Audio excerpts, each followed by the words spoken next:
Hello everyone, today's new part will be a bit shorter because we currently have fewer chapters available, but I promise to always keep you updated. Without further ado, let's get to the video. We are in a room where there is a person lying down, apparently sick, and several people around. The one lying down is named Xiao. A woman is by his side, crying, for we do not see old Xiao in his better days. The fifth disciple, Shan, says that the old man is already exhausted, and asks the senior disciple Kivan what they should do. Kivan says the answer is obvious. Sivan says he will go out to look for another elder to learn from, as staying there praying for this old body would not help Kivan get any stronger. Kivan thinks that this kind of person who goes out on a simple mission and comes back crippled and wounded is a complete waste of time for them. Kivan knows that if it weren't for him exposing the martial arts of the elder, surely the old man would not die like this. The second and third disciples, Haoran and Feng, just agree with Kivan. The fourth disciple, Zheng, says that it was about time for this old man to die. Zheng had been looking forward to this for a long time. Zheng emphasizes that all those who still cherish this monk time should be treated as one. The young master would become the disciple of the second elder, who has the highest number of female disciples. The girl who was there listening to all this gets angry at everything and clenches her hand while cursing everyone there. She stands up and shouts at everyone that if it weren't for Xiao, none of them would be able to surpass the cultivation limit and become immortals. She points out that it might now be too late, and the old man may turn into a pile of bones. She screams that all there were just ungrateful animals. This leaves everyone extremely angry. Feng approaches her and slaps her face, throwing her backward. As she fell to the ground, Feng tells her to have more respect. Feng was clearly irritated by her words and asks who she thinks she is to speak to him that way.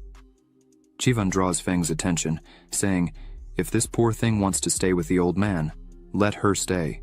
As Kivan was picking up some things, he says he had already taken everything of value that the old man could have. Feng, while carrying some things, smiles, saying the useless old man was a perfect match for his useless slave. The woman was still on the ground, trembling as she tried to stand up, thinking all there were nothing but traitors. She finally manages to get up from the ground and, with tears in her eyes, wonders how these traitors could do this. As she was on the ground, the elder calls her. She runs back to the bed's edge, asking if Xiao was okay. Because the ungrateful ones had already left, and she would take care of him. Xiao says that after he took her to the top of the mountain, he never asked if she wanted to become his disciple, nor did he even try to guide her cultivation. Xiao sighs and asks if she hates him. She's a bit embarrassed to answer and says she knows her roots and bones were not so good for cultivation. This woman's name is Ji. She explains that, in the beginning, Xiao saved her from a slave trader, and for that, Ji has always been deeply grateful. Since that moment, Ji never had any complaints. She emphasizes that she only hates the injustice of the heavens and the treacherous villains, for a good person never dies a good death. Xiao begins to sit up in bed and says that if he had accepted her as a disciple before.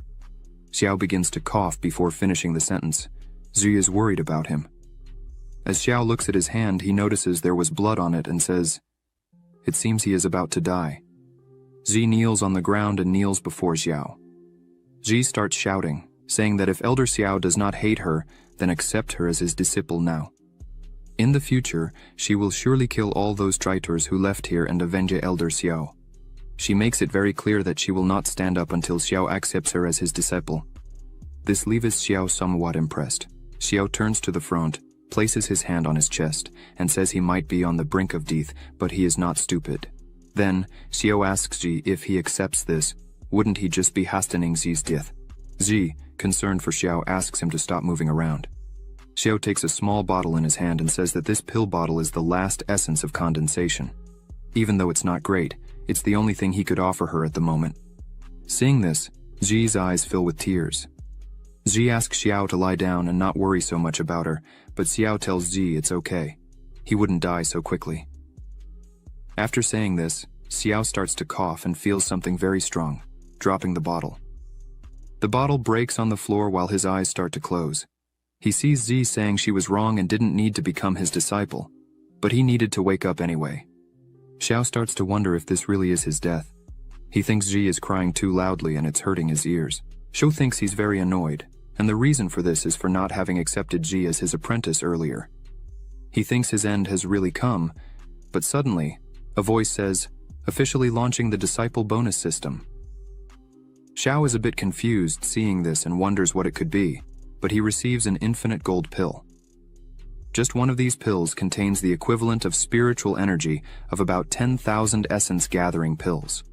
This pill contains so much energy that it can be used to advance a whole realm of cultivation or heal any kind of injury. Xiao takes the pill in his hand and rubs it on his face while crying, saying he's been in this world for 20 years since he crossed over, and finally, the hack has arrived. 20 years ago, I, Xiao, arrived in this world due to a car accident. I thought I was the main character of an illustrious family with exceptional talents. I even reached the foundation building stage before I was 10 years old. But after I entered the Hongmeng sect, my cultivation stagnated, and I never made any progress again. I became the laughingstock of everyone. However, the heavens have given me a second chance. Xiao asks the system what this reward he received is. The system informs that, as the name suggests, the host will receive things in return for everything given to his disciple in the name of the master. Xiao asks if this also applies to skills and knowledge that his disciples receive. The system responds that, yes, it also counts under the teachings of the host. If the disciple's cultivation values advance or gain insights, the host will receive double the value. In simple terms, if the host transmits the equivalent of 200 days of cultivation to the disciple, the host will receive back the 200 days of cultivation. Similarly, if the disciple gains understanding of some type of sword technique under the teachings of the host, the same will receive X times in return. This means that the host will directly understand the sword skill to the level X. Xiao places his gold pill in his hand and asks the system if he gave this pill to his disciple, he would receive X times in return. The system says that, no. Items received as a reward from the system cannot be rewarded again. However, if the master teaches a disciple the skills that were given by the system, and the disciple gains new insights, it is not considered something from the system. Then, the master will receive a second reward. Xiao says he understands and it's not something as simple as an infinite reward loop. Xiao decides to eat the pill, as he should take advantage of the opportunity. After consuming the golden pill, Xiao starts to emit a strong glow and rises from the realm to the golden core in one go. While all this was happening, Ji was still kneeling near Xiao's bed, trembling and crying, begging him to wake up. She says in a trembling voice that she doesn't want anything else, not revenge, doesn't need to be his disciple, much less receive gifts like essence pills. Ji just wants her master to wake up. Suddenly, Xiao places his hand on Ji's head, saying she should remember the first thing her master will teach. Ji lifts her head, with her eyes full of tears, surprised by this. As soon as Ji looks at her master, she sees that he is completely fine. Xiao is physically healed, with a strong energy coming out of his body.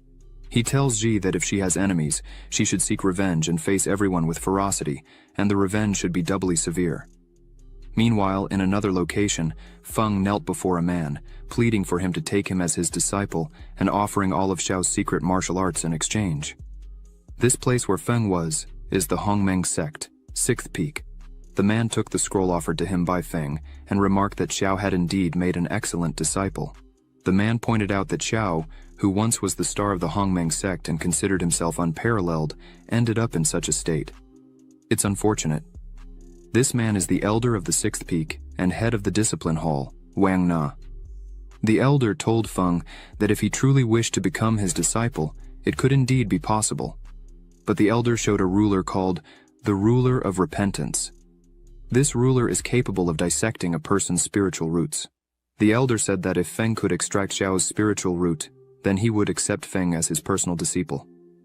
However, Feng should be careful when holding this ruler, as once it comes into contact with blood, it won't easily come off without a proper method. Feng held the ruler and told the elder not to worry, as he, Feng, would not let the elder down.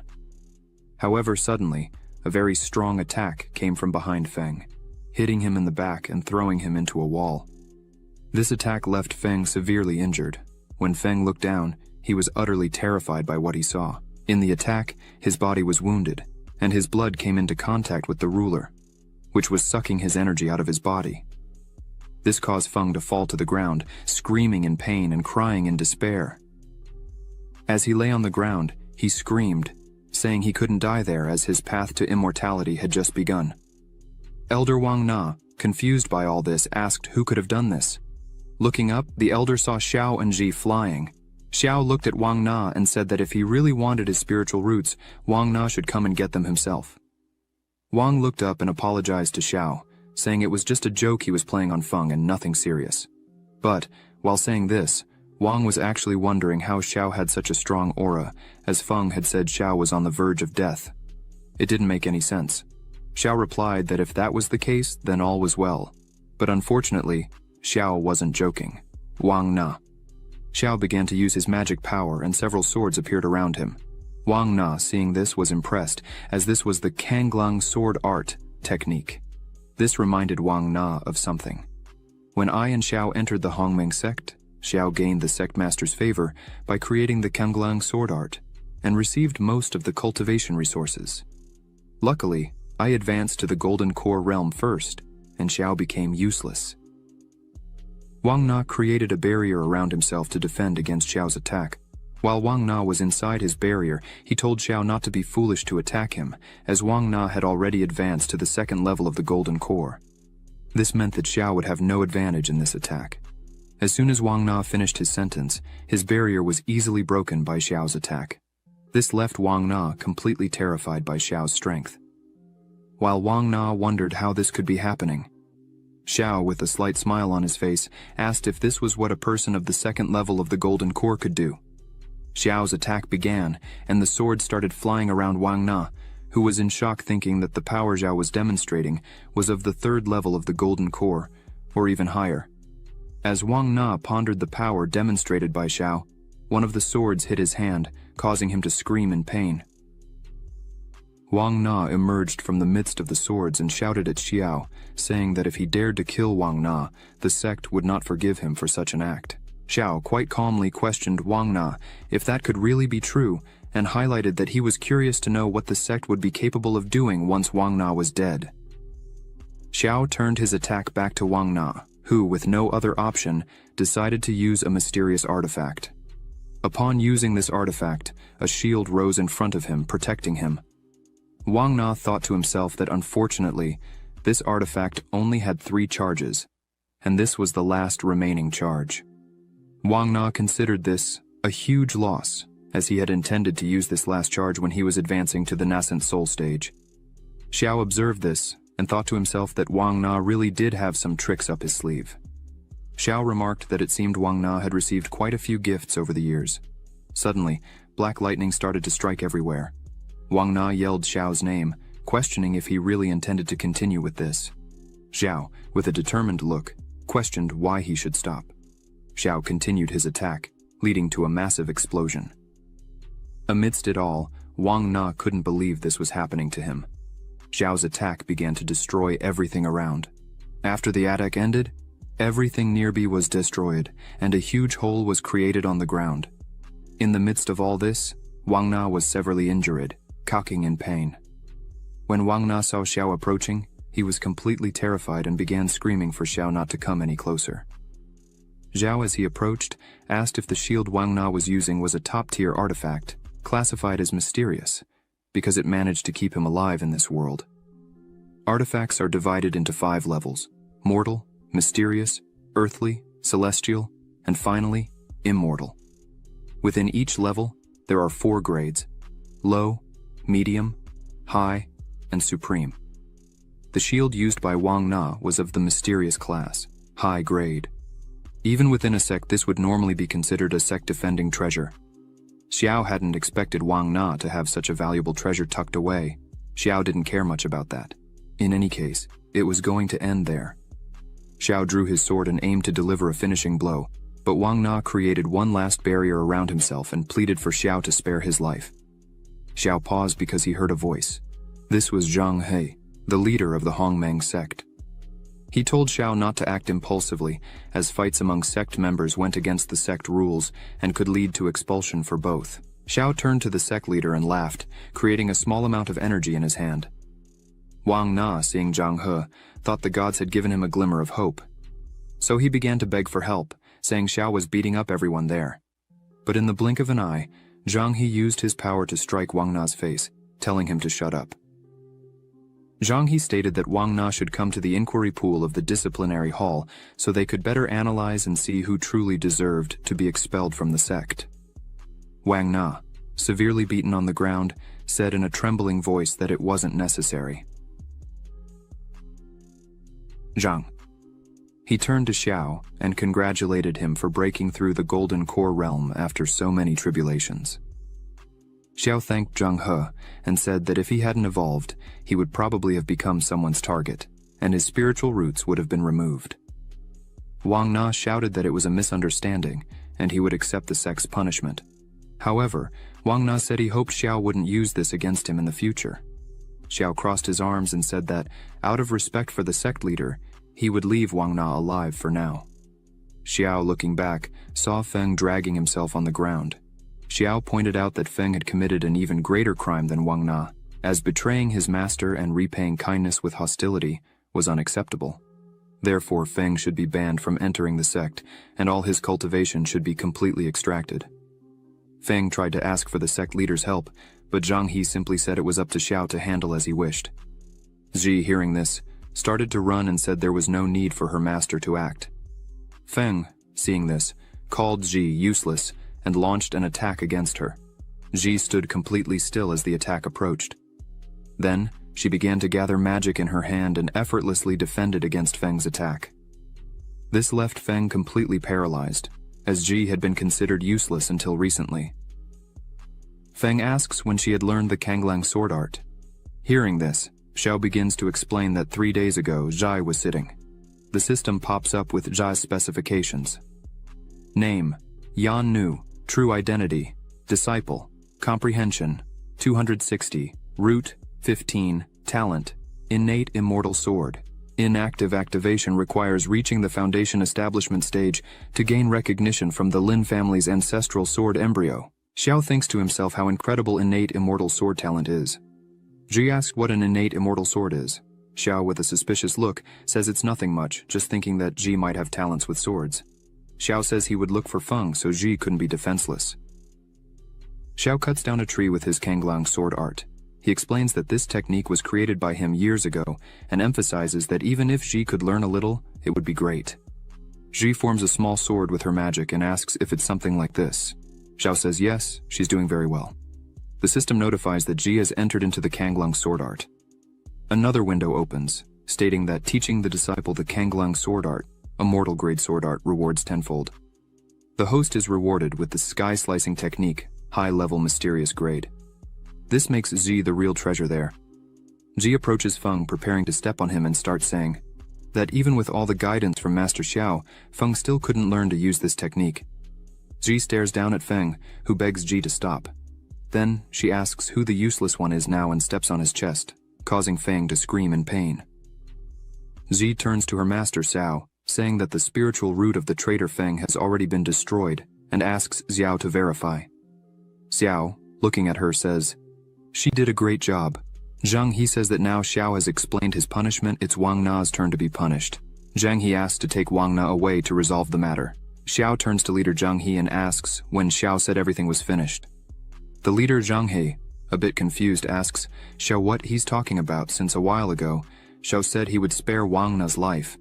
As soon as Wang Na hears this, he gets up worried, asking what more Xiao wants from him. Xiao gives a slight smile, saying he indeed intends to leave Wang Na alive, but turns with a cold look and says he won't let Wang Na go just like that. Xiao says it will all depend on Elder. Wang Na's sincerity. Wang Na starts to smile and takes out a bag, saying all his treasures are inside. Then Wang Na offers the bag to Xiao, hoping it will be enough. Xiao uses his magic to quickly grab the bag, saying Elder Wang Na is a wise and truly enlightened person.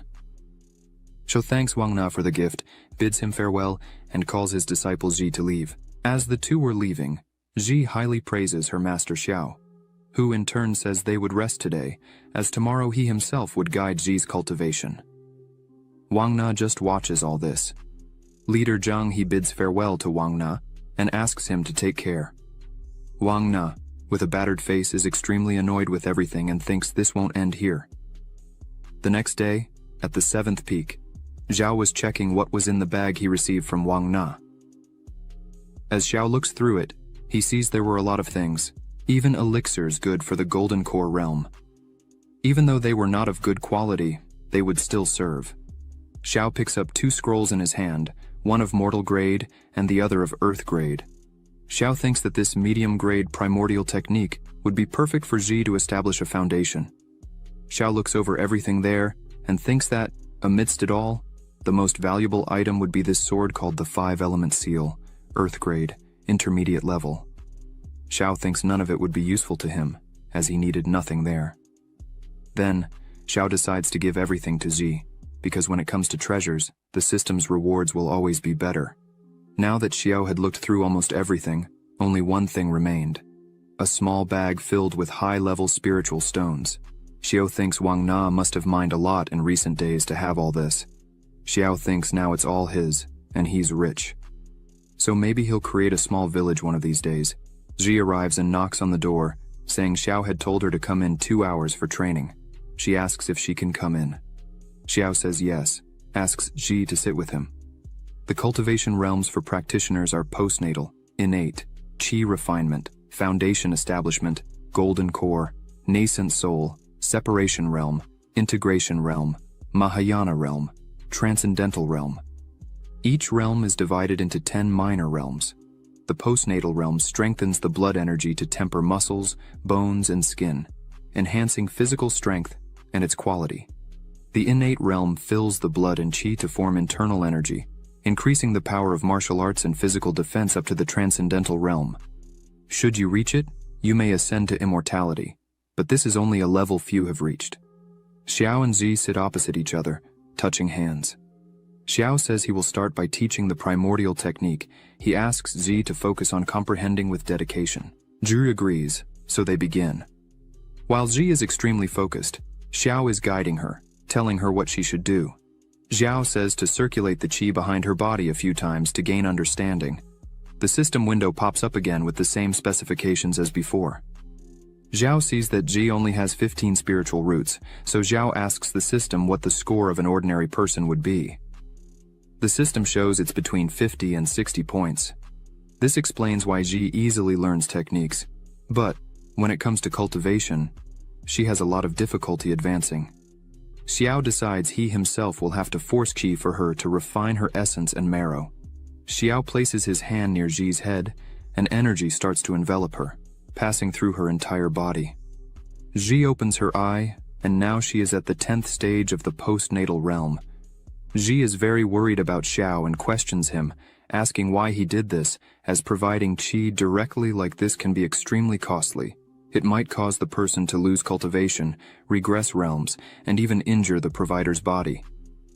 Xiao places his hand on her head and tells her to be at ease, as her master is very well.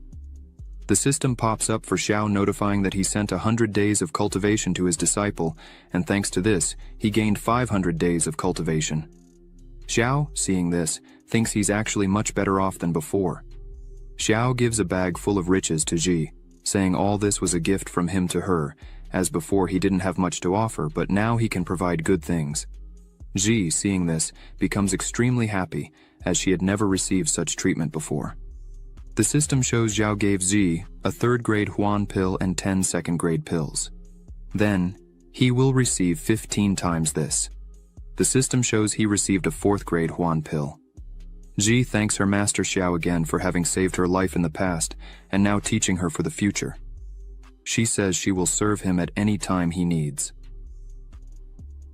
The system shows again that Xiao gave 17 martial arts to Ji, then received 20 times reward for this.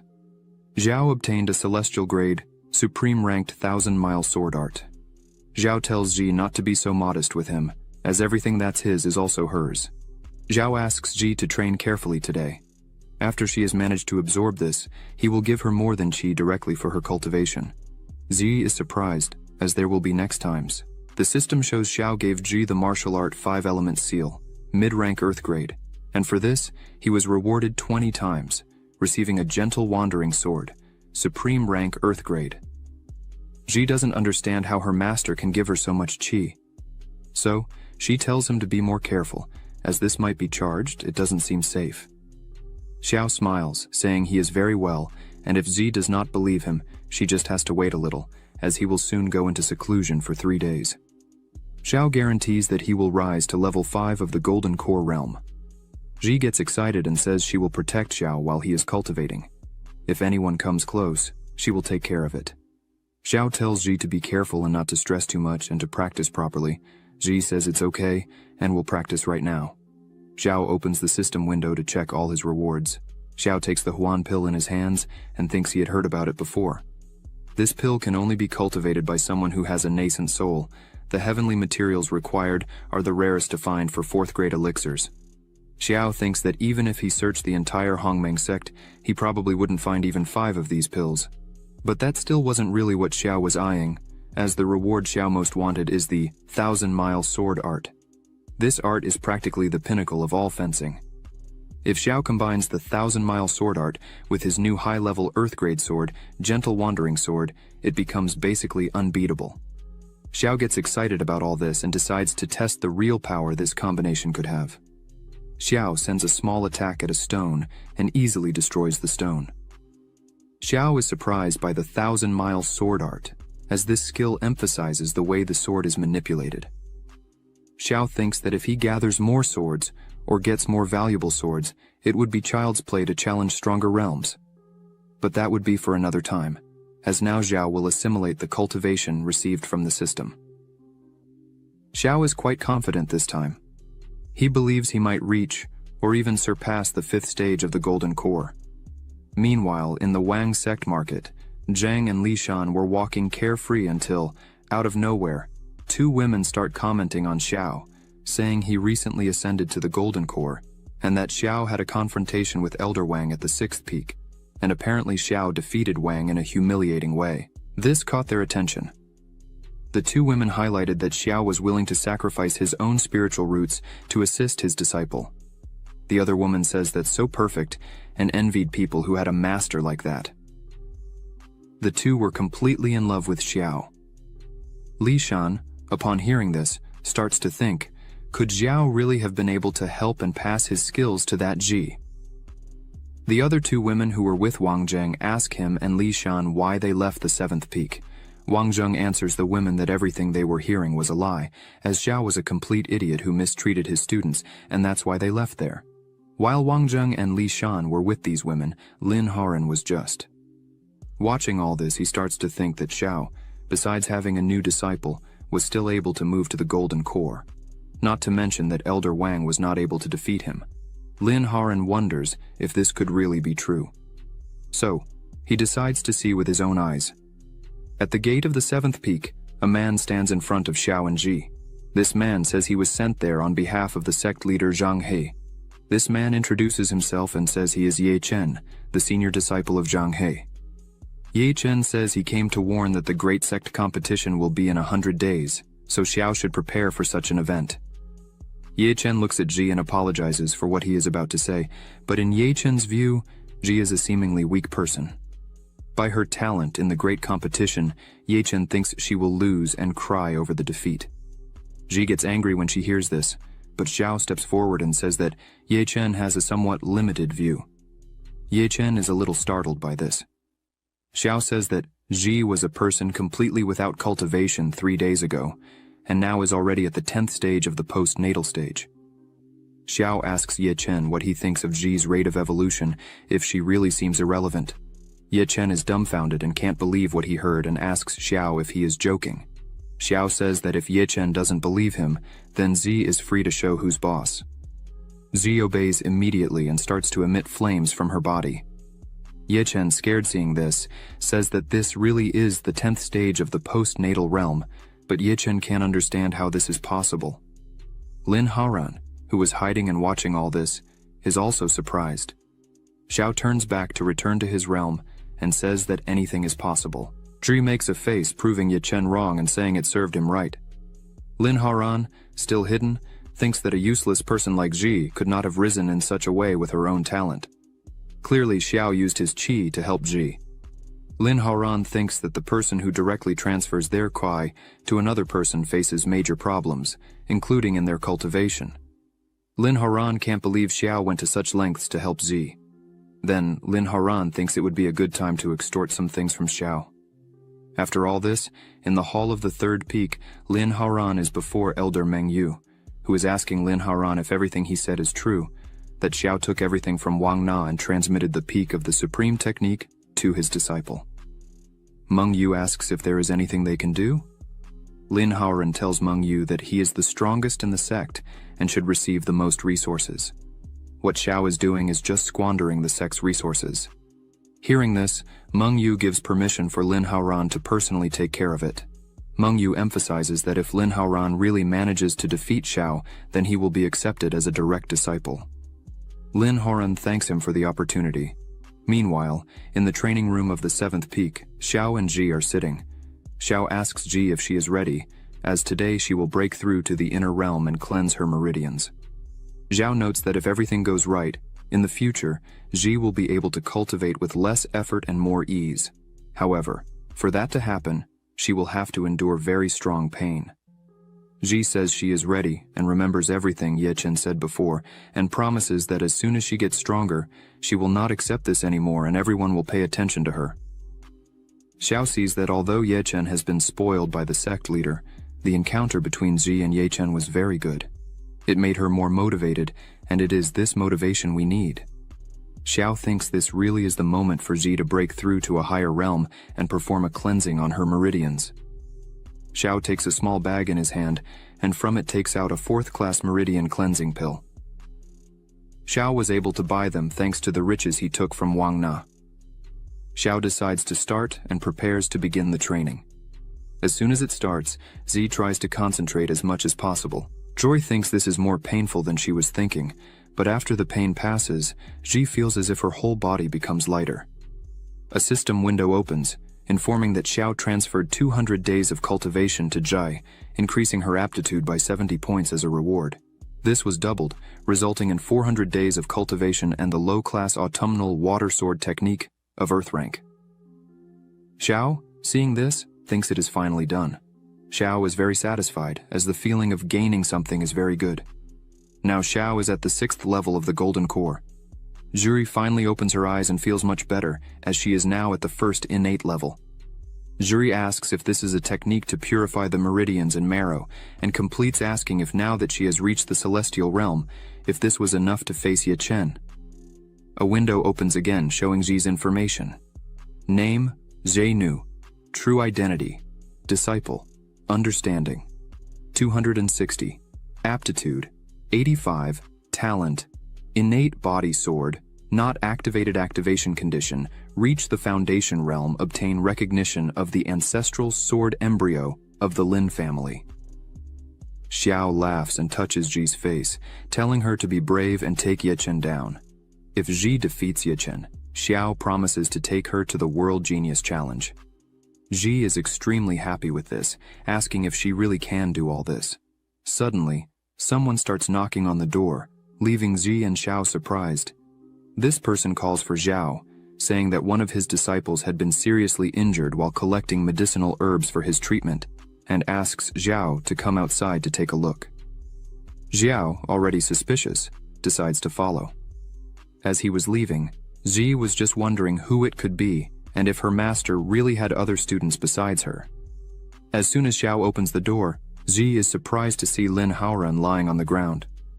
Lin Haoran, with a trembling voice, calls for his master, referring to Xiao, and says that unfortunately, he is still weak because he managed to recover only one blood dragon plant, and asks Xiao to take the plant.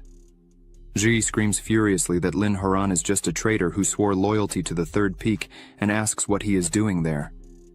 Lin Haoran, still lying on the ground, tries to explain with a still trembling voice, saying it's just a misunderstanding and the only reason Lin Haoran entered the 3rd peak was to get this life-saving plant for his master.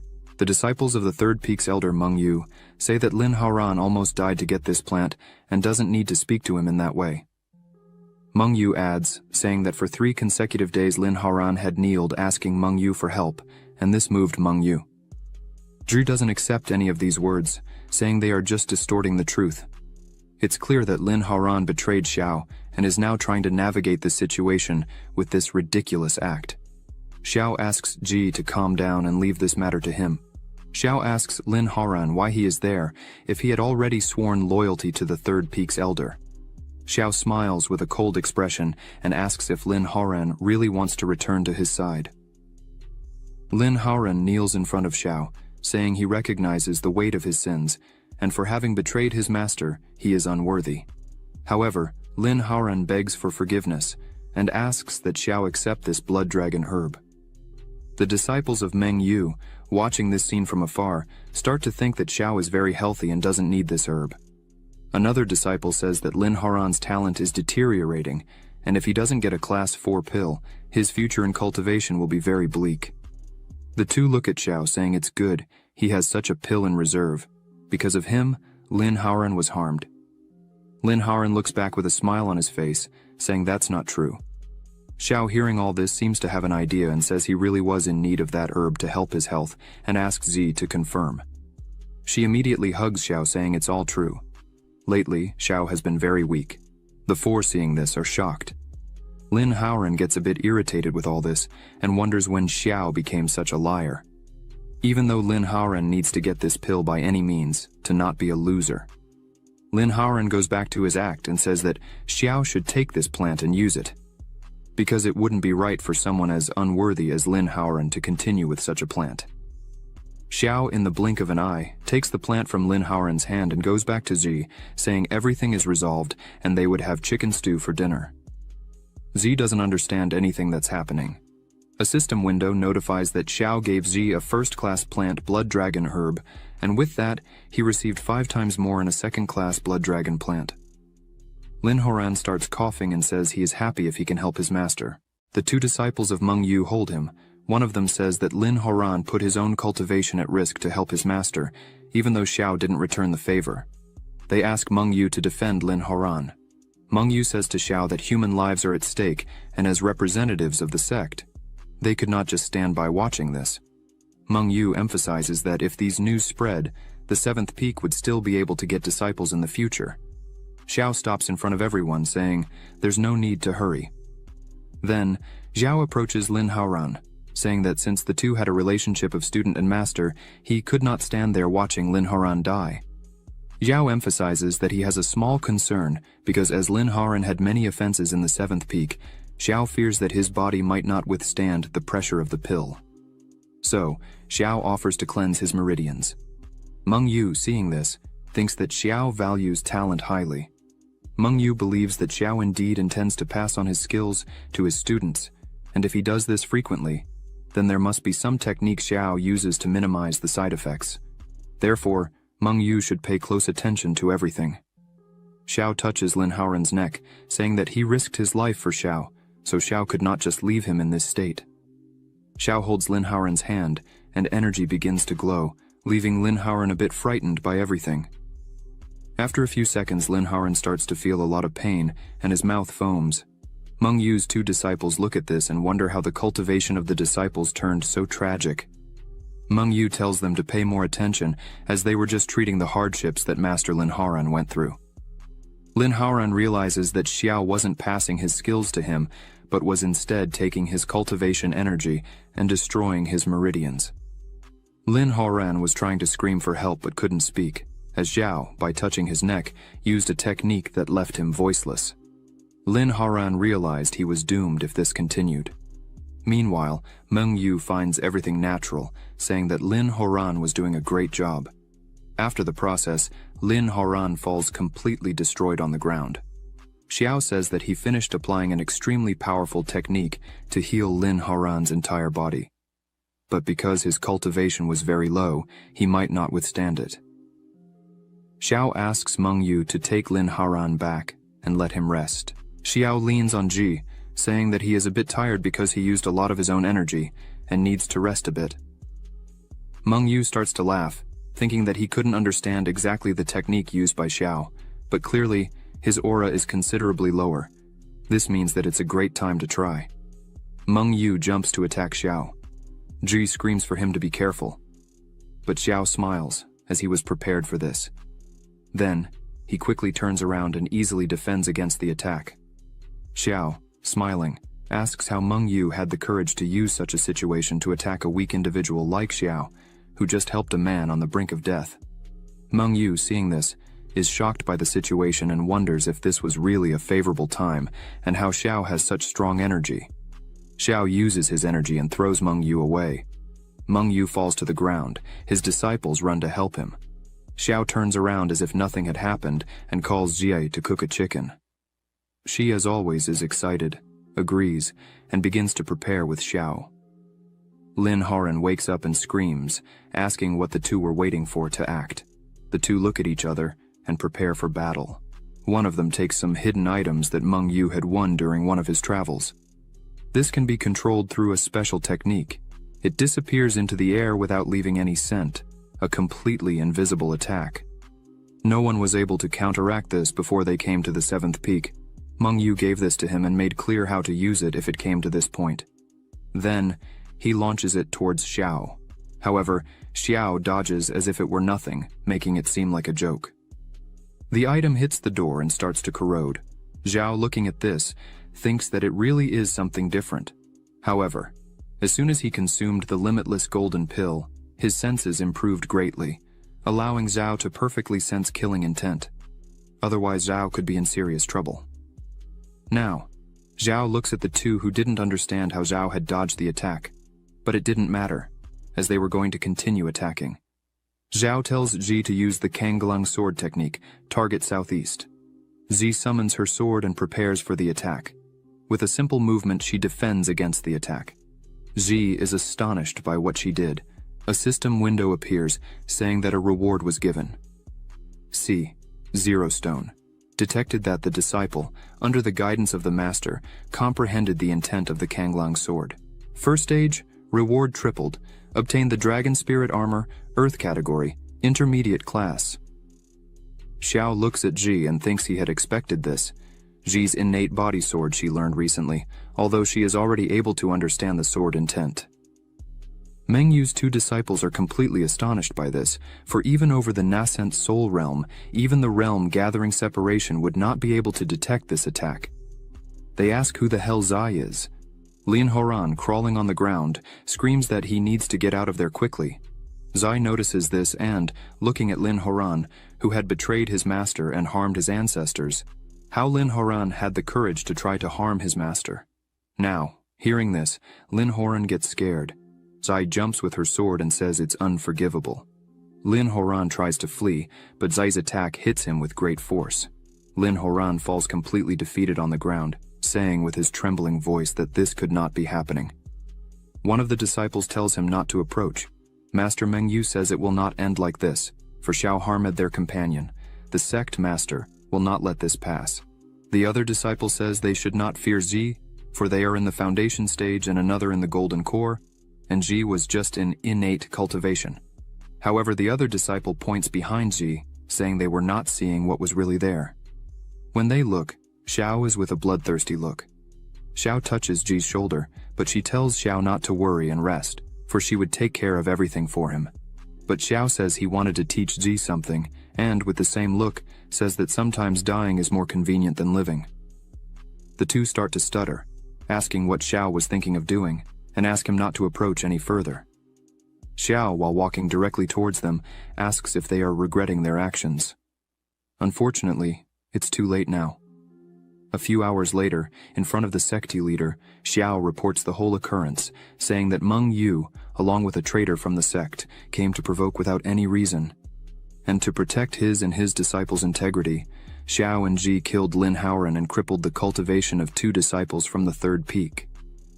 With all this, Xiao hopes the sect leader understands and does not try to punish the 7th peak for it. Leader Zhang, he just looks at all this. Zhang He says that, although the traitor is dead, there may still be remnants. The leader emphasizes that repeatedly violating the sect rules cannot be forgotten. Several times, Xiao lowers his head and says the leader is correct, and he, Xiao, respectfully follows the sect leader's instructions. Meng Yu stands up and says the leader is being biased towards Xiao, for clearly he is distorting the real facts, talking nonsense. Meng Yu says he went to the 7th peak with good intentions, and Xiao killed one of his disciples, breaking the sect rules, and this should be punished with expulsion. Xiao responds that it was not quite a visit, as he had already taken Lin Haran as one of his disciples. Meng Yu should be responsible for Lin Haran's life and death. Xiao asks what the purpose was in taking him to the 7th peak. Xiao completes saying that visits do not need prior preparations and throws the needles used in the attack. Xiao asks Meng Yu if he thinks he can easily deceive the sect leader like this. Meng Yu, stuttering, tells Xiao not to make false claims like that. Leader Zhang. He slams his hand on his chair, showing he was annoyed with all this. He emphasizes that it really is unusual to see Meng Yu defending the sect rules like this. The leader says that since Meng Yu started all this, they should let Meng Yu set an example by voluntarily losing his cultivation according to the sect rules. Meng Yu, upon hearing this, kneels down again, begging for mercy. Zhang. He stands up and says, "That's enough. This matter would end here. As punishment for Meng Yu's behavior, he should undergo 3 months of physical penance and 1 month of reflection facing the cliff, and there will be no further discussion." Xiao thanks, saying the sect leader is very wise. The guards arrive to take Meng Yu, who is disbelieving to this point. While being taken away, Meng Yu looks at Xiao and says he would take revenge no matter the cost. While all this was happening, Ji was training seriously in the 7th Peak's training hall. Xiao opens the door and asks how Zi's comprehension was going, but as soon as he opens the door, she gets startled and quickly gets up, starting to run around Xiao, apologizing for having acted that way with the traitor. And if the sect leader had applied any punishment, she would take full responsibility. Xiao calms her down, saying that it was nonsense in her head.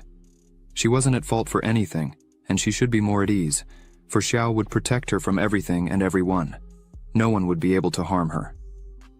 Xiao touches Ji on the shoulder and tells her to remember these words well.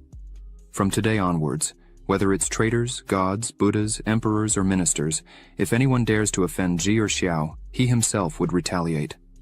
All this leaves Ji with a face red from excitement. Xiao says that even if the sky falls, he will still be by Ji's side to protect her. Ji starts to cry and falls to her knees, showing gratitude. Seeing this, Xiao asks what she was doing. Xiao lifts Ji up and asks her to simply say if she wants to say something. Zi says there are some things she feels should not be hidden from Xiao. Zi says her real name is Lin Ji, and she is the daughter of the Lin family, the rulers of the Southwest.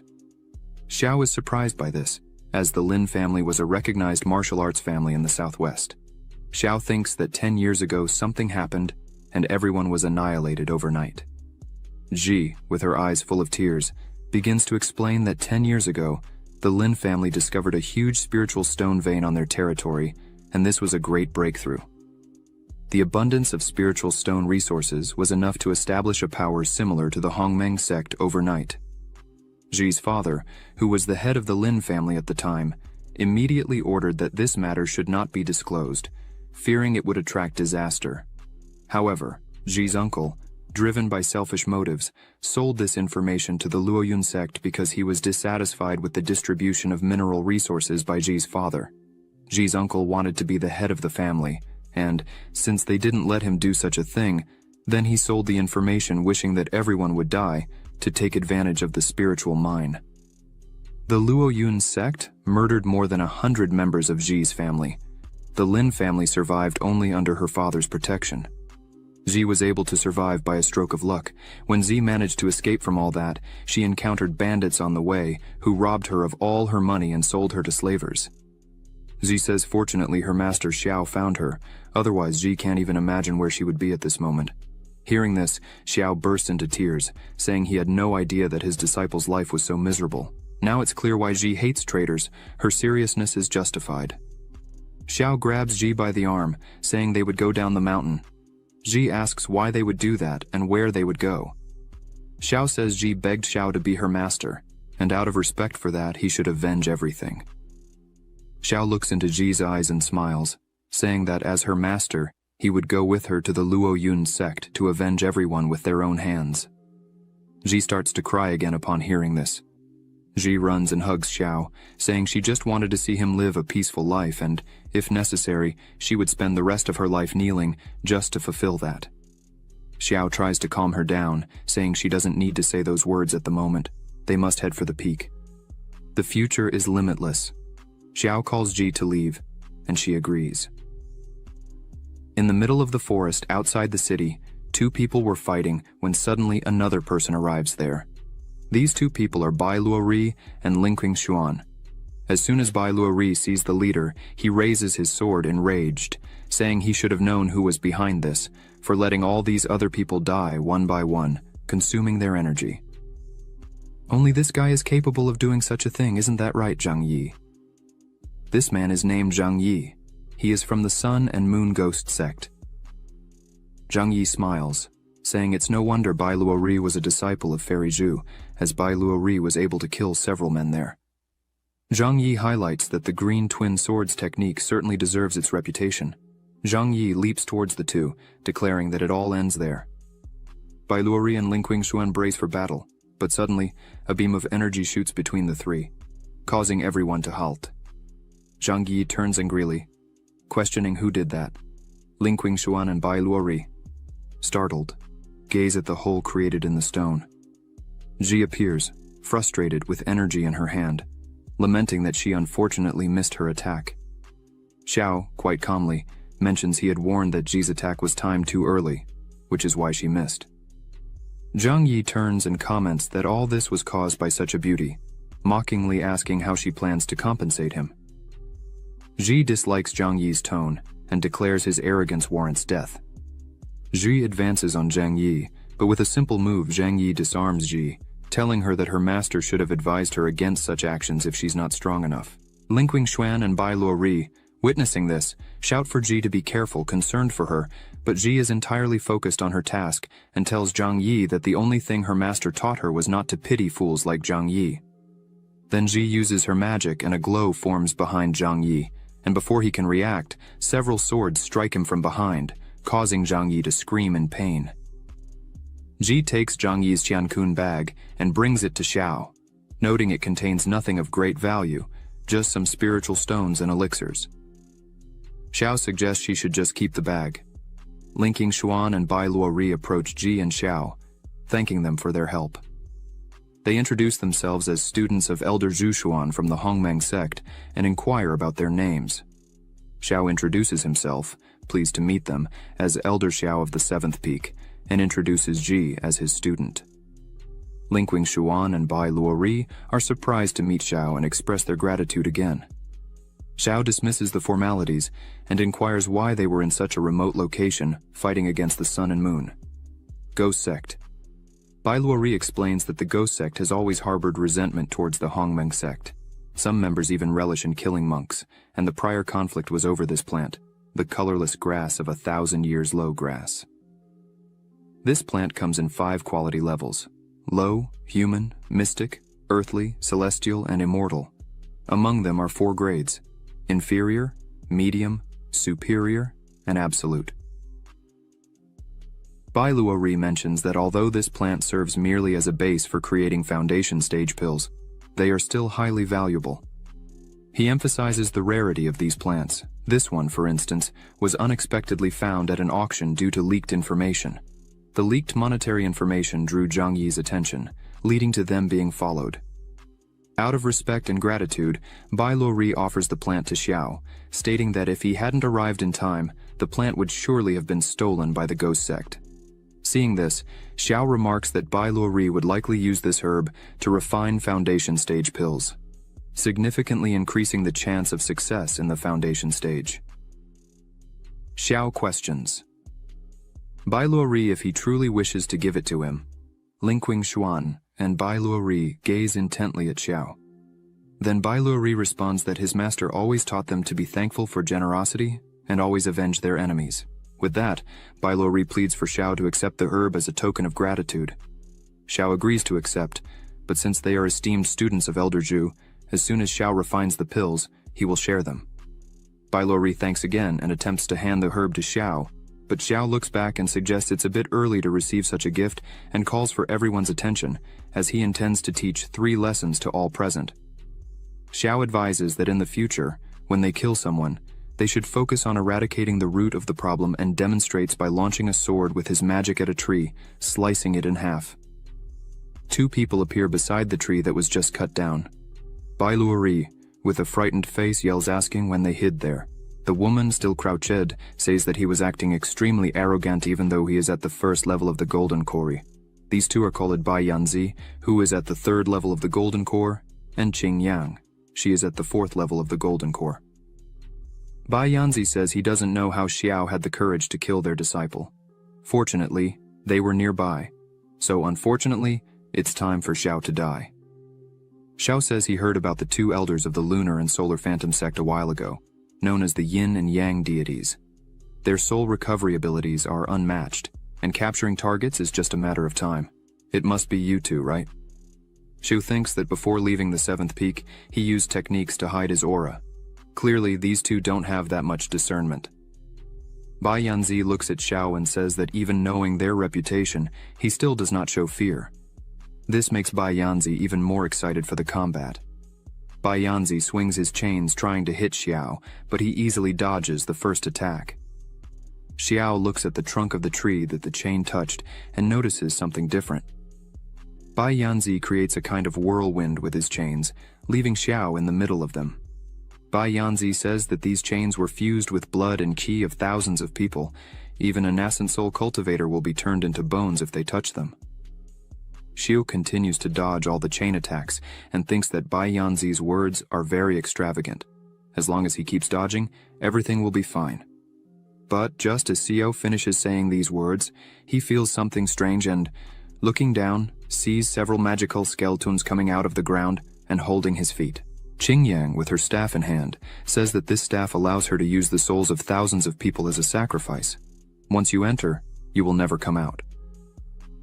Xiao, seeing this, gives a little laugh and says they still managed to coordinate attacks together. Not bad. Qing Yang screams for him to die, as now Xiao was being grabbed by several souls and chains were everywhere surrounding him. Zhi and the other 2 were completely desperate seeing this. Xiao closes his eyes, and a second later several magical swords appear around him. Xiao launches them towards the 2. Bai Yanzi becomes a bit more relaxed, saying that Xiao is merely taking form at the spiritual energy stage, and yet still wants to face the 2 magical treasures at once. Qing Yang, as soon as she sees Xiao's attack, is a bit shocked, asking them to be calm. One of the swords, as soon as it hits the chains, pierces them with extreme ease, leaving Bai Yanzi completely desperate, as he did not expect this. The sword hits Bai Yanzi, throwing him back. Qing Yang, as soon as she sees this, is completely scared by the whole situation, and thinks this is not normal. How does Xiao's sword have so much power? This is very bad. Qing Yang tries to flee. Zhi, seeing this, yells to Xiao that she is running away while Qing Yang ran desperately. She thinks those swords are not normal, because even a high-level sword being wielded by a nascent soul-stage cultivator would not be so powerful. As soon as Zhi alerts him, Xiao focuses and asks if Qing Yang really thought she was going to run away. Xiao unleashes his power towards Qing Yang, stating that she should die. Qing Yang uses the souls within her staff again, asking them to block this attack. Xiao's sword continues to advance towards the center, heading towards Qing Yang. Once this formation is broken, all the spirits will be freed. As soon as the spirits hear this, they stop and refuse to protect Qing Yang, who becomes confused and tells the spirits that Xiao is the enemy, and therefore, they should protect Qing Yang. But the spirits turn against Qing Yang and start to bite and attack her. Thus the curse is broken, and Zhao frees them to go their own ways. Linking Xuan and Bai Luori are completely amazed by Zhao's immense strength, as the 2 villagers from the Lunar and Solar Ghost sect were just killed by Elder Zhao with just 2 moves. Linking Xuan thinks that now Xiao might even be in the nascent soul realm. Zhi comes running, all happy, saying that all the treasure from the 2 who were just defeated was there with her. Xiao approaches and smiles, congratulating Zhi and saying she is getting better and better at collecting spoils. Xiao tells Zhi that there is a Qiankun bag that belongs to Zhang Yi, so Zhi could keep it. As soon as Zhi hears this, her eyes light up with happiness. Ji, very happy with this, thanks her master Xiao for the gift. Linking Xuan and Bai Luori are agape, seeing that Xiao was giving all the economy of the elders from the lunar and solar ghost sect to Ji, who was just a disciple.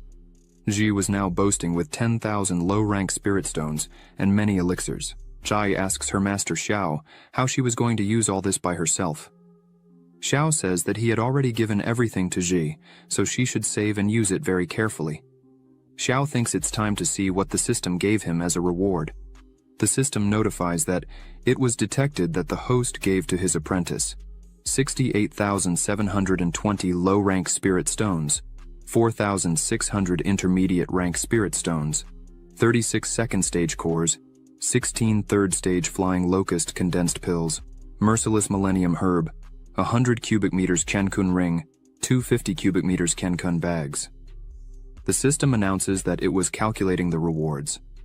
After a few seconds, the system shows the rewards, which are a level 4 immortal nourishing pill, a 15,000 cubic meters Kenkun ring, 5 merciless millennium herbs, 2,000 absolute class spirit stones. Xiao is very surprised with all that he has just received. Xiao stops for a moment and smiles, as he had received 2,000 absolute class spirit stones. There are 4 classes of spiritual stones: low, intermediate, superior, and absolute. The exchange value between the higher levels is 1 to 100. This means that Xiao has 2 billion low-class spiritual stones. Xiao celebrates happily, as he just became rich overnight. She goes to Xiao and asks him if she could give these 2 bags to Linking Xuan and Bai Luori, since she already had a Qiankun ring. Bai Luori says they cannot accept it, as it is too valuable. Xiao pats Ji on the head and says that he had given it to her, so Ji could do whatever she wants with all the gifts. Ji smiles and hands the 2 bags to them, asking them to take good care of them. Linking Xuan and Bai Luori cry with happiness, saying that Ji and Xiao were good people. Bai Luori thinks that he is envious of Ji for having such a selfless master. After some time, Xiao and Ji arrive at the Luoyun city, alchemy room. After entering, there are several people inside focused. Ji asks Xiao what they were doing there. Xiao explains that the ruthless millennium herb they just obtained outside the city can be used to refine foundation creation pills for Ji. To avoid losing the efficacy of the medicine, they would refine the elixir first and then go to the Luoyun sect. Ji, hearing this, becomes extremely happy with her master. A woman hears the conversation. Her name is Su Muhan. As soon as she hears this conversation, she is surprised because one must be at least at the golden core cultivation level to refine foundation creation pills. Su Muhan, seeing Xiao, thinks he looks too young for such an achievement, but as she takes another look, she sees Xiao cultivating calmly, which impresses her. Suddenly everything explodes. Xiao and Ji are thrown away by the explosion. Ji, embarrassed, asks if Xiao really knows how to make elixirs. Xiao opens his fan and tries to cover his face while responding that he had never made a foundation creation pill before. Su Muhan comes over and says that if they wish to perfect a foundation creation pill, she could help them. Ji gets excited, saying that would be great, but Xiao was a bit suspicious of all this. Su Muhan says that the foundation creation pill requires pouring a large amount of spiritual energy into it, and Xiao would have to do this alone. The other people watching think Su Muhan is teaching for free. It seems she really has a good heart. Xiao, looking at Su Muhan's shirt, sees the symbol indicating she is a second-level alchemist. Xiao is surprised because she seems very young for this. While Su Muhan is focused on the herb in her hand, Xiao thanks her for the help and says he would pay double the market value for the assistance. And so, Su Muhan begins preparing the herb, while Ji and Xiao just watch everything happening. Green and yellow energy begin to spread around the place. Su Muhan takes a bottle and says, "Dan Sung," and the energy starts to enter the bottle. Xiao thanks her, and when he goes to pay, Su Muhan says there's no need, as it was just a favor she did for them. People start to run and scream, saying the auction has started, and there is a terrestrial-level sword in the auction. Su Muhan just watches, surprised by all this. Su Muhan starts to leave the place and says there's no need to pay. Xiao thinks he needs to buy a good weapon for Ji, and there is a terrestrial-level sword in the auction. Xiao thinks that if he can buy everything useful in the auction and give it to Ji, he would earn a fortune in rewards from the system. Then, Xiao calls Ji to follow him to the auction. Ji accepts and is happy, as she has not been to one before. On the second floor of the Tianji building, the auction is happening. In the center there is a person presenting the items. In their hands there is a 1,000-year-old ironwood whip, infused with spiritual energy, embedded with spiritual stones to multiply its power, capable of killing and being upgraded to the Zhuan lower realm. The starting price is 30,000 low-class stones. Z stands up, happy, and shouts, 100,000. The others are very annoyed, as they bid very high on all the items. Normal people can't keep up with all this money. Su Muhan, watching this, just stays silent. The presenter announces a superior class melted core fire lotus. The presenter says that after testing, the quality of this lotus is exceptional, and for this reason, the starting price is 1 million low-class spiritual stones. Su Muhan, all shy, thinks this is her only chance to get the melted core lotus, but Z, not caring about anything, stands up again, all happy, saying she offers 2 million. Su Muhan just fills her eyes with tears and is disbelieving. The other people say they can't cover that value, and it was over. It was expected that the rich would take it again. The presenter hits the gavel, saying it was sold to Xiao for 2 million. Xiao, with his money bag, starts to think, who was the crazy one who said money wouldn't bring happiness? Z just looks at Xiao. The presenter brings the lotus to Xiao's table, congratulating him on the acquisition. Z is impressed by the beauty of the lotus. Su Muhan, looking at them, wonders if they really will buy everything there. Su Muhan starts to feel a bit sad, because she really needed the melted core, and was thinking of asking Xiao to let her keep it. But Su Muhan was afraid of the response she might get from Xiao. However, she gathers courage and approaches Xiao's table, calling out to him. Ji, upon seeing Su Muhan, becomes joyful and asks if she wasn't the alchemist from earlier. But Su Muhan does not respond and simply kneels in front of Xiao, saying her father was a martial artist, but had gone too far. And thus, she needs the help of the fire lotus. Then, Su Muhan begs Xiao to sell her the fire lotus, emphasizing that she would repay the favor by working hard for Xiao. Ji, moved by this, asks her master. Xiao says that now the lotus belongs to Ji, so she could do whatever she wants with it. As soon as Xiao says this, the system notifies that it was detected that the host gave his apprentice a superior grade core-fused fire lotus, and the reward is 5 times greater, a 5th class core-fused fire lotus. Z becomes overjoyed with this and says that if that's the case, then she would give it. But before anything can happen, a rope with an iron tip comes towards them. Ji quickly realizes and defends the attack. After this surprise attack, Ji asks who was doing this. The people there start to scream that a fight was about to begin.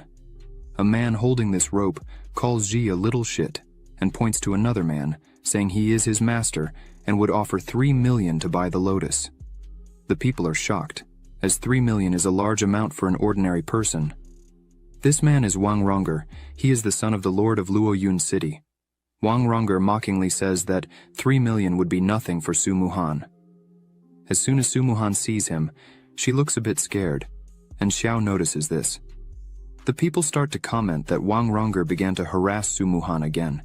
They highlight that since Su Muhan inherited the position of family head, Wang Ronger has been harassing her relentlessly. The subordinate who had attacked stands up again and yells that these 2 bitches should stand up and offer the lotus with both hands, as Wang Ronger wanted it. Ji puts a hand on her hip and says they would not sell, just because Wang Ronger wanted it. Su Muhan runs over and asks Ji not to be so impulsive, and pleads with Ji not to offend those people.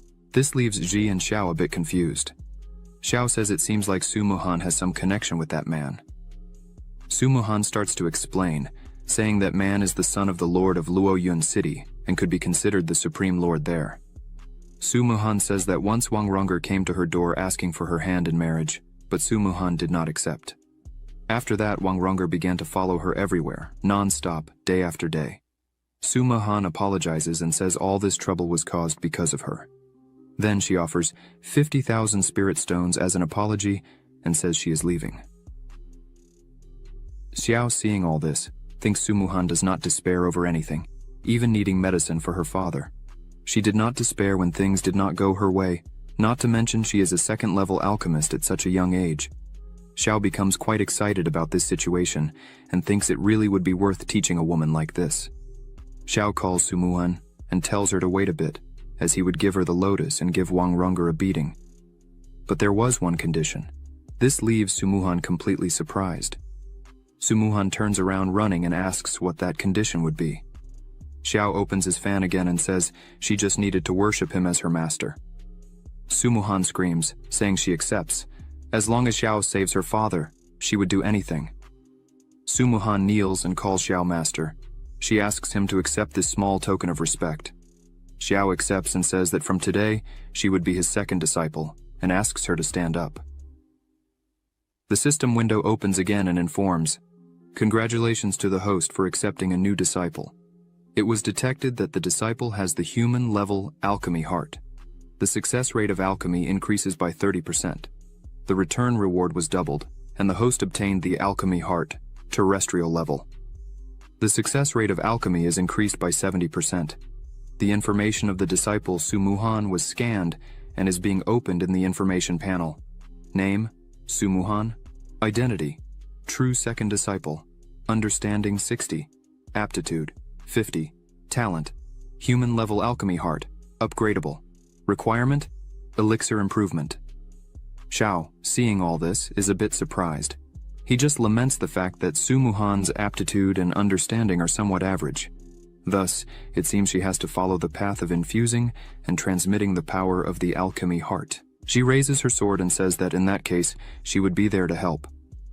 Xiao tells Ji to kill everyone there for him. Ji, without hesitation, agrees and attacks everyone there. The man who had attacked before thinks Ji is just a show-off and prepares to attack again. But Ji lands a kick on the man's face that even knocks out one of his teeth, throwing him hard against the wall behind.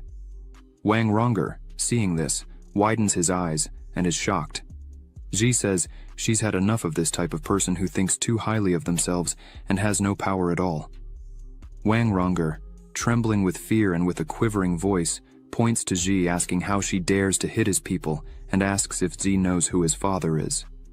Ji charges at Wang Rongger, saying it doesn't matter who his father is. She would beat him up just the same, until his father can no longer recognize him. Wang Rongger starts crying and tells Ji to leave and yells that if something happens to him, his father would not let her go unpunished. But suddenly, someone appears between the two and stops Ji's attack. She's a bit surprised, as she hadn't noticed this man was there. Xiao just watches all this. This man is called Nameless. He is Wang Rongger's bodyguard who is currently at the nascent soul level. Wang Rongger begins to smirk and mockingly says, "They were not brave, so why don't they continue like this?" Wang Rongger orders his bodyguard to beat up Ji and Xiao. Everyone was involved in this, so no one could escape. Ji just watches all this while Wang Rongger hides, like a chicken, behind his bodyguard. But his bodyguard said that the orders given to him were that he should ensure Wang Rongger's safety, but he would not interfere in his personal fights with other people. The auction presenter bangs the gavel and yells, asking what was happening there. The auction presenter says that anyone who fights inside, according to the rules, can be executed. Immediately he asks them to leave there because people who do not follow the rules of the Tianji house are not welcome there. Wang Rongger starts to withdraw, saying it would be easier for everyone this way. Before leaving, Wang Rongger tells Xiao and everyone there that it's better they control themselves in the city of Luoyun and not let him see them again. Ji was very angry, wanting to break everything, but Xiao just told her to control herself and called her to withdraw. Ji was still angry, saying that Wang Rongger was very conceited. She was not happy about it. Xiao just told her not to be so mean. The man from before asks Wang Rongger if they were really going to let them go, just like that, but Wang Rongger said it wasn't so easy to escape from him. As soon as they left there, they would catch them, as this would not break the rules of the Tianji building. Wang Rongger says they would execute Xiao and put his body at the city entrance, and with the girls, it would be a bit different. Already outside, one of Wang Rongger's subordinates was looking for Xiao but couldn't see them anywhere. Xiao was behind one of the walls and concentrates his magic and sends one of his swords to attack the three.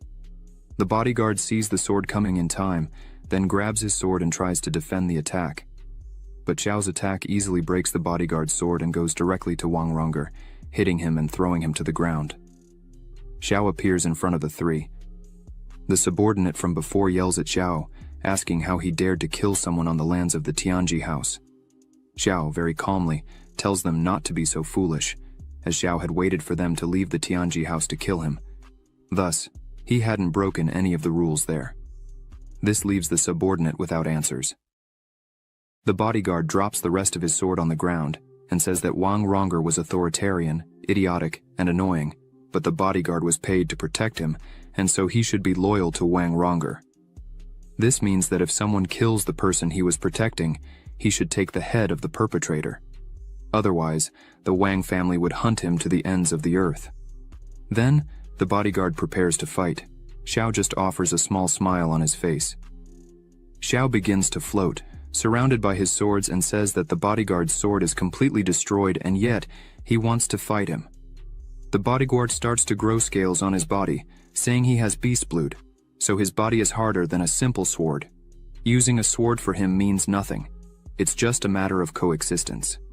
Xiao, still very calm, looking at that, asks if he really thinks so. Xiao says he would love to test the strength of that, and launches his swords towards the bodyguard. The bodyguard catches the swords with his hand and breaks them in the middle, saying that was useless. Xiao remains calm and smiling, and asks if really not one of the 7 swords would be useful. A sword appears behind the bodyguard, leaving him surprised. He tries to catch the sword with his hand. Energy begins to fly everywhere while the bodyguard holds it and screams. Xiao calls his sword back and says that even though he caught the sword, his hand seemed quite injured. Xiao asks how he plans to defend the next sword and attacks again. The bodyguard says that indeed Xiao's technique is without a doubt impressive, but his beast blood allows him to heal quickly. Thus, his hand begins to heal and change shape, which leaves Xiao a bit apprehensive. The bodyguard manages to catch the sword again with his hand. As he holds it, he looks at Xiao and says that just the swords wouldn't be enough to kill him. But the bodyguard thinks that the power of Xiao's sword is really out of the ordinary, because, just by holding a sword, the bodyguard almost exhausted all his strength. If Xiao launches one more of those swords, the bodyguard would be in trouble. The bodyguard looks at Xiao and says that apparently Xiao was already at his limit of strength. Xiao, looking at that, thinks what the bodyguard said is really true. The ordinary magic swords don't have much effect on him. However, this melted core fire lotus that Xiao had obtained from the system is cultivated by absorbing the purest fire element from the world, and is perfect for refining weapons. Xiao takes this moment to refine his equipment, and thus, a huge golden sword appears in front of him. Xiao says that this sword is extraordinarily dominant. Just by looking at it, Xiao is extremely happy. Xiao picks up the sword in his hand, very happy, and names it Happiness Fire. Xiao returns to the battle and launches his sword, telling the bodyguard to have a lot of fun with his arrogant friend. The bodyguard tries to defend with his arm, and as soon as the sword hits, he feels enormous pain. His arm is all cut up and smoke coming out of his body. The bodyguard, confused, wonders what kind of fire element that is and thinks this is not good. The bodyguard starts to concentrate and creates an energy barrier around himself while Xiu's swords were on their way, surrounding him. The bodyguard thinks that this shield he created won't last long. Looking at Xiu, the bodyguard thinks he definitely won't be able to face Xiu. If it continues like this, he would surely die. Xiao, seeing the bodyguard in trouble, says he still hadn't finished. Then, the sword that was in the bodyguard's hand starts to tremble and releases from the bodyguard's hand, breaking the barrier from inside out with extreme ease. Suddenly, all the swords are upon the bodyguard, and he can do nothing more. The bodyguard accepts defeat, lowers his head, and tells Xiao that he would accept anything. Xiao could kill him or damage his cultivation if he wished. Xiao just smiles and calls all his swords back to himself. The bodyguard, seeing this, does not understand why Xiao was sparing his life. Xiao says that if the bodyguard feels comfortable admitting defeat, then he would spare his life. Xiao thinks the bodyguard is a bit arrogant, but is a truly strong man with a strong determination. Xiao turns and begins to walk away, saying his name is Xiao, and that if one day the bodyguard wants to seek revenge, it would be a pleasure to fight him again. Xiao turns and says, however, that once a bodyguard fails in his mission, someone would come to collect that debt. Thus, the bodyguard should try to survive. This leaves the bodyguard completely scared. Xiao joins Ji and Su Muhan and says they would now go after Su Muhan's father to help him. Su Muhan thanks him, and Ji is all happy, saying how amazing Xiao is. The bodyguard watching the three leave thinks that Xiao is so young and has so many achievements, which is really something extraordinary to see. The bodyguard begins to retreat and thinks that if he survives the Wang family's hunt, he definitely wants to meet Xiao again. After some time, they arrive at the mansion. Su Ji, seeing this huge house, says that Su Muhan seems to come from a very wealthy family. Ji says that in her father's time, the Su mansion was indeed prosperous. But since Su Muhan took over as the family representative, the Su mansion has been declining day by day. Now it is far from what it used to be. Su Muhan says Xiao should not have killed Wang Rong'er because his father, Wang Cheng, besides being the city lord, is also an elder of the Luo Yun sect. Su Muhan says that in the past, Wang Cheng followed the current sect leader in several dangerous situations, thus, they have a very close relationship. By provoking him, probably in the future, Xiao would have trouble. Ji gets angry and says that if Wang Cheng were to come after them, she herself would make sure Wang Cheng would not return, as the Luo Yun sect was her main goal from the start. Su Muhan is happy and opens the door for them to enter. As soon as they open the door, they see a man sitting there. This man is named Su Hongyuan. He is Su Muhan's second uncle. As soon as she opens the door, he shouts her name and punches the chair. Her uncle calls her unworthy and asks how she dares to return there, leaving Su Muhan a bit surprised. Su Muhan asks why her uncle was there, and all the clan elders were also present. Ji is already a bit apprehensive about all this. Xiao is already on alert, as he noticed these guys were not friendly. A woman points her finger at Su Muhan, and begins to say that Su Muhan should not even dare to ask that, because if they had not come there, they would never know that the Su family had been sold by Su Muhan herself. This woman is Su Muhan's third aunt, named Su Runyue. She asks Su Muhan how she dared to take advantage of her older brother's great injury to take advantage of the Su family's property in the Celestial Destiny Pavilion. Su Muhan says it's not like that. She did not do this for any profit, but rather to buy the lotus and save her father's life. Her aunt asks where this lotus she claims to have bought is. Su Muhan takes the lotus out of her bag and shows it, saying she was completely happy to have gotten this lotus. Her uncle stands up and tries to forcefully take the lotus from Su Muhan. He is currently at the 6th level of the Golden Core. In terms of strength, Su Muhan turns around, scared, shouting for her uncle to stop, but before Su Muhan could see, Xiao steps in front of her with all his swords pointed at them and says he wanted to see who there would dare to touch a hair on Su Muhan. As soon as Su Hongyuan sees all of Xiao's power, he thinks it is something out of the ordinary, and clearly the power difference between them was glaring. Su Hongyuan realizes he couldn't even touch someone like Xiao, so he tries to flee from there at all costs. But suddenly, a sword hits the wall right in front of him, making him stop, and as soon as he notices, his entire body had been surrounded by swords on the wall. Runyue, seeing this, becomes worried and shouts, asking if Hongyuan was okay, but he just tells her to be very careful with those swords.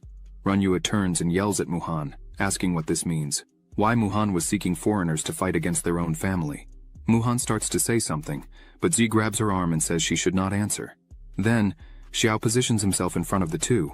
Runyue points her finger at Xiao and asks why he is acting like this and challenges him to try to hit her. Within seconds, one of Xiao's swords strikes right in front of Runyue, making her fall down scared, as she didn't even see the attack coming.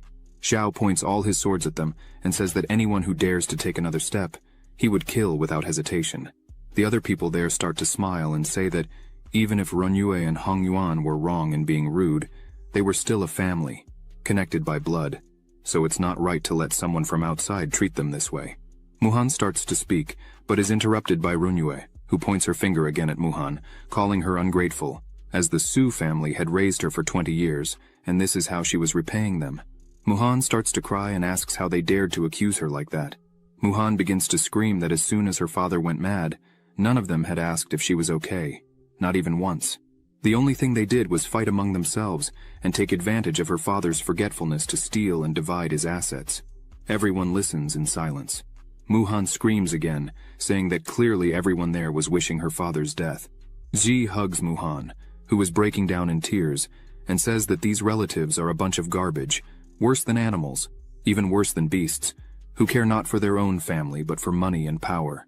Xiao touches Muhan's shoulder, saying that she was already his disciple, and that today she would have her first lesson from her master. Xiao points all his swords at everyone there, who were trembling with fear. Xiao emphasizes that when you are talking to people who hurt you and only use you, you must stand up for yourself and speak out strongly what you think. Xiao looks at Muhan and asks what she wants to do with them now. Suppress all, or eliminate them? Muhan just looks at her master, saying nothing. Meanwhile, Muhan's relatives fall into despair, asking what suppression and elimination meant.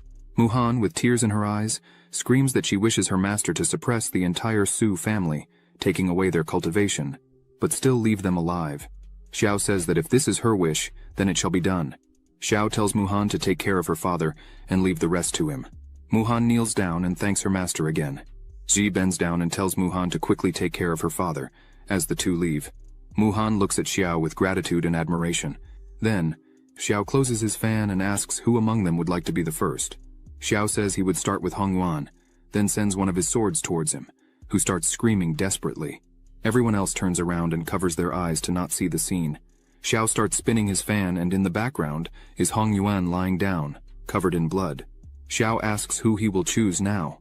The rest of the Su family becomes desperate and starts running and screaming. Xiao prepares his swords and watches this for a while. Soon after, he launches his swords, saying that no one would escape from him. Within seconds, the swords hit everyone at the same time. Muhan's eyes shine as she says that no one had helped her like this, without asking for something in return. Muhan turns back and runs along with Ji, saying she needs to work harder to really save her father. A few minutes later, Muhan was already inside her father's room, Ji-wan. She kneels beside her father, who was lying in bed. Muhan looks at her father and is very anxious about the situation he was in. Suddenly, Xiao and Ji enter the room. Ji says that the entire Su family had already lost their cultivation and were locked in the dungeon. Muhan turns and says she is very grateful for the help her master gave her. Zi runs and asks Muhan how her father was. Muhan answers with a very sad expression that even after he took the lotus, he had not yet awakened. Xiao just watched all this and, realizing the pain of his new disciple, asks them to let him take a look at him. Muhan looks at Xiao, then agrees and steps aside. Xiao touches Ji-wan's wrist and uses some of his mana. Xiao starts to say that, from the pulse, it does not seem that Ji-wan has gone mad. In fact, he suffered an assassination attempt by someone, causing all his veins to burst. Xiao emphasizes that thanks to the medicinal elixirs he has been taking, he does not feel pain. Xiao fears that, this time, he may not be able to hold his breath. Muhan starts to panic and asks how this could have happened, but Xiao tries to calm her down, saying that it's okay, as Ji-wan was stable at the moment. Xiao prepares and begins to release intense mana and says that all he would need to do was rebuild Ji-wan's veins. Xiao says that, due to his training in the 10,000-kilometer sword control technique, his subtle control of spiritual power improved to a superior level. Then he smiles and starts to move his hand quickly, making his mana reach Ji-wan's body. While Xiao was doing this, he says that even the delicate work of repairing tendons and veins was no longer a problem for him. After that, Ji-wan starts to cough. Muhan is happy and shouts her father's name. Ji, concerned, asks if Ji-wan had woken up well. Finally, Ji-wan opens his eyes and calls for his daughter's name. Muhan is completely shocked that her father finally had risen. She asks how he was. Ji-wan answers that he was fine, just a little dizzy, but suddenly remembers something that worries him. Then he asks Muhan where Hongyuan was and if he had done something to her. Muhan says that she was fine and nothing had happened to her. However, Muhan becomes a bit curious and asks her father why he had mentioned the name of Hongyuan. Then, Ji-wan begins to explain that in recent years, he dedicated himself to improving the formula of the restorative elixir and finally had made some breakthroughs.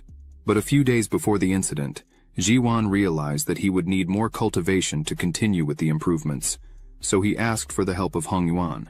But, while Ji-wan was distracted, Hongyuan tried to assassinate him from behind with a surprise attack. Ji-wan emphasizes that he never treated Hongyuan badly, neither in the past nor in the present, yet he hates him deeply. Ji-wan believes that this hatred comes from the fact that their father had chosen Ji-wan as the head of the family. Muhan lowers her head and listens attentively to every word of her father. After he finishes talking, Muhan slams the bed with hatred and says that it really was her uncle Hongyuan. Meanwhile, Xiao thought that the restorative elixir that Ji-wan had previously mentioned would probably be a third-level elixir, so it would be a good way to improve Muhan's alchemy heart. Xiao asks if Jiwan could give the recipe he had mentioned before. Jiwan turns to Xiao and asks who he was. Muhan stands up and introduces Xiao, saying that he is Elder Xiao from the Hongmeng sect and her new master. Muhan emphasizes that it was thanks to Xiao that she was able to wake him up. Jiwan and Xiao shake hands. Jiwan thanks Xiao for saving both Muhan and himself. Jiwan says he is very happy to know that his daughter is having such an opportunity. Jiwan stands up and taps on a wall twice, and a drawer comes out with the recipe inside. Muhan is impressed and asks when her father had installed this in his room. Jiwan smiles and says that it is quite old, as he used to use it to keep loans. Jiwan turns to Xiao and says that this is the recipe of his life and his family, but since Xiao had saved him and Muhan, then Xiao could have it if he wants. Xiao accepts the formula and upon reading, asks if Jiwan really had not been able to finish it. Jiwan lowers his head and says that unfortunately, no, he was very close to achieving it. But the wretch of his brother Hongyuan interrupted him. Xiao says it doesn't matter, because there is no serious problem with the formula, as they only needed to add a bit of yellow field herb. At that moment, it clicks in Muhan's head. She thinks that's really what was missing, the yellow field herb. How had she not thought of this before? The system opens and informs that, under the host's guidance, the disciple successfully understood the improved formula of the second level. Advanced recovery pill, and her talent, alchemy heart, was elevated to the mysterious level. After elevating the reward tenfold, the host's talent, alchemy heart, was elevated to the celestial level. At the celestial level, the success rate of the pills was increased by 99%, and the formula's compression increased by 30%. Xiao looks at this, and thinks that the formula's compression index was increased by 30%, and that is the reason why Xiao started to have new ideas about many of the formulas he had obtained in the past. Jiwan takes Muhan's hand and says he can't even imagine what she went through having to take on everything alone for so long. Muhan says that it was what she was supposed to do, but unfortunately, she was not a good daughter to earn money. So, to maintain her father's medicine, she had to mortgage the family pharmacy, and thanks to this, it's possible that the Su family may not survive. Suddenly, Xiao says he has an idea, and this catches the attention of Muhan and Jiwan. Xiao throws a bag of money to them, saying that he could also recover the entire elixir store. Xiao says his plan is to recruit some alchemy apprentices, and that they would sign a lifelong contract with all of them so they would make pills and elixirs. However, there would be a condition that they do not reveal the formula. Jiwan, Muhan, and Ji just look at Xiao completely lost. Xiao continues to explain that if the apprentice refuses, then they would sign a non-competition agreement, and with that, they could not make the formula Xiao gave to them. Otherwise, Xiao would have to adopt a mean doctor stance and settle it another way. Xiao looks with a cold gaze and thinks that soon everyone would know how powerful they were. Xiao turns and says they can't waste more time. Then, he asks Muhan to make some pills and elixirs. Meanwhile, he and Zi would take care of Hongyuan. Zi smiles and says goodbye to Muhan. Jiwan, seeing this, asks his daughter if her master is a respectable person. Muhan replies that yes, he is. In the dungeon, Hongyuan was chained and trembling with fear, asking what they were going to do. Xiao just smiles and tells Ji to hurry up, as if she can't control the key of her sword. They won't get out of there. Zi concentrates a lot, and swords start to form one by one, until she reaches 10,000 swords. This is called Wanli sword. Around Zi there were many swords, all pointed at Hongyuan, who was lying on the ground, trembling with fear of all this. Zi was all sweaty, as she had a hard time doing all this, but Xiao does not let her rest and says that she did very well. But the next step is to convert all this into just one sword. He smiles and says that he believes in Ji. This leaves Ji quite excited. She starts to concentrate and says that she also believes she could do this. A ball of mana forms at the tip of her finger, and suddenly, a giant sword appears right above her hand. Zi turns to Xiao, smiling, and says that she finally did it. Xiao smiles back and says that just with that, they were already enough to deal with the Luo Yun sect. While they were talking, Hongyuan was dying of fear, leaning against the wall, looking at all this. Hongyuan starts to scream as the great sword was about to hit him. Hongyuan begs them to stop, shouting no. Xiao, sitting in a chair, asks Hongyuan if he had thought the same way when he tried to kill Jiwan. Did he ever think this day would come? Xiao looks at Ji and asks her to finish. Then Ji attacks, but Hongyuan manages to dodge. Xiao asks for the assassin to help as this won't do. Ji gets angry, saying she missed by a little, but Xiao tells her that she just needs to aim and shoot again. She doesn't need to rush as they had plenty of time. Then Z tries again and misses once more, and continues missing for a few other times. Half an hour later, with various marks on the wall, Hong Yuan's body was lying in a pool of blood. The system opens and informs that it has been detected that the disciple has understood the Wanli sword control technique. The host will be rewarded with 10 times the amount of the Wanli sword control technique, in addition to the flexible fingers sword, an object of the highest quality of ground level. Xiao gets up and thinks that now he has 2 flexible swords, and if he adds the transformation of all into one, even if someone manages to hit him when he is distracted, it will not cause him problems. Xiao thinks that this is much easier than cultivating himself. He calls Ji to see if Muhan was in need of any help. Z agrees with him. Meanwhile, at the mansion of the city lord Luo Yun, everything was very quiet on the outside. On the inside, in the hall, there were 3 people kneeling, and a body covered with a white cloth. These people were telling their lord that young Master Wang Ronger had been murdered. As soon as the lord hears this, he clenches his hand very tightly and screams, calling everyone damn trash, as they were paid to protect him. This man is the city lord of Luo Yun, father of Wang Ronger. He says that since his son Wang Ronger was killed, they should bring the head of the culprit. Otherwise, they would not leave alive. This leaves them paralyzed with fear, but one of them takes courage and says that the one responsible for the death of Wang Ronger was Xiao, an elder of the Hongmeng sect. Even Wu Ming was defeated by Xiao with just a few moves. It is impossible for them to do anything. This makes the lord even more nervous, calling them losers. Currently, the city lord is on the 7th level of the golden core. A dense and strong energy starts to spread throughout the room, and this throws the 3 men backwards. They scream for the lord to forgive them, as there was nothing they could do. The lord begins to think that he himself had verified the strength of Wu Ming, the personal bodyguard of his son. He thinks that if it is really true that this man named Xiao defeated Wu Ming with just a few moves easily, then definitely, the strength of this man is not something that the lord could compete with. The lord begins to walk and kicks one of the men who were there, telling them to get out of there. He thinks that the only way to avenge his son, Wang Ronger, is to ask for help from the Luo Yun sect. He starts to leave and says he would go to the Luo Yun sect and asks the men there to send invitations to all the nobles of the city, even to the Su family. The lord is completely irritated, saying he would avenge his son's death. Then, he promises that he would cut Xiao into pieces. Meanwhile, at the house of the Su family, the invitation arrives, saying that the Su family is cordially invited to a banquet at the Wang family's house this evening to rectify the situation of the family. Xiao, Muhan, and Ji were at the table. Ji says that this invitation is not a good thing. It is clearly a banquet to meet with the Hongmeng sect. Ji stands up and says they needed to leave the city right now and head directly to the Luo Yun sect. As soon as they leave the city of Luo Yun, they would find out what the Wang family would do. Xiao thinks a bit and replies no, because how could he refuse an invitation? Clearly, he would go. Ji waves his arms asking why. Xiao touches Ji's shoulder and says he heard that Yun Cheng would be at the banquet. Xiao asks his beautiful disciple if she really wanted to take revenge. As soon as Ji hears that name, she becomes angry. She sits down irritated and asks if that traitor would really be at the banquet. Muhan is shocked, as he has never seen Ji like this before. Xiao opens his fan and looks right into Ji's face and says that now Yun Cheng trusts in the power of the Luo Yun sect and that it is unparalleled. Previously, it would not have been so easy to catch him. Xiao stands up and asks what Ji thinks of joining him and causing a little chaos at this banquet. Ji, completely nervous, tells her master that she will do whatever he asks. Muhan, seeing this, thinks that someone is going to get hurt there. Xiao, out of nowhere, turns to Muhan and asks how the matter of the pill and elixir factory is going. Muhan is startled, but says it is going very well. They have already recovered the old 17 pill factories of the Su family and are recruiting alchemy apprentices. And this afternoon, they put the recovery pill on sale.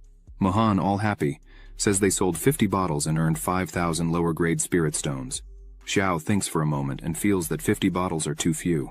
He asks Muhan if she has analyzed the reasons for this. She says yes, then she raises her little finger and, all confident, says that the main purpose of the Huishan pill is to clear the mind and regulate internal energy. The uses are relatively limited. Besides all this, it is the first day of test sales. Xiao puts his hand inside his clothing and takes out some recipes he had made recently. Xiao says that, since that is the case, then she should keep these 3rd-level improved elixir recipes. She should study all of them and, when the time comes, she should pass the test sales report to him.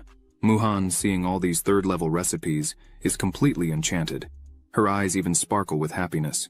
Muhan takes the recipes in her hand and begins to read, and starts to laugh to herself, saying that this is an improved golden core pill. The healing effect is at least 10 times more effective than the traditional one, and is enough to protect the life of the user. She believes this would sell very well. While Muhan was hugging the recipes her master had given her, Xiao was thinking that he loved money and money loved him. Money is everywhere, comes all the time. Money comes from all parts. He also says that the happy life he always dreamed of lying down and collecting money, is one step away from being achieved. Night falls and guests are arriving at the city lord's mansion. Ji Yuan arrives at the entrance, and the city lord goes to greet him personally. Right behind him is Xiao. The city lord greets him. The city lord says he was worried when he heard that Ji Yuan was sick. The lord says that unexpectedly, after Ji Yuan recovered from the illness, the Su family's business reached a higher level. Right behind the lord there was a man with red hair, smiling suspiciously. Ji Yuan smiles and thanks Lord Chung for his concern. Xiao just looks at everything without saying anything. Chung goes to Xiao and says that he must be the man from the rumors who helped the Su family to recover.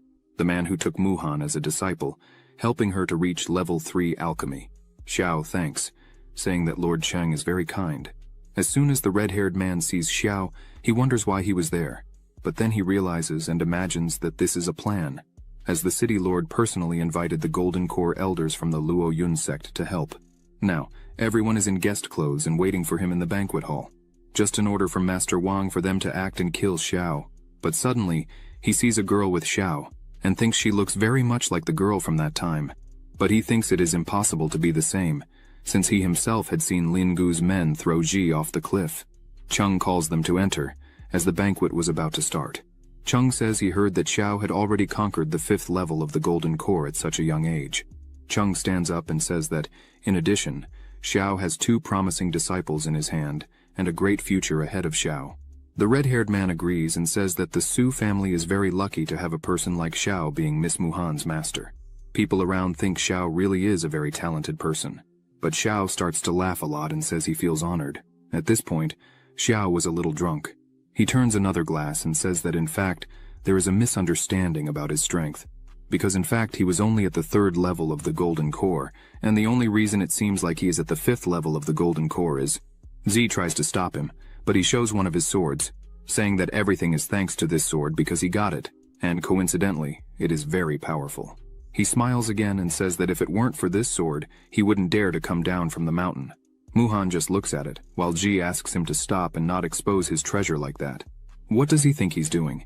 Chung says it's very kind of Xiao and asks his men to bring the gift, but in reality, Chung thinks he would have to go through a lot of trouble to check who Xiao really was. But apparently, he's just a fool. A chest is carried to the place, catching Xiao's attention, who wonders what it could be. Chung says that he has long admired young Master Xiao, and today he had prepared a particularly generous gift, hoping to become friends with Xiao. As soon as it is opened, there are several spirit stones inside. As soon as Xiao sees all these stones, he runs off with his eyes shining, saying there were so many. Ji tries to stop him, but there's no time. Xiao starts to throw them in the air, hug them, and do everything with the stones, saying they should have bought some things for the sect and other things for themselves, but they ended up spending tens of millions of stones at once. Xiao points out that he was worried about what he would say to the sect when he returned. Then, he thanks Mr. Chung once more, but Chung says that in fact, it is an honor for him to be able to help Mr. Xiao. Chung thinks Xiao was from some secret family with immense wealth, but apparently he's just a sect's errand dog. Chung stands up and says that he heard from all over that Xiao was a great master. Then Chung proposes a fight, his disciple against one of his, just for them to have a little fun. Chung stretches out his hand and asks what Xiao thinks of this, and if he would accept the challenge. Xiao, sitting next to the chest, happy as can be, says there's no problem at all. Then, he asks Ji to fight. Zi, clearly annoyed, but respects her master and says she would fight. Chung says that Xiao is indeed quick. Then he applauds Xiao's choice. Chung says he wants to play a bit more, so he will raise the stakes. If Xiao wins, he would give 10 million more low-ranking stones and asks if Xiao would accept. Xiao, seeing this, is very tempted to accept, but he turns to Chung and asks if he should make a bet of equal value, because he didn't have a penny left. But Xiao had a great idea, so he calls his sword and says he would bet it. Chung says there would be no problem at all. Chung uses magic and creates a shield around the treasures of the bet.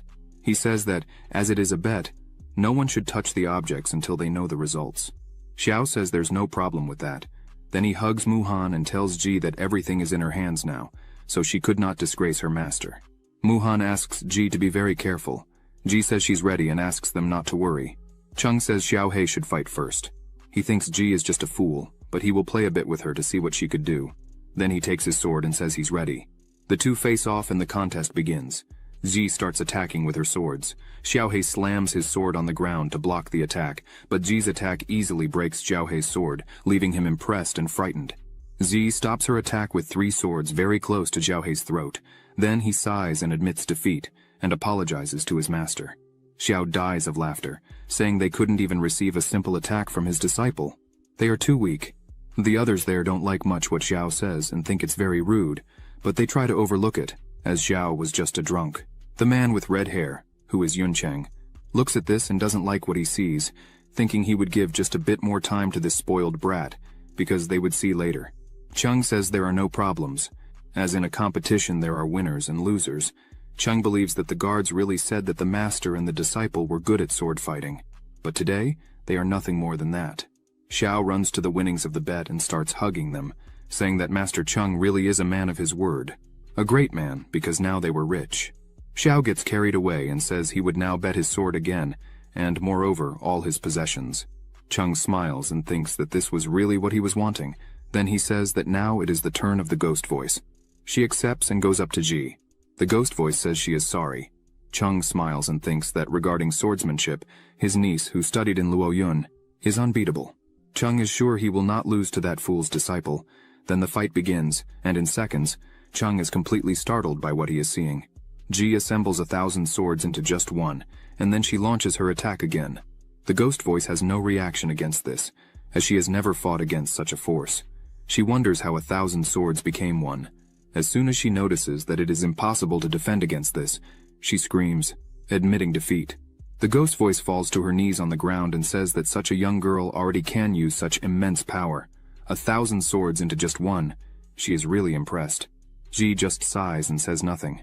Chung says that the victory was for Master Xiao and his disciple, but they notice that, by Ji's appearance, she is close to her limit, as she seems to be very tired. Xiao jumps amid all the money he is winning and starts laughing too much, saying that it is all useless. Even if a god descended on Earth today, it would be useless. Xiao celebrates a lot and asks to bet once more. Yuncheng looks at Xiao and thinks that he is really very happy. Chung says that, for her age, this disciple is a genius for having reached the level of turning 1,000 into one. It seems that Xiao really has a great disciple. Chung says that unfortunately this is just for now. Then a person jumps from behind him towards Zi, hitting her belly, causing Zi to spit blood. As soon as Xiao sees the hit, he notes that this attack is the Luoyun palm of the Luoyun sect. Then he quickly jumps and catches Ji in the air. She coughs and apologizes to her master for having fallen. Xiao smiles and says that it's okay. Xiao thinks that they finally pulled their trump card. Muhan asks Ji if she was okay, but Zi did not answer as she was very tired. The woman who defeated Ji mocks, saying that it did not take time and she had already lost. This woman is called Liang. She is an elder of the Luoyun sect. Xiao hands over everything he had, almost crying, while Ji was completely upset back there, being comforted by Muhan. Xiao says he could not go back like this, as he had lost everything he had. How would he explain all this to the sect when he returned? Then he points to Chung and asks him to compete with him once more. Chung says he would accept to compete again. However, there was a small problem. Xiao had nothing more to bet, so how would they bet again? Xiao looks coldly and says he would simply bet his life. Some people think this is complete madness, but Yuncheng gets excited as soon as he hears this. Chung just tells Xiao not to expect to stay sober to try not to pay the debt. Chung is thinking that he would love to see what Xiao would manage to do without that sword. Xiao begins to release his power and tells Chung not to worry, as he would not back down from his bet. A huge sword appears behind him. Xiao says that unfortunately he would not lose. A hand begins to form, holding a huge sword. Xiao emphasizes that, as soon as he wins, Mr. Chung, besides returning all his fortune, will also have to pay with his life. Liang is astonished at what she is seeing right in front of her, is 1,000,000 swords condensed into one. Xiao begins his attack. Liang prepares to try to defend, but her sword is broken like a tree branch. The sword cuts Liang. She screams, How can there be such extraordinary power in your hands? While bleeding, Liang does not accept, because her sword was given to her by her master. This sword was strong enough to withstand the entire force of a cultivator in the nascent soul realm. Liang does not understand how Xiao had cut her in half with just one blow and without effort. She looks frightened and asks where this man with such inexplicable strength came from. Xiao continues his attack, hitting Liang once again, who screams in pain. Cheng is startled by all this. He runs and holds Liang, asking how she was. However, she does not answer. Cheng gets angry. Xiao says that apparently Cheng is also a disciple of the Luoyun sect. Xiao forms his sword again, and tells Cheng that to learn the Luoyun palm of the Luoyun sect, one must have a high status. Cheng just listens to all this. Then Xiao smiles, and says that it would not be unfair to kill Cheng there now. After Cheng saw Liang being humiliated by Xiao, he looked at the other fighters and shouted, asking what they were waiting for to attack. Everyone began to surround Xiao, saying that it was finally their turn to fight. Muhan held Ji and stayed close to her father, just watching the fight. Ziwan was impressed by the number of people ready to defeat Xiao. Meanwhile, in the middle of the hall, Xiao still stood still as everyone advanced towards him. Xiao began to laugh loudly and clap, saying that all the fighters were in the realm of the Golden Core. Finally, Master Cheng had prepared for today. Suddenly, Xiao became serious and stared at everyone, saying that unfortunately, today he could only kill 30 Golden Core cultivators by himself. He stepped on the ground, and a magical circle appeared, and his swords rose. Cheng, seeing Xiao's stance, said that in addition to being an idiot, he was a complete arrogant. There is no one who defeats 30 Golden Core people at once. Cheng said he still had a little help, the shadow of the Luoyun sword, which he had asked the sect leader before leaving the mountain. He began to invoke it. As soon as Ji saw the sword's shadow, she felt something very strong. Cheng screamed as he launched the sword, which after years of enhancement with the sect master's blood, the power of this celestial level weapon was no longer comparable to ordinary iron. Even if it was just the shadow of the sword, it was enough to kill a nascent soul cultivator.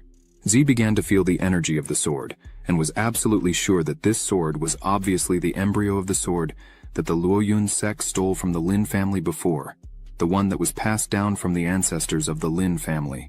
On the day the Luoyun sect massacred the Lin family, the sword was refined with the blood of the sacrifices of numerous Lin family members, so that the sword could be tempered and manifest its powers.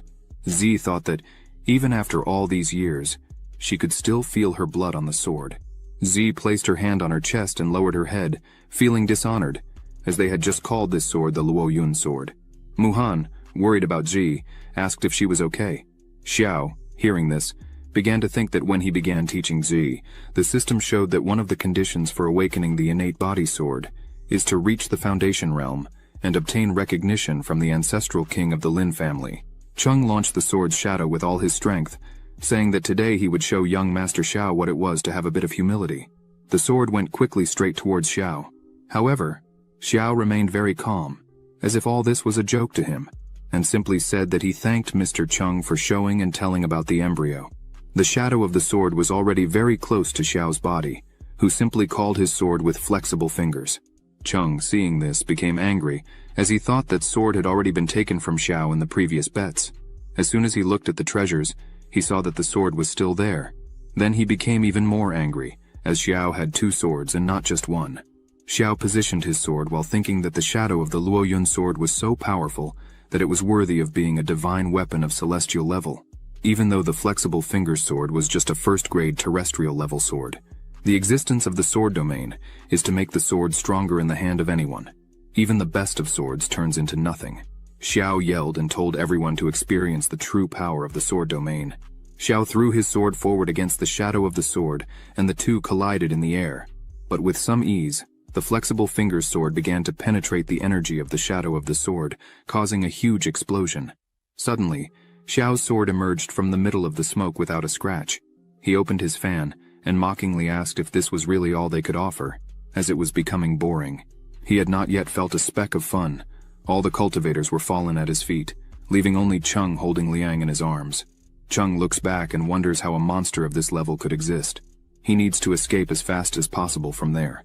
However, Xiao notices that Cheng wants to run away. He turns around and launches several of his swords, asking if Cheng really thinks he could escape. Cheng turns back, begging for his life, but it is too late. Xiao finishes off Chung without a second thought, and blood spreads everywhere.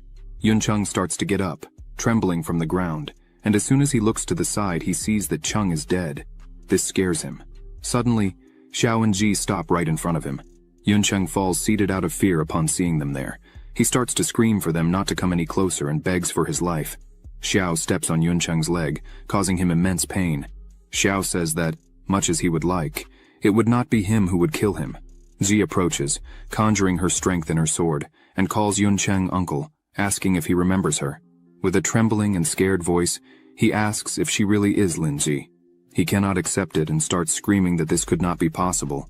Without any regret, and with just one strike, Ji cuts Yun Chung in half, saying that his answer was correct, and as a reward, he would receive death. After all this, Xiao calls Ji and strokes her head, saying that she did very well, but that next time she should not use the sword so brutally. Thus, when taking care of an enemy, one must not let them not feel much pain. So next time, she should try with a blunt blade. This will surely bring greater pain and cause a slow and painful death. Ji is happy and thanks him, saying that she understood and learned something new. Muhan's father is surprised by this teaching from Xiao and says that her master is really a sincere man, right? Muhan agrees with her father.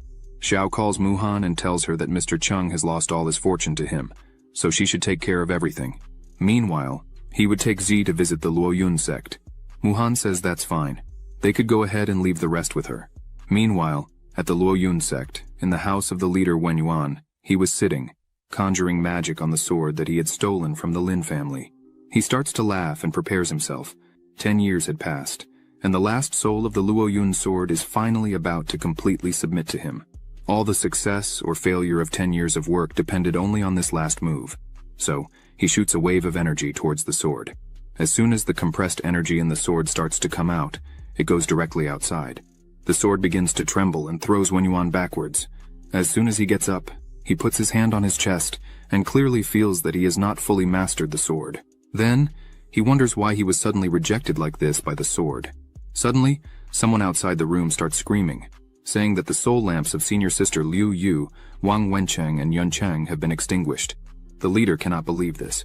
So he gets up and quickly opens the door, asking what was happening.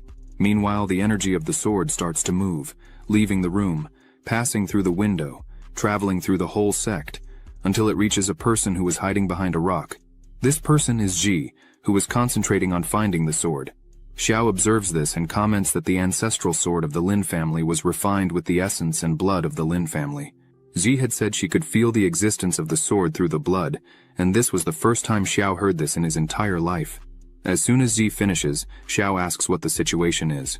Ji smiles and says that she really felt the sword. The people of the Luoyun sect probably still have not been able to conquer that sword. Ji points out that she has already left her spiritual consciousness in the sword.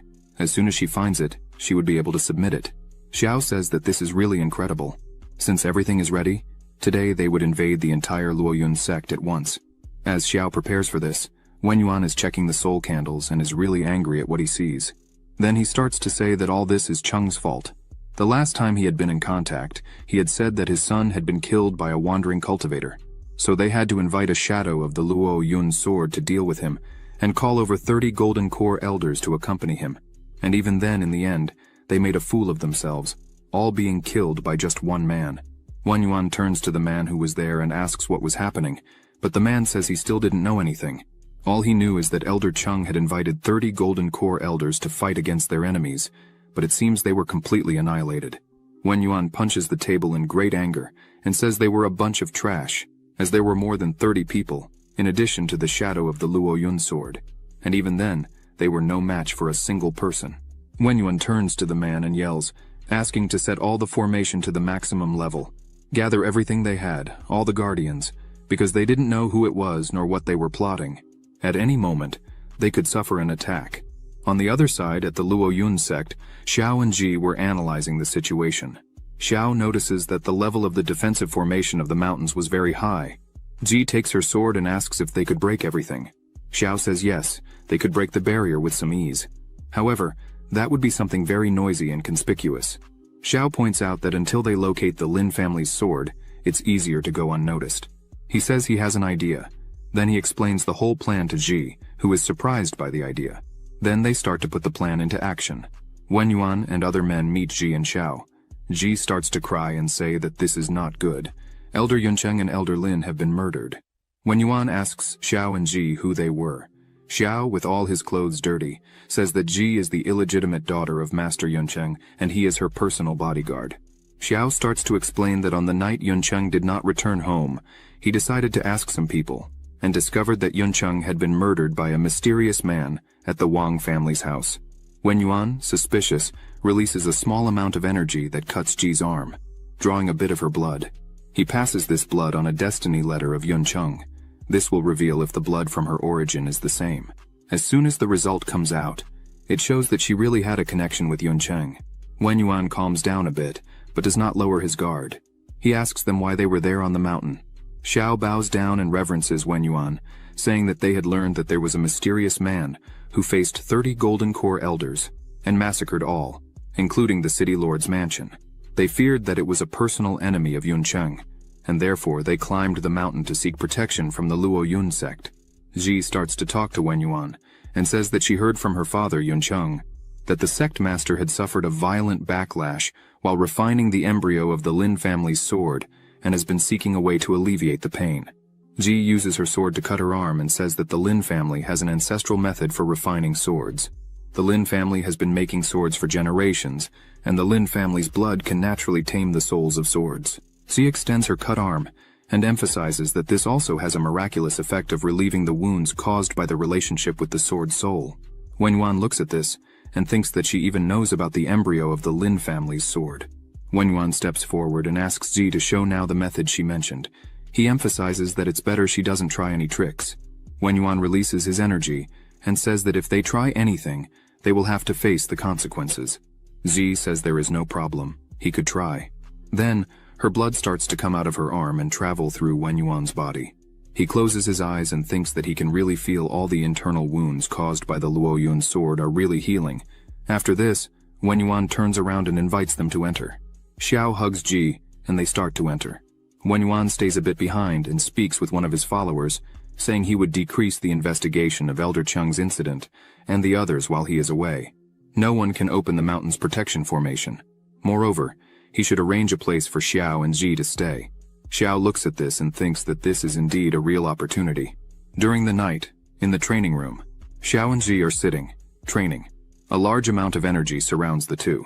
The focus is for Ji to reach the first level of foundation creation. Xiao transfers 200 days of cultivation to Ji, who manages to break through to the first level of foundation creation. The system opens and notifies that the host has transferred 200 days of cultivation to his disciple and will be rewarded with 3 times that amount, receiving 600 days of cultivation. Xiao tells Ji that now she has the cultivation level of the first level of foundation creation. As soon as she obtains the Lin family's sword embryo, she will be able to awaken her innate body sword. Ji does not understand anything and asks what is innate body sword. Xiao smiles and says it's nothing serious. They should proceed with the plan. Then, they leave the room, and, on top of a roof, Xiao asks if Ji really could find the sword. Ji says yes, there is nothing to worry about. Xiao says he trusts her and asks her to lead the way. The two start to move forward. They arrive at one of the houses, and a guard was on watch, but was completely passed out, sleeping. Xiao says it's no problem anymore, as he had lowered his and her aura. No one below the nascent soul realm will be able to sense them there. After closing the door, they finally find the sword. Xiao tells Ji to start refining calmly, as he would protect her from anything. Ji approaches the sword, sits on the ground and starts to conjure her energy, casting it onto the sword. This starts to create a reaction in the sword, and waves of energy begin to come out of it. This hits Ji, who ends up getting hurt. She thinks the sword still retains the spiritual consciousness of the Luo Yun sect leader. With that, the guard wakes up and asks who was there. The man quickly grabs something and breaks it in his hand, which sends a signal to the sky. Xiao gets angry and thinks that it seems impossible to hide the truth. He summons his swords and says that if that's the case, then it's time to make a mess. Meanwhile, Wen Yuan was traveling on top of his sword, and noticing the signal, turns around frightened as someone was attempting to steal his Luo Yun sword. This was clearly an enemy attack. After the signal, quickly several men arrive there and say that Xiao was surrounded. Then they ask who dares to act so recklessly in the Luo Yun sect, and ask for Xiao's name. He then goes outside and says that, unfortunately, today, without his permission, No one would be able to enter this building. Xiao points his fan at everyone there and says they could all fight together if they wished. Xiao sends his swords towards the men there. The men start to create magical circles and ask how Xiao can be so arrogant in front of everyone there. The Golden Core practitioners, although only skilled in sword abilities, quickly see Xiao's attacks begin to destroy ancestral weapons with just one hit and hit them one after another. Xiao, seeing this, smiles and says that the last time he killed 30 Golden Core cultivators, he thought they were drunk, and therefore were not able to fight well. But based on what you are showing me, it seems that the Luo Yun sect is nothing more than this bunch of trash. As soon as they hear this, they despair in knowing that the man who killed the 30 cultivators all at once was this man right in front of them. Xiao starts to float, and an overwhelming energy begins to surround his body. Xiao says he would not change his name or his surname. Xiao looks straight into the eyes of everyone there and says his name is Xiao Xuan, from the Nanli sect. After this night, if anyone alive from the Luo Yun sect still has the courage to face me, remember this name and look for it. One of the cultivators starts to say that he does not believe Xiao could really be from the Nanli sect, but within a radius of 10 kilometers, the only one that could compete with the Luo Yun sect is the Nanli sect. He orders everyone to attack to capture the intruder who is in the sect. Xiao smiles and thanks them for their courage, as thanks to this he would have a bit of fun. Xiao begins his attack, controlling his swords which, without much trouble, begin to hit each of the cultivators one by one, who scream in pain and beg for help. Xiao, flying with several swords around him, and one hand holding a giant sword behind, goes near the cultivators who were fallen, and asks if that was really all they had to offer. He looks with a psychopath expression, and emphasizes that he didn't even get to show all his true power. The leader of the cultivators, lying on the ground, raises his head and points his finger at Xiao, saying that soon the leader of the Luo Yun sect would arrive and would cut Xiao into pieces. Xiao laughs, opens his fan and stops his attack, saying that then he would wait. A few seconds later, someone comes screaming from afar. As soon as Xiao looks up, he sees that it is Wen Yuan, the leader of the sect, flying in his direction, furious. Xiao prepares to fight again, saying that this was faster than he thought. Xiao defends himself with his power and the two swords collide, but Wen Yuan's sword starts to cut through Xiao's sword. A bright flash occurs and the two separate. Wen Yuan stares intently at Xiao and says that the thieves from the Nanli sect really have a lot of courage, as they dared to enter the sacred territory of the Luo Yun sect. Xiao puts his swords in attack position again and responds to Wen Yuan that the Luo Yun sect is nothing. In fact, it's a trash sect. Just one man was able to defeat all the elders without the slightest difficulty. Isn't that right, Wen Yuan? Then, Xiao prepares and starts to make some different movements and asks Wen Yuan to try this attack. The swords go out in attack at an impressive speed, leaving several trails where they passed. Wen Yuan holds his sword firmly and prepares for the attack. Wen Yuan yells and with just one blow, defends against Xiao's two swords and asks how he dares to insult the Luo Yun sect. Wen Yuan attacks Xiao, saying he thinks too highly of himself. However, Xiao quickly dodges. He looks at Wen Yuan's sword and thinks that this sword is really incredible. It must be at the peak of its cultivation. Xiao also analyzes the movements and strikes of Elder Wen Yuan, and realizes that, probably, after using his blood for so many years to refine the divine sword, Wen Yuan might have injured his foundation. That's why he could not advance. The real power of Wen Yuan is probably above the nascent soul. Xiao calls his swords back and thinks that this could be a small problem. Xi needs to finish mastering that sword as soon as possible. Several swords start to appear around Xiao. Wen Yuan starts to look at this and wonders if this is really sword ki, and if this movement can be used on a physical sword. He also notes that just one of the swords is already quite powerful. It's definitely of the highest level. But more and more swords appeared, and as soon as Wen Yuan really looks up, he's completely scared, and thinks that there were tens of thousands of the highest level swords. This is not a sword technique. The correct thing to say is that it's a supreme divine skill. Wen Yuan, seeing the size of Xiao's power, thinks that fighting him like this clearly would not work. Wen Yuan thinks he would need to use all the power he could find. Then, he sticks his sword into the ground, and an energy starts to come out of it, and hits the shield that protected the Luo Yun sect. Wen Yuan yells that his only hope is to activate the great protective formation of the mountain, as the Luo Yun sect is not something just anyone can handle. Suddenly, a huge beam of energy comes quickly in the direction of Xiao, who is startled for a moment. However, he dodges with ease. As soon as Xiao looks to the side, he sees that the shot made a huge hole in the ground. Xiao says that as far as he knew, the mountain protector of the Luo Yun sect had been abandoned by the first sect master. Since then, 100 years had passed, and her power had not diminished in the slightest. He thinks that with this attack, all shadows of the flexible finger swords had completely disappeared. If it had hit him, clearly he would have had a big problem. Thus, he needs to be a bit more careful with this fight. Suddenly a very strong pink energy beam begins to rise to the sky, catching Xiao's attention. As soon as he really sees it, he says that it is finally done. Z was able to master the sword just in time. A system window opens and notifies that the host has assisted his disciple in activating the innate body sword of the terrestrial level. The reward is 10 times greater, being rewarded with the talent of the innate body sword of the celestial level. Xiao closes his eyes, and energy begins to surround his body. He starts to say that this feeling of the power of the innate body sword is truly amazing. He was feeling as if he had acquired an additional understanding of every trace of sword energy that roams between heaven and earth. This sword energy arrives at a constant rate. A lot of energy begins to concentrate in Xiao's body while he is in the air.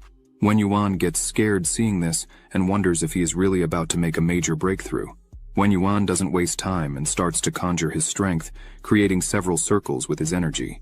Another blue energy starts to circulate there. Wen Yuan says he has no more time. He would explode Xiao at that exact moment. Wen Yuan's eyes shining as he yells for Xiao to show his true power and how much he would manage to advance. But out of nowhere, the energy circles that Wen Yuan had created begin to disappear, leaving him scared and confused. He tries to create new circles, but the mountain's protection no longer responds. Wen Yuan wonders why the mountain's protection was no longer under his control. Xiao begins to walk with overwhelming energy coming out of his body, and with a penetrating look, says that Wen Yuan is not a good leader. A great sword begins to form above them, containing overwhelming energy.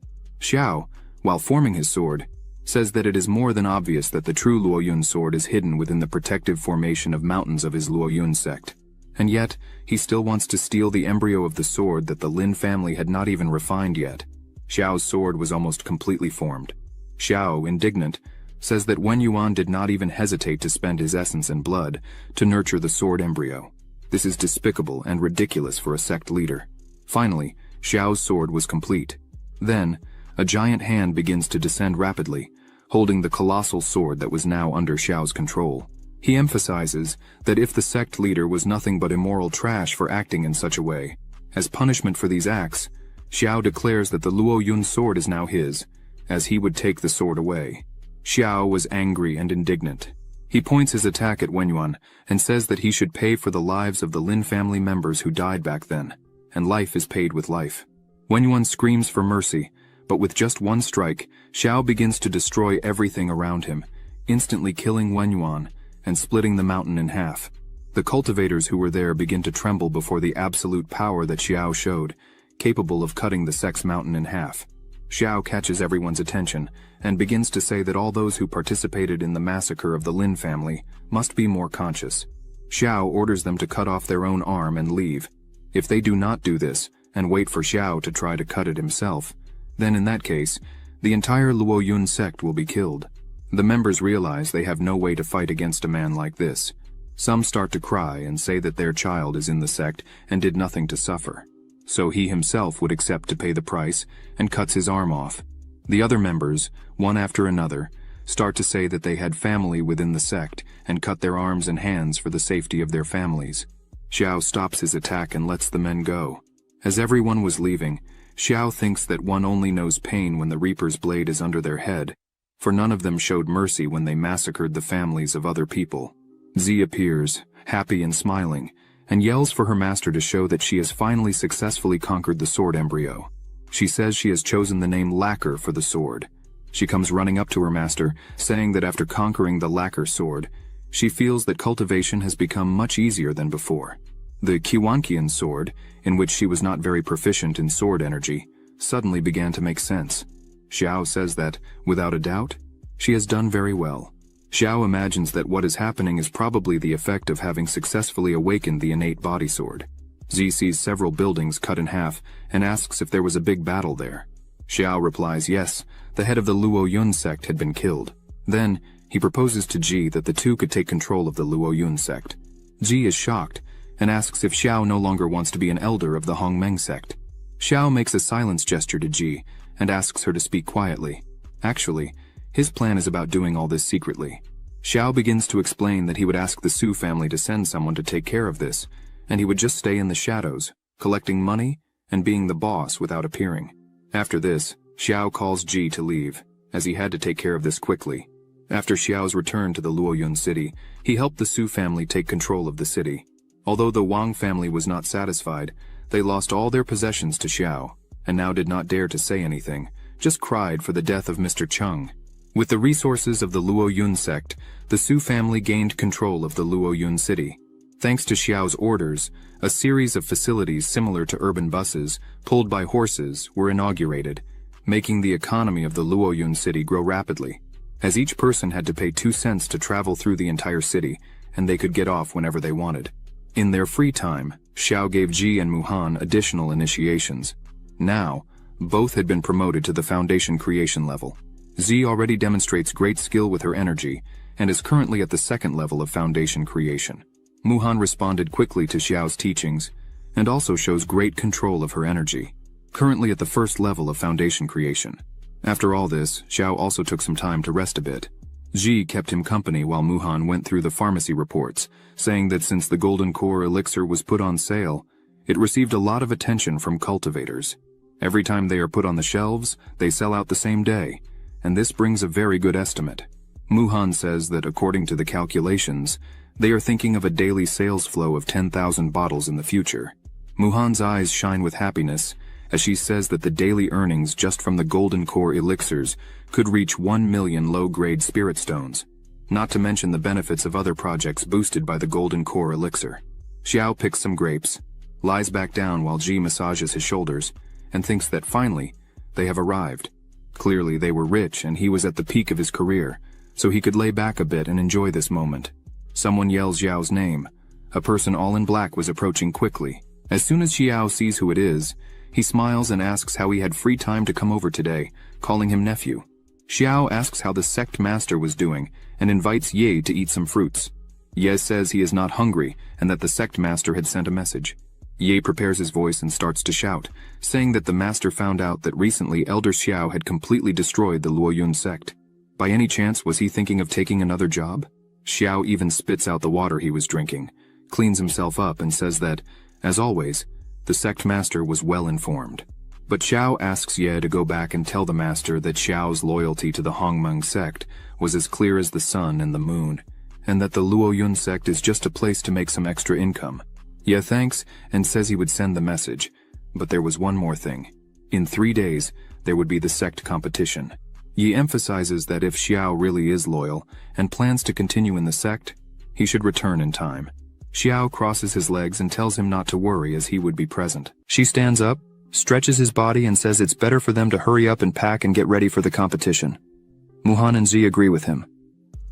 She turns to Muhan and tells her that there are some people she should be cautious of as soon as they return to the sect. Just thinking about it, Muhan already feels a headache, but she asks who these people would be. Ji, with an expression of anger and hatred, begins to explain that initially, these people were disciples of Master Xiao, but they betrayed him and tried to kill him. Ji says he would explain everything properly. Muhan is a bit surprised and says she would listen carefully. Meanwhile, at the Hongmeng sect, on the 6th peak, Wang Na and his 2 disciples were talking. Wang Na says he heard that Xiao would soon be back in the sect, and therefore he wanted to know if his 2 disciples were ready. One of them says that the set of exercises that Mr. Wang Na passed to them should also combine with the cultivation of the essence and blood of spiritual beasts. He points out that he was feeling that these exercises are very similar to a demonic cultivation method.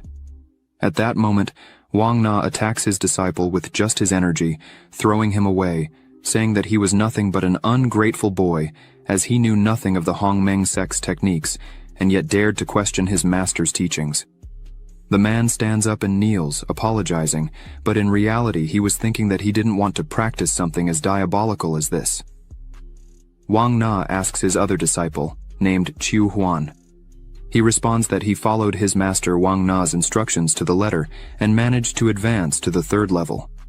But now, his cultivation was refined, and this allowed him to reach the 5th level of foundation creation. Wang Na smiles a lot, and says that this result is excellent, as if Chu Huan could cultivate up to the 3rd level of the foundation. It wouldn't be a problem for him to become the leader among the younger generation of the Hongmeng sect. Wang Na stops smiling and stares at his disciples, saying that nothing else matters in the great sect competition. The only important thing is the prize of the violet key. This is a supreme treasure. There is a legend that, in the past, there was an immortal in the Hongmeng sect, and this violet aura is the great treasure that the immortal left after his death. Thanks to this, every 5 years, the Hongmeng sect holds a great competition, and the winner of each round receives a certain amount of Hongmeng's violet key. Wang Na begins to release a great energy around him and tells his disciples that they cannot lose a single round, as in each round they would win a bit of the violet ki, and the grand winner would receive the purest and first-class violet tu ki. And so, losing is unacceptable.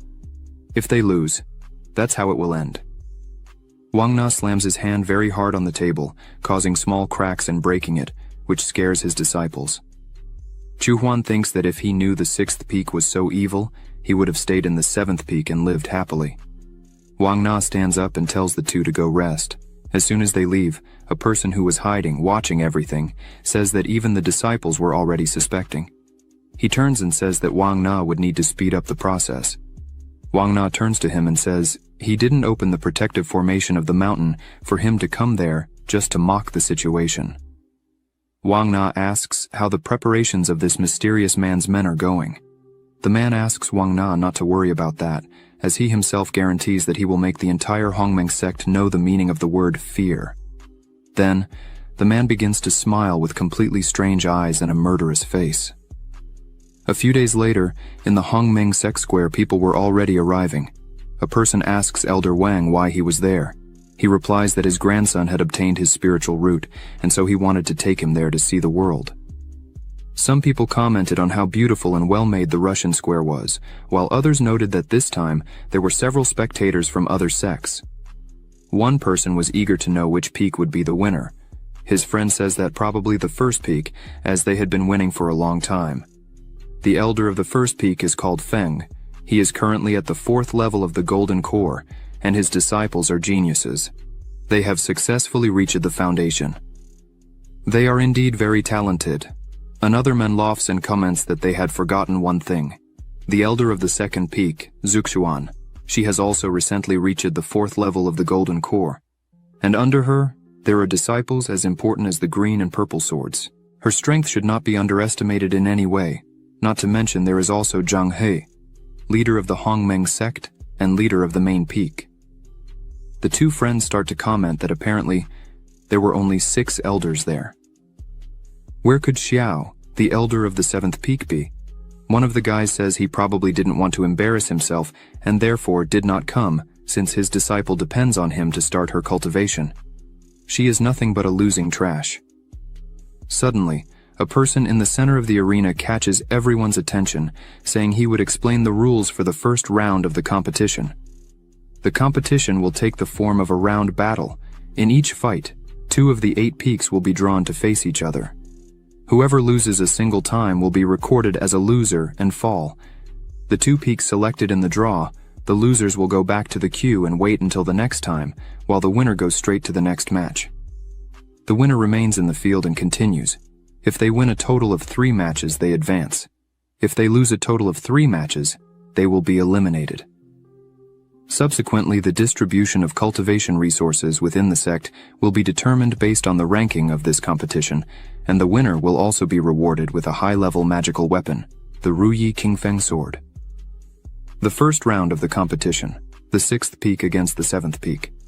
Then, disciple Wang Zheng enters the arena, which surprises many people and makes them wonder if he wasn't from the 7th peak and why he was representing the 6th peak in this competition.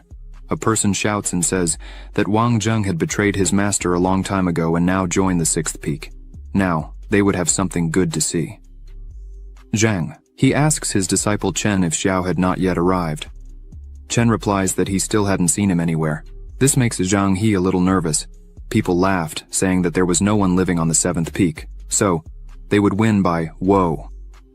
They continue mocking that, on the 7th peak, only Xiao would be able to fight against a disciple of the 6th peak. The judge raises his hand and starts to say that since there is no one to represent the seventh peak, this battle is— but suddenly a glow in the sky appears, shouting for them to wait. It was Xiao saying he was late because he had slept too much. Wang Zheng seeing this gets annoyed because Xiao was still with the trash Ji by his side and even accepted another trash as a disciple. Wang Zheng starts to smile and thinks that this will be perfect, as he was lucky to get a weak opponent. He just wanted to see the faces of the others when he stepped on Xiao's disciple. Quickly, Xiao says that Muhan should fight, as this is the perfect moment for what they had trained. Muhan promptly says she would accept. Ji calls Muhan and says she still doesn't know Wang Zheng, but it was he who betrayed Master Xiao and tried to kill him. Ji says that Muhan should not have mercy on a person like that. Muhan looks at Wang Zheng and thinks that she only found out what had happened to Xiao through Ji. She didn't expect that, as soon as she arrived there in the sect, she would face the traitor right away. Muhan starts to release energy and thinks that, if that's the case, she must give her best and not embarrass her master. The judge introduces Muhan, saying that she was currently at the foundation level, Zhang. He is surprised by this, as Muhan is quite young for such an achievement. It seems that Xiao has found a talented new disciple. Meanwhile, in the center of the arena, Wang Zheng starts to mock Muhan, saying that clearly she hasn't learned anything from Xiao. Then, out of pity, he would let her attack first. Muhan gets angry and says that there is no place for traitors on the seventh peak. Muhan shouts that Wang Zheng is nothing but a scoundrel who deceives his own master and destroys his ancestors. Such trash is not worthy of calling Xiao master. Wang Zheng gets angry at these words and grabs his sword, saying that as can be seen, Muhan doesn't know what's best for her.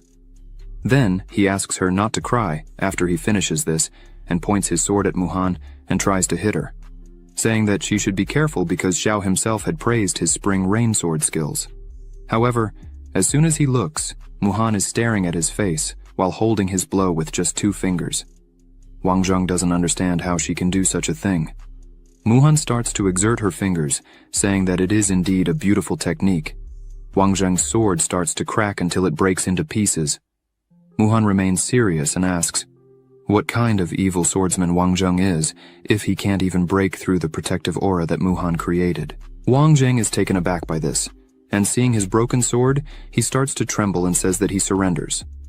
Muhan asks him to leave the arena, but she quickly realizes that this is a trick, because the sect competition requires that they don't stop for anything. Muhan quickly conjures her energy in her hand and says that Wang Zheng is lucky, that according to the rules, she can't kill him. Now she's going all out and applies her technique. Wang Zheng quickly turns around and shouts that she's getting ahead of herself. Their techniques collide, and a great explosion occurs in the center of the arena. As soon as the explosion passes, Wang Zheng is all injured, screaming in pain, while Muhan is standing in front of him. Wang Zheng crouches in pain with his arm completely wounded and burned. He screams and asks if Muhan really is at the foundation creation level, because with that power it's impossible. Wang Zheng, still not reconciled to this, asks if she has this level of cultivation because she is forced to worship Xiao as her master. Muhan smiles without a scratch on her body and says that it's been half a month since she was just at the first level of QI refinement, but now she's at the first level of foundation creation. Muhan emphasizes that, thanks to the training, initiations, tendon and marrow cleansing by Master Xiao, she is now stronger than before, and unfortunately, this is something that traitorous trash is not even worthy of envying. Wang Zheng can't believe that Xiao really was able to give initiation and transmit skills to his disciples. On top of all this, he did a marrow cleansing. It's unbelievable. The judge enters the middle of the arena and announces that the 7th peak is the winner of the first match. But suddenly, a red lightning bolt appears right in front of Muhan, saying that they should wait a minute. This person is Chu Huan. He looks at Muhan saying that he will challenge the 7th peak. This scares the spectators because Q Huan really challenged the 7th peak. According to the rule, if someone takes the initiative to challenge a disciple, the challenged cannot deny. However, the elder can decide which disciple will fight. People continue commenting and asking if there really is anyone on the 7th peak who can face Chu Huan. Most people say no, because in the beginning Chu Huan was small compared to Xiao, but now he is at the 5th level of foundation creation. With this level of cultivation, he could even become an elder of a peak. The judge announces the challenger Chuhuan, who is currently at the 5th level of foundation creation, and asks Elder Xiao to send his disciple to fight. Xiao simply says the name Ji, and she quickly appears in the arena. She shouts that she is ready. Xiao smiles and asks her to be a bit careful while fighting. Chuhuan looks with a very arrogant gaze and asks if slaves were qualified to step into the arena. So she really should be careful while fighting. Xiao smiles and says he meant for Chuhuan to be careful. Quickly, one of Ji's swords was just inches from Chuhuan's face, who is startled by the situation but manages to dodge quickly. However, the sword still manages to wound his face. Xiao starts laughing in the arena and says that Zi should smash everything. She looks at him and says she would follow his orders. Chuhuan, annoyed by all this disrespect, wields his sword and says they don't know what they're talking about. A phoenix appears around him, and flames envelop him, but Zi doesn't move an inch. Wang Na asks if Chuhuan is using the Faiyan sword technique, which was created by Xiao to adapt to his sword skill. Meng Yu replies yes. As soon as Chuhuan defeats his disciple with the sword he himself taught, the expression on Xiao's face will definitely be beautiful to see. Ji, seeing all this show, just laughs and launches one of her swords. Chuhuan wraps himself with his energy and tries to defend himself with his sword while saying that Ji really is brave. But as soon as Ji's attack hits Chuhuan's sword, it breaks it in half, which leaves him completely shocked. He looks at it, wondering what happened there and how it was possible. Ji, still on guard, says it's just the handling of the Feiyan sword. It's not that difficult. For 5 years, Chuhuan trained with Master Xiao and learned only this? Ji says she feels ashamed. She emphasizes that from such a thing, according to the rules, if the sword is cut and the winner is already decided, the other person must leave. However, she can't stand the way Chuhuan thinks he's so superior. So, Ji takes a new sword from her bag and throws it in front of Chuhuan, asking him to try again.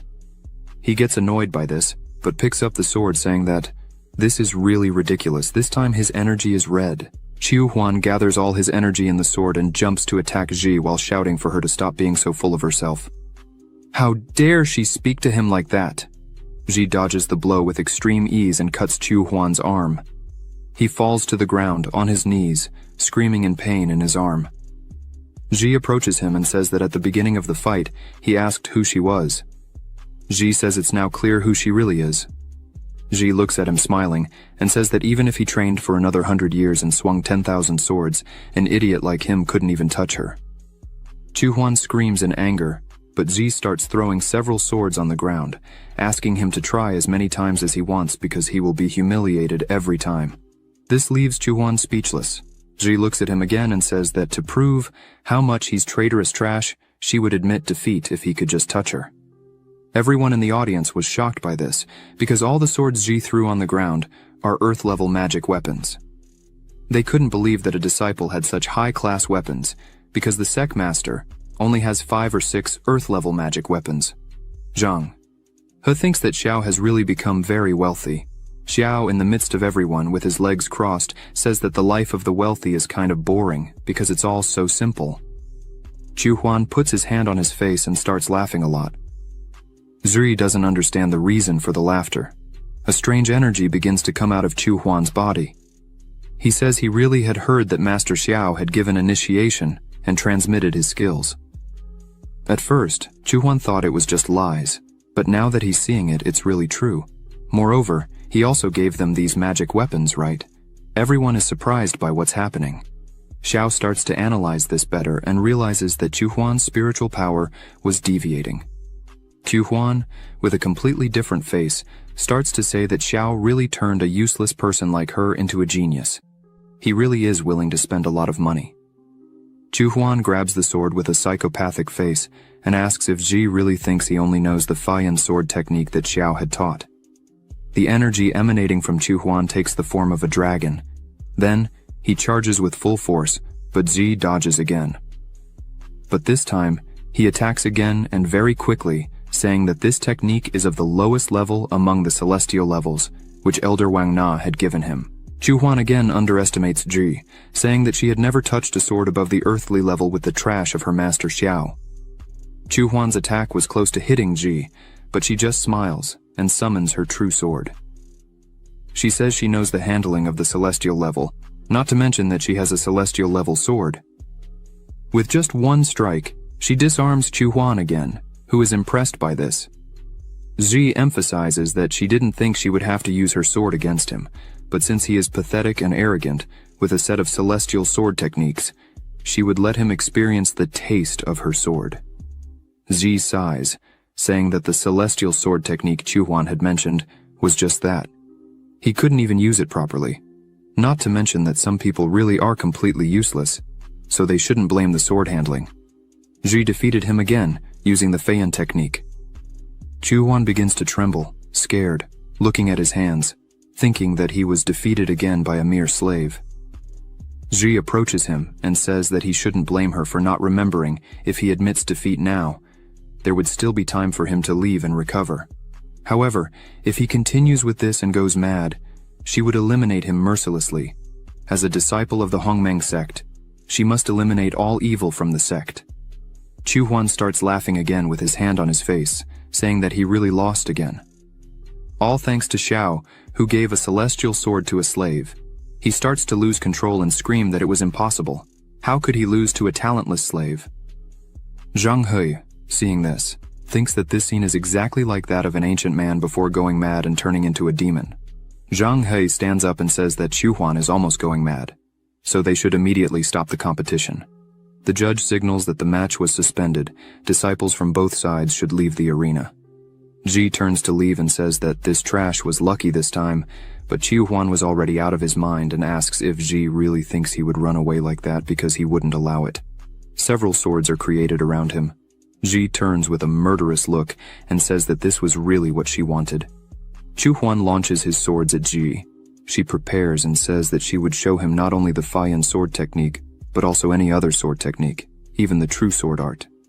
Chu Huan's swords kept coming at great speed. In the blink of an eye, Ji destroys all of Chu Huan's swords and turns the attack against him, saying that all this was taught to her by her master Xiao, and it's not any useless person like Chu Huan who could achieve this power. Chu Huan was completely defenseless and screams as Ji's attack approaches rapidly. Zhang, he stands up, scared by Ji's strength, and asks them to stop this. Xiao just closes his eyes and asks Ji not to exaggerate too much. She smiles and asks Xiao not to worry, as she knew what she was doing. The swords pass straight through Chu Huan's body, leaving a mark on his face and his hair all cut by the swords. Chu Huan puts his hand on his body and asks if he's really alive. The entire audience starts laughing a lot. Chu Huan turns to them and asks what they were laughing at, and if it was him. Ji goes to him, smiling, with a mirror in hand, saying that she would be upset if he left without looking at her excellent work. She places the mirror in front of him, smiling, and asks him to look. Chu Huan is terrified by his state. Ji says that her swords contained her spiritual power, so until Chu Huan can really defeat her, neither the hair nor the wounds on his face will return to normal. She turns to leave and tells him that it's better for him to pray to God for a chance to defeat her in this life, and every time he holds his sword, he will have to remember this day for the rest of his miserable life.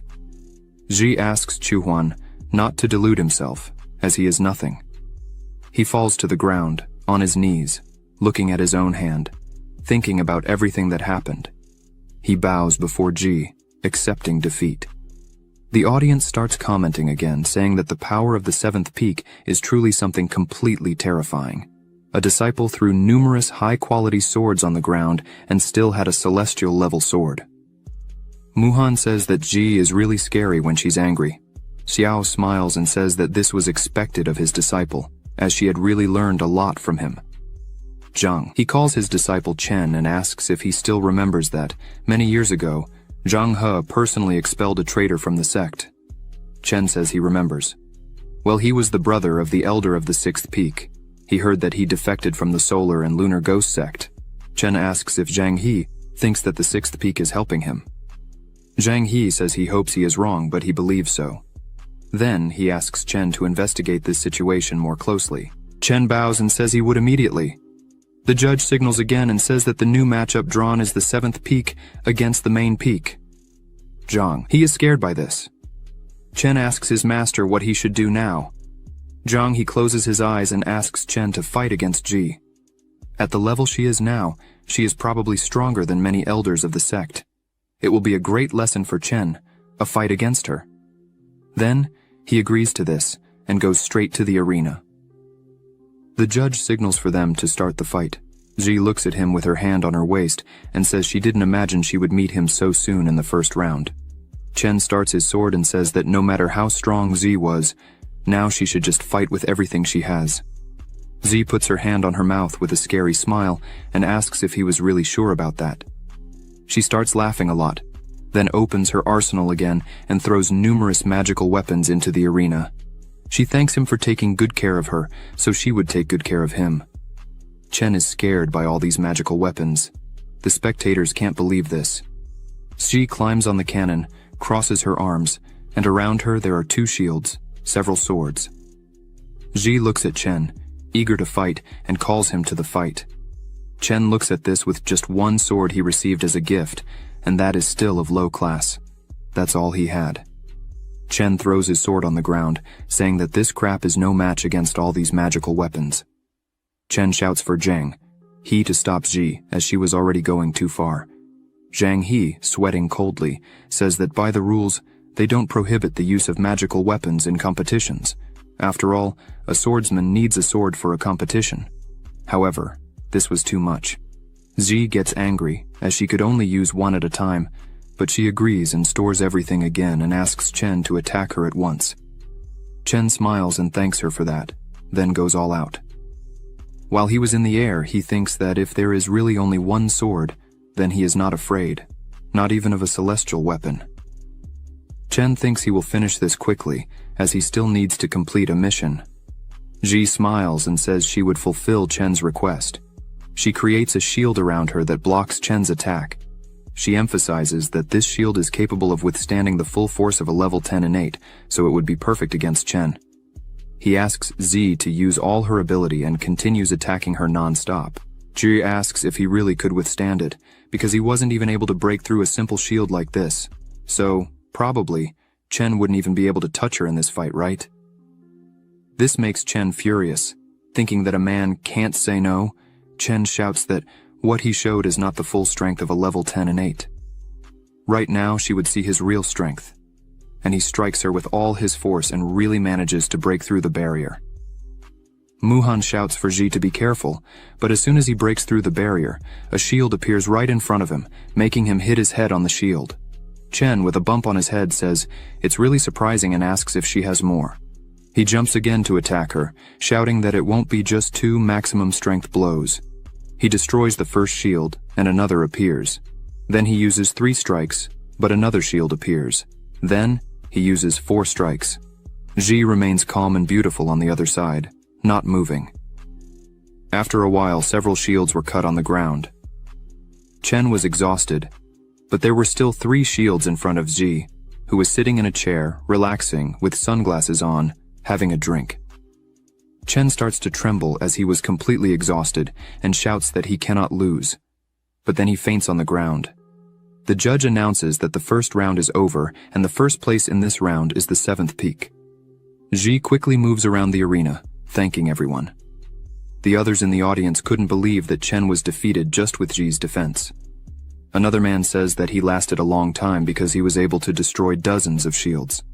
Ji runs to Xiao, who says that she is very intelligent and full of tricks, so he is very happy to see this. Ji high-fives him, happily. A person looks at them, thinking that such a fighting style is scary.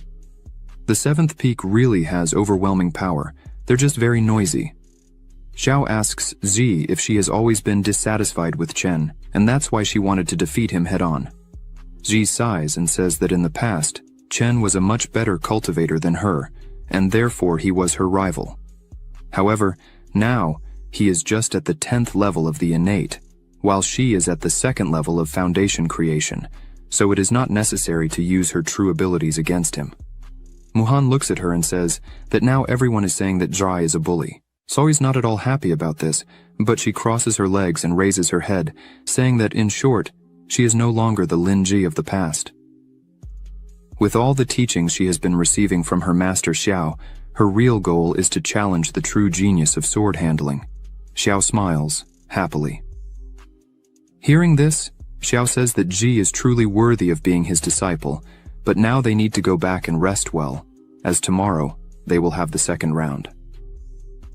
Wang Na, after seeing everything that happened there, is annoyed because he did not expect Ji to be so powerful.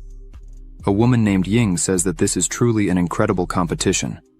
The man next to her, named Wei Ju, says that this little Hongmeng sect is certainly an extraordinary foundation, but it is no more than the Qin dynasty. Ying says that she secretly sent some spies to investigate the girl, the senior disciple of Elder Xiao of the Hongmeng sect, who was a normal person without cultivation a few months ago, but not long ago. Xiao alone massacred everyone in Lord Luo Yun's mansion, and also climbed the mountain alone to challenge the entire Luo Yun sect, and the result was the same. Now, these two major places have become his. Ying emphasizes that, based on Xiao's deeds and the current situation, he is an extremely dangerous and powerful person within the Hongmeng sect, as well as being able to connect strongly with a person. Ying asks if this is not the kind of talent they were looking for. Weiju asks Ying if she was wanting to recruit Xiao. She replies, yes, if she can get this year's grand prize, the Violet Key. In front of the 7th peak, someone shouts, Violet Key. This person is Muhan, who is asking what the Hongmeng Violet Key would be. Xiao explains that it is a specialty of the Hongmeng sect. It is distributed every year, according to the ranking of the grand competition. They say that people who practice with the Hongmeng Violet Key for a long time are blessed by luck. Xiao says that if they win this year's competition, they will get the first-class Violet Key. When they get the first-class Violet Key, the entire peak will experience an extraordinary change. Muhan is impressed because the Hongmeng sect was not so famous and has such an incredible treasure as this. Xiao agrees with her and says that he was also surprised when he first heard about it. However, it seems that in the past the Hongmeng sect was a great sect. He smiles and says that they will test the effect of the Hongmeng Violet Key, then they continue to walk through the 7th peak. Zhu comments that the aura in the air of that place is much better, which allows them to achieve twice the results with just half the effort. Muhan approaches a golden tree and realizes that this is a necessary material to refine the infinite golden elixir, the infinite seed. She wonders why there are so many there. Looking closer, she notices that this year, the Violet Key of Hongmeng seems to be particularly stronger. Walking a bit further, Muhan notices that there are also several molten fire lotuses. Ji points out that with these molten fire lotuses, they could forge spiritual swords just like their master Xiao's. Upon hearing this, Xiao turns around smiling and says that they could try. After a long walk, they finally arrive at their resting place. Ji wonders why the house remodels automatically. Xiao replies that there are rumors that all the buildings of the Hongmeng sect were created by the Li Mountains, and seeing them today, Xiao believes in the legends. Xiao turns to his disciples and says it's time for them to enter and rest for the next round tomorrow. Muhan and Zi agree. Meanwhile, in the arena, the fights continued. Zheng was fighting against Linking and once again lost the fight. He finds himself in a not very pleasant moment for him. Linking mocks him, saying that she remembers the day he asked to join the 2nd peak, but was rejected by his master. She points out that apparently she does not see that Zheng has no intention of practicing sword handling, probably should not be there to study with her master on this subject. She asks if Zheng thinks that's why there are more people on the 2nd peak. She comes very close to him, who is kneeling on the ground and looks intently at Zheng, saying that, unfortunately for him, even if there were thousands of disciples on the 2nd peak, none of them would be interested in a man-trash with no value or reputation like Zheng. He lowers his head, clearly uncomfortable with these words, but Linking does not stop talking and says, she heard that Elder Xiao had customized sword techniques for his disciples, and that is the real reason why she is excited to see them. As Zheng continues to kneel in front of her, she points out that, from what she has seen, no matter who creates or how good the technique is, if the person using it is not good enough, it still doesn't work. This fight was a waste of time. It would be much more pleasant if it were with Ji. This makes Zheng completely angry. He begins to tremble and clench his hand on the ground, but to no avail. The judge gives the signal and announces the end of the fight. Now the sixth peak was disqualified for having accumulated 3 defeats. Seeing this, Wang Na becomes completely angry, saying that his 2 disciples are nothing but filthy trash. He turns to one of his subordinates and tells him to find Brother Changfeng and tell him that there is no hope for the 6th peak to be promoted. Wang Na points out that they all must prepare to attack the mountain to steal the violet key of Hongmeng as soon as the winner of the competition is announced. On the 2nd day of competition, Ji was in the arena ready to fight in the 2nd round. Bai, who was her opponent, says he wanted to learn the sword handling that Ji used, but he was concerned about the magical weapons that Ji had. So he prepares to fight and asks if she intended to use the magical weapons against him. Ji smiles and says she still didn't know. The fight begins and Bai comes at her with everything. Ji remains calm and prepares, because since she was able to recover the lacquer sword, she had a completely different feeling about fencing. After concentrating, Ji uses her innate creation Thunder Heart Step technique with extreme ease. Ji disarms her opponent as if it were nothing. With this Thunder Heart ability, Ji can identify all the weak points of her opponent at any moment during the fight. Bai is completely lost, as he almost didn't see Ji's movement. After that, he thanks her and says that the sword handling that Ji is using is really relentless, it is on a different level, and that's why he accepts defeat. The judge announces the end of the fight and says that the 2nd peak has been defeated, and the last winner is the 7th peak. The women in the audience begin to comment about Elder Xiao, saying that it is really amazing that, even after years in complete silence, he returns to the top in this way. The other one is enchanted by Xiao's beauty and wonders what kind of woman will win Elder Xiao's kindness. Meanwhile, Ji returns to her master's side. Xiao says that her fight was really beautiful to watch and the sword strike was excellent. Ji smiles, happy for the recognition she has been receiving from her master. Suddenly, a woman approaches them and calls Xiao. This woman is Zhuxuan. The 3 are surprised by this beautiful woman. Zhuxuan says that it has been a long time since they last saw each other. She points out that, apparently, Xiao is much better than before. He keeps looking at her and says that she also seems very well, as her aura is much stronger than before. It seems that she has gained a lot in her travels through life. Xiao begins to remember that when he entered the Hongmeng sect with Zhuxuan, his cultivation was something surprising, and Zhuxuan always tried to compete with him, and this bothered Xiao for always being in this situation where Zhuxuan created a rivalry in almost everything. But the future was harsh, as there came a day when Xiao could no longer evolve, his cultivation stagnated, and everyone began to underestimate him, except for Zhuxuan. She was the only person who, even with all this happening, continued to treat Xiao exactly the same as before. Zhuxuan was always tough on Xiao, saying that he couldn't just give up on everything. If he didn't want to go through this, he should train with her. And that's why Xiao is grateful to this day. He thanks Zhuxuan for everything she did and for taking care of him. Xiao says that he recently accepted 2 beautiful disciples and feels very excited when happy events like these occur. He asks how long Zhuxuan plans to stay there this time. Zhuxuan replies that this time she plans to stay for a few more days. She calls her 2 disciples and says they wanted to thank Xiao for saving them the time in the forest. Xiao smiles and asks if she isn't being too polite. Zhuxuan approaches Xiao and smiles. She says that this year he had won the prize, and with this first-class Hongmeng Violet Key, he will be able to advance his cultivation a lot. Xiao replies that Zhuxuan is also not bad at all, as she managed to go far in the tournament, finishing in 2nd place.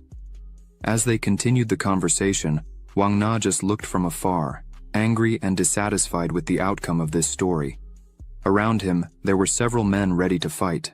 Wang Na says it's almost time.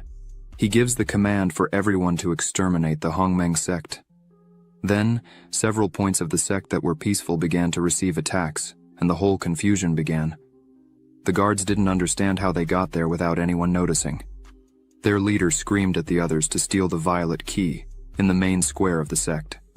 Changfeng, the elder of the lunar and solar ghost sect, screamed at the sect leader. His current power is at the 1st level of the nascent soul. Changfeng screamed, calling Zhang He an old thief. Behind him there was an army. Zhang He, looking at all this, says that Changfeng really is a despicable person, as he had deserted to follow the lunar and solar ghost sect, and now dared to come back to cause trouble.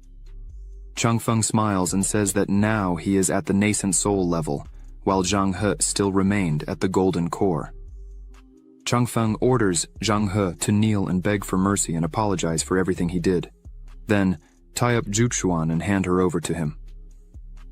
Changfeng starts to laugh and says that if all this is done, maybe he will leave and let the sect live for a while longer. Zhang He begins to release his power and says that the Hongmeng sect is not a place where he can enter like this and leave when he wants. He begins to conjure the protection formation of the mountain that he had prepared a long time ago for this moment. The energy around the sect begins to move, and this means that it is fully active. Suddenly, the protection begins to attack the invaders, hitting several at once. Changfeng says he had indeed heard stories that there was once a man who reached the immortal level in the Hongmeng sect, and that the power of the mountain protection formation was astonishing. Changfeng emphasizes that today, he can see it with his own eyes and confirm that it is indeed true.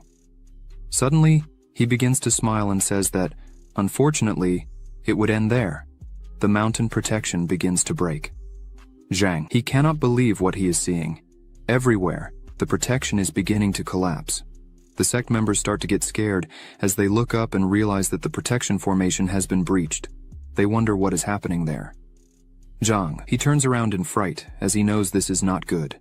Upon further analysis, Zhang He realizes that demonic energy has invaded the first peak, and the main point of the mountain protection formation is focused on the first peak, which has now been corroded by the demonic energy. Zhang He starts to get really worried, as each of their moves was clearly well planned. The lunar and solar ghost sect had thought very well about what they were going to do. Zhang He takes action and mounts his bird, telling all his elders that he would return to the first peak and try to restructure the mountain's protection. Then, he would leave the invaders there for them. Zhuxuan and Xiao, side by side, say that he could go without worry, as they would take care of everything. Zhuxuan smiles, and says that this reminds her a lot of 10 years ago. Xiao smiles and asks if she was referring to the time when she wanted to go down the mountain to see a play, the one that trapped the master at home with him, and soon was chased all over the mountain by the master's spiritual sword. Zhuxuan turns around and says that his skill is still as good as ever. She starts to strike several men at once and says she would go ahead. Zhuxuan looks at the invaders and says that if they had the courage to invade the Hongmeng sect, then they also had the courage to face death. She starts to conjure her energy, and again strikes several men at once. Xiao prepares his swords and says that Zhuxuan's green and purple swords did very well, so he couldn't fall behind. He begins to attack, causing a lot of damage to all those close to him, defeating numerous men at once. Bai and Linking get excited and say they would join in the fun too. The two start to fight together, and, combining their attacks and defenses, manage to cause some kills as well. Muhan also prepares for the fight. Z is not left behind either, but she comments that the fighting style of the second peak is the practice of dual swords, and only when the green and purple swords are used together do they show their true strength, and therefore she wants to fight against the two together when she has an opportunity. Muhan tells Z not to worry, that she would provide support and clear the way, so that she can fight more easily. Z advances fearlessly and says she would trust her life to Muhan. Z starts her attack and, with monstrous strength, throws several enemies away with just one blow. Muhan takes one of her medicines. With this, she will be able to control more magical weapons at once.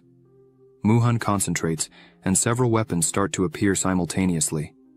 Bai and Linking are impressed with the amount of high-level magical weapons that Muhan is controlling. Linking says that, apparently the seventh peak did not use all its strength during the competition, and yet it was an overwhelming victory against the other participants. Wang Na takes the opportunity and attacks Zhuxuan from behind, saying that all this is because of Master Zhang He's favoritism. Xiao yells for Zhuxuan to be careful. However, Xiao realizes that she would not be able to defend herself and, with a quick movement, he uses one of his swords to defend her. Wang Na cannot believe that, once again, Xiao is thwarting his plans. This makes him extremely angry. Zhuxuan wastes no time and takes advantage of Wang Na's lowered guard and attacks him with all her strength. Wang Na, with no other option, just yells and asks for help from Changfeng, who was fighting against Xiao. As Xiao attacked with his swords, Changfeng defended himself with a magical barrier, saying that Xiao's attacks were useless against it. Changfeng realizes that he would not have help from anyone at that moment, so he begins to conjure a large amount of energy and summons a large flag. This flag is called the Soul Summoning Banner. Several undead begin to appear all around. Changfeng commands them to attack. Zhu Xuan, seeing all this, tells Xiao that after Changfeng betrayed the Hongmeng sect, he had lost his way and turned into a monster. At that moment, Changfeng was out of his mind, laughing like a madman amidst his undead soldiers. Changfeng screams that they were neither humans nor ghosts, and that this was really cruel. Changfeng yells, furious with anger, saying that years ago he was willing to do anything for Zhu Xuan, but she treated him like nothing, and this made everyone ridicule him. He continues saying that all this was her fault. If it weren't for her disapproval, he wouldn't have risked going through this. In the end, his spiritual power went out of control, and he lost his cultivation completely, and that's why he can only practice the path of demons. Changfeng gathers all the soldiers, and yells once more that if it weren't for her, he wouldn't be in this state. Zhu Xuan continues fighting fearlessly. She looks at Xiao and says that all the skeletons were close to the peak of the golden core, so he should be careful. But Zhao was not so worried about that. One of the skeletons approached. Ying and her elder Wei protect her with just one blow, knocking one of them down. She asks him if he thinks that, in the current situation, the Hongmeng sect would need help. Wei says that the elders of the Hongmeng sect were all cowards. They got too scared when they saw the soul summoning banner. Only the two young ones, a man and a woman, are worthy there. But they haven't crossed the golden core yet, and therefore it's difficult for them to deal with Changfeng, not to mention the master in the nascent soul realm of the lunar and solar ghost sect, the killer demon. Wei emphasizes that unfortunately, the Hongmeng sect will not be able to escape this disaster. Meanwhile, in the midst of the enemy army, two people were alive and fighting without hesitation. Zhu Xuan and Xiao were side by side. Ying begins to fight against some monsters while thinking that if the Hongmeng sect really cannot get rid of this disaster, they will not be able to help her. But she is impressed with the talent and determination of Xiao and Zhu Xuan. She says that if they can be accepted as her disciples, it would be a beautiful choice. Ying tells Wei that she wants to stay there and wait to see what will happen, and if Xiao or Zhu Xuan are in real danger, they should help immediately. Wei agrees with this and prepares to fight. Zhu Xuan continues fighting and calls her sword, cutting several skeletons at once. Wei says he heard that the Hongmeng sect has a dual-wielding technique that is at the bottom of the celestial levels. A single sword is already very powerful, but Zhu Xuan has already achieved great success with both swords. He fears that no one below the nascent soul realm will be able to compete with her. Ying hears this and smiles. While Zhu Xuan fought, a skeletal hand comes out of the ground and grabs her leg. She realizes that the skeleton's hand is poisoned and therefore she cannot move. Several skeletons surround her and use their chains to attack her. They manage to capture her. At that moment, Zhu Xuan is completely vulnerable, as she has no strength to break free or move. Suddenly, a huge skeleton appears behind her. She feels this presence and turns around to see what it was. As soon as she looks, she sees that the skeleton was indeed much larger than the others.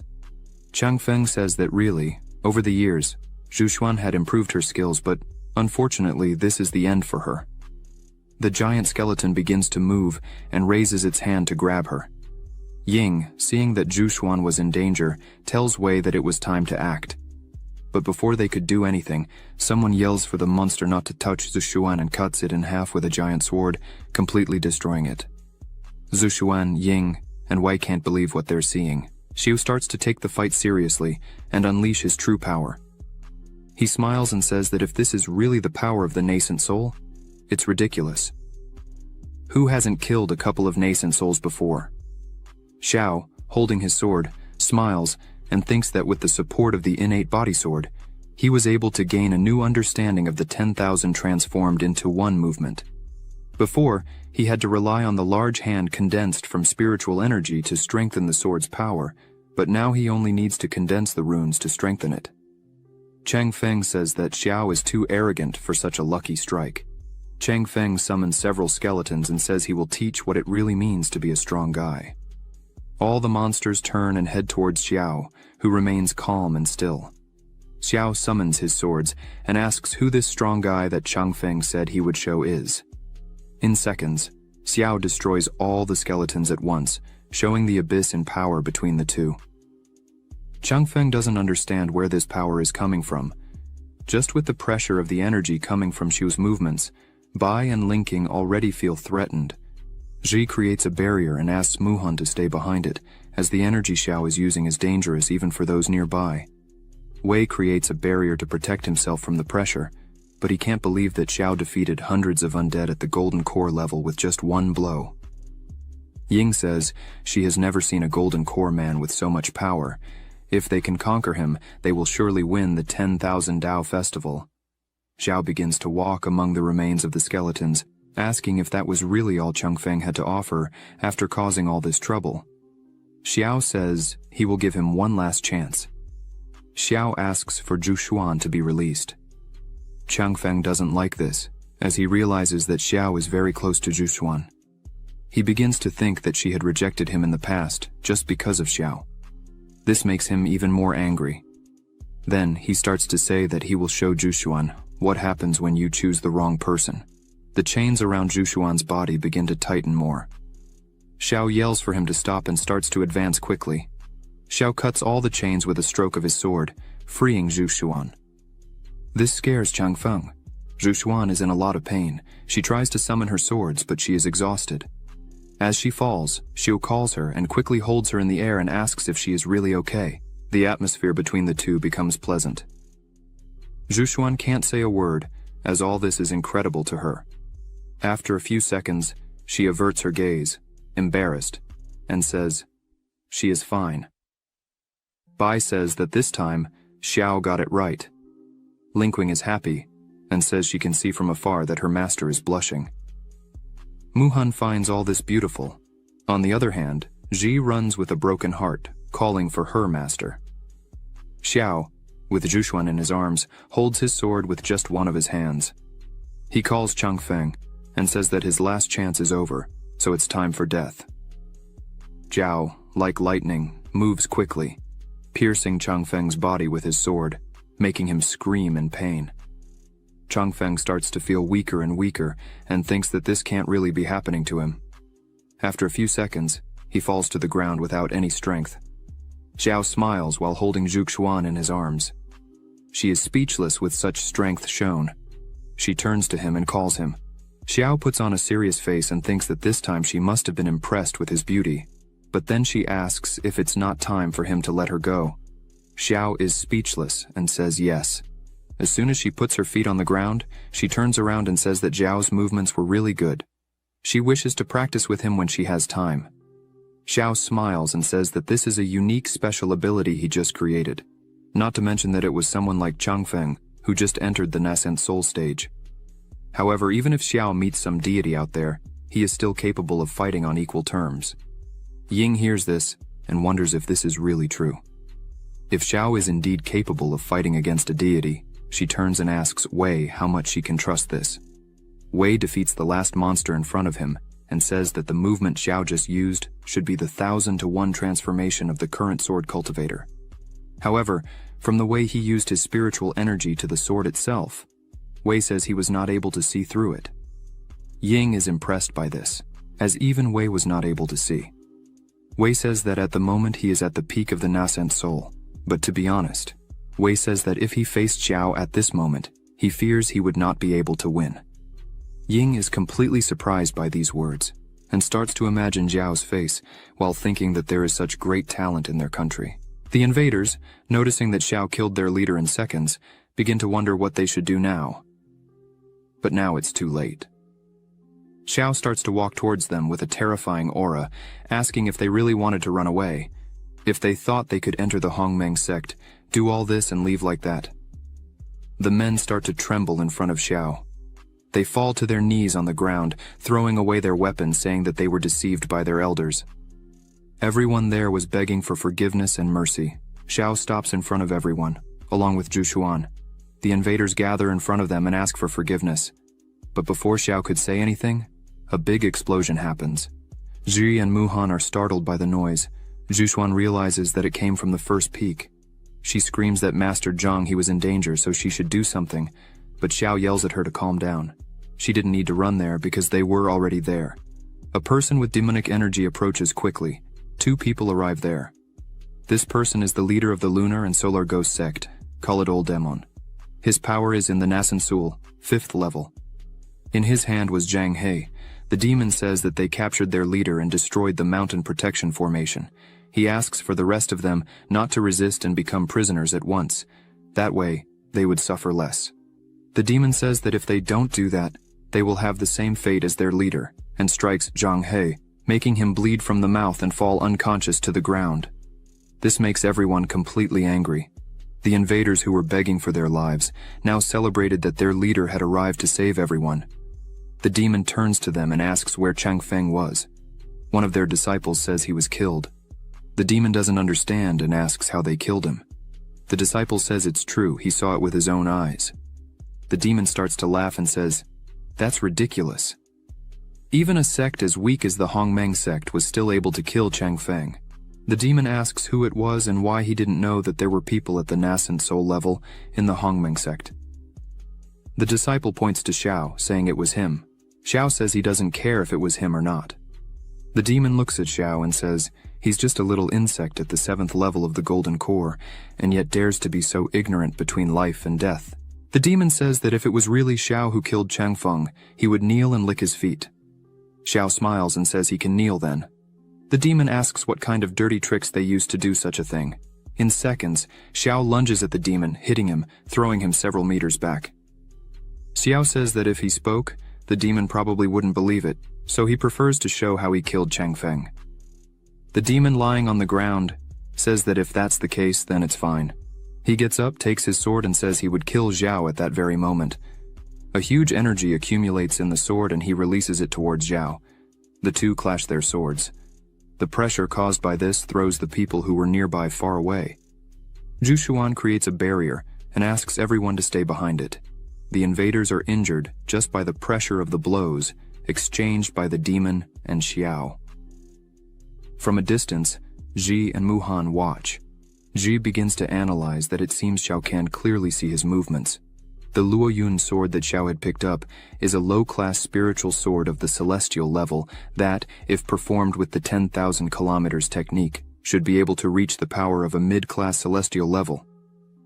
Ji realizes that the demon's sword is superior to that, possibly being of the highest class. As the two fought, Ji fears, because now it can really be dangerous. The demon tries to hit Xiao, but he dodges and jumps back and asks for Zhuxuan's swords on loan. Xiao uses his power and calls them immediately. He also uses his flexible swords. Ji is impressed seeing that her master is using the 7-star exorcist sword formation technique. At that moment, Xiao was surrounded by a dense and constant aura. His swords were ready and positioned. Xiao looks at the demon and says that no matter what kind of deity he believes himself to be, the outcome is already decided. He would die today. Ji can't contain her joy, as the 7-star exorcist sword formation is a high-class sword formation of the celestial level. When the 7 swords are completed, its power can come close to the immortal level. Ji, without thinking twice, throws her sword to Xiao, saying that if he needs it, he can use it.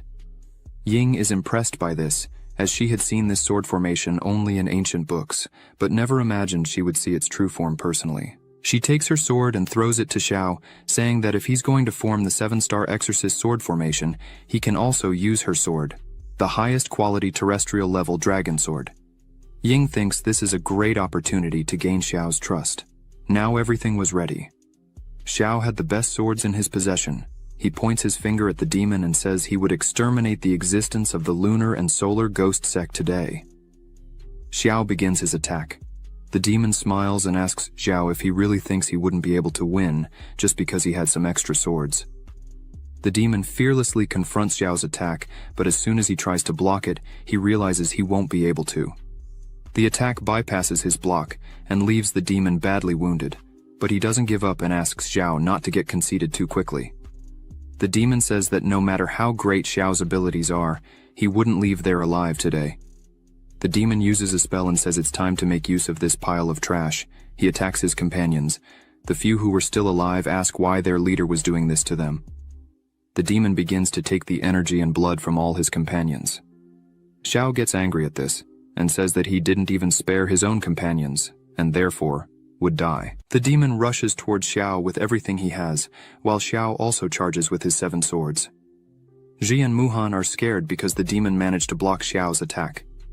He smiles, saying that his sword can be tempered using blood, and now it was at the 2nd immortal level. As long as there are people in the world for him to kill, he will become stronger. Xiao gives a small laugh, and his energy begins to take the form of a dragon and becomes denser. Xiao starts attacking with all this power. The demon's block starts to break and he becomes desperate, asking how it is possible for the 7-star exorcist sword formation to have all this power. Xiao thinks that if it were a normal 7-star exorcist sword formation, it would be harder to win so overwhelmingly. However, the formation of the sword blessed by the innate body sword is different. It not only strengthens the power of the swords themselves, but also amplifies certain qualities of the swords. The green and purple swords of Zhushuan have been tempered by the violet Qi of Hongmeng and can suppress the demonic aura of the demonic sword. Xiao hadn't realized that the Ying dragon sword, after being catalyzed by the sword formation, had actually developed a powerful dragon Qi, and this is so powerful that it can destroy demonic energy. Xiao, while running through the fight, looks at Ying and thinks that, by the way, she is not a bad person. The demon was completely helpless and starts to try to run. However, Xiao's speed was greater. He came quickly surrounded by his dragon-shaped energy. The demon looks back and says that his master is an elder of the lunar and solar sect in Longyanshang. He shouts at Xiao that if he dares to kill the demon, his master will definitely not let Xiao go unpunished. Xiao looks at the demon and says he doesn't care, he's going to die. Zhao attacks, and the demon starts screaming in pain. Behind a rock was Wang Na, the elder of the 6th peak and traitor of the sect. He can't believe that the demon was being defeated by Zhao, who had this overwhelming strength. As soon as Xiao looks, Wang Na quickly hides behind the rock. Wang Na puts his hand on his head, desperate, not believing that Xiao was able to kill the demon so easily. Wang Na starts saying that the lunar and solar sect is a sect that really has the power to govern during the realm of separation. With this, it can be said that it is the supreme lord of the dragon realm. Wang Na points out that even if the power of all the sects of the Qin dynasty were combined, they still couldn't even come close to the lunar and solar sect. Wang Na was trembling behind the rock, saying that now it's really all over. Xiao is dead, the Hongmeng sect is dead, and he would also die. As he was saying these things, Xiao appears behind him and asks if that's really going to happen. At this point, Xiao has a murderous aura and hatred. He starts to grab his sword and says he doesn't know what the future really holds for him and the Hongmeng sect, but he knows what Wang Na's future is. Wang Na starts screaming in terror as he turns his face. Xiao says that Wang Na's future doesn't exist because he's going to die there and now. Only Wang Na's screams are heard as Xiao's sword drips blood on the ground. Xiao turns to everyone and says that it's finally over. Xiao was in the middle of 2 piles of skeletons, saying that this was really a great loss. The sect leader was being healed. Everyone was around him. Xiao approaches and asks what his condition is. Muhan says that Zhang He's heart was injured, but he would survive, but he should rest for years to fully recover. This scares people because the leader would not be able to take care of the sect members. Zhushuan steps forward and says that, in the current situation, the Hongmeng sect cannot be without a leader, so they should choose an interim leader as soon as possible. From afar, Ying says she recommends that Xiao become the sect leader. Zhushuan turns to Ying, greets her, and asks who she is. Ying bows, showing respect, and introduces herself, saying it is an honor for her to meet the people of the Hongmeng sect. She also introduces her bodyguard Wei Ju. Muhan and Ji are surprised. Xiao kneels before her and gives his greetings to the Royal Highness, the 3rd princess. The other members are shocked to learn that she was the princess.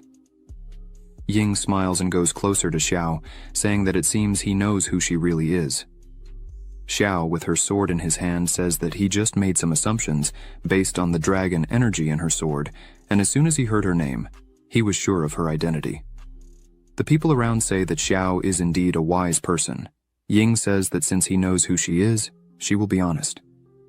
She was there to invite the Hongmeng sect to participate in the Grand Dao Festival, which will take place in the capital in 6 months. Again, the younger ones are surprised by the invitation. Ying begins to explain that the Grand Dao Festival is a festival led by the royal family of the Qin dynasty. This event is a competition among the various forces of the territory to select the strongest. Ying points out that this time is different from other times, as now the participants are not only limited to the immortal cultivation forces of Jianghu, but also include the aristocratic families of the Great Qin realm, which is the most prosperous since the foundation of the dynasty. Ying turns to Xiao and looks intently at him and asks if, by any chance, the Hongmeng sect accepts to participate in the 10,000 Dao Festival, Xiao would be willing to lead his team.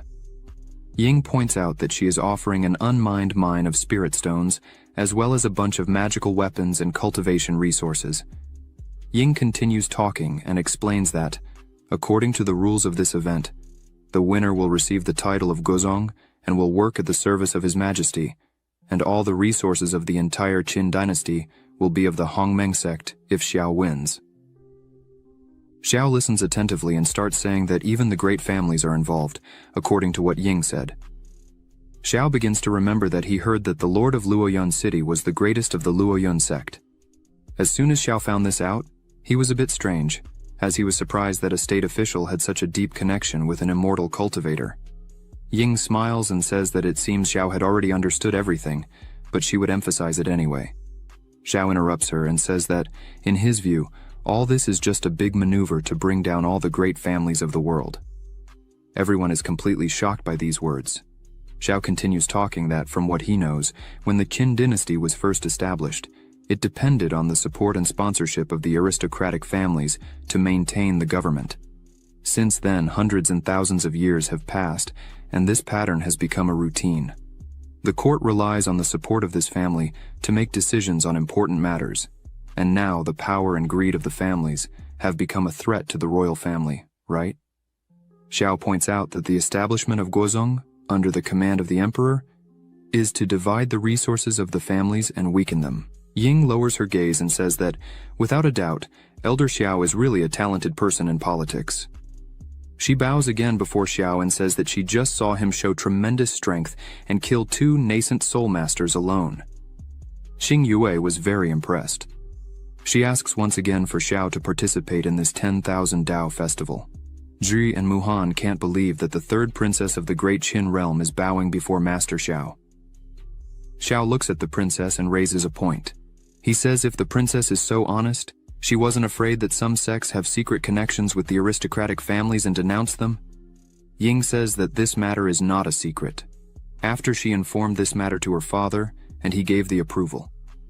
She herself ordered that the news be spread, and the great families should have known, but they prevented it. Ying thinks they also want to take advantage of this opportunity to submit the royal family and make their power even greater. Xiao smiles and thinks that this is indeed a good game that combines yin and yang. The third princess of Qin is a talented person who can make good use of it. Xiao looks intently at the princess and says that if she really wants him to lead something, these rewards are not enough. Weiju starts to get annoyed and tells Xiao not to be so greedy.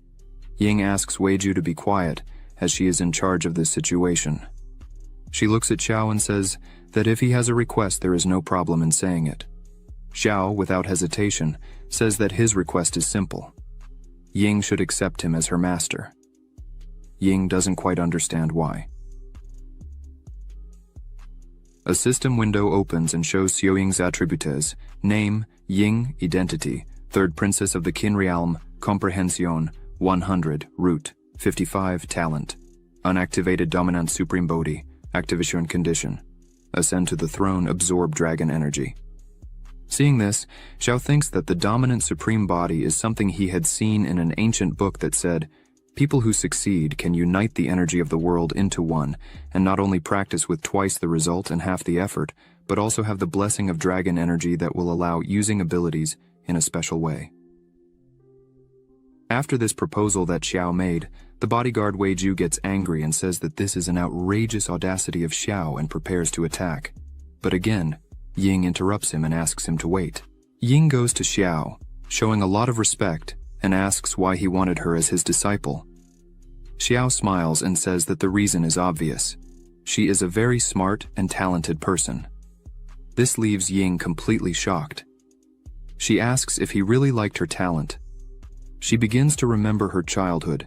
As she grew up, she was the most knowledgeable in martial arts among her brothers and the best in poetry, books, music, and literature. However, even with all this, she was never as good as her brothers in cultivation, and for this reason, her father didn't value her, giving all the love and attention to her brothers while she felt alone. However, she kept trying, but never got the slightest recognition. She looks at Xiao with a look of astonishment, thinking that it was the first time someone said they are interested in her talent. Xiao looks at her and asks why she has that look of astonishment and doubting his words. Xiao asks if she wants to know the benefits of the seventh peak. Xiao snaps his fingers and calls Ziji, who appears quickly, smiling, saying she was right there. Xiao says he would like to introduce the benefits of the seventh peak to the princess. Ji begins to explain that if the princess joins the seventh peak, not only do we have the guidance of personalized training from Master Xiao, but they also have a third-level alchemist who provides pills at any time. The elixir shop under her name makes a lot of money every day, and the funds are abundant. The princess is impressed with this. Ji emphasizes that the most important thing is that she will have the opportunity to be initiated and trained by Master Xiao himself. No matter how talented she is, if the princess joins the seventh peak, the journey to immortality will have no obstacles. Xiao smiles and confirms that it is all really true.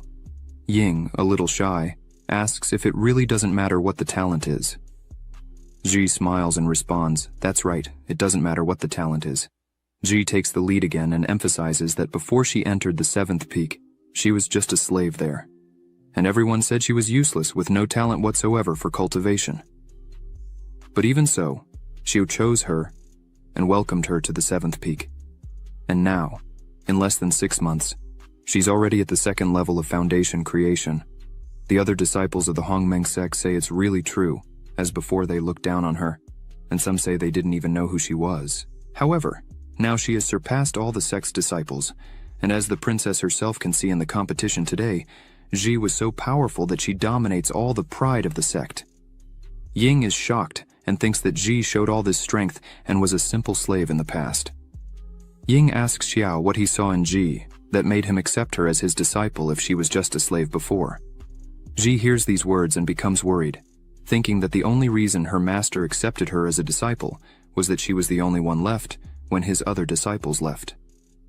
However, Ji thinks that her master wouldn't say something like that. He will make up a story saying he was attracted to her character. Xiao puts his hand on Ji's shoulder and starts to say that it was because of the talent Ji had. As expected, an elder looks for strong people as his disciples. Ji is paralyzed when she hears this. Xiao looks around and asks if there is anyone present who does not recognize Ji's talent in swordsmanship. Everyone was silent. Xiao turns to the princess and says that, as he said before, he is impressed by her talent. Xiao emphasizes that he fully trusts her and that she will surely become the best in this area. Ying again doubts herself but feels embraced by Xiao's words.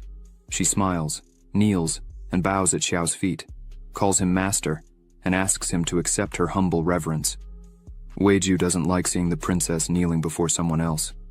Xiao holds Ying by the shoulders, calls her a disciple, and asks her to stand up. The system window appears for Xiao, congratulating him on successfully recruiting a disciple, and his reward will be tenfold, and will obtain the Yin-Yang 5 Elements Body Technique, a first-level product of its class, and a Hutian spirit. Energy runs through Xiao's arm, and he wonders what this Hutian spirit could be. He feels like this spirit is connected with the flexible finger sword, and from what he is feeling at the moment, now one of them seems to be in sync with Xiao's thoughts.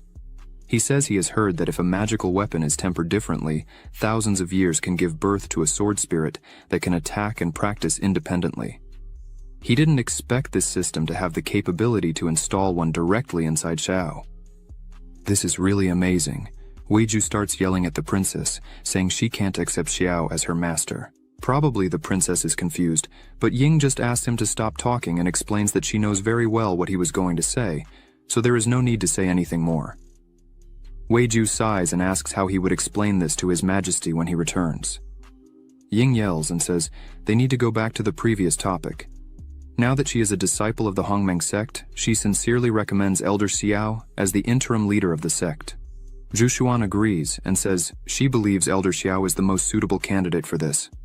Ying says that in addition, the Qin royal family will also support Elder Xiao.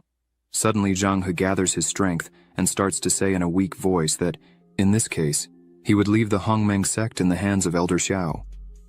After saying this, Zhang He starts coughing because he is still very weak. Mu Han holds him and asks him not to strain himself. Zhu Xuan starts to name him and says that, as Xiao has met everyone's expectations. Before she finished speaking, Xiao raises his hand smiling and says he has an objection. No one understands what that was. Zhang. He says he is dying. This is the time to hand over the Hongmeng sect to them, the young ones. Don't choose a new interim leader of the Hongmeng sect. Choose a new sect master. Xiao starts to say that he likes to be free and make some enemies from time to time. Now that he has the third princess as a disciple, his identity becomes even more complicated. Acting as both the interim leader of the sect and the sect master is not suitable for him. Xiao takes Zhu by the waist and pulls her close to his body, leaving her a little taken aback. Xiao says he would like to recommend Zhu, the celestial maiden, to become the new leader of the Hongmeng sect. Bai and Linking are surprised by this and ask if Zhu would really accept this. Feng, the elder of the first peak, stands up and says he heard everything Xiao said and completely agrees with all of it. He emphasizes that, as Xiao himself said before, it is not suitable for him to be the master of the third princess and have another status so controversial.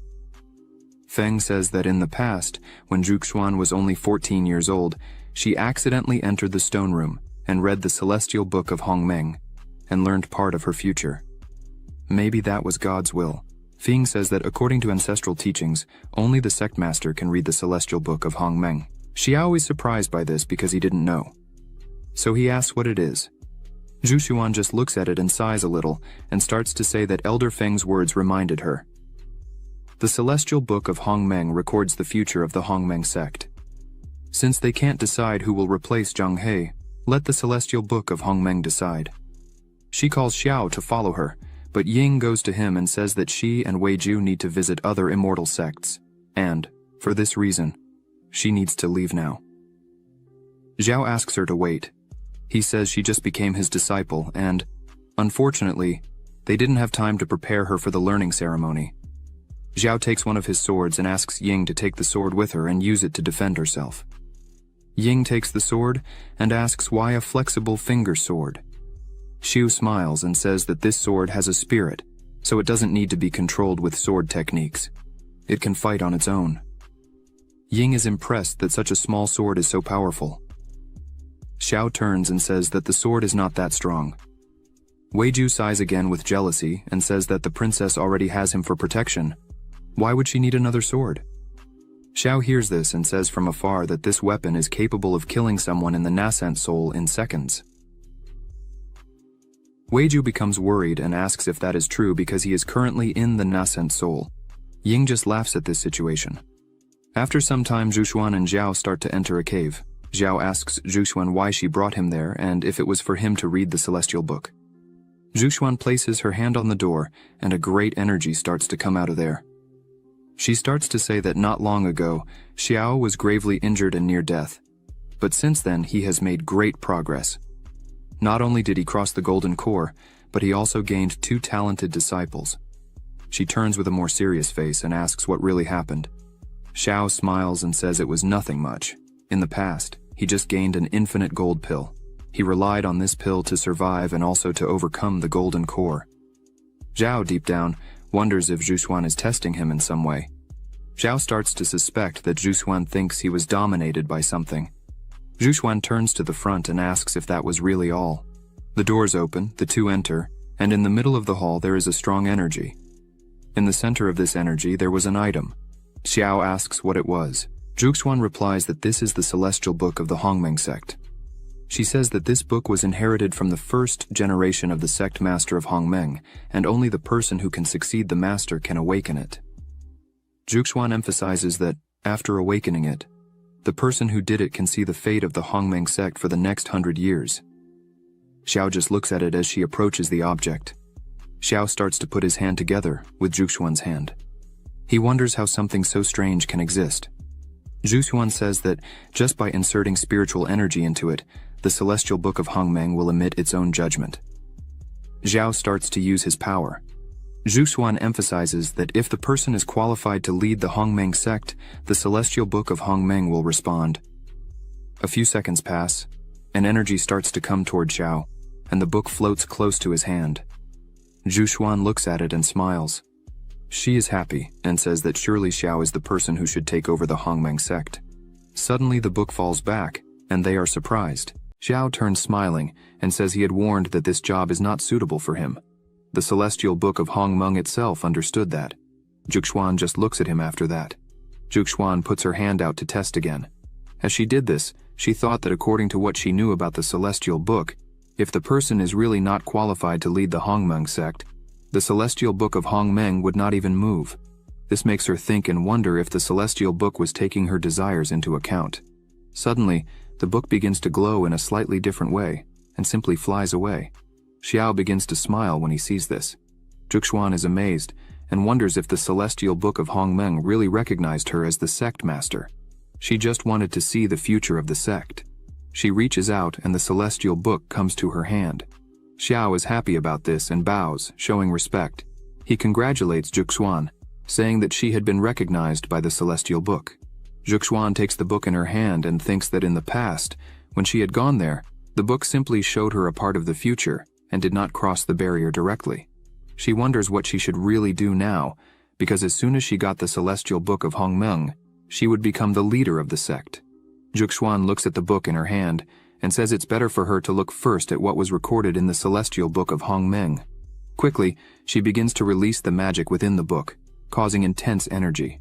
The energy begins to organize and takes the shape of a book, and in it was written, "There, the nobles have been watching the skies and predicting the fate of future generations, and finally calculated that when the Hongmeng sect obtains the status of national sect of the Great Qin dynasty, it will be the day of ascension to power of the Hongmeng sect. At that moment, all the luck will be attracted to stimulate the noble sect." Xiao is impressed, as even the matter of the national sect was calculated. Xiao thinks that the celestial book is really too amazing. However, suddenly, Zhu Xuan calls him, saying that the text was changing.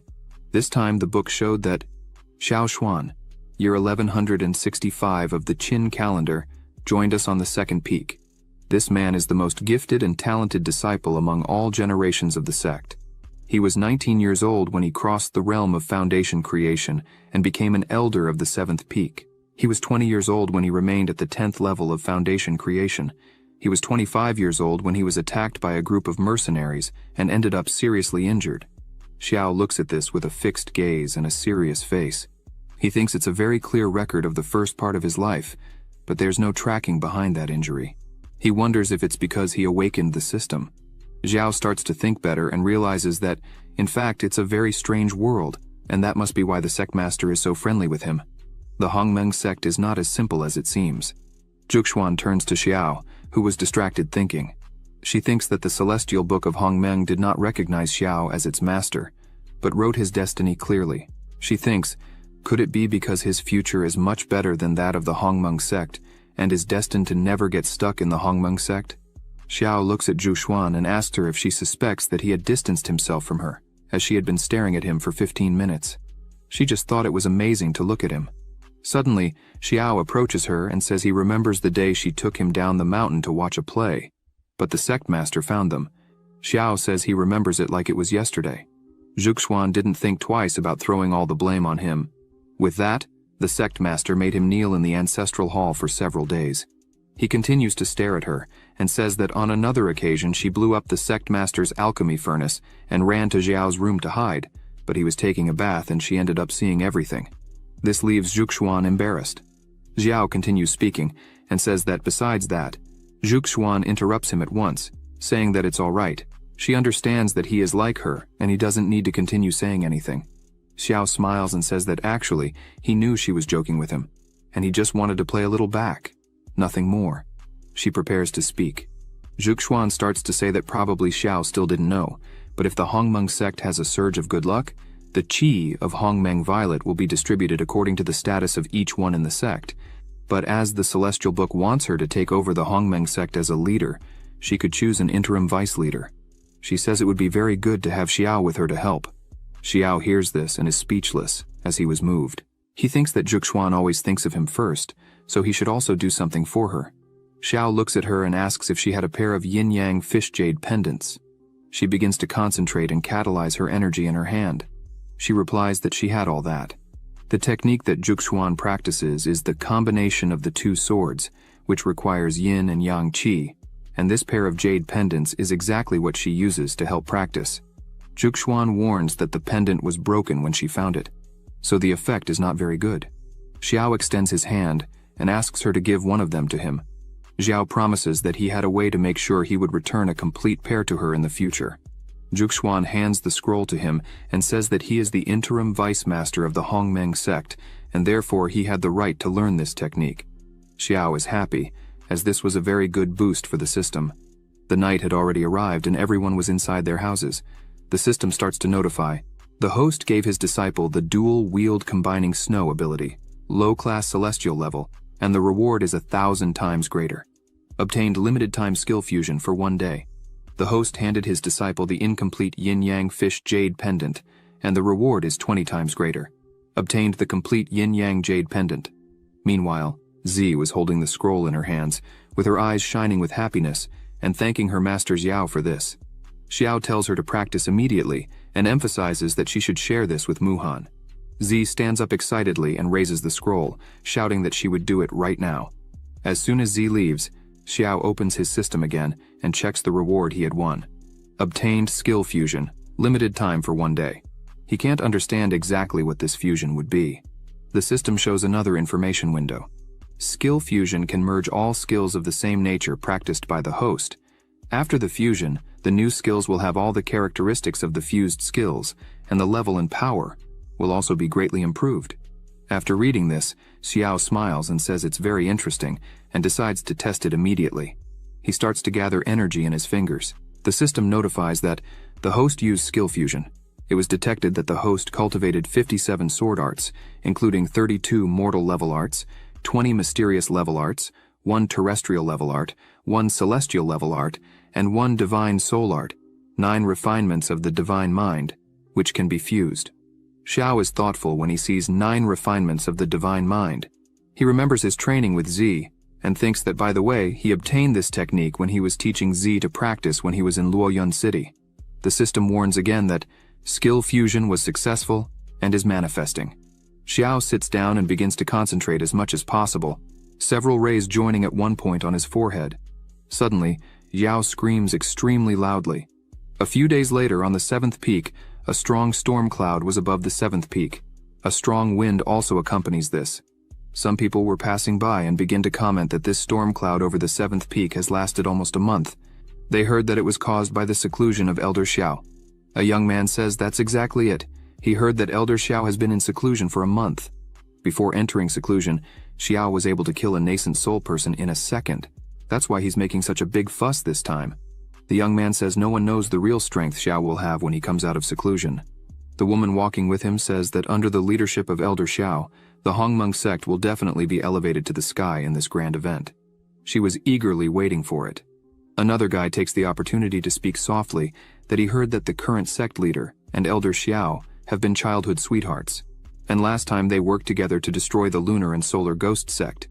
This leaves the other two astonished. The man emphasizes that, in his view, the two were perfect for each other. The three continue to walk while still talking about it, laughing and saying they don't know if they were really together, but a person was standing behind the three. This person is Meyer. She's a disciple of Zhuxuan and a newly appointed elder. She gets nervous and catches the three while shouting, calling them brats.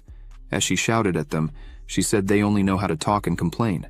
If they had done half the hard work of the sect leader, they would already be the best. She shouts, saying they should go back immediately to training. The three are frightened and scream as soon as they see Meyer. 2 people were looking at the 4, Meyer running after her 3 disciples.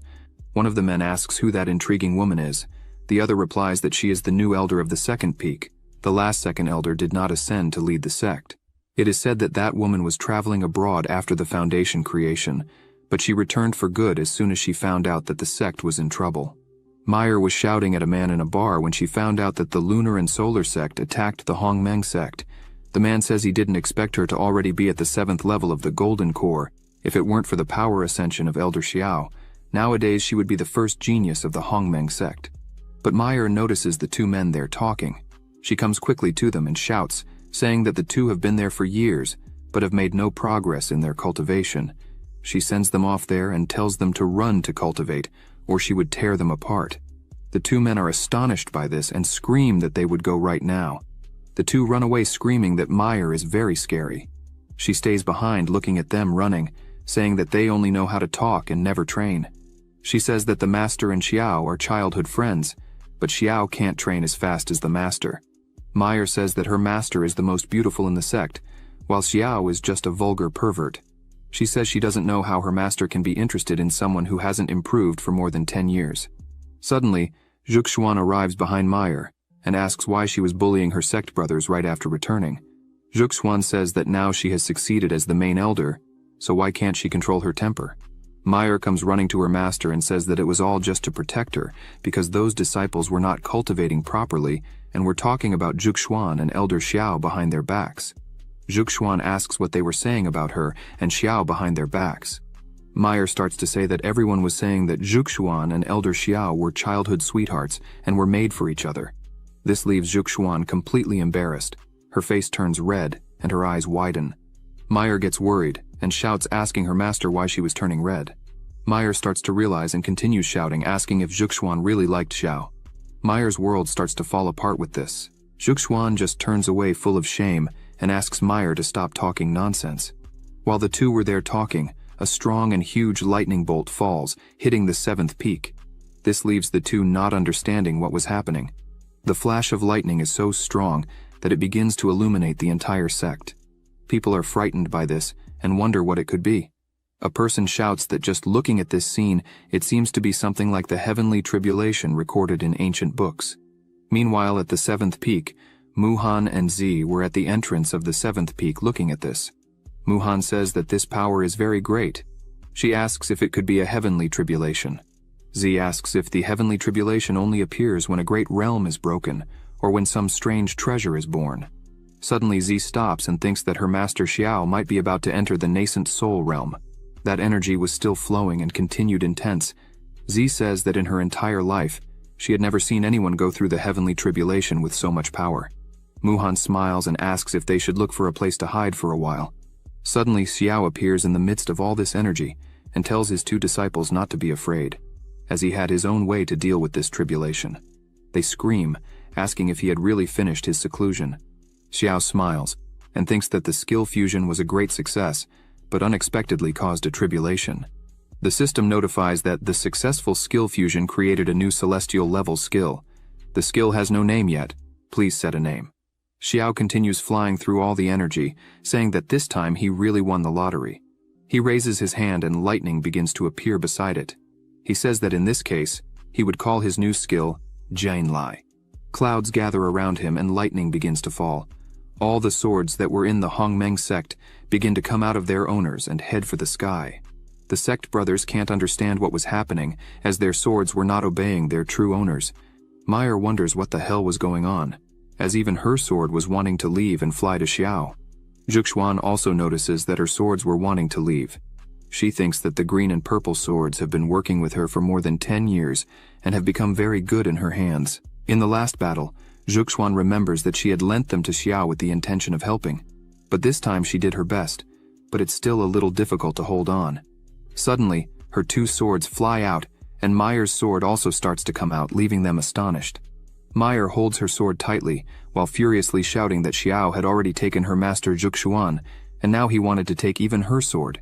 She shouts that he shouldn't dare to do that, but she can't hold on for long, and gradually the sword starts to come out of her hand, until it finally comes out completely. She screams for losing the sword and laments. Zhuxuan looks up and says that this is really amazing. All the swords were going to Xiao. He was concentrating such a huge amount of energy that it was something no one had seen. The glow was enough to be seen from afar. Suddenly, the energy starts to behave strangely. Xiao was in the middle of it all, smiling and saying that he finally arrived just in time. He would test the power of this high-level skill. All the swords covered by energy begin to mix with the energy surrounding Xiao. All the swords begin to point upwards. Suddenly, a huge amount of energy is released, causing a strong glow, destroying pieces of mountains that were nearby and going up to the sky. The clouds that had been there for almost a month were dissipated in seconds. The sect members are completely amazed by such strength, shouting that the clouds were destroyed. Elder Xiao did not cross the nascent soul, but managed to cause such a powerful catastrophe. They wonder if Xiao managed to create a celestial cultivation technique. Everyone starts to celebrate, as the sect master and the elder are extremely strong. With such powerful leaders, the future of the Hongmeng sect will be unlimited. Meyer starts to sweat and says that this is a celestial skill. Zhuxuan says nothing, just looks at Xiao and thinks that he is indeed an enlightened being, completely talented. Xiao returns to the ground, and as soon as he returns to the ground, there are still forces around him. The air circulates, lifting small dust. Xiao looks at his hand and thinks that the celestial level sword is really powerful. He says that with this sword skill, he is sure that he can face even a dual spirituality practitioner. Z comes running, saying that her master is extremely strong. Muhan stays a little behind, smiling and congratulating her master, saying that he is really amazing and managed to create such a powerful new skill. The two come to his side. Xiao smiles and calls them to move forward, as it was time for them to prepare for the Dao festival. Meanwhile, in the palace of the Great Qin Empire, the news had already arrived. A person sitting in front of a table asks if it's really true that an elder of the Hongmeng sect, with the strength of the 8th level of the Golden Core, after killing an entire group of ghost puppets above the Golden Core, also killed an old demon hunter and came out unscathed. The man who was there giving the news says that it's really true. He didn't lie or exaggerate anything. The whole report was exactly what happened. This man who was sitting is the Emperor of Qin. He says that even though the Hongmeng sect has mediocre strength, it has existed for thousands of years, almost at the same time as the foundation of Qin, and seems to have a hidden heritage that is unknown to the outside world. This man who was there reporting everything was Wei Ju. He says that, in addition, in the battle with the Lunar and Solar Ghost sect, Xiao only used an extremely strange and terrifying sword technique. Wei Ju says that maybe Xiao doesn't have other skills. Wei Ju emphasizes that he believes if Xiao really dedicates himself, his strength can be comparable to the nascent soul realm, or even the initial stage to become a true god. The emperor is amazed by these words. He leans on the table and says it's really amazing and interesting to know that the small Hongmeng sect has produced such a talented and brilliant person. If you think about it from this perspective, not all these small sects are useless. The emperor places his hands on the table and begins to stand up. He turns and says to Wei Ju that it would be very good if they could really use this power to fight against the great families, as Ying had planned.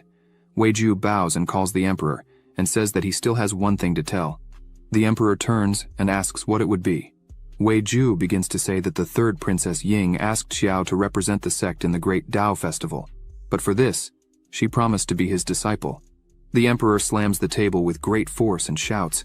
Wei Ju lowers his head even further, and says that Xiao's strength is really extraordinary. Even if Wei Ju fought with all his strength, he couldn't win.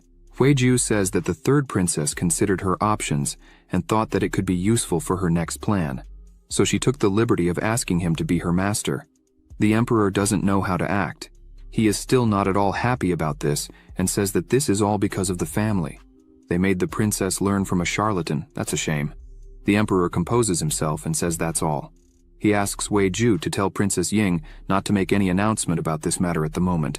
The emperor asks her to wait until the Dao festival is over to discuss this matter again. The emperor emphasizes that if something like this happens again in the future, Wei Ju should inform him immediately.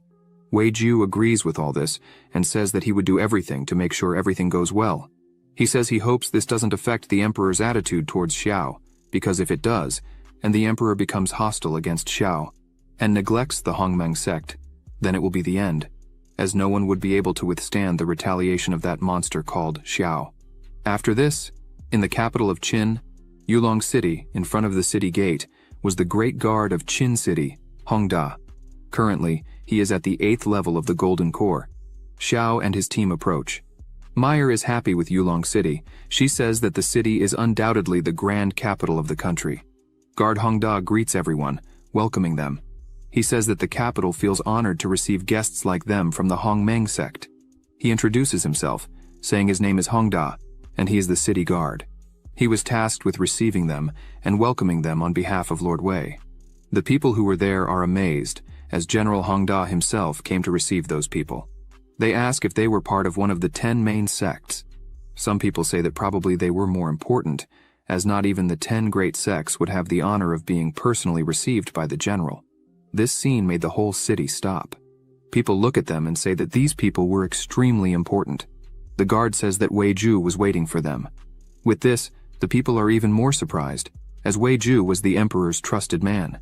Xiao opens his fan again and smiles, thinking that it seems that this great General Hongda must have been prepared by Princess Ying to receive them at the entrance, and just to avoid suspicion, borrowed Wei Ju's name. As expected of a member of the imperial family, she is very attentive. The general turns and asks them to follow him. After some time walking, they finally arrive where they would stay during the Dao festival. Hongda begins to introduce the place and shows a man, saying that if they needed anything, they should not hesitate to call the butler Huang. As soon as he is introduced, Huang bows and greets everyone. Xiao says that it is really worthy of being the capital of the country, as even the butler is a golden core cultivator. Meyer is impressed by this, asking if the butler was really at the golden core, and if he was not an elder. Xiao sees this and hits her head with his fan. He says that was enough. She should go back and join the others. Meyer gets angry with this and asks Xiao if there was anything she could not say there. But Zhuxuan interrupts the two and calls Xiao, saying that she had gathered information about the participants of the Dao festival. She calls him to talk a little about this. Meyer insists and says to her master that she would also go with them, but Zhuxuan is a little embarrassed and asks Meyer to go play with Z and the others. If she needed anything, she would call her. This leaves Meyer completely shocked. Xiao just smiles while Z and the others sat at a table. Xiao and Zhuxuan sat together at another table, a little away from the people. Meyer eats her meat while crying angrily at Xiao because her master trusted him much more, even dismissed her presence. Z notices this and goes to Meyer and asks her if she had never eaten pork feet before, as she was crying. Meyer turns to Z with her red face and a piece of meat in her mouth and says it's none of her business. Meyer stands up and takes the hand of Z and Muhan, asking the two to go with her. Meanwhile, Zhuxuan tells Xiao that there were 3 main sects that they needed to be careful of at the Dao festival. Zhuxuan says that Xiao could take a look at them first, and hands him an item. As soon as Xiao takes the item in his hand, he begins to concentrate and energy starts to circulate around, showing that the first-class Taisu sect, like the Hongmeng sect, has a history of thousands of years, and has produced several powerful nascent soul cultivators, and in addition, it has hundreds of golden core cultivators. The leaders of the second and third sects, Changsheng and the Wanfeng sect, also have nascent soul cultivators under their command, and even though they were founded later, they have deep roots. Zhuxuan begins to say that in the great families, information is even scarcer. They only know that the first 3 families, Qin, Wang, and Lin, have more than one powerful nascent soul among their members. The others are completely unknown. Xiao turns to her and thanks her for all the help she was giving him. While the two talked about the festival, Meyer takes Z and Muhan to the middle of the city. She begins to eat angrily, saying that all this was Xiao's fault. As they walked around, Meyer hears a woman asking 2 men not to dirty their hands. She says to them that if they really wanted to buy the demon tiger, they only needed 1,000 low-class spirit stones. Otherwise, they didn't need to waste more time there. The woman was visibly scared, while the 2 men looked at her smiling. Meyer was still eating with Muhan. The two turned to the direction of this commotion. Meyer starts to get a little uncomfortable with this and calls the two to go there and see what was happening. The men were still bothering the woman. One man says she should be more sensible. He looks at her with a strange expression and says that whenever she is willing to follow them back to their home and spend a night, they would be willing to pay not only 1,000 low-level spiritual stones, but also 1,000 mid-level spiritual stones. This man is named Deng Xiu. One of his subordinates grabs her hand and says that as long as she obeys her master, her father won't have to work hard hunting. She starts screaming, scared, asking for help. Another man laughs and tells the woman not to waste her energy, as no one in Qin would dare to interfere, as they were from the kingdom of Liangyan. Hearing that they were from the kingdom of Longyan, some people get scared. People start running from there. The woman yells at them to take their filthy hands off her. A whip comes their way. A man steps in front to protect his master. However, the whip hits him in the face, making him spit blood. His master is shocked by this. He quickly turns around and shouts, asking who was there and how they dared to disturb the good deeds he was doing. Meyer steps forward and says it was she who dared to do this, and that they should let the woman return to her home immediately. Behind her were Z and Muhan, angry at what they were seeing right in front of them. Deng-shu looks at them and says that they also have a rare beauty. He makes a proposal to them, saying that if they went with him as concubines, he would leave the girl alone. Z starts to get angry and yells that he was disgusting. However, Muhan tries to calm her, and says that the man is an envoy from the kingdom of Longyan. She should not offend him so easily. The men nearby shout that it's no wonder Deng-shu is so arrogant in the great kingdom of Qin, as an envoy from any superior kingdom can be like the king of Qin. Muhan begins to explain that sects, families, and countries are divided into 9 levels, with the first level being the most respected, and each level is as different as the sky. The kingdom of Longyan is a 5th-level country, surrounded by 7 6th-level countries, which are equivalent to the great kingdom of Qin. All are vassals of the kingdom of Longyan and must pay homage to the kingdom of Longyan every year. Muhan stresses that if they fought them there, she feared they would bring great trouble to the sect and even to the Qin dynasty. Z didn't care. She was just very angry, but says nothing. Meyer grumbles but also controls herself. Deng-shu points to Muhan and says she wasn't bad at all. Besides being beautiful, she still knows what's good for her. Deng-shu looks at them and says he's changed his mind. Now he wanted all 3 as slaves. Otherwise, when he returned to his kingdom, he would say that hospitality in Qin was not good, and that would bring trouble for them. Suddenly, Princess Ying appears and asks if that's really the case. She asks the envoy what Qin failed in its hospitality. She emphasizes that, from what it seems, everyone was courteous to him, and just because he bullied the people of the great kingdom of Qin on the street, he should be executed for his crime. Deng-shu scoffs at her, saying she, the princess of the kingdom of Qin, was so majestic that he would remember perfectly what he heard, and when he returned, he would ask the king who really should be beheaded. Princess Ying holds her sword, and with a serious look, she asks if that's really how the kingdom wants to declare war on Qin. Deng-shu asks if she really wanted to fight, as if anyone did any damage to him while he didn't die, he would return that damage to Qin 1,000 times worse in the future. He steps forward, showing himself, and tells them to hurry up, and asks why the princess was so afraid to do anything. The princess prepares to attack, but Deng-shu approaches and says that if he is not happy, then Qin will not be either. He says that if she and these 3 women went to his house that night, knelt down and were very obedient, then he would forget what he saw there. Z was almost bursting with anger. She lowers her head and apologizes to the princess. Deng-shu continues to laugh loudly, saying she has more sense than the princess. With a swift motion, Z attacks Deng-shu with her body cut. He can't believe it, and asks how she dared do this. He falls to the ground, and Z sheathes her sword, stating it's simply a matter of killing an animal with a single move. Princess Ying yells at Z, saying she doesn't understand. She would be taken by the 9 sects. Z turns around angry, and says she doesn't care about anything, as she has no father, mother, or family. Thus, she would take the blame for today's incident. No one else would be involved, and if anyone had a problem, they could try to kill her right there. Suddenly, an energy ball appears, and a man emerges from it very angrily, asking who did this. He shouts, asking how they dared to kill his men from the kingdom of Longyan. This man was Deng-shu's bodyguard. His name is Lu Sheng, and he is currently at the 7th level of the nascent soul. He begins to release large amounts of energy, frightening everyone there. Hongda creates a shield around him and Princess Ying. Meyer also creates a shield around her and the girls. She yells, calling this man a damned one, and says she herself wanted to have killed that man with her sword. Hongda eats a pill. The princess notices this and asks what he is going to do. He enlarges his form and continues focusing. He says he would protect her with this shield, whatever it costs. She notices that Hongda's aura rose from the 8th level of the golden core to the 7th level of the nascent soul. She wonders if he was using these pills to force his cultivation. Hongda begins to release all his power, increasing the size of his muscles to the point of tearing his shirt. A dense aura comes out of his body. He stomps hard on the ground to gain momentum and leaps towards Lu Sheng. He shouts that if he wants to do any harm to the kingdom of Qin, he would have to kill him first. Lu Sheng wastes no time and also prepares to attack. The two collide their attacks, causing a strong pressure between them. However, Hongda feels the blow and starts to bleed. Lu Sheng begins to laugh and says this is the great general of the city of Qin. He continues attacking Hongda and asks if that's really all he has. Hongda begins to fall uncontrollably. Lu Sheng shouts, saying he is not worthy of the kingdom of Longyan. Hongda falls to the ground, causing an explosion. Ying looks at this and is astonished. She thinks that relying on elixirs to improve one's cultivation strength in the end won't match those who obtained strength through true practice. What should they do now? Suddenly, someone arrives and says this guy is just a nascent soul. Xiao and Zhuxuan had arrived there. Xiao asks Lusheng how he dares to do as he pleases in the territory of Qin.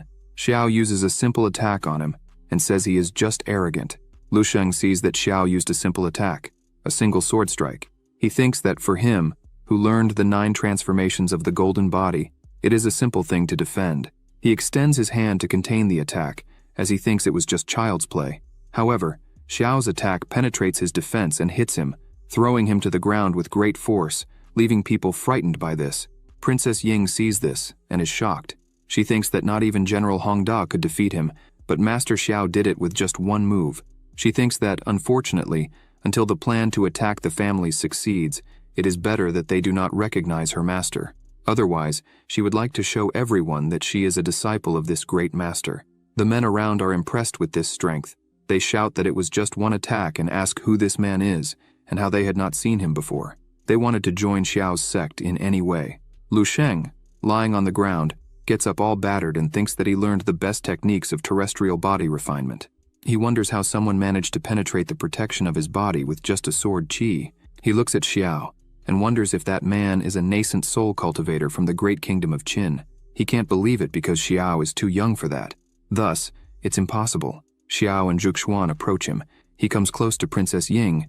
She shows respect to him and tries to explain about the matter. However, he raises his hand, interrupting her, and says she doesn't need to explain anything, as everything was very clear. Xiao begins to release some of his strength and says that the envoys from the kingdom of Longyan relied on their strength to intimidate the weak and bullied the disciples of the Hongmeng sect, not to mention that they are also trying to stop them by force.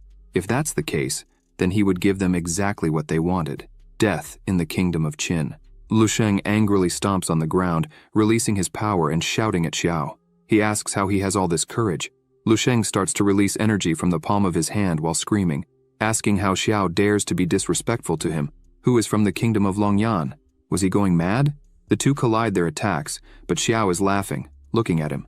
Xiao says that, by the looks of it, Lusheng can't understand the huge difference between them. Xiao begins to use energy in his hand. Lusheng wonders what was happening there, as Xiao's cultivation level is not as good as his, but Xiao's spiritual power is as sharp as a sword, and its lethality is absurd. Lusheng jumps back, thinking that he definitely cannot compete with Xiao in terms of spiritual power, and therefore, he would use the body refinement technique to try to kill Xiao. Lusheng begins to focus on his attack using the 9 turns gold body refinement technique. Xiao sees this and uses his 5 elements of yin and yang body refinement technique. Xiao says that when it comes to physical strength, Lusheng still had a lot to learn. The two again clash their attacks, causing a pressure that made the men around them take cover. Lusheng's arm breaks in half with the force from Xiao. He begins to scream in pain and tries to retreat, shouting that his arm had broken. Xiao summons several swords and says that, in his next technique, he wouldn't just break his arms. Lusheng grabs a vial and thinks he has no other choice. He destroys the vial in his hand, and a great amount of energy begins to accumulate there. The princess sees this and wonders if this is really what she thinks it is. Lusheng begins to scream. His face starts to fill with veins. This technique is the rapid explosion, but Xiao's swords were already inches from him, leaving him no reaction.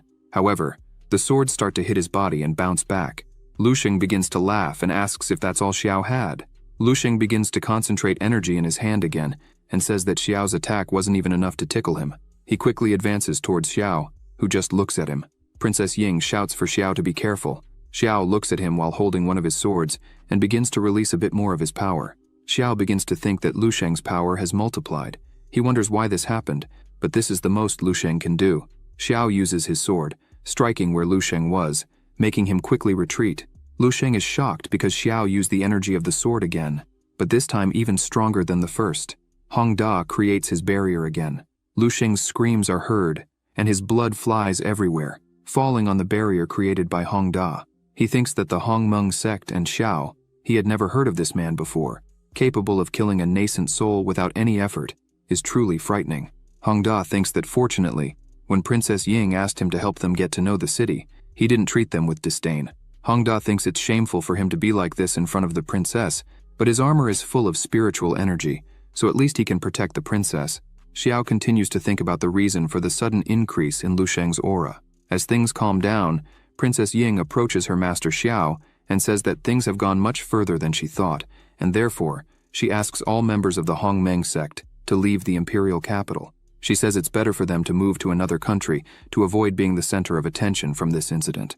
Xiao approaches the princess and says that if they leave, she would become the blamed party for this matter. And, if the Longyan kingdom were to come to the Qin kingdom and direct their wrath at her, how would she face them? The princess is left without an answer to this question. Zi steps into the conversation and places her hand on her chest, stating that it was she who killed the envoy, and therefore she was willing to assume all the blame. The princess leans on Zi's shoulder and says that she, with great altruism, put her life at risk for justice. If they allow her to be exposed to danger, would they not be discouraging all honorable hearts in the world in the future? Zi is at a loss for words, looking at the princess. She continues saying that if this news reaches other countries, the great Qin dynasty will inevitably gain the reputation of being a people who value their own lives more than justice. The princess gets serious and says that, especially since they were talking about the powerful kingdom of Longyan, if they dare to allow their envoys to commit such atrocities, she fears there must be something suspicious behind all this. Xiao steps in and asks if Ying was suggesting that the actions of the kingdom of Longyan on this occasion were deliberately intended to provoke a direct conflict with the great Qin dynasty.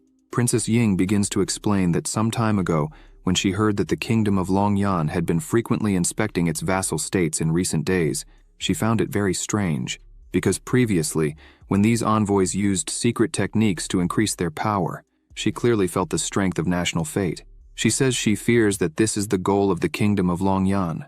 The princess lowers her gaze and says that the kingdom of Longyan seems to have found a special technique to plunder the national destinies of other countries. Without a doubt, this must be a preparation for the imminent great battle of national fate. Everyone there begins to wonder what the great battle of national fate would be. Countries are divided into 9 levels. Levels 7 and 8 are small and common countries, such as kingdoms, the dynasty, the divine realm, the small country, the holy dynasty. Above them, there is the divine realm, the kingdom of Longyan. The 6th level consists of dynasties, like the Qin dynasty, the immortal palace, the palace of the divine realm, the palace of the sacred pilgrimage, and the supreme palace. The great battle of national fate was initiated by the immortal palace not long ago. The kingdom of Longyan went to war with the superior kingdom of Qingwei, which caused a great stirring of its life force. After that, they began to send emissaries to the surrounding vassal states to carry out inspections. Ying begins to say that, in the great battle of national fate, the defeated country must surrender all its subordinate states. At first, she thought the kingdom of Longyan was gathering forces with the intention of fighting to the end, with no possibility of escape. However, now it seems they want to preemptively take the national fate of the vassal states to minimize their losses. Ying says that clearly, Deng Xiu committed these bad actions on purpose, seeking trouble simply to find an excuse to cause difficulties for the great Qin dynasty. Meanwhile, at the Qin imperial palace, some people were meeting with the emperor. Leading them is the envoy from the kingdom of Longyan, Deng Yang, who is Deng Xiu's father. He says they were there by order of the crown prince to take the 3rd princess to the kingdom of Longyan as his servant. One of the servants of the king of Qin shouts, pointing at the ambassador Deng Yang, and asks if he was really trying to humiliate them. Deng Yang starts to laugh, and asks him who he thinks he is to speak in such a manner. As in the Qin kingdom, his status as an envoy from the kingdom of Longyan is equal to that of the king of Qin. Deng Yang asks the man if he truly believes that he could order his death with just a word. The man tries to retort, but the king shouts, calling out Deng Yang, stating that he respects him as an envoy from the kingdom of Longyan. However, if he goes too far, he should not blame the king for being rude. Deng Yang starts to laugh and says that the king of Qin really knows how to joke. Deng Yang points his finger and says he did not come there to ask for the king's permission. He just came to deliver the order of the crown prince. He emphasizes that if the king is wise, he should hand over the 3rd princess. If not, however, someone arrives shouting that something bad was happening. The man yells that the 3rd princess and people from the Hongmeng sect killed Deng Xiu on the street. Moreover, the bodyguard Lu Sheng was also killed by them, which shocks everyone there. 2 people arrive with Deng Xiu's body screaming that it's true, as this is his body. Deng Yang becomes very angry. The king of Qin looks at this and wonders who the Hongmeng sect is. He remembers that Xiao was there, whom Wei Ju had mentioned. The king wonders if Xiao really managed to kill a nascent soul person being just a golden core person himself. Deng Yang sighs deeply and demands a good explanation from the king of Qin. Otherwise, Deng Yang shouts that he would chop the third princess into pieces. He unleashes his power, which takes the form of a hand and moves toward the king, but one of his subordinates steps in front of the attack, stopping it. The man asks Deng Yang how he dares try to harm his majesty. This man is Zhenglao. His strength level is the nascent soul. The king of Qin is angered by this. Zhenglao begins to communicate telepathically with the king and asks him to make a decision as soon as possible, as he could take care of protecting the king, but he could not protect the civilians and military of this court. The king says that Xiao killed Lu Sheng, who was at the nascent soul level. He asks Zhenglao if he believed he could kill Xiao if they faced each other. Zhenglao is startled, asking the king if he really wanted to blame the Hongmeng sect for this. The king looks at him with a determined look and says that's exactly it, as at the moment this would be the only option to avoid creating a war there. Zhenglao tells the king not to worry, as even though Xiao has a good reputation, he is still young. Zhenglao believes deeply that Xiao had some tricks up his sleeve, and that's how he managed to defeat Lu Sheng. It was just good luck. Zhenglao asserts that if the two met, he would definitely be able to defeat Xiao. Suddenly, a sword comes flying in their direction. Deng Yang creates a barrier and yells, asking who dares to do this, but Xiao cuts through all his defenses into pieces. Moreover, Xiao enters the telepathic conversation of the king and Zhenglao and asks if they were having a secret conversation, as if he were deaf, which astonishes both of them. The third princess enters the room along with Xiao and asks them not to worry, as she would fully explain the matter. People begin to talk that it's the third princess and ask who is beside her. Deng Yang falls silent and wonders how Xiao can be so powerful with just a sword. He had never heard anything about this man. He wonders if there is something about Qin that he does not know. The king keeps wondering how Xiao managed to interfere in a telepathic conversation between him and Zhenglao. Xiao telepathically advises the king to listen carefully to the third princess. The princess kneels and says she came back to apologize. The king asks what offense she had committed. The third princess starts to apologize, saying she should not have intervened when the envoys from Longyan were intimidating the women of the city. She should not have been disgusted when the envoys from Longyan insulted the Qin dynasty. She should not have defended herself when the envoys from Longyan attacked her without reason. She shouts, saying how honorable the kingdom of Longyan is and how humble her own country is, no matter how much they humiliated the entire dynasty. Even so, she should not have acted like that in front of the envoys from Longyan. People do not like what they hear. She shouts that today she was so lost in her thoughts that she ended up forgetting this and offended an envoy from a superior kingdom, an act that violates the laws of heaven and God, and therefore she hopes her father will sentence her to death for her mistakes. Xiao looks at her kneeling and thinks that it was a great performance. The king closes his eyes and says that Ying was mistaken. He thinks that, of all his children, Ying is the most incredible. If she were a man, he would protect her regardless of the consequences. It's a pity that now the only option seems to be to expel her. Xiao starts communicating with the king telepathically and says that the king can protect the dynasty today. Xiao also states that the Qin dynasty will win the national destiny war and surpass the kingdom of Longyan in the future. Xiao asks the king if he is willing to bet on him. The king is astonished by this and says that Xiao is being arrogant and asks how he can guarantee this. Xiao closes his eyes and says that if the king gives a single order, he would completely eradicate all the envoys from the kingdom of Longyan immediately. The king asks what his conditions are. Xiao says that if the king abdicates his position and hands the throne to Ying, he will fulfill what he said regarding the envoys from the kingdom of Longyan, and also claims that the Qin Empire will prosper for all eternity. The king begins to think if Xiao wants Ying to become the queen of Qin, it means that Hongmeng is willing to offend the entire kingdom of Longyan for Ying. Xiao looks at Ying kneeling in front of him and asks the king to make his decision as quickly as possible. The king says he promises this.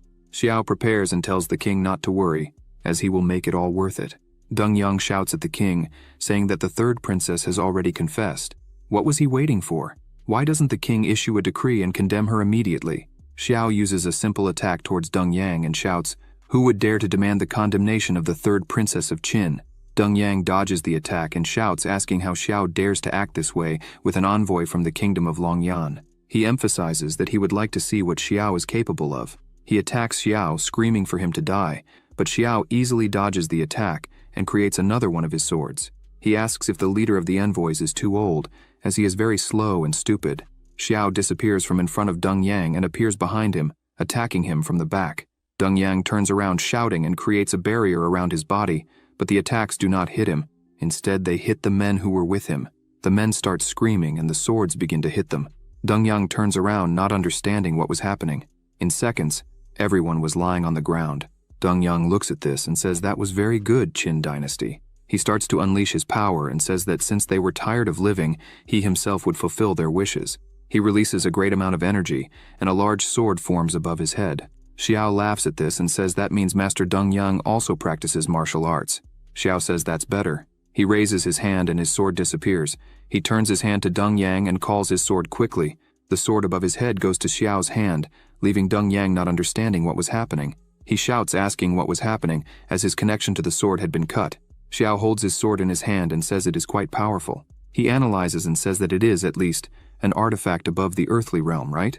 Xiao begins to wrap the sword with his power and makes it small. He says that Dongyang gave it to him as a gift, so he would accept it as a gesture of respect. Dongyang is very scared. Seeing this, he screams, asking how this is possible.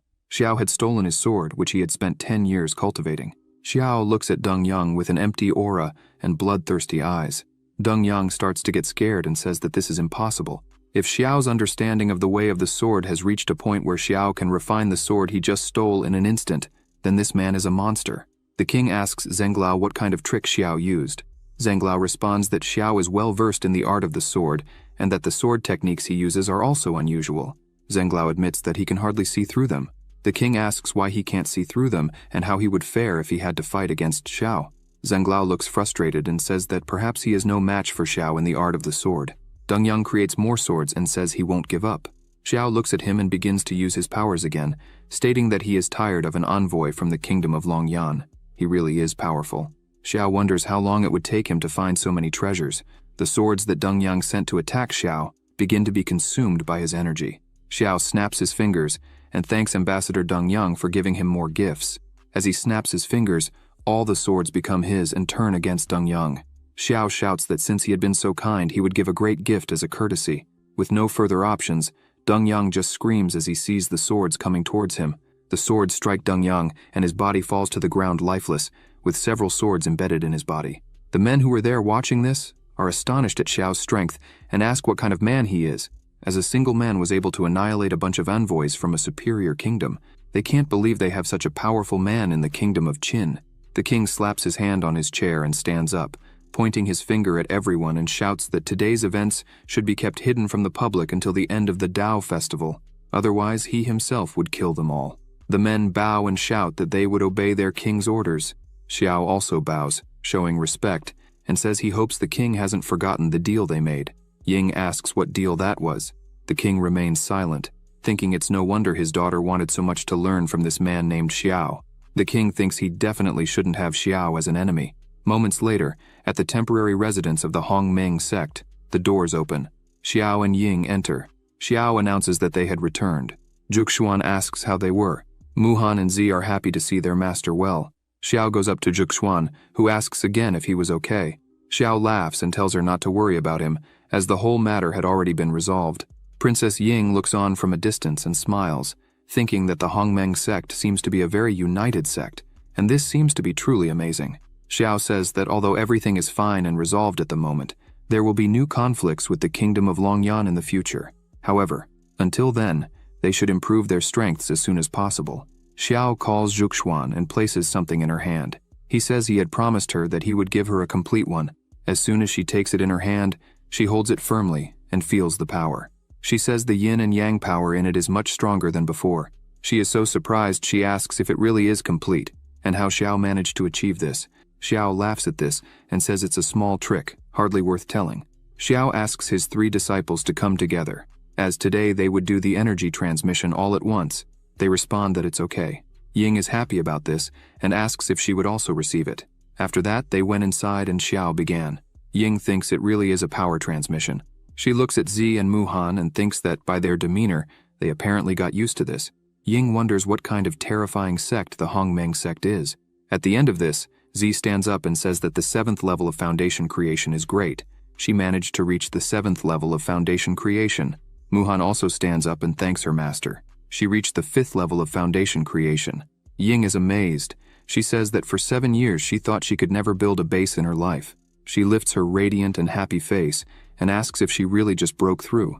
She managed to reach the third level of foundation creation. Xiao sighs and a system window appears, saying, "The host transferred 500 days of cultivation to his disciples. The reward will be 10 times greater. Obtained 5,000 days of cultivation." Xiao asks all three to leave the training room, as he wanted to train alone. They bow and begin to leave immediately. Festival day at Xuanwu Square. Everything was quiet. Zhuxuan remarked that Xiao's cultivation had improved again. Now he was at the peak of the golden core. He told her that she was doing well too, as she was at the 8th level of the golden core. Zhuxuan was startled by what he saw in the sky. 3 giant ships appeared. People asked what those were. These were the ships of the noble families, Wang, Qin, and Lin. Xiao said it was forbidden to fly there, yet the families did it as if it was nothing. He looked at the king and thought it was a slap in the face of the royal family. He looked at the ships and said they were indeed impressive. The noble families began to descend, the Wang family, the Lin family, and the Qin family. The townspeople did not like the arrogance of the noble families. Zhuxuan noted that the weakest disciple among them was at least at the 5th level of foundation creation. Xiao said this was expected of nobles. The 3 leaders approached the king, explaining that they were late because they had important matters to resolve. The head of the Qin family apologized. The head of the Wang family said it did not matter when they arrived. It was just a tournament with some inferior sects. The result would always be the same. The head of the Lin family said he was only there out of respect for the king and the 3rd princess who invited him, as he did not like being in the same place as those sects. The people were angered by these remarks, calling the nobles dogs living off their ancestors' fame. The 3 leaders did not like what they heard and also became irritated. The nobles said they were very bold and began to release their aura. The people started to feel sick from the pressure caused by the nobles. Zhuxuan said they were arrogant and pompous, and Xiao agreed. The king asked everyone to be quiet and announced that they would begin. Wei Ju announced that the grand meeting of the 10,000 sects would start. Energy began to form. The magic circle formed, and he explained that the tournament would be divided into 2 rounds. In the first round, each sect could send 1 disciple in the foundation creation realm. Within the secret territory, people would be placed in random locations, and if they suffered a mortal wound, they would return to the external world. The Hongmeng sect also sent their disciples. After 7 days of the trial, the treasures each team obtained would be counted to determine the points. The top 10 would continue and participate in the next stage. Zhuxuan noted that both the royal family and the other sects had at least 100 disciples in the first round, while the Hongmeng sect had only 5. They were already at a disadvantage. Xiao asked her to remain calm, as their disciples were elite, and just one of them was stronger than 20 of the others. They changed the magic circle. Xiao said the sky mirror had been installed, and now they could see them fight. They finally arrived in the secret territory. One of them asked what they should do now. Z looked at the map and shouted that she had found it. She said she felt strong energy waves ahead. There were probably high-level treasures there, and the terrain was favorable to them, so she wanted to stay there. Z emphasized that they had only 5 people, so if they separated, they could not handle the 100 people from the other teams. She said they needed to find an area with many treasures and catch people off guard when they went there. That way, they could take all the treasures for themselves. Muhan agreed. The rest of the team had doubts and asked if they could defeat and rob the others since they were only 5. Muhan raised her hand to speak. She said they had several magical artifacts and recovery pills. With that, one of them could become an army. They still had doubts, asking if they could use all that, and if others would not think poorly of them for robbing others. Z said that if they got first place, their masters would be happy. She told them not to doubt themselves and just to act. Elsewhere, a team found the Tianjin flower. They said this flower was a supreme-grade earth-healing medicine. Just with this, they could be among the top 10. One of them asked how no one had found something like this after an entire day. Another said that there was probably a guardian, and the people who found it were weak and fled. However, for them, it was nothing. Z smiled like a madwoman and thought that another group had taken the bait. She asked if everyone was ready, and they said yes. They used a magical artifact that was as bright as the sun. Muhan asked if that was all. The group that found the flower had their vision compromised. Linkwing shouted that it was their turn now. Bai activated the immobilization formation. The people were trapped, unable to move. Z began the attack. Muhan also joined the attack. Various attacks began to hit the people there, who screamed in pain and were defeated. The two high-fived. Z said they had another perfect fight. Ye thought that in the future, he could not offend either of them. Linkwing said she and Bai would do the cleanup, and when they returned, they would collect the spoils. Outside, people were shouting that the Heavenly Sword sect was eliminated and that it was despicable. The king asked how many points the Hongmeng sect had. Wei Ju said that the Heavenly Sword sect was the 8th sect to be eliminated by the 5 members of the Hongmeng sect. He said this would put the Hongmeng sect in first place, with double the points of the Qin family, which was in second place. The king said the Hongmeng sect was fascinating. Meyer asked Xiao what he was teaching his disciples. He smiled and asked if they weren't amazing. The head of the Qin family said no one cared if they used these tricks, as they were a low-level sect. In the second round, they would die. Suddenly, more people were eliminated. People noticed it was the Lin family and asked who had the strength to eliminate them in such a manner. They looked and saw that the arrows in their bodies were from the Hongmeng sect. They shouted that the Hongmeng sect had eliminated the Lin family. The audience started to laugh, saying that they were arrogant, and in the end, they were eliminated in the first round by a small sect with only 5 members. This was a disgrace to the noble family. The family leader shouted that this was insolence. He began to release a frightening aura, making everyone quiet. He went to the king and said the Hongmeng sect was using dirty tricks, and he wanted them disqualified. Meyer started to shout and told him to shut up because the Lin family had 100 members and still lost. Now he wanted to use his influence to intimidate them. Xiao just laughed at this. The king thought that the tricks used were effective against the forces of the Jianghu world, but the children of the great noble families had items that warned them about it, yet they were still caught. Wei Ju called the king and told him something. The king began to laugh. He said that the Lin family patriarch accused the Hongmeng sect of cheating, so the Lin family should explain exactly what happened inside. They started to stutter. Wei Ju pointed his hand at them and said the king asked what happened there, so they should speak up. Suddenly, more people were eliminated. Z was beating everyone. A great pressure was felt by all, making them scared. The Lin family members said they noticed there were few people in one place and went there to rob them, but they did not imagine that the 5 had strength beyond normal, especially the woman in pink who controlled swords. They screamed, saying she was a monster. The king asked if the Lin family patriarch heard that. His disciples could not defeat another sect, and he wanted to cause trouble because of it. The king shouted, saying they called themselves great nobles with their noses in the air, but now they were humiliated by a small sect with 5 members. It was a shame. The Lin family patriarch remained silent. The other 2 patriarchs started to laugh at him, saying it was a disgrace to lose to a team of 5 people. Suddenly more people were thrown out. They looked and said it was the Qin family, and from the arrows and swords, they were once again eliminated by the Hongmeng sect. The patriarch of the Wang family began to laugh and asked the head of the Qin family what he was saying. The head of the Qin family became irritated and said they were useless. The king asked the head of the Qin family if he was not going to ask to eliminate the Hongmeng sect as well. He jumped and landed in front of his disciples. He yelled at one of them, asking what happened inside and why they came out like that. The disciples said they did their best. He explained that they saw the conflict between the Hongmeng sect and the Qin family and tried to take advantage of it to steal the flower, but the Hongmeng sect had already anticipated this and set a trap. The patriarch threw him to the ground, calling them trash. The patriarch of the Wang family smiled, saying there was no doubt they would be the champions. People shouted that more people were eliminated, and it seemed to be from the immortality sect. The patriarch said that couldn't be. All were thrown out. 2 people were fighting. The leader punched one of them on the head, told them to stop fighting, and asked why they were eliminated. The disciple, confused, asked if they were already eliminated.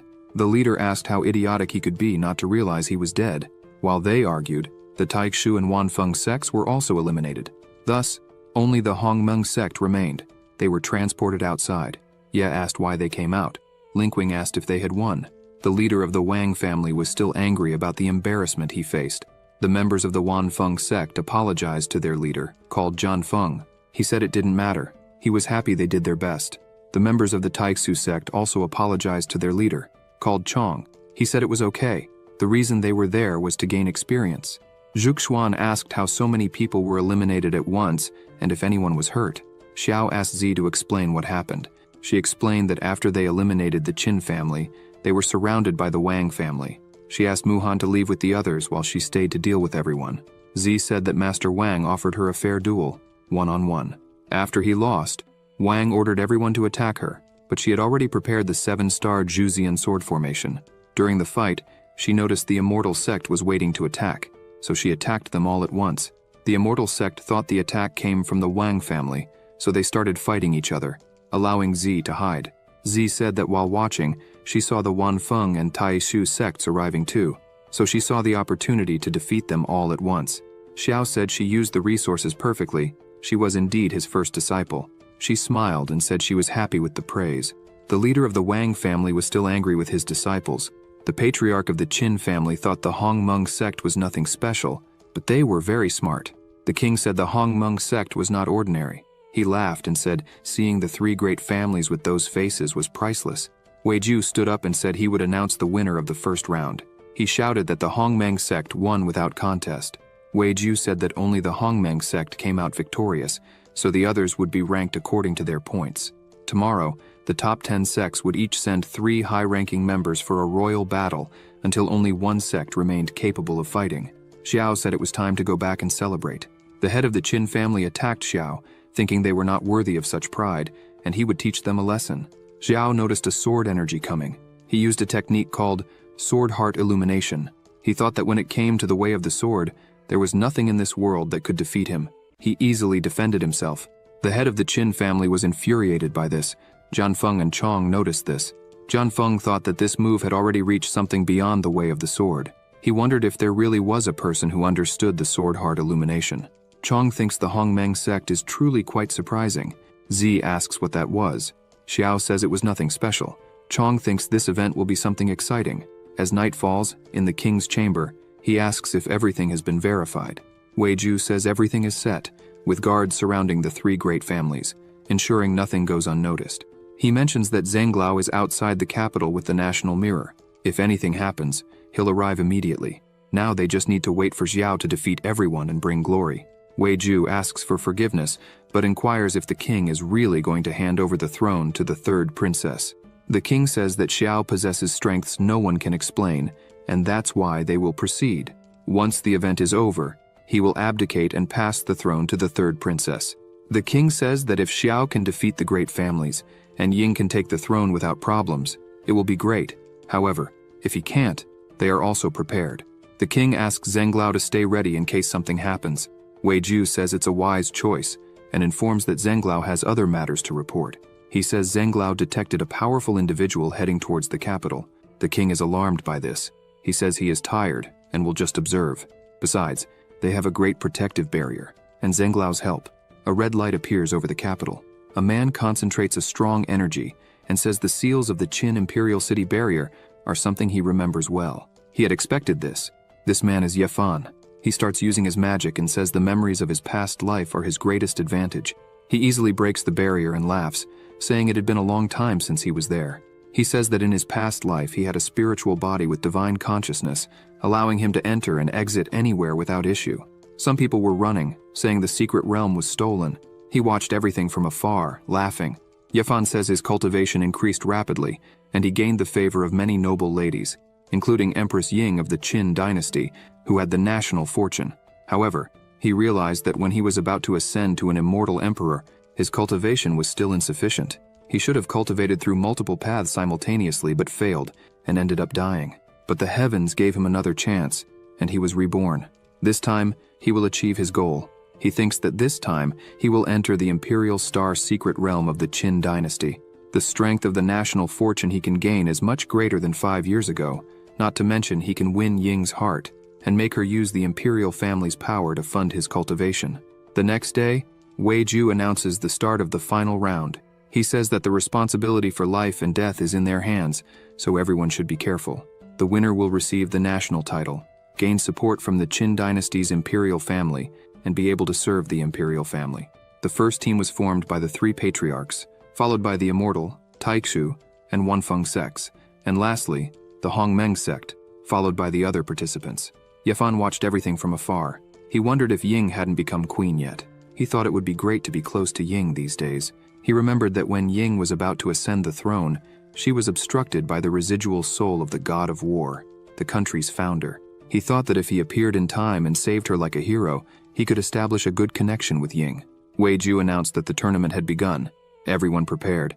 People shouted that everyone joined forces to attack the Hongmeng sect. Jianfeng asked Chong why he was joining the others, as that wasn't like him. Chong said he thought the same about Jianfeng. Chong said that the last time they fought together, Jianfeng was in the 2nd stage of the nascent soul. Years had passed, and he was still in the same place. Jian Feng said he stopped everything to learn the way of the sword, but he couldn't understand the sword heart illumination. When he learned the celestial level sword intent, he thought he was a genius. He says he's been stuck on the sword heart for years and finally realized that humans have limits. Chong says that if that's the case, why doesn't he seek a master to guide him? He says that Jian Feng saw Xiao's move earlier. If Jian Feng can use some tricks to make Xiao teach it to him, he would certainly do well. Chong prepares to fight and says he has no desire for the national title, and for their friendship, he can help Jian Feng achieve it. Jian Feng shouts for them to wait. A yellow energy was destroying everything and everyone in front of them. The two were paralyzed by what they saw. Around the leader of the Qin family, everyone was lying on the ground. Xiao walked forward and said that if this was all the power they had, then the Hongmeng sect would win once again. Zhuxuan said that Xiao continued to be reckless. Meyer said he was not doing badly. The spectators wondered what had happened. Instantly, one person defeated almost all the high-level opponents. Weiju announced that the immortal sect, the Wang family and the Lin family were disqualified all at once. Yafan looked at this and thought that in his past life, he had never heard of the Hongmeng sect. The leader of the Qin family used an exclusive body refinement technique of his family, the Throne Beast Seal. He advanced and shouted for Xiao to guide him. Xiao looked at this and used the 5 elements yin-yang body refinement art. He said he had little experience with this and wanted to find someone to advise him. Xiao easily defended the leader's attack, who was shocked, saying Xiao's hand strength was terrifying. Xiao looked at him and asked if that was really all. Xiao told him to retreat and threw him away. He said that the leader's body strength did not compare to the strength of someone he had met before. The leader of the Qin family lay on the ground, furious. The Qin family members were frightened. They said the Qin family patriarch was no match for young Xiao of the Hongmeng sect. Xiao turned to Chong and Jian Feng and asked what they wanted to do.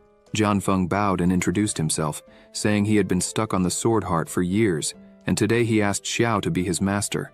The spectators went wild hearing this.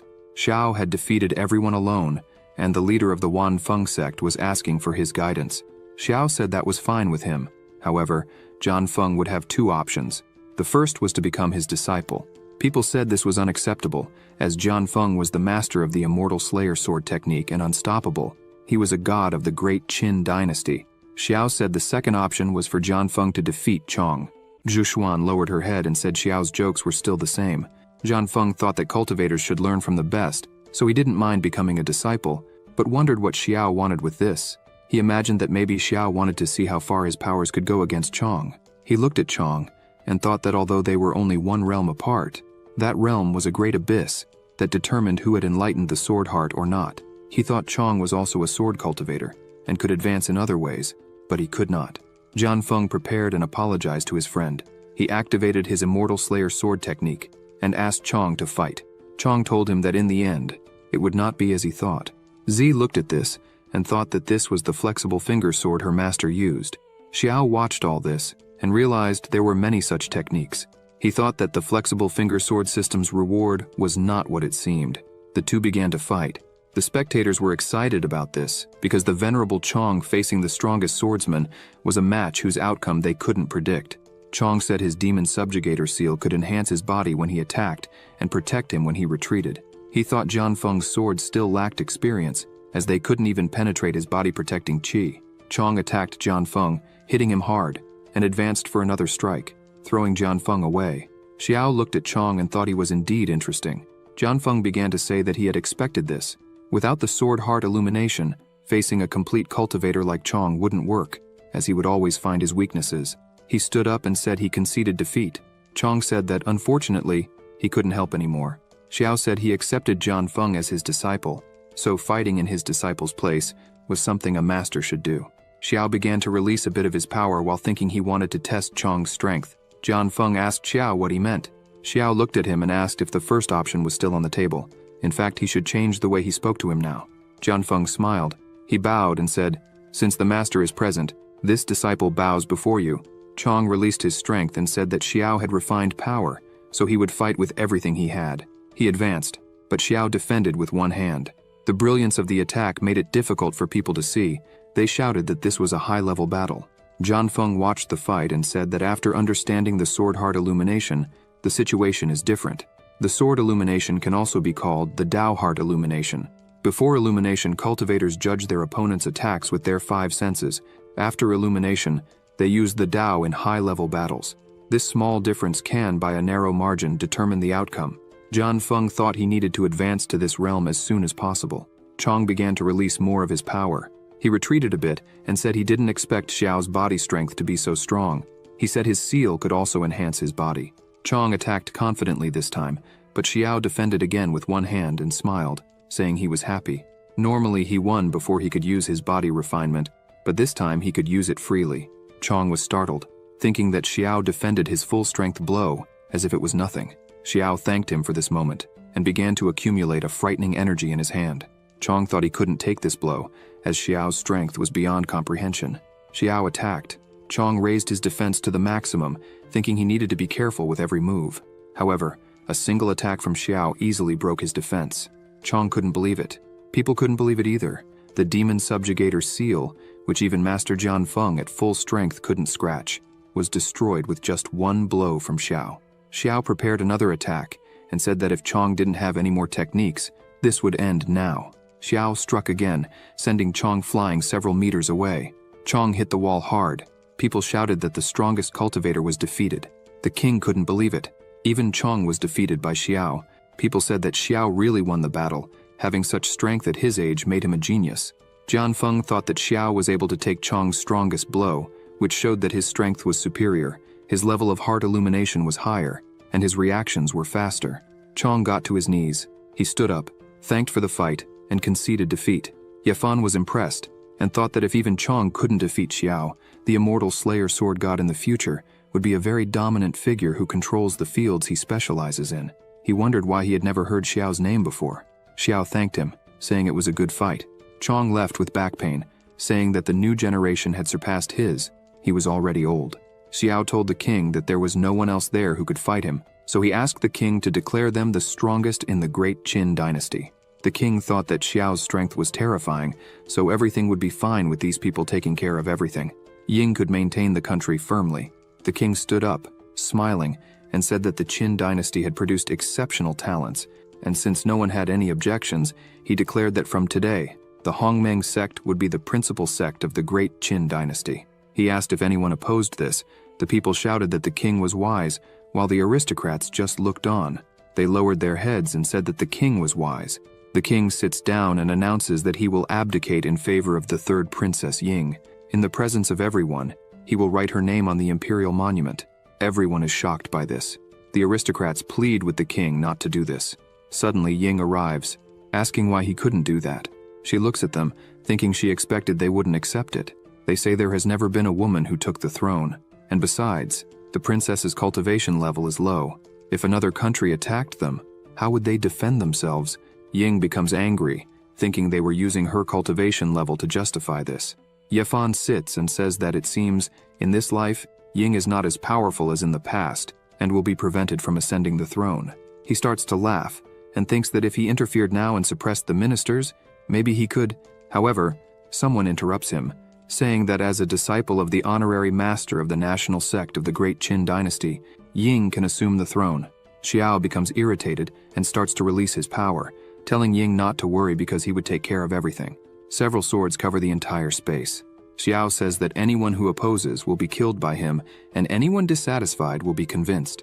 People are shocked to learn that the third princess is Xiao's disciple. Ying is delighted by her master's leadership. He touches her head and asks her to proceed and take what is rightfully hers. Ying says that everyone recognizes the status of the Hongmeng sect. She asks why, as a member of the sect, she couldn't assume the throne. She asks if it is because their clans have already made secret pacts with the first and second princes. The aristocrats are startled by this. One of them shouts at the king, saying they can't do this. The Hongmeng sect is the national sect today, but in the future, they could betray. And at that moment, how would the third princess act? Ying becomes angry. Her father asks her to calm down. The king says that if they can't reach an agreement, then the great monument will decide. The towers begin to shine, and people are shocked by this. Zhuxuan thinks that every emperor of the Qin dynasty has had their name engraved on the imperial monument. It is imbued with spiritual energy, and when a person's name is engraved there, they can take advantage of the national fortune. She thinks that Ying had everything planned. She will take advantage of the overwhelming advantage over the 100 families today. They will support the ascension of the third princess to the throne once and for all. Ying walks up to the monument and thinks that today, as the princess, she must have her name engraved on the monument at all costs. She places her hand on the monument. A great energy is released, causing strong pressure on the princess. Yafan advances quickly, saying that now is the exact moment. Xiao notices this. Yafan thinks that Xiao stole the entire scene for himself, but he shouldn't worry about that.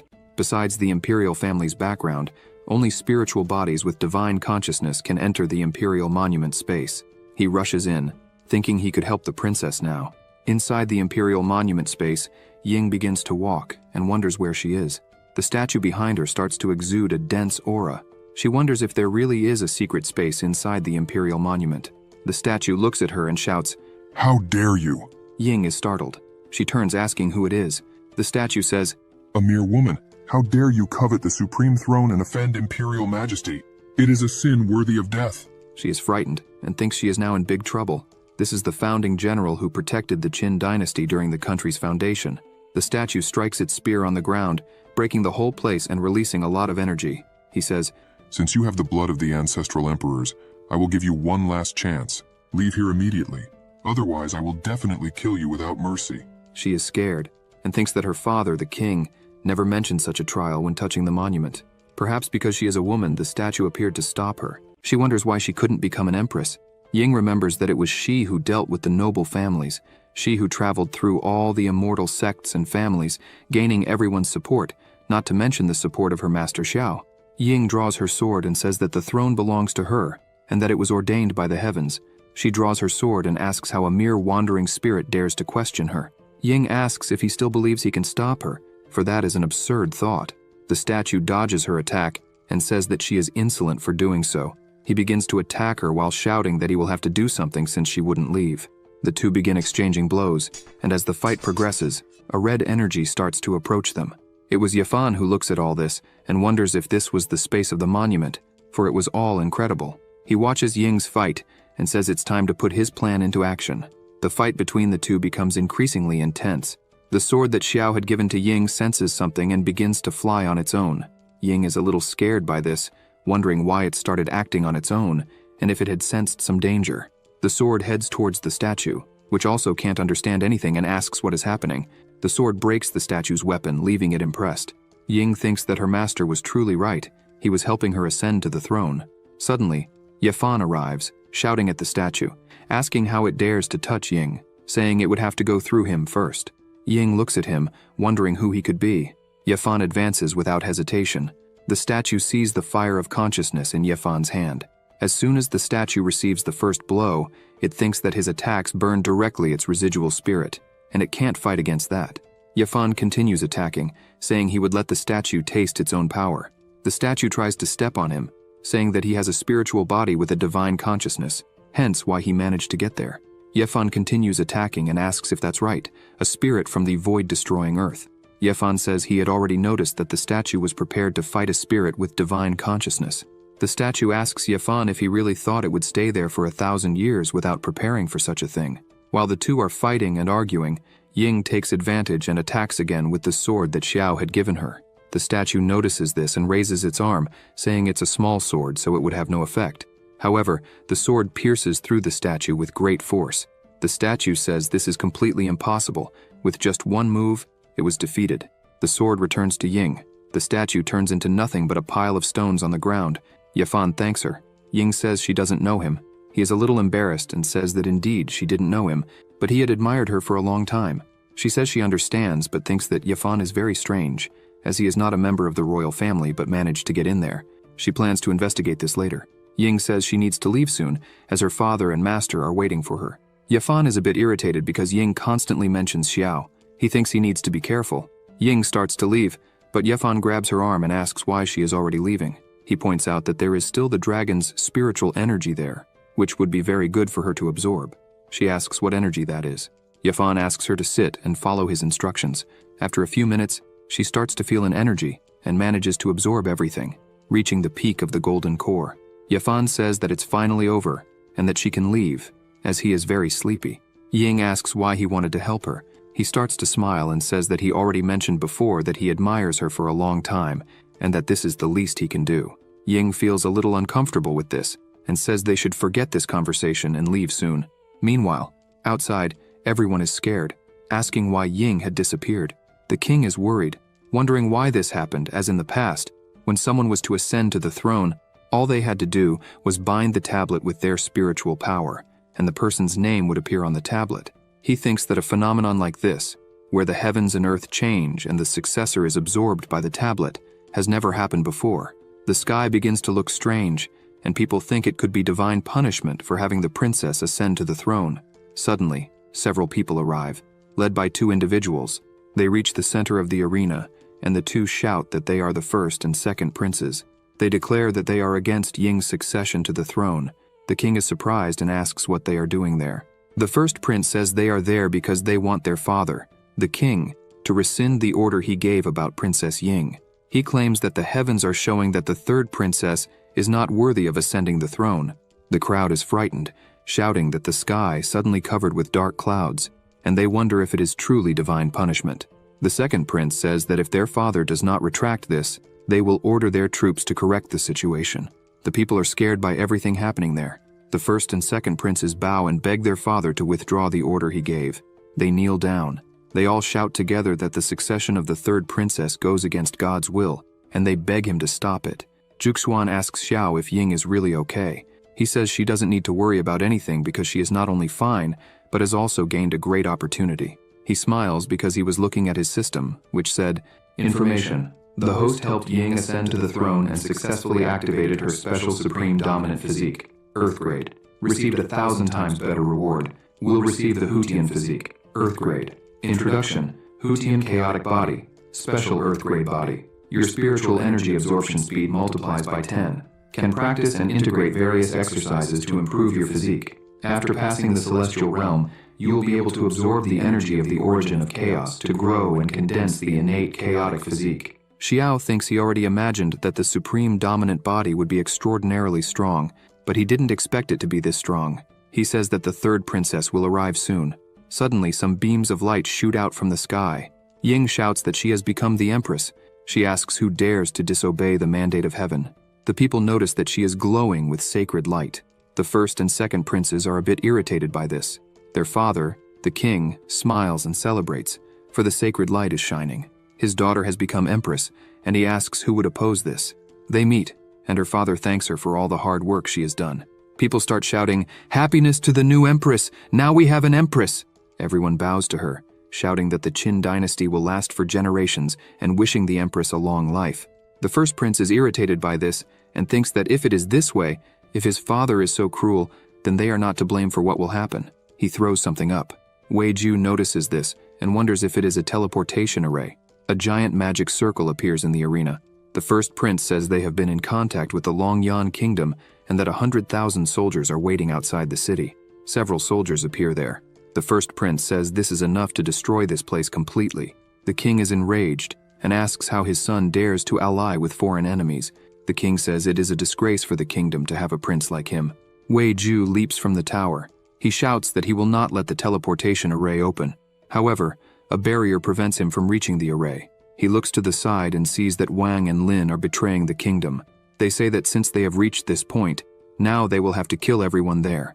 Xiao begins to unleash his power and asks if they really intend to kill them all. Several swords start to appear beside him.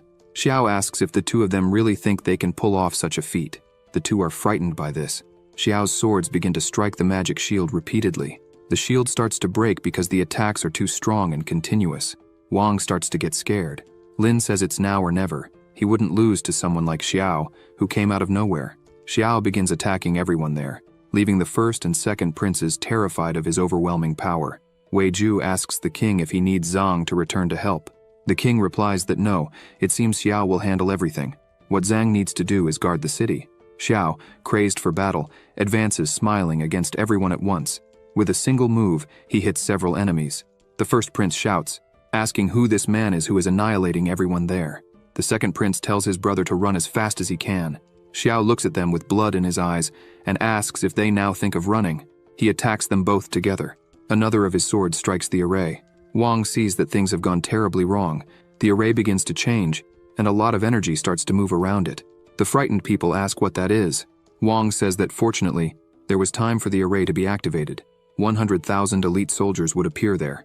The soldiers begin to be teleported, but they are already defeated. Lin and Wang watch this in shock. They ask how they were defeated. One of the soldiers says they don't know exactly what happened. A giant golden hand fell from the sky, and they couldn't resist. He thinks this action offended the heavens. Wang and Lin think the golden hand is the old Zhang's ability. Xiao holds his sword and asks if they have finished saying their last words. Before they can respond, he attacks the two, making them cough up blood. In the end, Xiao leaps and stands atop the fallen bodies on the ground. He looks at the king and says the rebellion is over. Xiao smiles and says they can continue with the succession ceremony. He turns to everyone and shouts, asking what they are waiting for. They should salute the new empress. The people look at each other, kneel, and begin to salute the new empress. Ying steps forward and says that from today, she declares that the hereditary system of the nobility will be abolished, and all the titles of the old families and their decorations will be revoked. The members of the families are shocked by this, but bow their heads and agree. A few days later, Meyer asks Xiao and Zhuxuan when they are going to return home, as she has nothing to do there. Zhuxuan says it's almost time. Suddenly, Zhan Feng opens the door, and Xiao says he has finally appeared. Zhan Feng kneels before Xiao and greets him. A system window opens, showing Zhan Feng's specifications. Information, name, Zhan Feng, identity, 4th true disciple, comprehension, 300, root, 300, talent, none. Xiao thinks that it's true that disciples with a special physique are not everywhere, but there will always be luck, and nothing can decide what the future holds. Xiao tells Zhan Feng that they are master and student, so there's no need to be so formal. However, since it's Zhan Feng's first time here, he can't be so stingy as a master. Xiao touches Zhan Feng's forehead and says he will transfer some techniques for him to learn and then teach him more calmly later. Zhan Feng starts shouting, wondering how many techniques Xiao is giving him. From what he noticed, there are more than 50 techniques, and among them, the lowest grade is Earth level. He thinks this is more than his sect of the 10,000 peaks has accumulated over the years. The system appears saying, Notification. We detected that the host gave his disciple a total of 57 secret technique books. Doubling your reward, you obtained 1 use of skill fusion. Zhan Feng looks at Xiao, wondering what kind of monster he has as a master. Xiao says it's time to visit his third disciple. Several people are walking down the street. One of them shouts that Her Majesty has arrived. Ying descends, accompanied by Wei Ju and Chong. Xiao greets Her Majesty. She bows and also greets her master. Xiao says they don't need to do this all the time, and that if she has something important to say, she should just say it. She asks if he remembers the National Destiny Conference she had mentioned. Ying says that the Longyan Kingdom is stealing their vassal states and is about to start a war. She explains that although the plan has been exposed, once the Qin dynasty falls, it would be difficult to escape the outcome of being manipulated by others. She suggests that the best course of action is to participate in the national games and make Xiao's name even greater. Even so, the Longyan Kingdom would not be easily convinced. Xiao asks what the rules of the game are. Ying begins to explain that following the experience of previous years, representatives are usually sent.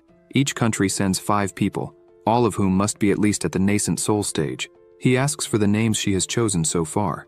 Chong smiles and says that he is one of the chosen ones, and that's why he came to invite his friend Zhan Feng to join him. Zhan Feng says that now it makes sense why Chong had been eyeing him since the beginning of the Dao Festival.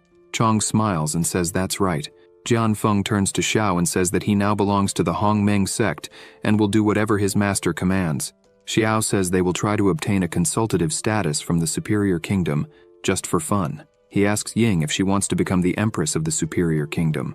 Everyone is shocked by what Xiao has just said. Chong shouts, asking if Xiao really said that. He explains that Her Majesty simply asked them to do everything possible, but she didn't say the goal was to become a great nation. Ying says that it's difficult for Qin to obtain 5 nascent souls, let alone become the most important one. However, if her master believes in her, she feels confident she can do it. She shouts that she wants not only to become the Empress of the Kingdom, but also the Empress of the Immortal Court, and she asks her master for help in achieving this. Xiao mentions that they have set a small goal. Qin will become a great country. Yafan, observing this, thinks that the Hongmeng sect is quite lively and wonders if he could be a part of it. Ying notices him and asks what he is doing there. He responds that he counted on his fingers and it seems they will need him too. Yafan adds that, according to his calculations, they need more nascent souls for the national destiny war. He asks what she thinks about his participation. Currently, Yefan is at the 5th level of nascent soul. Wei Ju senses something unusual. He informs Ying that this man is the same one Zhenglao saw in the Haochen mirror a few days ago. She thinks that this man is indeed remarkable. Ying calls everyone and introduces Yefan, stating that he was the one who helped her when she challenged the Imperial Monument, and that, since he is interested, he will join them. Ying asks her master what he thinks about this. Xiao recalls that this is the person Ying mentioned had helped her by warning about the dragon's energy. Yefan smiles and asks the protagonist if he is Ying's master. Yefan explains that 5 years ago, Ying saved his hometown, which is why he came to Qin to admire her, but he didn't expect to encounter this situation. The two greet each other, but Xiao thinks that he came alone to watch the Dao Festival and somehow ended up in the mysterious space and now wants to participate in the national games. The protagonist looks at him and thinks that he is a reincarnated person like himself. Yefan wonders what secrets Xiao has. The protagonist turns and says that the participants will be him, Jianfeng, Chong, Wei Ju, and Yefan. He also mentions that if they need any help from the Hongmeng sect, they can ask Zhu, as he will be in seclusion every day. He calls Jianfeng to follow him. Inside a house, Jianfeng asks his master what had happened. Xiao asks him to look at the sword in his hand first. Jianfeng asks if it is the immortal sword. Xiao asks if he knows where it comes from. Jianfeng says that informing the master, the disciple obtained 7 strange divine swords from ancient ruins in the northern region of the Qin dynasty about 85 years ago.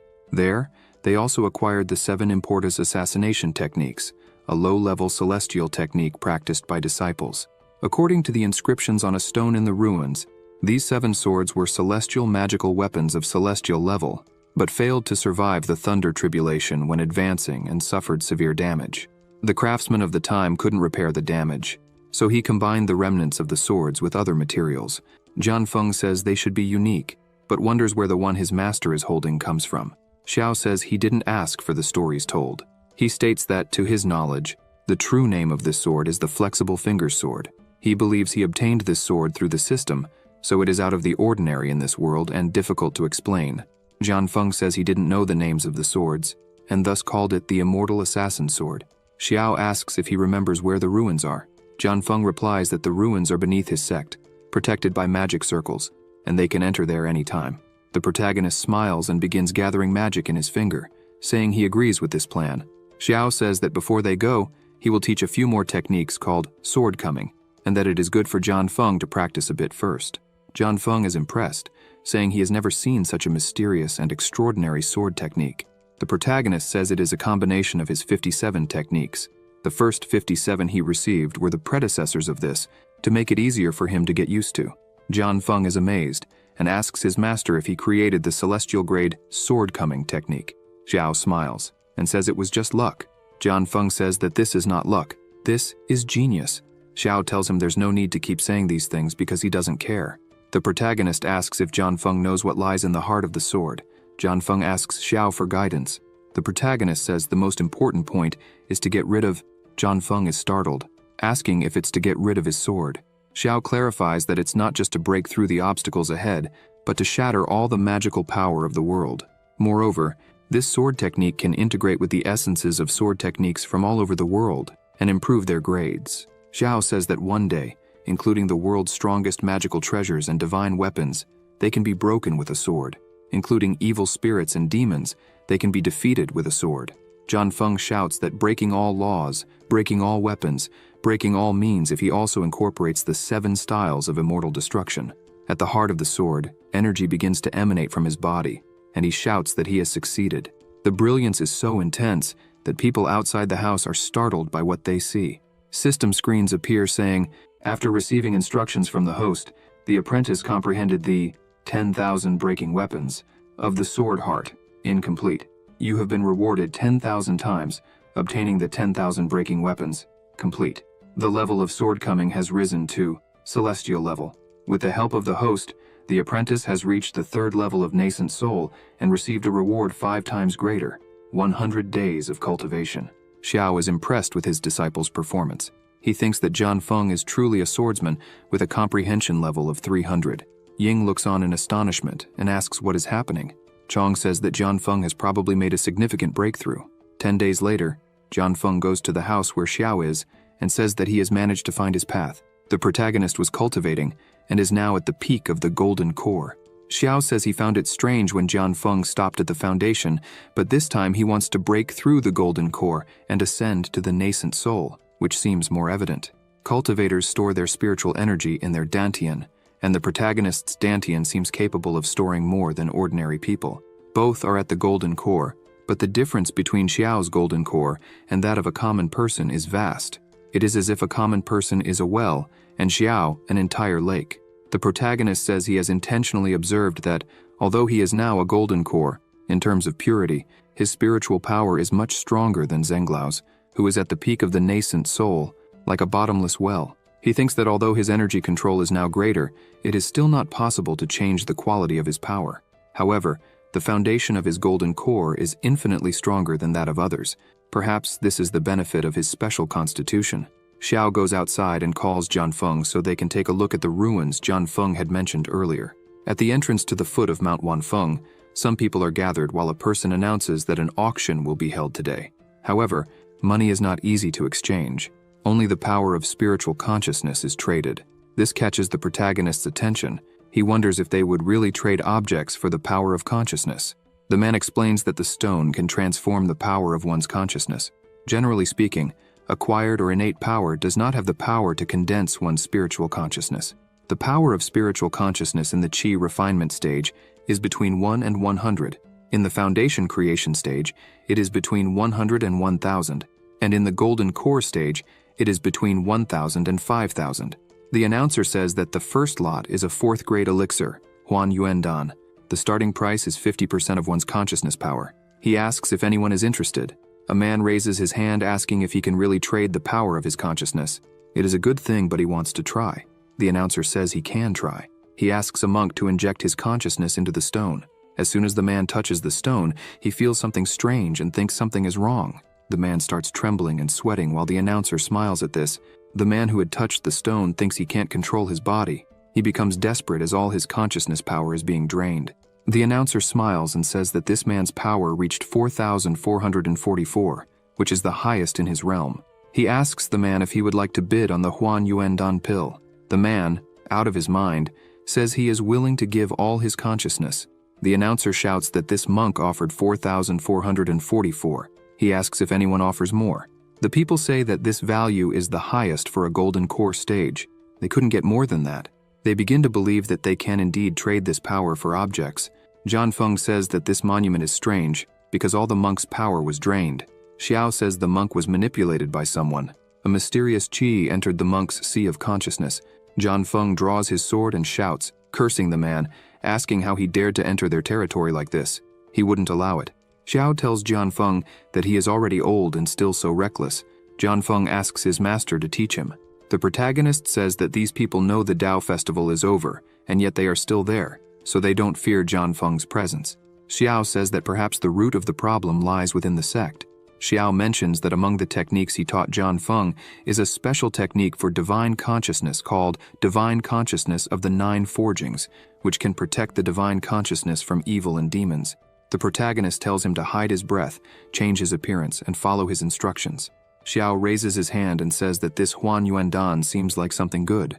They also want to try it. The announcer shouts that the auction is for the best bidder, so if he is interested, he could come up there. Both place their hands on the stone. Xiao thinks that Jianfeng seems like a very good guy, but his actual acting skills are incredible. The announcer shouts that the divine consciousness power of the 2 monks exceeded 4,500. At the entrance of the mountain, the announcer shows something in his hand and says he was doing something for the elder and therefore should enter. They think that to let them in so easily, it seems the problem really comes from within the sect. Moreover, in that direction are the ruins at the back of the mountain. A strange energy was coming from within the ruin. Inside the ruin, a person was absorbing this energy, while others seemed out of their minds beside him. This person absorbing the energy is called Yuanji. The announcer tells the great elder that he managed to bring everyone there this time. Jianfeng looks at this and gets angry, thinking, Yuanji, it really is you. Yuanji attacks the announcer with his aura. He asks why it took so long. Yuanji had warned that he would kill him if he arrived late again. The man shouts, saying that this time so many monks were deceived. He thought Yuanji would be pleased to have brought more people. Yuanji asks if the man wants to make him happy, then he should offer all his spiritual energy, blood, and consciousness. He starts to suck the man's energy while he screams. The man faints. Yuanji asks if that is all he had. He shouts that it is not enough. He uses his aura to grab more people. Xiao pushes the person Yuanji was going to grab, saying he twisted his ankle. Yuanji grabs Xiao. He asks why Xiao is not being controlled by the stone monument. Xiao says nothing, just looks at Yuanji. The protagonist looks at him, releasing a bit of his power. Yuanji trembles. Still trembling, he asks if Xiao really wants to compete with him because that is very audacious. The protagonist steps back and asks what Yuanji is talking about because he has already lost. Yuanji is startled and shouts, asking what is happening because he can't control his body. He asks Xiao what he did to him. The protagonist says he did nothing special, just used the same trick Yuanji was using. Xiao explains that Yuanji used the stone monument to absorb the monk's consciousness power and took the opportunity to invade the sea of consciousness, controlling the opponent's mind and capturing the person to consume their blood and spiritual power. Xiao says he just made some manipulations in the divine consciousness power he let Yuanji absorb, creating the opportunity to counterattack whenever he wanted. Yuanji starts screaming in pain as a lot of energy begins to surround his body. Xiao says it's a shame. It seems he is faster. The protagonist explains that this is the 12-star dragon blocking formation, which requires the sacrifice of a large amount of blood, spiritual energy, and divine power to achieve balance. Xiao thanks Yuanji for giving him this gift. A strong amount of energy starts to surround the place. The ruin begins to tremble and break apart. John Feng exclaims that the ground is falling. Suddenly, everything stops. John Feng looks around and asks if this is the 7 stars of man. The protagonist asks what the 7 stars of man are. John Feng starts to explain that, according to legend, in ancient times immortals and gods were side by side, and among them was a supreme ruler called Shu Yuan. He ruled over the flooded lands and all the races of the heavens, a true emperor of the laws.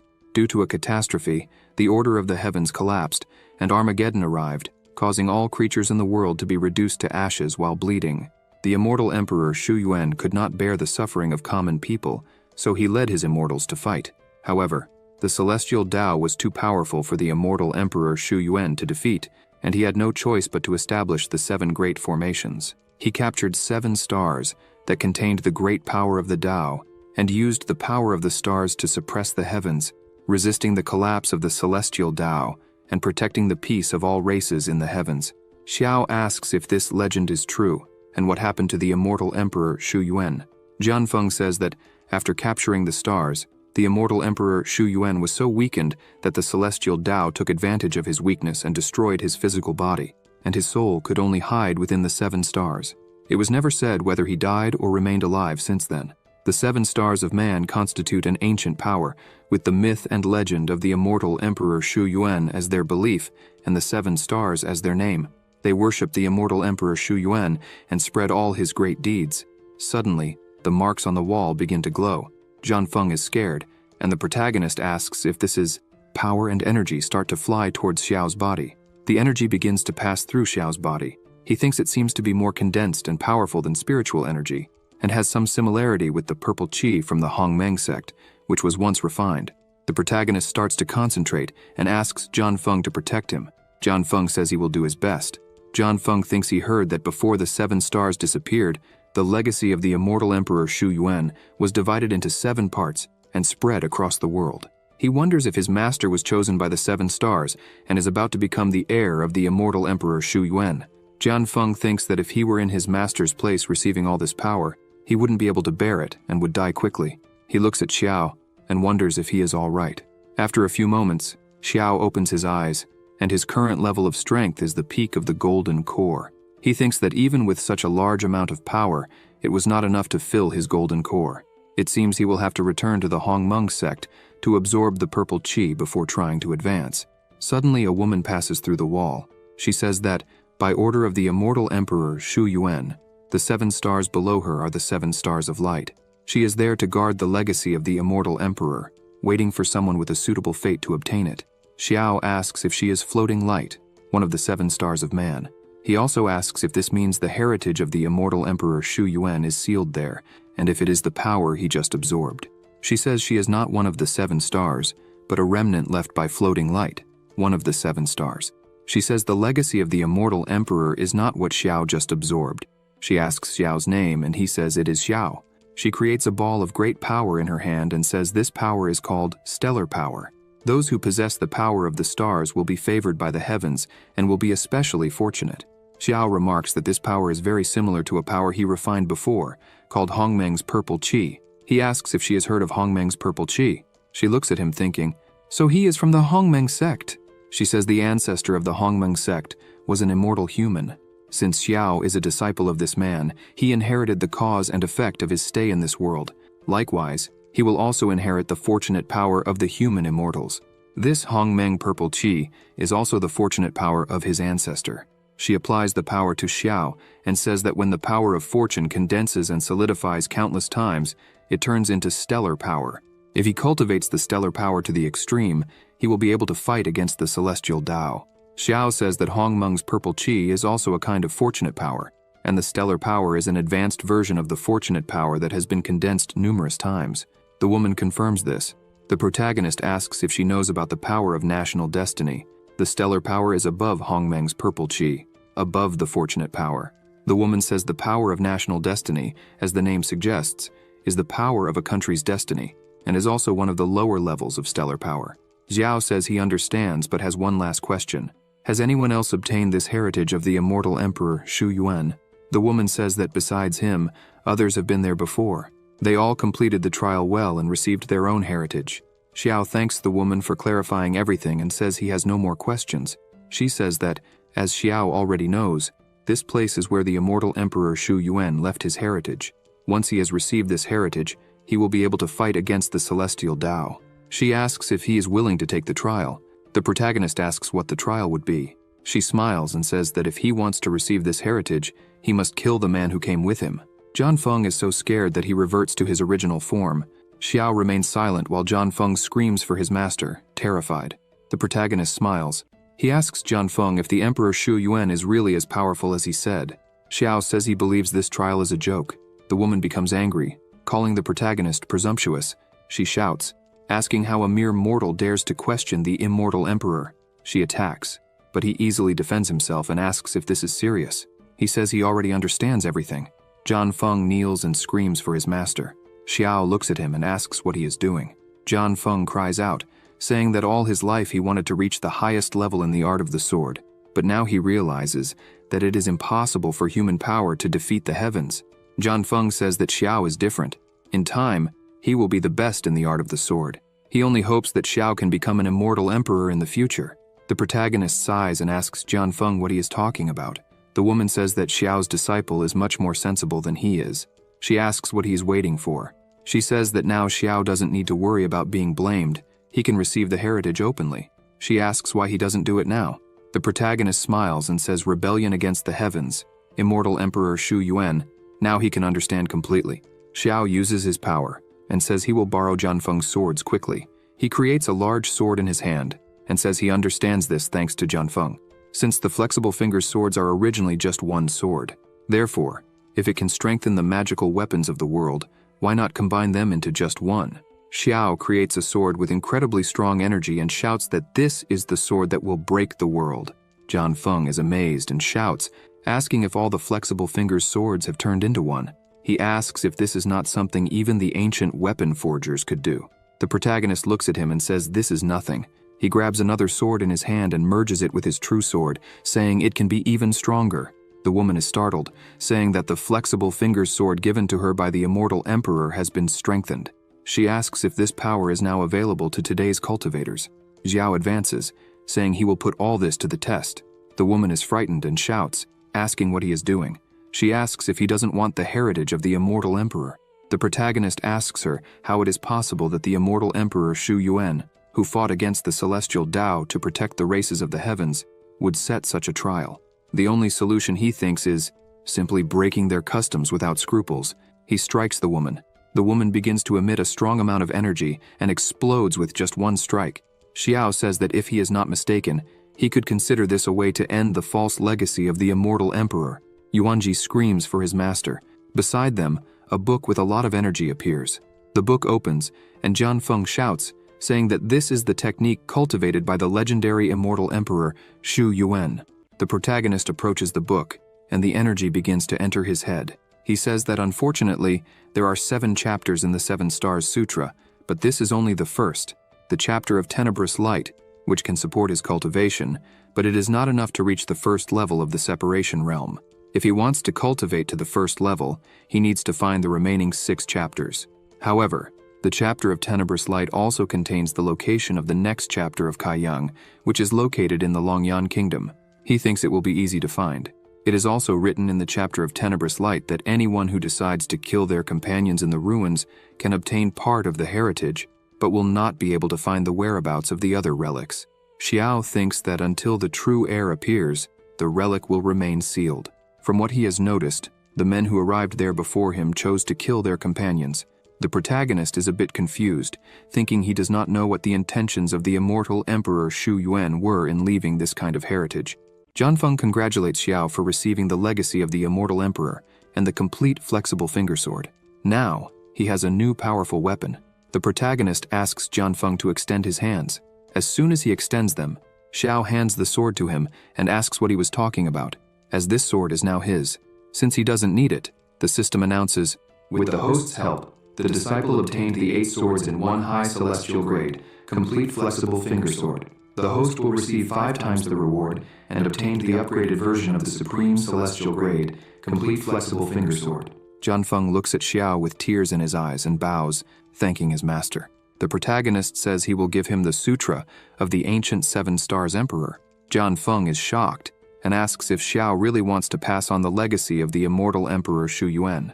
After Xiao transmits the knowledge, Jianfeng begins to meditate while the system opens again, saying, It has been detected that the host taught the disciple the Sutra of the ancient 7 Stars Emperor, chapter of the Dark Light. The reward is doubled, and the host will receive the scripture of the ancient 7 Stars Emperor, chapter Haiyang. The protagonist is happy with this reward, as the Kaiyang chapter is very good. He begins to summon a sword, thinking he would take a good look at it, as it is said to surpass even the immortal emperor's magic weapon.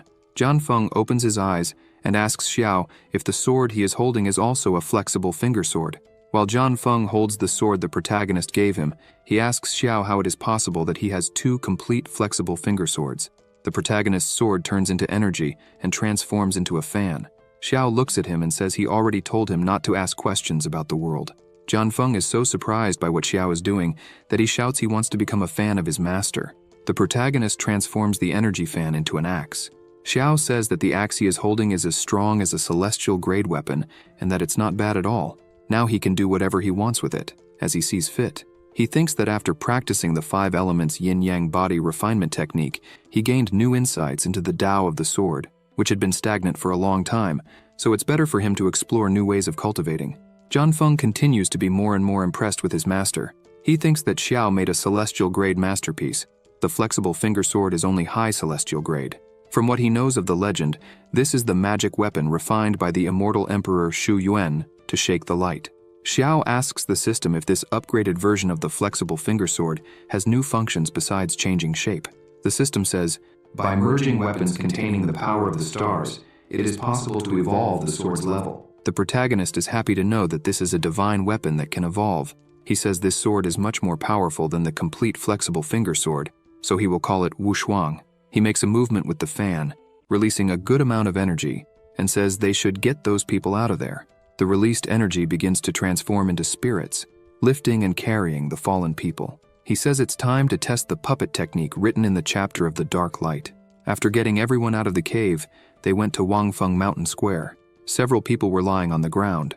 Jianfeng informs Xiao that these people suffered damage after losing some of their consciousness power. Jianfeng emphasizes that if they leave these people alone, in the future, they may end up going mad. The protagonist begins to release his power and says he just learned several routes for the movement of spiritual energy and asks Jianfeng what he thinks. He says he will try too. Jianfeng begins to concentrate and releases a large amount of energy around him.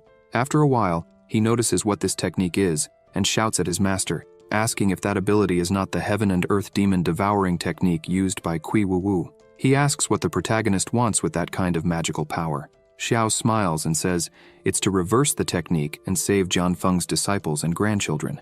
The system announces, Through the host's teaching, the disciple learned the incomplete heaven and earth demon devouring technique. the host will receive a reward 7 times greater and obtain the complete heaven and earth demon devouring technique. Xiao begins to concentrate and releases his power into Yuanji. The protagonist thinks that this magical power can not only absorb other people's spiritual power, but also control their minds, which is quite practical. All the spiritual power that was stolen from the people starts to come out of Yuanji's mouth and return to its rightful owners. The people begin to get up, still a bit dazed. They were scared, but besides having their powers back, they were stronger than before. Jianfeng asks Xiao what he did to those people. The protagonist says that when he returned their consciousness power, he also purified them, since some of Jianfeng's disciples had a weak foundation, so he decided to take care of them. Jianfeng is completely amazed by his master's feat. The people start shouting that their master, Jianfeng, saved them and even made them stronger than before. Xiao turns around, saying he would leave the rest to him, and that once he finished handling things, they would go back home. Jianfeng watches Xiao, who walked away too quickly, and wonders if this is how a master acts. After all this, they begin to return to the Hongmeng sect.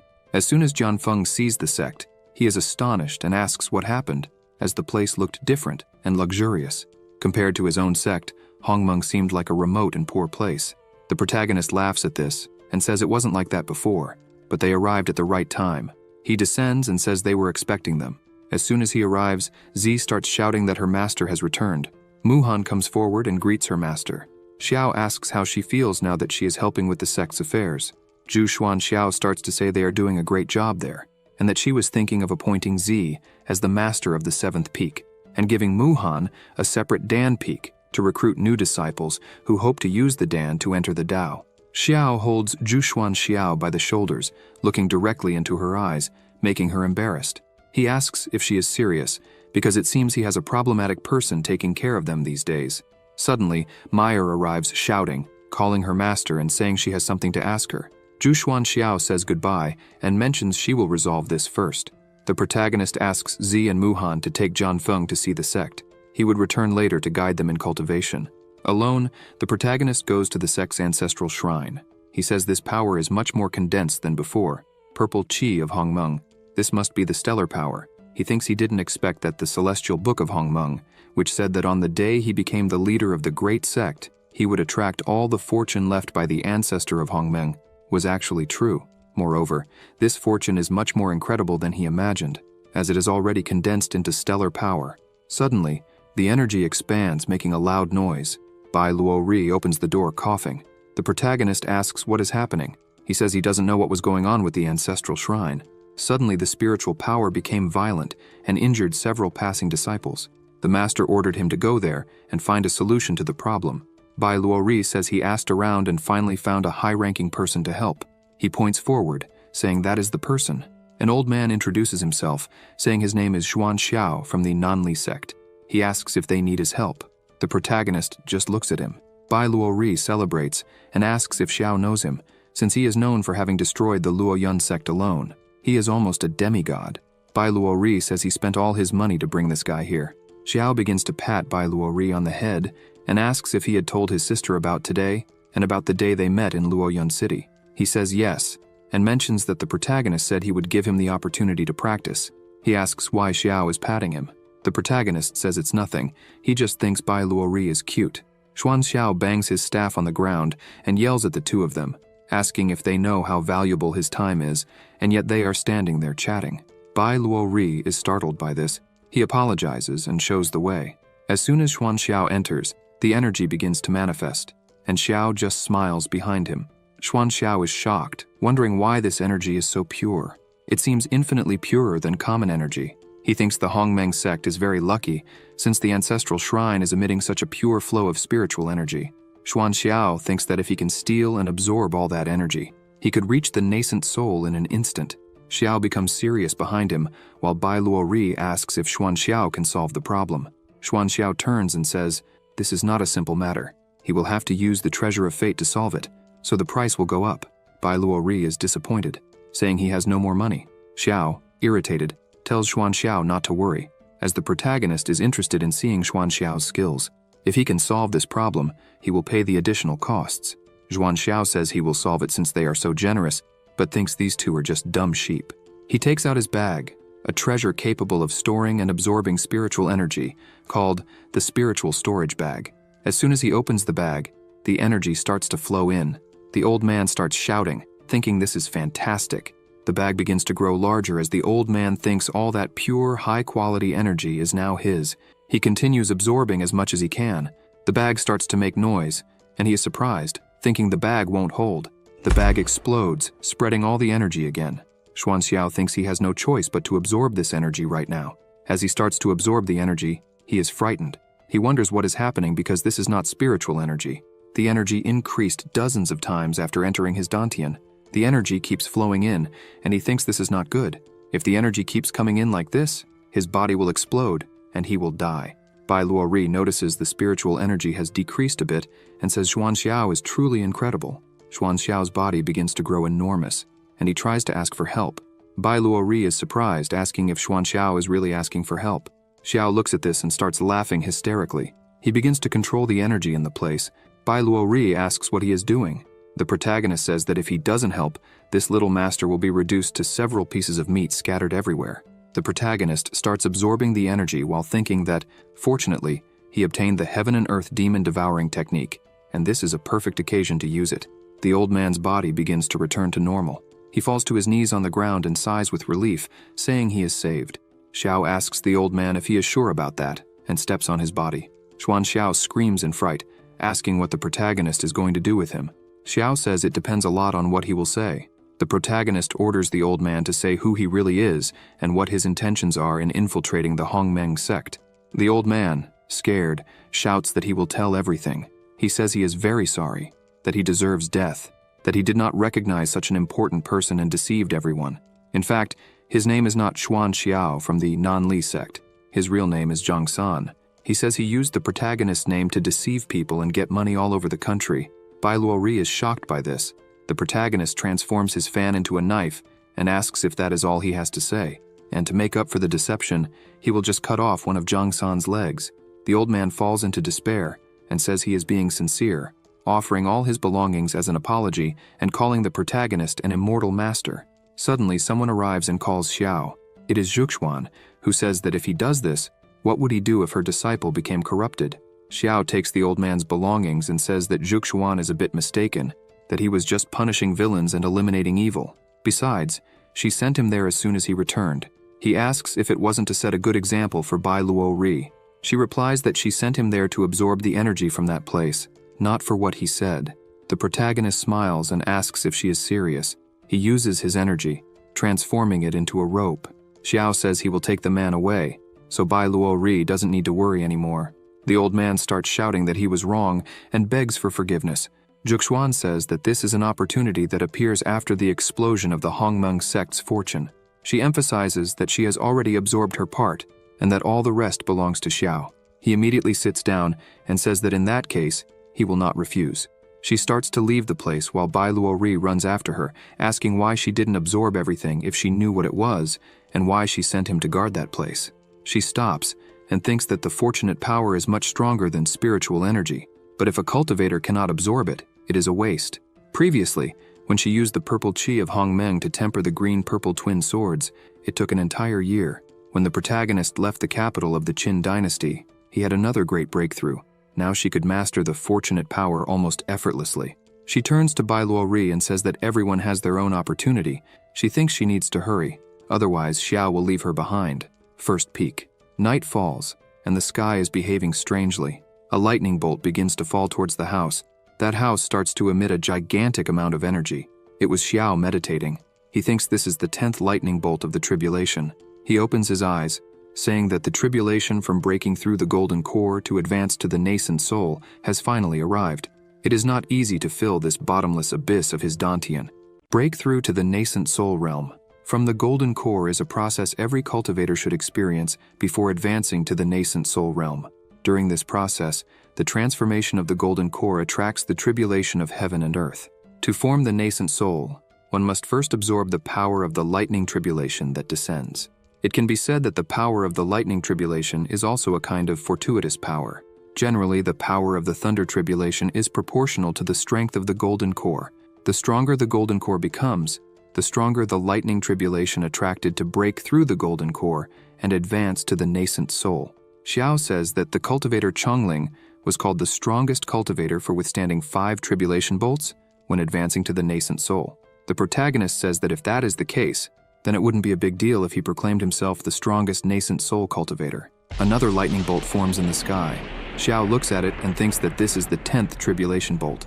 Historically, no one has faced the 10th bolt, so that should be enough. However, another bolt forms, this time in the shape of a dragon. The protagonist shouts, asking if it would really continue. He smiles and says he never thought he would advance to the nascent soul with more than 10 bolts. The protagonist begins to prepare to absorb another bolt. He says he is too impatient. Outside, Jianfeng and Zhuxuan are impressed by what they're seeing. Zhuxuan says that in her entire life, she has only heard that besides the immortal Emperor Shu Yuan, there was only one nascent soul with 10 bolts. She can't believe that someone with the potential of an immortal emperor would be born in the Hongmeng sect. The bolts keep appearing. Jianfeng shouts that this is already the 20th tribulation bolt. He shouts, terrified, saying that this level of thunder power has already surpassed the level of a normal nascent soul tribulation. He shouts, saying that his master could be forming a nascent soul with 100 bolts. The entire sect starts looking at the mountain peak. One of the bolts shouts, furious, saying that no one can endure more than half a day of continuous lightning strikes and not die. This Xiao must be hacking. The bolt says it's leaving in anger. After that, the weather calms down. Xiao starts to open the doors. As soon as he opens the doors, Jianfeng and Zhuxuan congratulate him for forming a nascent soul with 100 bolts. The protagonist is surprised to see them there and asks if they stayed there to protect him and if they spent the whole night. Zhuxuan says this moment is historic for the Hongmeng sect, the birth of a nascent soul with 100 bolts. As the leader, she couldn't miss something like this. She lowers her head and says she also has something to tell him. The two go to a more secluded place. Xiao asks if she is from Longyan country and the daughter of the patriarch of the Zhu family, the most prestigious there. She sighs and says yes. Zhuxuan explains that she came to the Hongmeng sect because she got lost in the Qin dynasty, and Zhang helped her, saying that from that day on, that would be her new home. With nowhere else to go, she followed Zhang to the Hongmeng sect.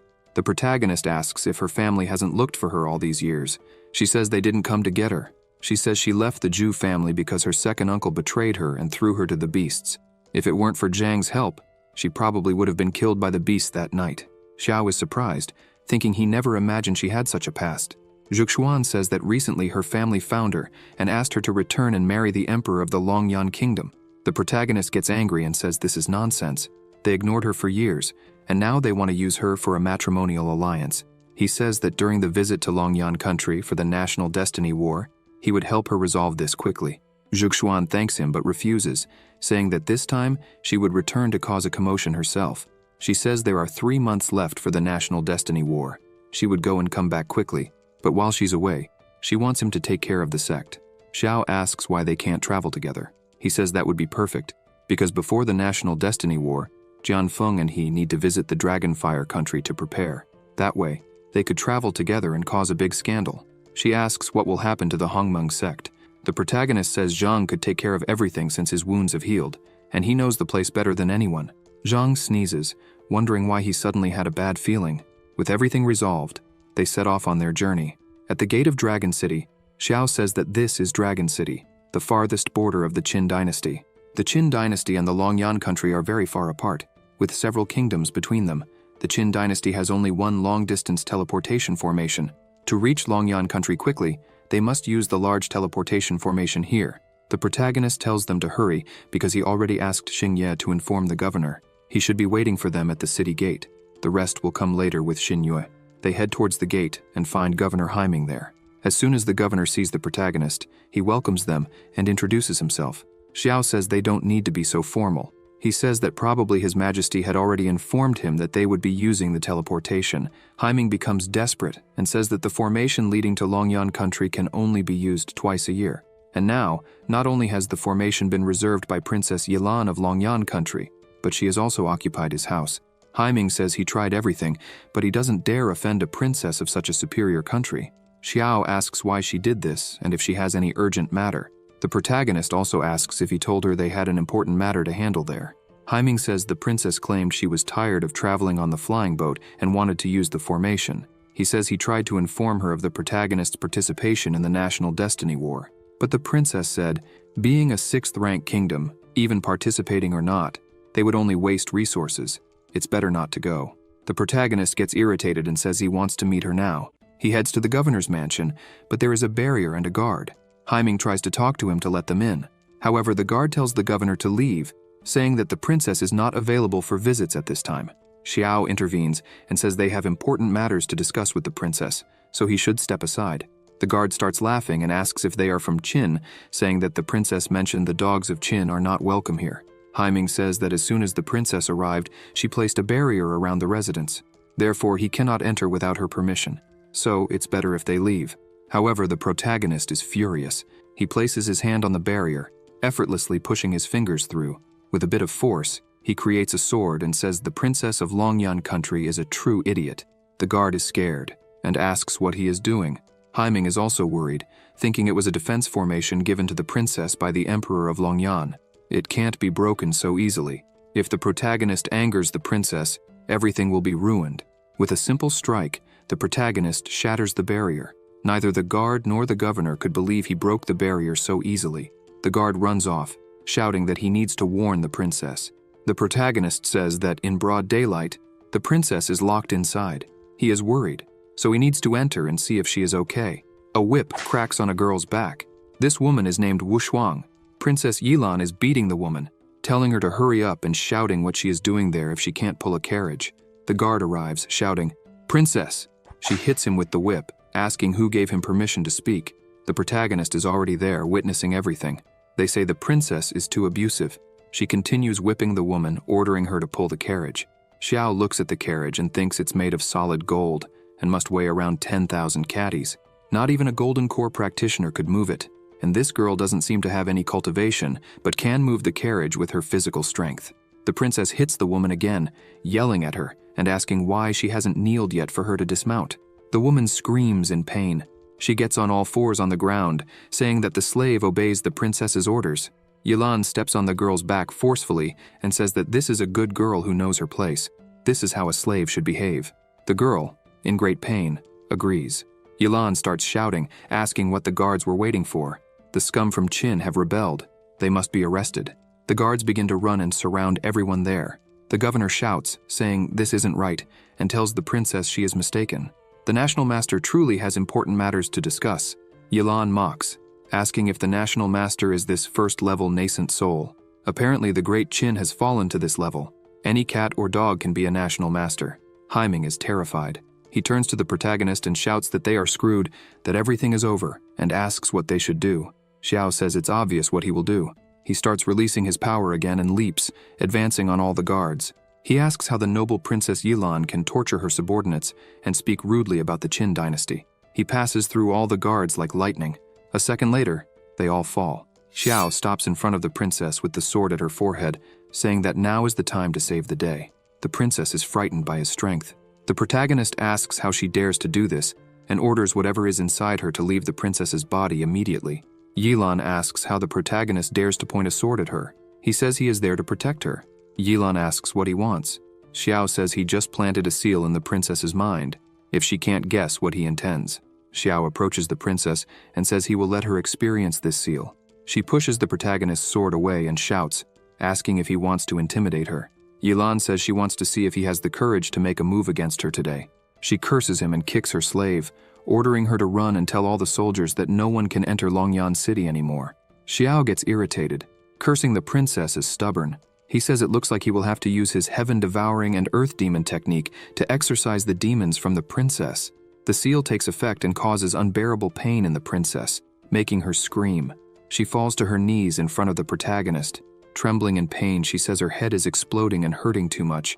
Xiao says that if he wanted, he could destroy the consciousness of this body right now. He places the sword at the princess's throat and says it would be a pity. If he does this, not only will the monsters be destroyed, but the princess will also become an empty shell. He smiles and asks if she now understands what he wants. She says she understands and will do whatever he wants. He turns and says it's better to resolve this peacefully. After all, he is still a person who loves peace. In great pain, the princess thinks that sooner or later, she will cut him into pieces. She shouts at Wu Shuang, asking why she isn't helping her up. When she looks back, she doesn't see her slave. In front of the protagonist, Wu Shuang kneels and begs him to accept her as a disciple. Yilan is shocked to see this. Zhuxuan and Jianfeng also don't understand. Trembling in pain and crying, Wu Shuang shouts that she doesn't want to be bullied anymore and asks him to accept her as his disciple. He asks her why he should accept her as a disciple. She says she can lift up to 100,000 caddies, and ordinary beasts are nothing to her. 100,000 caddies are equivalent to 60.5 tons.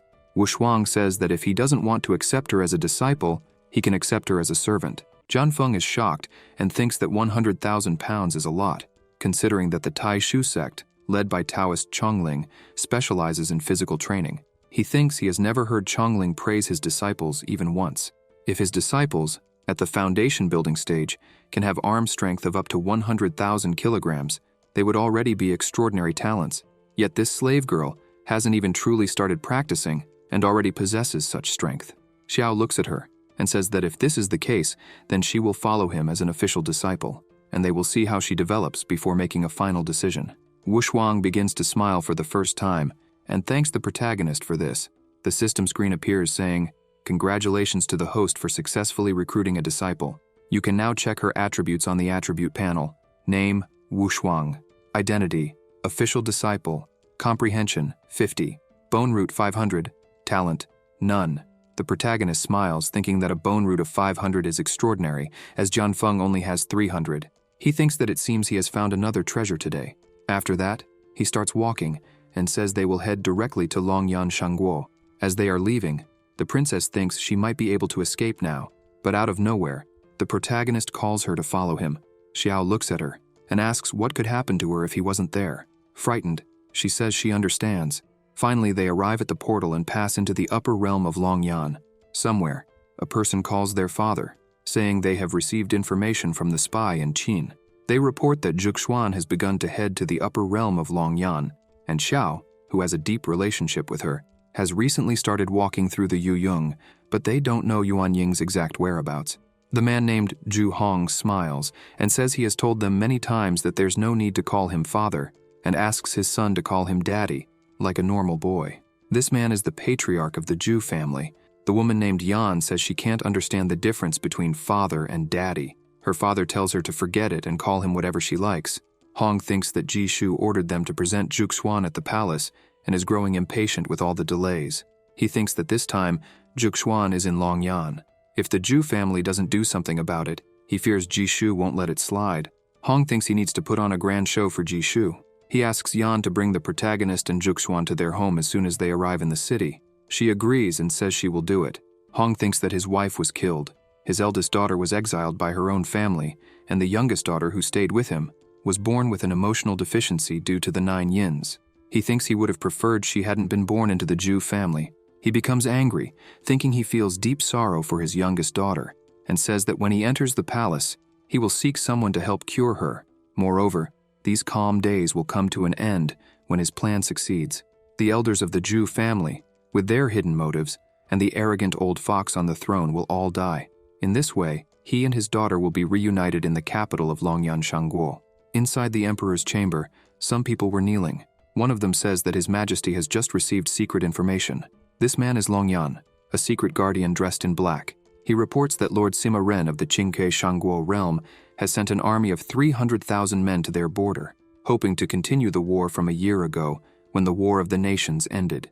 The emperor becomes enraged, saying that this Qingke Shangguo was a little-known country 100 years ago, but suddenly gained enormous prominence in recent years. The emperor emphasizes that they have not only repeatedly offended the neighboring small countries, but also, a year ago, began coveting their country. "This is really disgusting," he exclaims. This is Ji Shu, the emperor of Longyan Shangguo, furious. He shouts that if it weren't for Sima Ren's good fortune and the opportunity to break through distractions and form a special spirit, it would have been impossible for Qingque Shangguo to threaten their country. He begins to smile and says that, even so, Sima Ren won't remain proud for long, as it hasn't been too long since he found a woman with Phoenix clan blood and has already informed the Zhu family that he will soon marry her. This woman is Zhuxuan. The emperor becomes anxious and says that once he absorbs her Phoenix lineage, he may transform into the soul of the dragon's flame. And when that moment comes, when Sima Ren and Qingke invade their country, he will defeat them all. Longyan mentions that he also has news that the prince has been inquiring about the Zhu family recently. Long Yan emphasizes that he suspects the prince knows something. The emperor starts laughing and asks what kind of things that treacherous child could possibly do. Ji Shu says that if there is nothing else to report, Long Yan may leave, reminding him that they must keep an eye on Zhuxuan, who is in the realm. However, he cautions them to be careful. As they begin to leave, the emperor asks them to wait. He inquires if all the yuan-devouring pills have been prepared. If something unforeseen happens with Zhuxuan with the yuan-devouring pills, even Long Yan would be detectable in the capital of the country. Long Yan, the protagonist, and everyone arrive. Xiao says it would be perfect if the Hongmeng sect could also have a teleportation array. The princess mocks him, asking if that kind of trash impressed him. She says it seems he is a poor man who has never seen the world. Xiao looks at her and says she is right, that he is indeed very poor, and since she is so wealthy, the costs of this journey should be hers. He asks her to give him another 100,000 spirit stones so that he can restore his body. Yilan shouts, asking why. The protagonist begins to release his aura and says that a princess shouldn't be so cold to her servants. She becomes frightened and hands over a pouch with the stones, shouting that she will pay. She says that this is all she has. Xiao mentions that 10,000 superior spirit stones are equivalent to 1 million first-level spirit stones. The protagonist calls everyone in his team to visit a good restaurant and have a great meal. Yilan shouts, asking about her. The protagonist says that since she is already in her own country, she could return home. He says he won't be around anymore, so he won't be able to protect her, and advises her to be careful, because if another evil spirit enters her body, it would be very bad. Yilan becomes furious at this, thinking that sooner or later, 1,000 swords will cut him down. In the restaurant, several beautiful and expensive dishes were on the table. The protagonist says that, unexpectedly, Long Yan also had a Tianji tower. It seems that business has also expanded. They not only manage an auction house, but also an inn and a restaurant. Wushuang asks if the protagonist didn't know that Tianji started in the business by operating restaurants and inns, only later becoming more and more prosperous. Now, it is a giant enterprise across the entire continent. Wushuang says they also manage to have alchemy houses, tents, and other businesses. It is said they can also buy and sell information. She points out that it seems that as long as they have enough money, there is nothing that Tianji Tower cannot do. Xiao says that is really surprising. The waitress arrives at the table and wishes them a good meal, saying that all the dishes have been served. Xiao smiles and says everything is perfect. He stands up and shouts that until the food on the table is finished, no one can leave. Wushuang says that's right. Jianfeng shouts in agreement, while Zhuxuan just feels embarrassed. Jianfeng begins to eat and says that Xiao is a man of his word. If he said they can't leave the table until they finish, then they need to eat everything. Wushuang keeps looking at him and agrees, while eating a little bit of everything. Zhuxuan offers her a drink and says that as soon as they finish eating, she will take Wushuang to buy new clothes. Zhuxuan says that now that she is Xiao's disciple, she is part of the sect, so she can't be without proper clothing. Wushuang smiles, delighted with all this kindness, and thanks them for everything. Zhuxuan starts coughing, saying, "Not him." Xiao offers her some vegetables, saying that she also needs to eat some greens. A man at the table next to them looks at Zhuxuan, thinking that she is. He gets irritated and says that he has finally found Zhuxuan. Sometime later they had finished eating, and everyone except Zhuxuan was feeling sick from eating so much. Suddenly the table begins to glow, and the protagonist asks why Tianji Tower keeps placing magic circles on the table. The food reappears and he wonders if it's some kind of automatic refill. Wushuang explains that this is the special magic formation system of Tianji House. She says that not only can the food be automatically replenished, but even the walls of private rooms are soundproofed. In the past, when she followed the princess, she saw Yilan use the guard formation on the wall, and it was said that the attack from the guard formation could kill someone from the divine separation realm in seconds. She says she doesn't know how powerful the owner of Tianji building is. Xiao thinks to himself that if his sect could have such a formation, it would be incredible. Suddenly, a noise is heard, and dust starts to rise. Everyone looks in that direction. The man stomps his foot in front of everyone and says that he has finally found Zhuxuan. The protagonist asks who this woman is that he's talking about. Zhuxuan begins to think that it's been years since she last heard that name, and from what she's heard, she is now the strongest among the younger generation of Long Yan, probably living quite a good life. The man continues, irritated and shouting, asking if she's going to keep pretending not to recognize him. He curses her and cuts the table in half. The man says he's been chasing her his entire life, and she's never looked his way, and now she's sitting here eating with a handsome guy. He attacks the protagonist, saying that if he kills the man she's dating right in front of her, maybe she'll change her mind a little. An explosion occurs. The man is startled because the protagonist blocked his attack with a fan. Xiao says they are in Tianji House, and it was the man who started the trouble, while he was just defending himself. The man turns around and asks since when that person had been standing there. The woman's name is Zhuge Lin. She smiles and says that guests are welcome, but if the guest doesn't want to dirty their hands, she can take care of it. The protagonist tells Lin that she doesn't need to worry about it, and with a simple move, he throws the man far away. The man flies a few meters and falls to the ground unconscious. Xiao asks if he was breaking any of Lin's rules. She starts gathering energy in her hand and thanks Xiao for what he did. From that energy, two spirits emerge and start dragging the completely unconscious man outside. Meanwhile, Lin smiles and says that she is the person in charge of Tianji Tower and introduces herself. Lin emphasizes that the guard at Tianji Tower was inappropriate and disturbed their meal, so everything will be on her. The protagonist sees that power and wonders if it might be stellar power. The protagonist creates a spell and asks the woman to wait a moment. He says he's very interested in the magic circle of Tianji Tower and wants to know if she's willing to make a deal. The protagonist says that he noticed that the people of Tianji Tower can also master the starlight puppet technique, recorded in the Yao Guang chapter, so she should recognize what he is showing. As soon as she looks at it, Lin is surprised and wonders if it really is the Kaiyang that she thinks it is. She thinks the protagonist might be the one who also obtained the inheritance of the immortal emperor, Xu Yuan. She clasps her hands and bows before the protagonist, asking him to follow her. He looks at his group and asks them to wait a little. The two go to a room, and Lin says she hasn't yet asked for the name of her guest. She admits she's very curious to know what he wants to trade for the magic circle of Tianji Tower. The protagonist says she can call him Xiao. As Lin pours water, the protagonist starts writing on the table, saying that he noticed she also masters the use of stellar power. Therefore, she should understand the meaning of those words.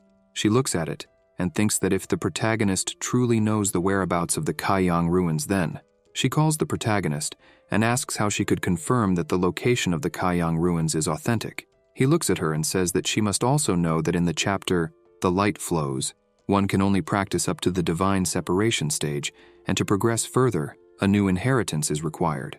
Lin agrees with this. Xiao mentions that he has heard of an elixir that can help a person break through the divine separation stage, and if Tianji Tower helps him obtain this elixir, he will show her the way. Lin asks what the protagonist's current cultivation level is. He responds that he is at the first level of the nascent soul. She says that the protagonist has found the right person because the divine separation elixir, which is difficult to find in the entire world, is easy for Tianji. However, she warns that if anyone dares to mess with the tower, it wouldn't matter if they were at the second level of the nascent soul or even if they were an immortal. The tower would hunt them down to the ends of the earth. Xiao says that he is already aware of the tower's capabilities and emphasizes that he came there with sincerity so that she can feel more at ease. Lin comments that this matter still needs to be passed on to the owner of everything, who in this case is her adoptive father, Zhuge Qingyun. She asks the protagonist to wait for a moment.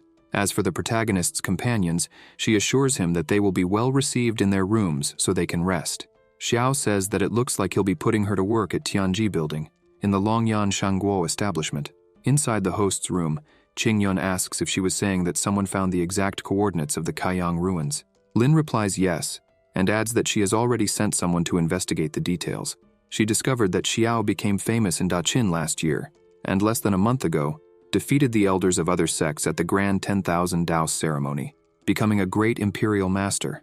Qingyun does not express anything positive in his eyes. He comments that the protagonist is only from Qin and is not even an imperial master. He says that if he wanted to, the emperor of Qin would come here in person and he could crush him to death. Qingyun states that it would be as easy as crushing an ant. Lin then asks what he means by that. Qingyun orders her to get rid of the protagonist as soon as they get what they want. If others find out about the immortal Emperor Shuyuan's inheritance, a war will undoubtedly occur. They must ensure that Xiao keeps this secret. With no other options, she agrees with him. 10 years ago, Lin was in a cave. Qingyun appeared there, and she asked where her sister was, who was not with him. Qingyun said that she wouldn't be back for a while, leaving her scared. 10 years ago, she saw her sister who was following Qingyun in search of the Yaoguang ruins, and who never returned. Qingyun says that when they go to the ruins, she must follow him with her head down. She responds affirmatively, thinking that she finally learned from her father, when he was drunk, that the trial for the Kaiyang ruins involved killing fellow travelers. Now she finally has her chance. After this conversation, she meets with the protagonist and says that she has already spoken with her father and that the matter has been resolved. In the meantime, she asks them to stay at Tianji Building. She emphasizes that she has already arranged for the soul separation elixir to be prepared, and will also ask someone to deliver it to the protagonist's room. A woman informs them that the lodging is ready and asks Xiao to follow her. Lin keeps thinking that the protagonist was able to become a great master of the Qin dynasty and even supported an unprecedented empress to ascend the throne. His strength is probably not at the first level of the nascent soul. She thinks that if it's him. Suddenly, she asks Xiao to stay a little longer. Meanwhile, his group was sitting at a table. Jian Feng comments that the master has been away all afternoon, and moreover, Wu Shuang said she would go look for him, but she hasn't returned either. Zhuge Xuan stands up and says she will ask someone from the tower. Suddenly, another man arrives, shouting Zhu Yan's name, saying he knew she was there and demanding that she come out immediately. His shout was so powerful that the tiles and vases began to shatter, leaving both of them startled. She looks at the damage and thinks that with such power, this person must have cultivation above the nascent soul. She asks who is causing the commotion. People say that this is Ancestor Wanji of Qingque, an expert at the divine separation level.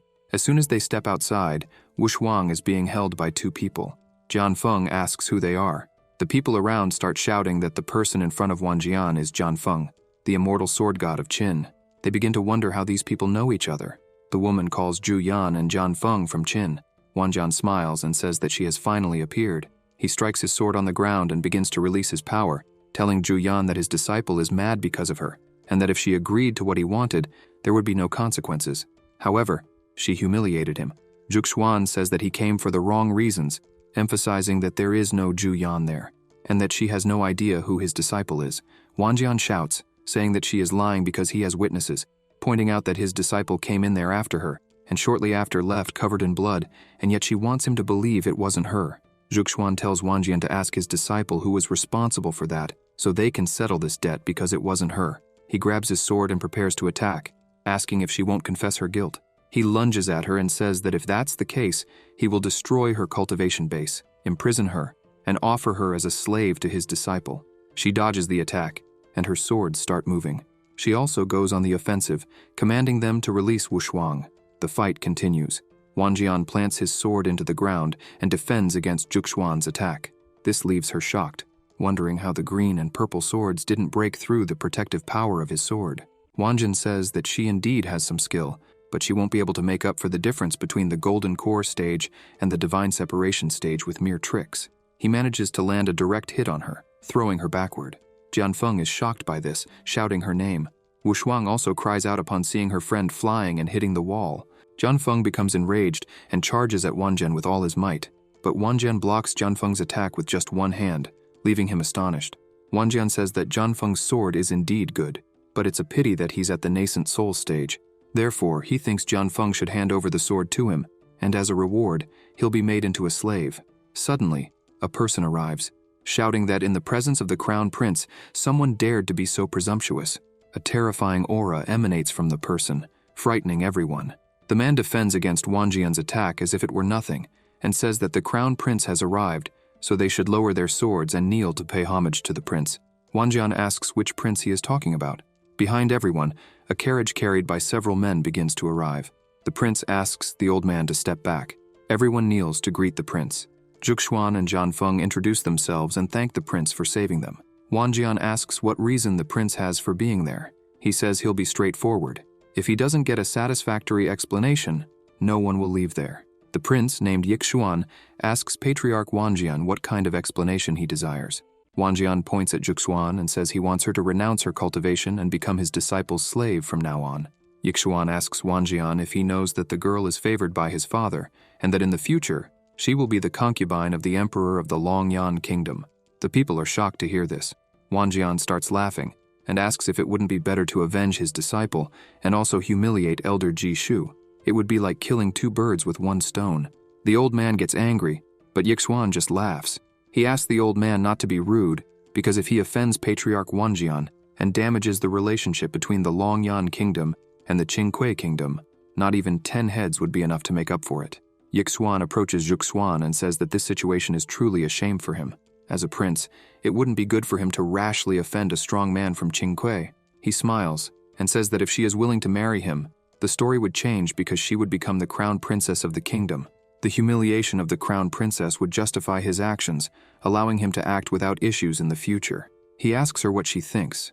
The people become even more frightened, realizing that even the prince is interested in her. Zhuxuan thinks that it seems even the crown prince of Longyan did not come to rescue her sincerely. He only came to take advantage of the situation. She reflects that maybe, if she tries hard enough. However, someone suddenly yells for everyone to wait. The protagonist appears behind Wanjian, filled with anger, and tries to strike him, destroying the ground. However, Wanjian manages to dodge. Xiao comments that the visitors from Qingque are indeed strong. The protagonist looks at Wanjian, who now has a cut on his arm, and remarks that if he was able to dodge the protagonist's sword, he must be a special person. Wanjian's disciples ask who that person is who missed his strike, yet still thinks so highly of himself. Wanjian looks at his arm, thinking that while the protagonist's aura is only at the first level of the nascent soul, his sword is extremely powerful. He reflects that despite his physical body being strong, his skin and flesh were cut open by the light of the protagonist's sword. Wanjian begins to gather energy, realizing that he needs to take this very seriously now, or he might die. Xiao says that if Wanjian offends him, as the leader of the Hongmeng sect, he can choose to lose either his arm or his head. Wanjian grabs the protagonist's sword and tells him not to be so arrogant. The sword begins to emit lightning, causing Wanjian to scream in pain and let go of the sword. The protagonist doesn't stop attacking, saying that it seems Wanjian has already chosen what he wants to lose. Wanjian becomes desperate, shouting for the protagonist to wait and not kill him, as he is a servant of the Qingque kingdom. If he dies, the Qingque kingdom might go to war with the Longyan kingdom. Wanjian, terrified, says he is willing to lose one of his arms and begs the protagonist to be merciful. The people can't believe that Ancestor Wanjian has surrendered. This man is a powerful master of the divine stage. Xiao stops his attack and orders Wanjian to make his choice now. Wanjian focuses energy in his hand and aims at his arm, thinking that at this point, with the Hongmeng sect, he can get out of this. He cuts off one of his arms and leaves, full of anger. Yixuan looks at the protagonist and wonders where this guy came from, considering even Ancestor Wanjian couldn't be his match. The prince thanks the protagonist for helping with the situation and asks his name. The protagonist says he can call him Xiao, but emphasizes that there's no need for thanks since it was a matter of the Hongmeng sect. Even so, he mentions that they wanted to apologize to the crown prince, acknowledging that it's very difficult for the prince to do something against that thief from Qingque. Yixuan thinks the protagonist really has a sharp tongue. The prince calls his group to leave. Xiao goes to Zhuxuan and asks if she's okay. She says yes and asks why his aura was so strong. He responds that he made a deal with Tianjilu, obtaining the complete formation set from Tianjilu and resources from Tianji Tower, and now he has successfully ascended to the distraction stage. The protagonist thinks that it's just as expected from the world-famous Tianji Tower. In less than a day, they managed to arrange the divine separation pill. Zhan Feng can't believe it and asks if he really heard separation, and if the protagonist hadn't just broken through to the nascent soul, how he has already advanced to the separation stage. Xiao comments that the Longyan kingdom is indeed as strong as the clouds. He heard that among those who participated in the national war, there were powerful people in the divine separation realm, and that's why he needs to hurry. Xiao concludes by saying that he will leave tomorrow night, and that when he returns, they will visit the Zhu family. During the night, outside the imperial mausoleum of Longyan, the protagonist and the others are gathered. The protagonist comments that it is a dark and windy night, perfect for doing bad things. However, he arrived a little late, so they couldn't take too long.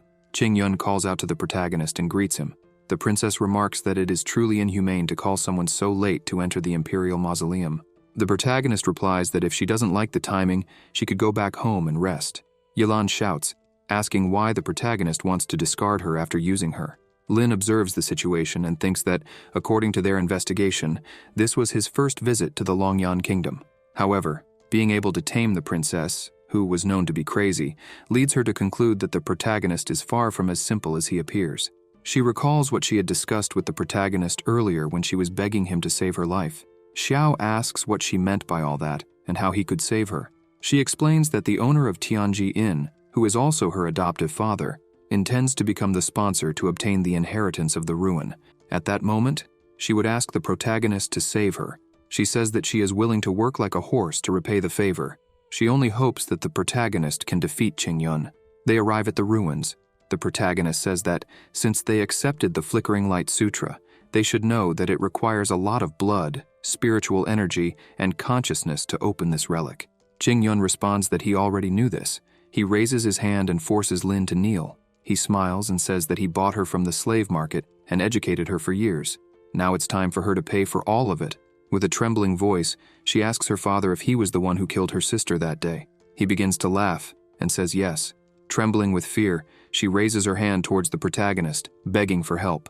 Qingyun says that Xiao wouldn't want to get involved in any trouble. He emphasizes that if the protagonist helps him conquer the ruins of Kaiyang, he will name the protagonist as the vice master of the Tianji Tower. Xiao closes his eyes, saying that it is unfortunate, and attacks.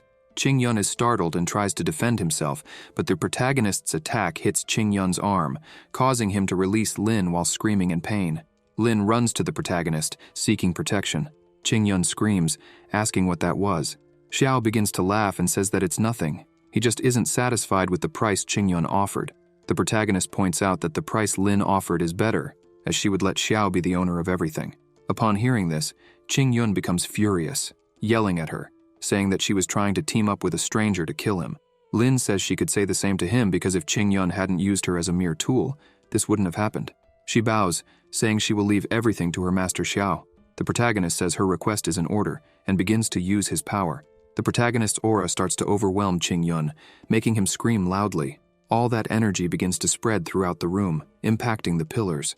Suddenly, the walls start to make noise, and the whole room becomes filled with intense pressure. Lin is surprised, asking if this is... Xiao says that the ruins have been opened and this is their true form. She screams, asking if it's true because she couldn't escape in time. Lin is frightened, remembering Qingyun saying that once the ruins are opened, only one person among all those who entered can leave alive. Fear grips her, and she thinks she will die at Xiao's hands after getting rid of Qingyun. Suddenly, a strong energy concentrates in the center of the room, and someone starts laughing, saying that this is the inheritance of the immortal Emperor Shu Yuan. A man appears there saying that if they want the inheritance, they must accept the trial. The man says that among all of them, the one who survives will be the one qualified to receive Shu Yuan's inheritance. With a trembling and scared voice, Lin tells Xiao that, in the end, they ended up in the same situation. But Xiao had a dark smile on his face. She holds her sword and thinks she's sorry for this, but even if she doesn't want to do it, there is no other way. The protagonist advances, saying that he doesn't want to waste time. Lin is left confused as Xiao attacks the man in front of him. The man is surprised by the protagonist's attitude. Xiao yells at the man to stop pretending and bring the inheritance. The man begins to dissipate, asking how a mortal could have such strength. It's abominable. As the man finishes dissipating, an energy appears in Xiao's palm. He says that this must be the second part of the immortal Emperor Shu Yuan's inheritance, the Kaiyang chapter inheritance. Lin watches this, not understanding. Unable to believe what she just saw, she asks if this is the true way to obtain the inheritance. She asks what really happened to her sister. Lin falls to the ground, crying and screaming for her sister. The protagonist, seeing this, says that people cannot resurrect after death because they die. The living must live a good life to be worthy of the dead's expectations. Lin thanks the protagonist for helping her avenge her sister. She says that in the future, she will do everything she can to help him manage the Tianji building to repay the kindness he showed. As she leaves, the protagonist stands there, thinking that if they use the Tianji Tower's information network to discover the powers of the other ruins of the immortal emperor, it might be asking too much. He thinks that he obtained the Kaiyang chapter through the system, but now he has the main body of the Kaiyang chapter, lid within a lid. Xiao wonders if he can get something better if he gives this to one of his disciples, finding the situation complicated. He starts to think it will take some time to properly study the system's rewards. Also, there's the Tianji building, and he needs to think about how to use it. He becomes irritated, thinking that he's been so busy that he hasn't had a chance to rest. The next day, many men were looking into a room, asking if that was Ju Yan from the Ju family. They were amazed that a woman like her was there, calmly drinking tea. Another man comments that he saw her arrive early, and she's drinking tea. It seems like she's waiting for someone. They can't understand what kind of person she is to be waiting for someone in a place like that. Suddenly, the protagonist arrives and asks why they are so excited. They start to laugh, a bit embarrassed. Yan notices that they have finally arrived. As the protagonist and his disciples walk in, Yan stands up and commands them to stop. Xiao looks at Yan and thinks that she resembles Zhuxuan quite a bit. Suddenly, Zhuxuan looks at her and calls her by name. Zhuxuan grips her swords and asks who sent her there. Yan extends her hand and tells Zhuxuan to come back with her. Xiao steps in front, saying that he knows how beautiful Juxuan is, but Yan can't just take her away. Yan becomes irritated, telling the protagonist not to interfere. She draws her sword and says that if he continues, he can't blame her for being rude. The protagonist takes out his fan and taps her sword, saying that when a girl disagrees, she draws her sword. He asks what that means. Xiao says that if you look closely at Yan, she resembles Juxuan a lot. He also thinks that he heard Juxuan call this woman Ju Yan, and that the man in black last time confused the two of them. Yan tells Juxuan that their father asked her to bring her home. The protagonist remains silent, and Juxuan, surprised by this, becomes angry and says that she will take the opportunity of Yan being here to ask her to go back and tell Master Ju that she, Juxuan, will have nothing to do with him or the Ju family from now on. She emphasizes that the agreement between them and the emperor has nothing to do with her. Yan becomes angry at this and attacks Juxuan, saying she could just knock her out and take her by force. However, her attack is interrupted. Xiao steps in front, asking if she really wants to touch the leader of the Hongmeng sect. First, she'll have to go through him. Yan asks if he's really going to try to stop her, because she doesn't like fighting innocent people. The men at the door are all shocked by this, as they didn't know there was another daughter in the Ju family. Yan begins to release her aura, while the protagonist watches everything closely. A man appears and says that Yan is almost using her killing move. The other men are frightened and ask what that is. He explains that it's said Ju Yan has a body of the 9 yins, which is why she's favored by the emperor of the immortal court. The immortal condensed his years of sword knowledge and taught it to Ju Yan. As a result, although Ju Yan is not the strongest person in the Longyan realm, she is the strongest in actual combat. Yan attacks the protagonist with all her might. The protagonist begins to use his energy in his eye and thinks that, indeed, this sword is not simple. With one strike, Xiao disarms her. Yan is stunned, as she had never been disarmed so easily. The men are astonished to see Yan's first defeat and ask if anyone knows the man who won the fight. The protagonist thinks that the celestial grade innate sword body is really good. When he's immersed in the sword's mind, he can see her every movement. Yan falls to her knees in front of the protagonist and asks if she really lost. She starts sweating and thinks that her heart is beating too fast. She has never felt this way before. She wonders if this is what fear is called. She looks at Xiao and wonders if this is the man her sister wants to marry. The protagonist looks at her and says that he wanted to have a nice breakfast before visiting the Ju family, but it seems they were in quite a hurry. He asks if Yan wants to go back alone or tied up. She begins to release an enormous amount of energy and says that no one has ever made her feel that way before. With her own hands, she attacks the protagonist, shouting that she wants to see what he is capable of. Xiao dodges with extreme ease and says that it seems she's only good with a sword, because this attack now is infinitely inferior to the first one. He strikes her on the back of the neck, causing her to lose consciousness. He catches her so that her body doesn't fall to the ground. The protagonist asks Juxuan if she knows that woman, as the two of them look incredibly similar. Juxuan sighs and says that Yan is her sister.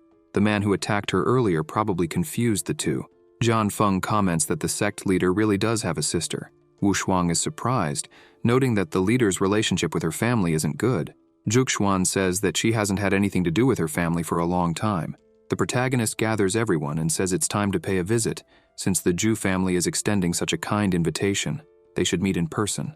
After a while, they arrive at the Ju family's home. A man comes running and shouting for his master, saying there's a problem. Hong asks what's going on and why there's such a commotion. The man says that someone has been knocking down all the doors and entering. Hong is surprised by this. The man explains that a woman who looks like Juxuan entered with 2 men and a girl. The young man shouts that all the guards were sent to stop them, but they were defeated in seconds. Yan is also unconscious, and they brought her here. Hong asks how Yan ended up unconscious and wonders if Juxuan has become that strong. He thinks that, in all these years with the Hongmeng sect, Juxuan has made great progress. The man continues to shout, telling Hong to think quickly about what to do, as they would be arriving soon. Hong orders the young man to run and ask Chief Meng to meet them first. Suddenly, Xiao begins pounding on the door and forcefully opens it, sending the guards flying. He looks at Hong and says that the owner of the house extends an invitation to them, but keeps the doors locked. That's complicated. Hong is confused and asks who in the family invited the protagonist and if he has no manners. Xiao asks if the reinforcements haven't arrived yet, and that's why Hong wants to talk about manners. The protagonist says he would wait because he wants to see what kind of reinforcements the Ju family can muster, given how dominant they are. Hong is shocked, thinking that Xiao is so arrogant that he fears nothing and no one. Hong says that Juxuan has been away from home all this time and asks why she doesn't want to come back. Zhuxuan, with a cold look, retorts, "Why would she come back?" She asks if he was talking about the Zhu family, who kicked her out when she was under 10 years old, taking her to the desert without caring whether she would live or die. Hong, surprised, looks away and tries to end the conversation, telling her not to bring up those issues from the past. Suddenly, some people start to arrive. 3 men appear, and one of them comments that Zhuxuan has finally arrived. With an authoritative tone, he asks what's going on there. They are the elders of the Zhu family. The first elder insists on knowing what's happening and says that since she has returned, she should sit down and talk with her father. The second elder, with a malicious laugh, asks if Zhuxuan still remembers the second uncle, the one responsible for throwing her to the wolves. Zhuxuan smiles mockingly and replies, how could she forget the uncle who deceived and abandoned her outside the city? Hong, annoyed, yells at her not to be rude. The third elder then begins to release his aura, stating that it's not easy to come back, but that she's making a mess and daring too much. He continues, saying she must have forgotten the Zhu family rules by being away for so long, and that because of this, he would teach them to her again. Zhuxuan stares at him and asks what the family rules have to do with her. With a determined tone, she emphasizes that she came there only to make it clear that she and the Zhu family would no longer have any connection. From now on, the path the family follows has nothing to do with her. The first elder says it's very bold of her to say that. The second tries to justify himself, saying that what happened was the fault of the uncle, who didn't watch her properly and let that happen. The third elder, impatient, yells that they won't talk about the past. He orders her to go to the palace immediately and rest at home. Zhuxuan, with a sharp look, asks if they really believe she is the same child from before, emphasizing that if anyone tries to stop her today, her sword will show no mercy. The 3 elders are surprised by her firmness and determination. They say she's gotten used to being wild out there and has forgotten what her home is like. The first asks if she thinks the first family of Longyan is a place where she can come and go as she pleases. The third says there's no way around it. He'll have to help her remember where she is. Suddenly, several soldiers of the family appear there. Hong shouts, saying that, despite everything, Zhuxuan is his family, and asks the 3 if they would face him that way. The first points to him, saying she is like this because of his negligence. The second says it's the father's fault if the daughter learns nothing. The third laughs and says if the father doesn't discipline his daughter, then he will. They shout for the soldiers to protect the head of the family. Hong is puzzled, and the soldiers say they are also concerned about the head of the family. Therefore, he should be careful not to enter the battlefield. Hong gets annoyed, thinking the 3 are relying too much on the strength of the family soldiers, and therefore don't take him seriously. He thinks that sooner or later, these 3 old men will pay for this. Zhuxuan looks at them, thinking all the Zhu family soldiers are orphans bought by the family. All of them undergo brutal training from a young age. They are loyal. Among them, the one with the lowest cultivation level is a golden core, and those with talent can reach the nascent soul level. It is partly because of the existence of these soldiers that the Zhu family has become the #1 in the Longyan kingdom. Suddenly, Xiao steps in front of her, saying that's too many people. The protagonist begins to release his energy, turning it into a sword. He stands in front of everyone and, smiling, asks who would be the first to dare to take another step. The first yells at the soldiers, asking what they are waiting for. He gives the order to finish this quickly and take the lady to rest. They shout and begin to act.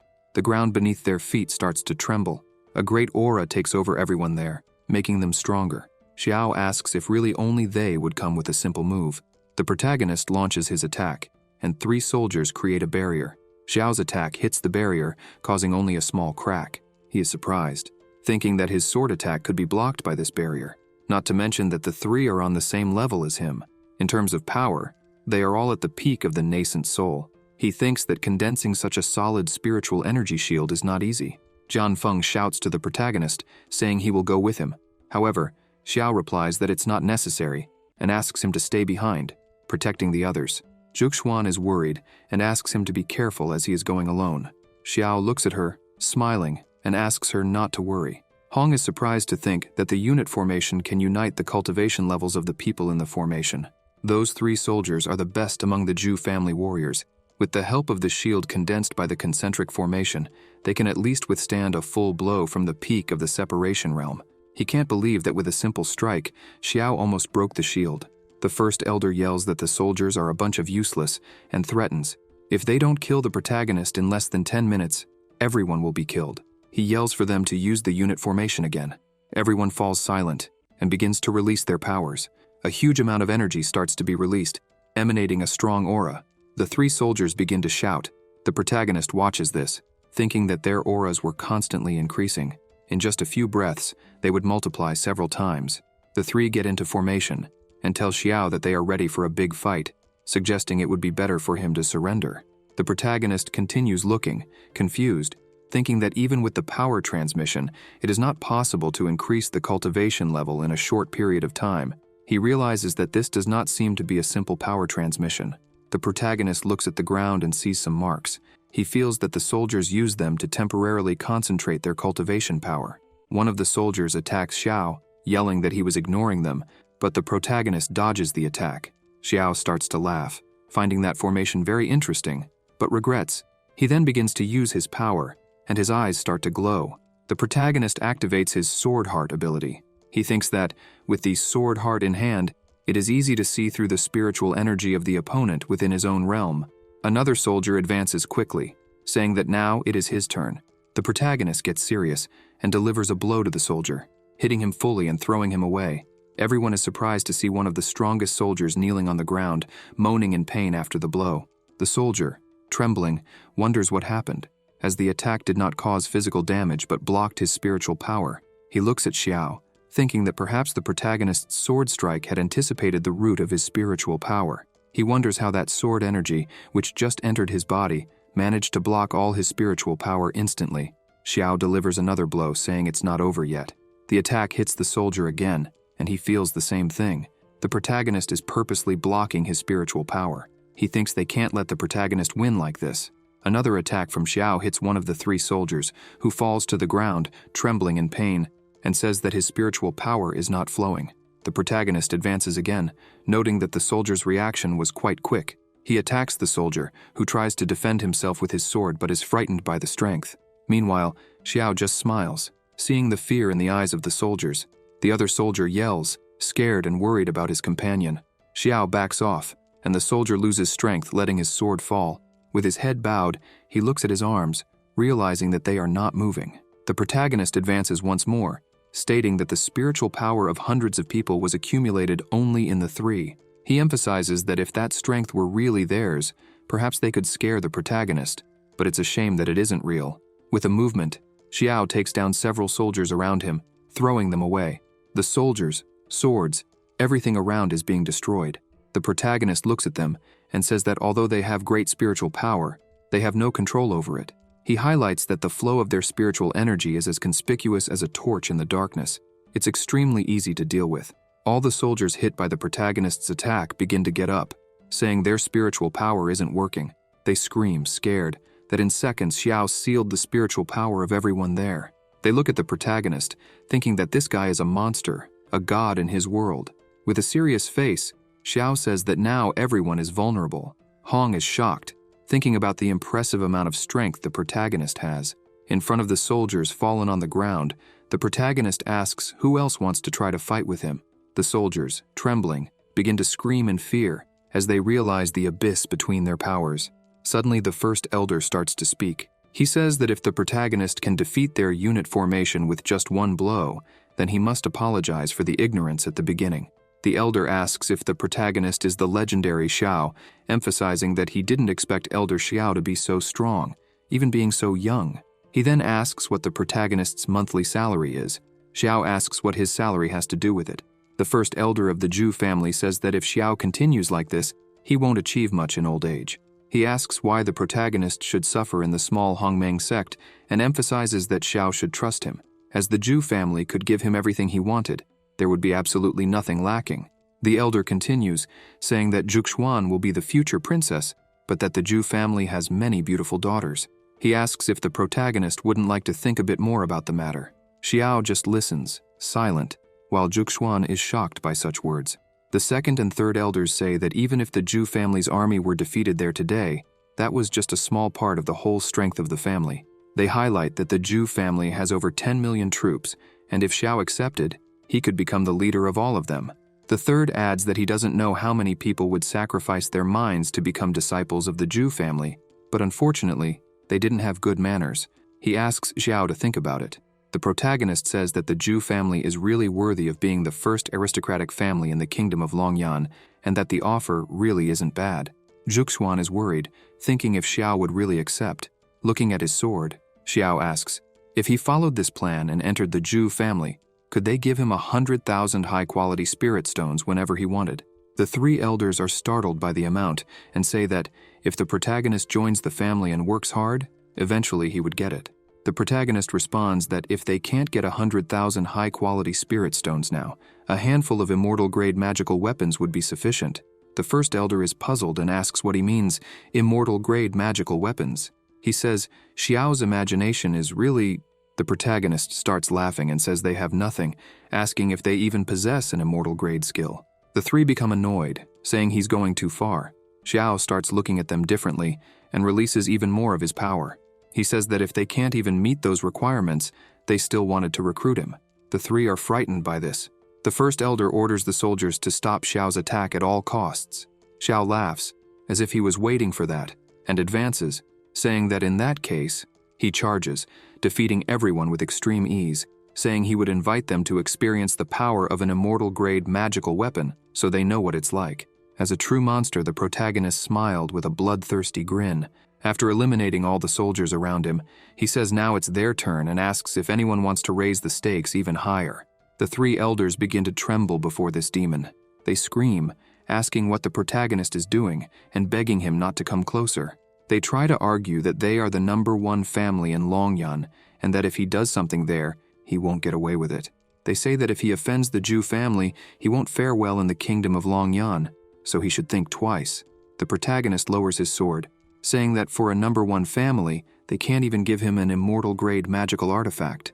The three are completely terrified by this. Hong, watching the scene, is pleased, thinking the gods are truly wise. He contemplates that if he could use Xiao's hands to get rid of those three old men. Suddenly, a sword comes towards them, and someone shouts for the protagonist to wait a moment. The sword meets the protagonist's, rebounding towards Xiao, who defends himself from the attack. Then, he retreats. A woman picks up the sword again and comments that the protagonist is so young, and yet, he managed to defend against her attack. This shows that he really is strong. Xiao looks at her, thinking that the power of the sword now was extraordinary. He concludes that this woman is probably more advanced in the integration realm. She looks at the protagonist and orders him to accept defeat and leave the Zhu family. That is Meng Ling of the Zhu family. She says she can forgive his life because he just faced the recruitment of those three immoral elders and did not betray the trust of his sect. The three elders relax a bit upon seeing Ling there. Xiao is annoyed, saying nothing. Zhuxuan starts to say that this person is revered by the Zhu family. She emphasizes that they say Ling is a strong person who descended from the immortal court and that they cannot fight her head-on. So it would be better for them to leave. Ling smiles, saying that Zhuxuan really knows her. She claims that she can't stand to see those old men interfering in people's lives, and therefore if Zhuxuan wants to leave, she can do so whenever she wants, as she won't stop her. Ling continues saying that, as a devotee of the Zhu family, she cannot leave things as they are. Pointing to the protagonist, she says that he hit the family so hard that he must leave an arm to pay this debt. The protagonist starts to laugh and asks if she really wants his arm. He says that if she has the capacity, she can try to take it at any time. Zhuxuan is frightened by this, but the protagonist asks her to relax, saying he knows exactly what he's doing.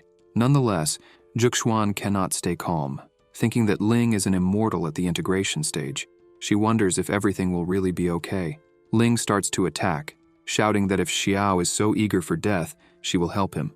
The protagonist enters combat mode and says he would like some good tips from her. He starts to use his stellar power, and the two collide their attacks in the air as soon as the swords touch. Ling is surprised, scared, and wonders why Xiao's sword is so strong. Xiao smiles, thinking that the stellar power is really extraordinary. With just a bit of it, he can already compete with cultivators at the integration stage. Xiao's power is so great that it breaks Ling's sword. She screams, not understanding what's happening, barely dodging the attack. She thinks that the power shown by the protagonist does not look at all like that of a soul separation cultivator. She looks at him, considering that if it's just spiritual power, the capacity of his Dantian is really different from ordinary people. But is that all? She turns around, concentrating a great energy in her hand, and attacks him, thinking that the power he used just now doesn't seem like ordinary spiritual power. The two use the power of qi, causing a massive pressure that frightens people around. Ling is thrown away, and the protagonist comments that this is how things are for a human immortal. He takes Zhuxuan's hand, saying she has said all she wanted and that therefore they will no longer disturb. He starts to walk away, smiling, and calls Zhuxuan to leave with him. He also calls the other two to accompany them. Wushuang asks him to wait. Hong asks Ling what happened there. He says that Xiao is at the soul separation stage, and yet he managed to fully repel her attack. He asks if it's possible that Xiao is hiding his true realm. Ling replies no, emphasizing that Xiao is indeed at the separation stage. She explains that the reason he managed to repel her was because of the weapon he used. Thinking about it, she says that maybe it's not the technique, but rather the spiritual power of Xiao's own cultivation, which is particularly strong. Ling admits she has never seen anything like it before. She states that when the two were fighting, the power Xiao showed was 1,000 times stronger, and that was frightening. Looking at Xiao as he walks away, Ling says he is very strange, concluding that she doesn't need to pursue him, as no one below the integration stage can be an opponent for him. Suddenly, the protagonist looks at his hand and notices something strange. Zhuxuan looks at him and asks if he is injured. The first elder, annoyed, yells, asking how they could let him leave like that. How would they explain this to Her Majesty? Ling says she won't do anything, emphasizing that the elder could take the sword and kill her if he wanted. With no other choice, they decide that the best thing is to think long-term. Hong says he will inform Her Majesty that Zhuxuan was bewitched by the Hongmeng sect and threatened with death, and therefore refused to submit. He says that this way, Her Majesty will understand their side. Hong begins to laugh, thinking that the protagonist just did him a big favor. As soon as they return home, Zhuxuan closes the door, while Wushuang is impressed with the strength of her new master. She says he was amazing with all those moves and asks if he could teach her when he has time. Jianfeng explains to her that her current foundation is unstable, so she cannot learn whatever she wants. He emphasizes that their master has deep skills and talents. Suddenly the protagonist feels pain, and everyone gets scared. His hand was covered in blood. Zhuxuan goes up to him and says he is injured. The protagonist responds that it's nothing serious, just a minor injury. However, she doesn't listen and tells him to lie down in bed and rest, as he is hurt. Xiao begins to laugh, saying he didn't need all that. Zhuxuan, worried, remembers that he managed to repel Ling, a woman who reached the integration stage over 10 years ago. She tells that when she was a child, she saw Ling wipe out an army of a dynasty with just a movement of her hand. She was a true immortal. Xiao gets excited and asks if she is really that powerful. He says that when he returns, he will have to show himself to Zhang, since he did so poorly that day that even immortals lost. Zhuxuan looks at his hand and says it's better for him to live long enough to return, as today he nearly died. Xiao yells, saying that it hurts and that she needs to be gentler.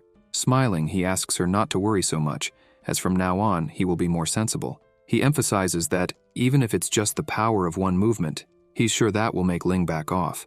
He comments that that woman probably hasn't met a match in years.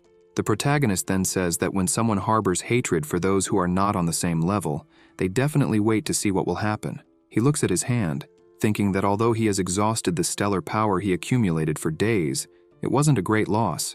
Through the window, an origami enters. Everyone is surprised by this. Zhuxuan asks if this isn't the communication talisman that Ye likes to use. She picks up the origami and says something must have happened. As soon as she holds it, the message is sent directly to her mind.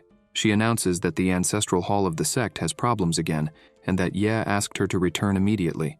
The protagonist looks at her and says that the matters of the sect are important, and asks her to go back alone, as he will use this time to recover from his injuries and prepare for the national destiny battle. She gets up and says that she's fine, that she will wait for him at the sect. He smiles and says that the Hongmeng sect is in her hands. As soon as she leaves, Xiao begins to meditate, thinking that he has leveled up very quickly, and that now it's time to stabilize his cultivation. He tells the other two to get ready, because they will follow him to the highest peak there in the morning, and they will all go on foot. Wushuang gets all excited, celebrating that she will learn something new, as she is very strong.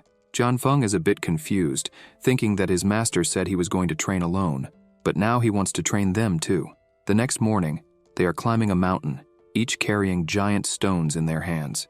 The system says, "You have taught your disciple to cultivate. You have gained 200 days of cultivation." Later he teaches them to fight, and once again the system screen appears. For fighting within a martial arts arena, your combat experience has increased. After that, he also took some time to train alone, and the system alerts. Trained alone, improving. Alongside Lin, they look at a sword, and the protagonist comments that it is a great and beautiful sword. Lin says she will arrange to have the sword brought to the protagonist's house. The system appears saying, "By managing the Tianji Tower, your assets have increased." They then go to a Longyan Shangguo transfer formation site. Xiao asks why Chongling has not yet appeared and gets annoyed, asking if they are really in the right place. Suddenly, the teleport starts to work, and he says someone is coming. Ying, Yefan, and Chong appear there. Ying explains that something delayed her on the way, and that she ended up making her master wait all this time, apologizing for that. Xiao asks her what the point of being so polite is if they are master and disciple. Yefan looks at the protagonist, thinking that it has been a few days since they last saw each other, but his aura was even more unpredictable than before. Xiao asks how he is, and if he has improved his cultivation recently. Showing respect, he responds that not as much as the protagonist. The protagonist asks where Wei is. Ying says that he is settling in after advancing recently, and preparing for the catastrophe that could happen at any moment. Xiao asks what they should do, since one person is missing. Ying points to herself and says it has been a long time since they last met, asking if he hasn't noticed anything different about her. The protagonist observes her carefully and says that today she was wearing a brilliant woman's dress. She gets annoyed and yells that she has advanced to the nascent soul realm, a nascent soul. The protagonist says he already knew, that he was just playing with her, and that he saw when she came out of the transmission matrix. Xiao emphasizes that she has been training hard recently, and fortunately, he has a low-grade celestial sword to give her as a reward. Ying takes the sword, overjoyed, lifting it and thanking her master. The other two are astonished by the celestial sword. Xiao tells her that since she awakened the supreme physique, everything has changed, and that her cultivation speed is like a rocket. Yefan observes the protagonist again, thinking that giving a celestial sword like that to a disciple, this guy is complicated. He concludes that he needs to be very careful with the protagonist. Xiao calls them to hurry up, or they might miss the opening of the ceremony. The system appears saying, detected that the host delivered to his disciple a chi-scaled sword, low celestial ranking. The reward will be doubled, and the host will be rewarded with 2 low celestial grade chi-scaled swords. After a while, they all start heading towards the ceremony. As they walk, a large bird passes by them. On top of the bird is a woman, known as Lady Redbird. Wushuang points and asks what that was. Chong answers that it's the Redbird, the divine beast of Lady Redbird. Wushuang, confused, asks what a divine beast is. Ying explains that it is said that some monsters gradually purified their bloodline as they practiced, and in the end, managed to cultivate the true form of ancient beasts.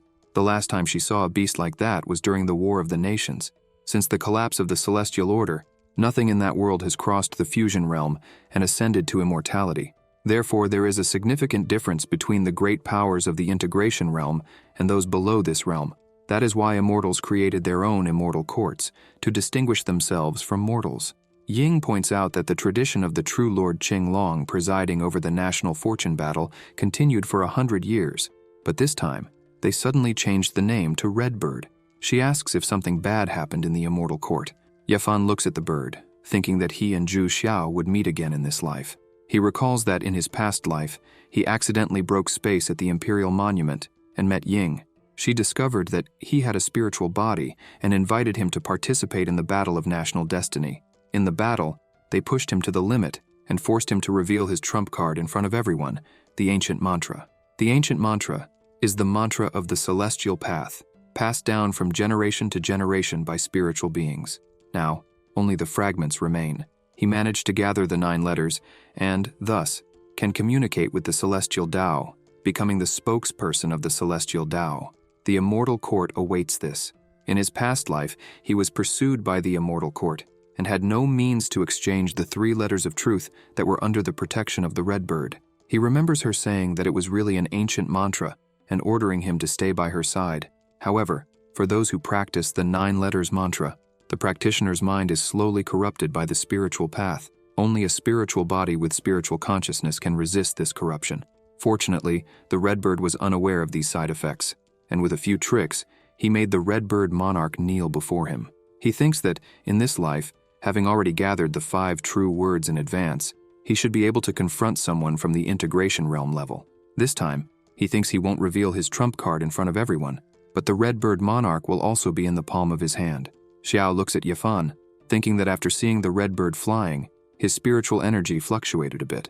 He wonders why Yefan was so moved to see the Redbird monarch. Telepathically, the protagonist asks Ying if she has been keeping an eye on Yefan. She responds affirmatively and comments that he seems to have a special intelligence network, always managing to know in advance the whereabouts of some celestial materials and earthly treasures. She says she found this useful, so she decided to keep him close. Xiao thinks that Yafan has always acted secretly and never made much noise, but his cultivation hasn't fallen behind at all. He reflects that this doesn't seem like a simple time travel, but rather a reincarnation. The protagonist looks at Yafan, thinking he needs to find an opportunity to observe him better. Meanwhile, in the Dragon Realm, the Red Bird was there, along with several people. A man, smiling, welcomed everyone to the Dragon Realm. He explains that for the next 10 days, they will compete in the second round of the final phase. They begin to distribute various tokens to the people, saying that these tokens contain the power of their nations, one for each of them. He explains that the next task is to protect their own tokens and take as many as they can from others. The power of national destiny will help them in the final round, but until then, he asks that everyone make sure not to kill each other before the final round, emphasizing that, if they try anything, they should be careful not to lose the tokens and be eliminated over the next 10 days. He warns that after 10 days, the team that has lost all its tokens will be eliminated. Furthermore, the forces of the same dynasty cannot kill each other before the last superior field is decided. After explaining everything, he wishes everyone good luck. Xiao suggests they should keep their own tokens while taking as many as possible from others. It's a simple and harsh rule. Jian Feng comments that, according to the rules, even if they did nothing and merely kept their own tokens, they would still light up in 10 days. Only in the end, they might have slightly less power to protect others. He asks the Prota what he thinks, questioning whether they should compete aggressively or play it safe. Ying interrupts, asking to share information she has gathered. She begins explaining that 5 kingdoms will participate: the dragon, Longyan, the white tiger, Baihu, the green sparrow, Qingque, the green turtle, Xuangui, and the red rabbit, Chitu. She emphasizes that there are at least 5 dynasties under the command of each kingdom, and they will take part in this war. Among them, Longyan is an exception. The other kingdoms have powerful men. Ying starts listing these men: Sun Xiang Fei Yu, the protector general of the Great Chu dynasty, affiliated with the Baihu kingdom; Gu Pan, the Yimei fairy of the Wanyu dynasty, affiliated with Qingque; Hua Yulong of the Blood Spirit dynasty, affiliated with Xuangui; and Lu Shunyu, the Xiao Yao king of the Shanwei dynasty, affiliated with Chitu. She looks back and says that the Longyan Shangguo are those present here. Ying highlights that they currently hold the strongest combat power in Longyan Shangguoming. She introduces the man at the front as Chen Kun, said to be the national advisor of the Divine Eagle dynasty. Suddenly Chong starts speaking, calling that despicable elder cunning and long-lived. The group is surprised and asks if he knows that person. He turns and bows to the Empress, stating there is something she does not know. Chong recounts that when he was 18, he participated for the first time in one of the national games with his master. At that time, he was leading several teams in the great Qin kingdom of Longyan. The Divine Eagle dynasty was led by Chen Kun and was almost surrounded and suppressed by the Baihu team. Chong says that, at that moment, his master thought they were all compatriots of the Longyan kingdom and took no risks to save them. However, unexpectedly, Chen Kun conspired afterward and took all their results. After that, the Divine Eagle dynasty made a leap, surpassing the Qin dynasties and becoming the strongest dynasty in the Longyan kingdom. Chong says that Qin was falling apart.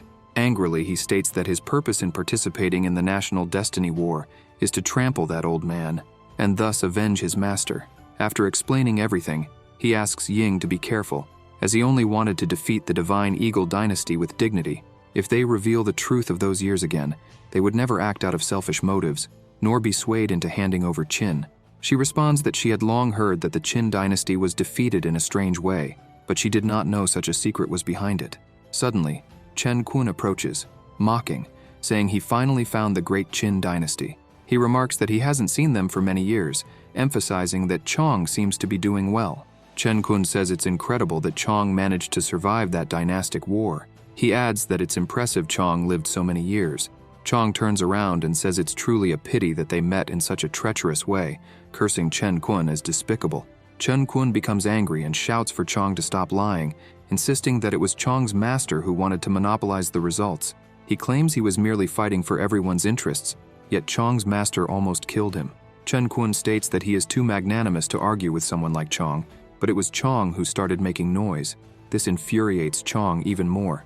Chen Kun turns his back, declaring that the Divine Eagle dynasty has arrived to cooperate with the other camps in the Longyan Kingdom. As he looks ahead, he finds himself face to face with Xiao, who is staring at him intently.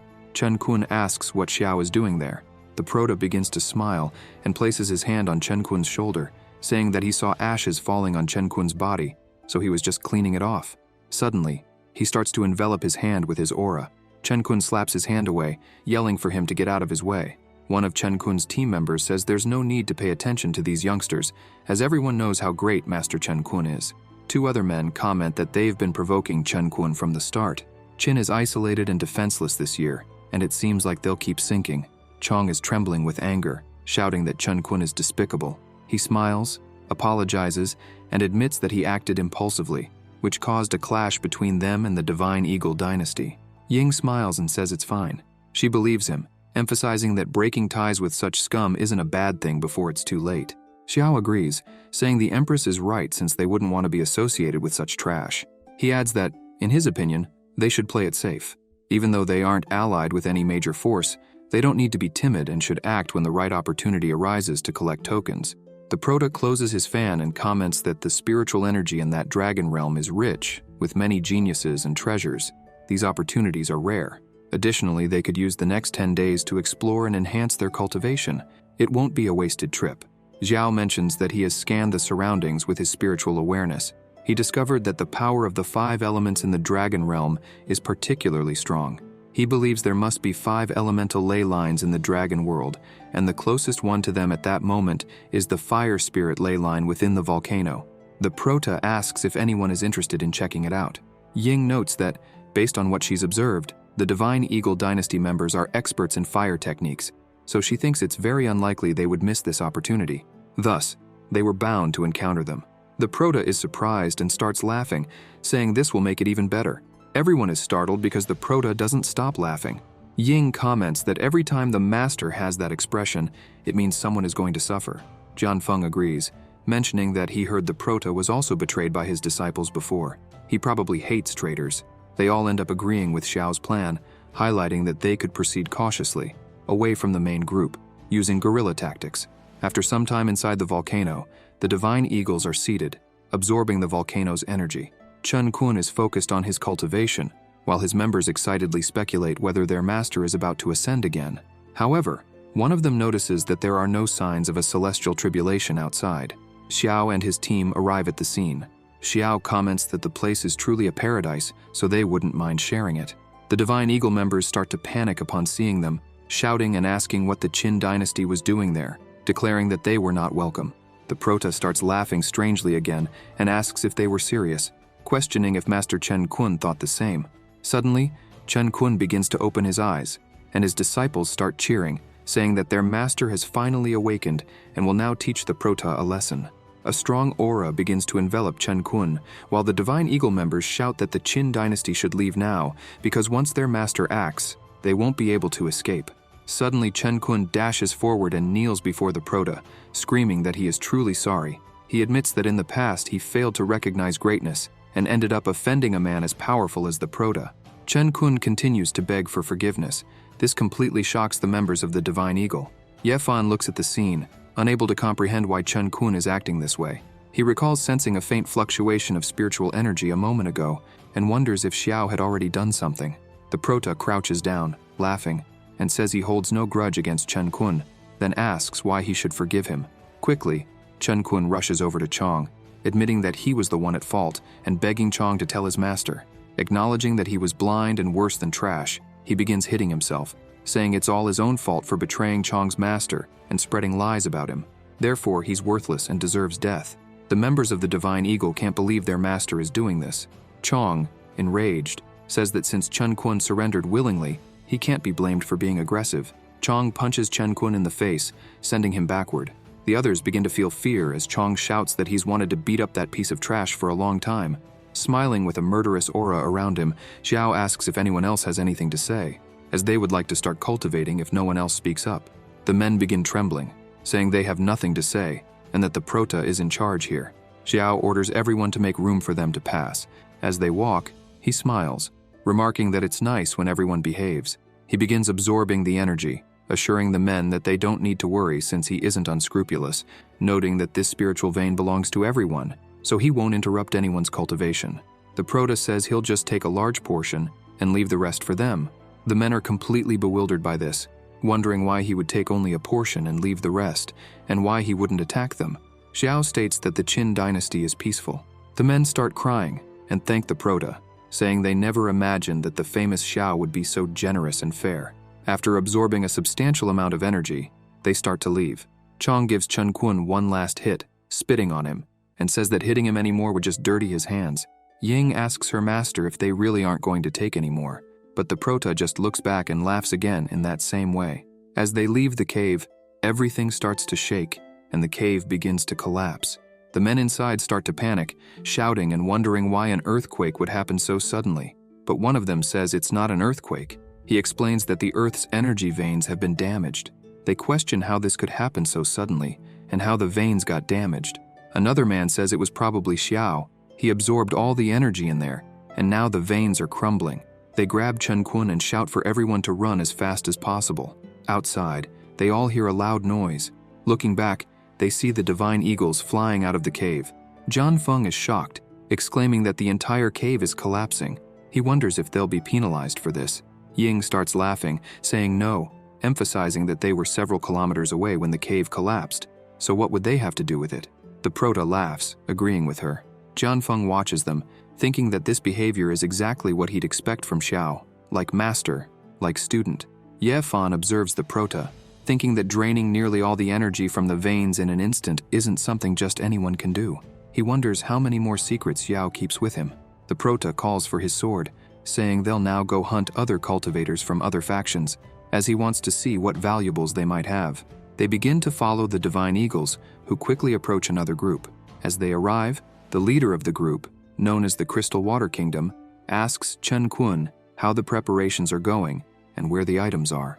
The divine eagles try to hide their situation, but the leader shouts, asking what happened and where the items are. He begins to explain that earlier, his brother was injured by the icy chill of a beast from the lake depths. Chen Kun had said that if he absorbed the firepower from the volcano, he could heal the leader's brother. Frustrated, the man says they gave all their spiritual stones and artifacts, and now the eagles took everything and came back empty-handed from the volcano. Angered, he and his group released their auras, asking if the eagles were thinking of escaping. The eagles start shouting that they weren't trying to flee, they just had no other choice, emphasizing that it was all the Qin dynasty's fault. While they argue, Xiao appears, saying he just heard that someone was injured by an icy cold attack. Smiling once again, he shows a flask, saying it contains the power of spiritual fire, and asks if anyone needs it. The members of the Crystal Water Kingdom start smiling, confirming that it indeed contains spiritual fire energy. The Eagle members become furious, accusing the Prota of having the audacity to appear before them again. They insist to the Crystal Water leader that it was the Prota who turned Master Chen Kun into a fool, and that they shouldn't trust him. But the leader, irritated, asks if they really expect him to trust the Eagles, who had previously been relied upon but failed to deliver the firepower they had promised. After this heated exchange, they turn to the Prota and bow, showing respect. The leader explains that one of their allies urgently needs the power of fire to survive, and asks how much the Prota wants for it. The leader adds that they are currently poor and can barely afford food, but he assures Xiao not to worry because they represent the Crystal Water Kingdom, emphasizing that they are people of honor who would never take something without paying. He promises a generous reward later. Xiao tosses the flask to them, saying they don't need to speak that way with him, since they are all part of the Blazing Fire Kingdom's faction and should help one another. He questions why he would want a reward. They receive the flask with tears in their eyes, saying those words were truly comforting, noting that the Prota is indeed a genuinely good man. They glance at the eagles and comment that he is completely different from those fake nobles of the Divine Eagle Kingdom, who talk big in critical moments, but return empty-handed. The eagle members protest, saying it's unfair to call them fake nobles, as they had their reasons. The leader invites the Prota to enter the cave, assuring him that if they ever needed help, he shouldn't hesitate to ask, emphasizing that from this day forward, Xiao would be the benefactor of the Crystal Water Kingdom. The Prota nods, thanking him for his kindness. Before entering, Xiao warns the Crystal Water leader that the Divine Eagle Kingdom had committed treachery and caused the death of their leader during the National Destiny Games a few years ago. The Prota adds that his companion, Chong, can confirm this story. The Divine Eagles become furious. Chong laughs, saying he feels relieved and assures Xiao that if he ever needs anything, he only has to ask, as the Taisu sect owes him a favor. After entering, the Prota approaches a man lying on the ground and begins to examine him. He notes that the man's pulse is indeed quite irregular. As he uncorks the flask, the firepower begins to be released. He decides to start with the fire energy, which quickly spreads throughout the man's body. The man starts to regain consciousness. The leader, overjoyed, holds his brother, exclaiming that he's awake. He explains to his brother that he had sent him on a mission to investigate the power of the water spirit near the lake. The leader emphasizes that there shouldn't have been any powerful demonic beasts in the rising dragon kingdom. Confused, he asks his brother how he ended up in such a state. The younger brother begins to explain that he entered the lake and found the source of the water spirit's power, which turned out to be a water spirit fungus. However, when he tried to collect the energy, a giant serpent appeared and started attacking him. The serpent emitted an intense cold with extraordinary power. They fought, but in the end he was injured and defeated. Xiao listens to the entire story, intrigued. Suddenly, the injured man begins to scream in pain as the cold that afflicted him earlier starts to return, covering a large portion of his body once more. The Prota approaches and tells the leader that perhaps his brother wasn't injured by a demonic beast. He suggests it seems more like he was afflicted by a poisonous curse intertwined with cold energy. The Prota explains that simply expelling the cold would only treat the symptoms, not the root cause. He states they need to find a way to break the curse. The leader, alarmed, asks Xiao if there's any way to break it.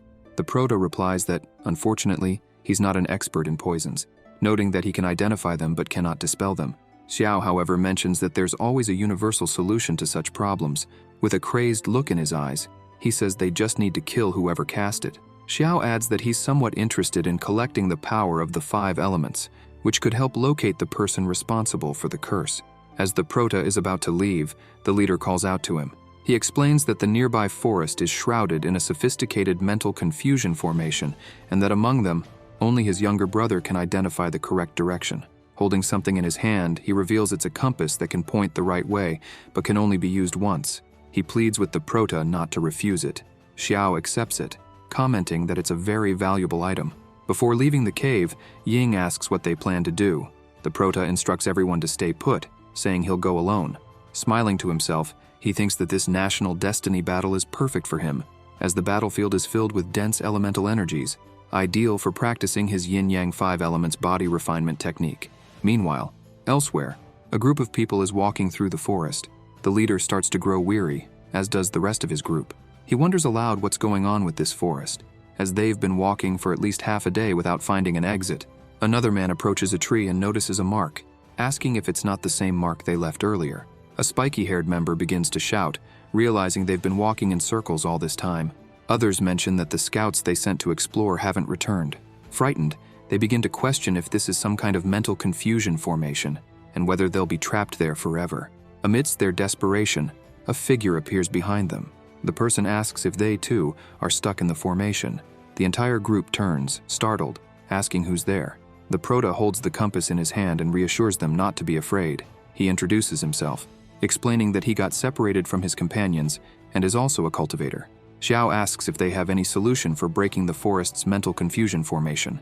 They exchange glances, replying that if they did, they wouldn't still be wandering aimlessly.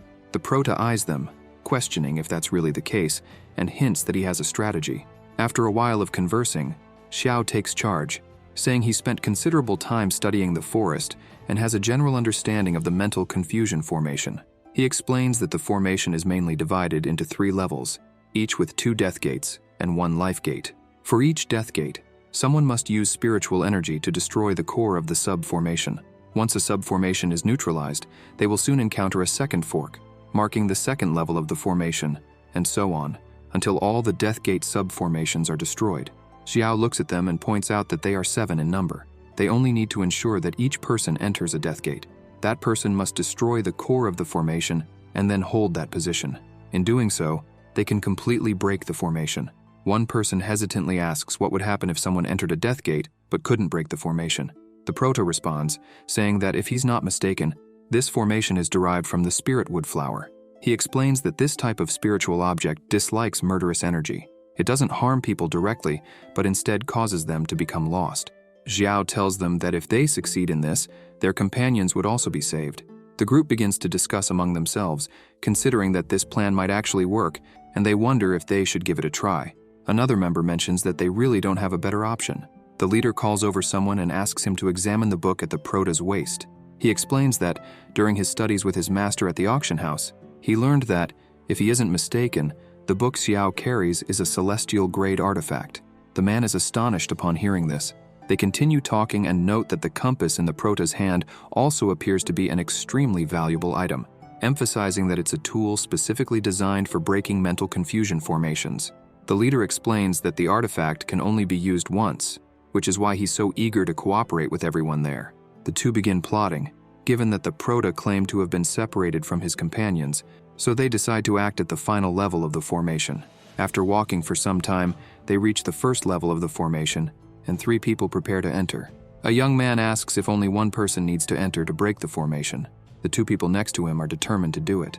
As soon as they enter, one of them shouts, saying he's found the life gate and urges everyone to hurry over there as quickly as possible. Xiao starts moving forward and orders everyone to enter.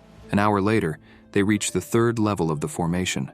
The prota remarks that all the cores of the earlier levels have been destroyed, and now only 2 death gates and 1 life gate remain, depending on the luck of the 3. Suddenly, the 2 men begin to laugh and draw their swords, declaring that the prota was mistaken because they would survive while Xiao would die. They attack simultaneously, but the prota remains still. One of them says that, with the compass artifact to indicate the source of life, they no longer need the prota. Xiao, surprised, comments that they plan to kill him to steal his treasures and escape the formation, noting that while their dream is nice, a massive surge of energy suddenly envelops the 2 fools. The prota, with his usual grin, remarks that reality is far too cruel. With a single blow, the 2 men are already on the ground, injured. Xiao continues his movements, lifting the 2 men with his energy. They start panicking, screaming for help, and asking what the prota is doing.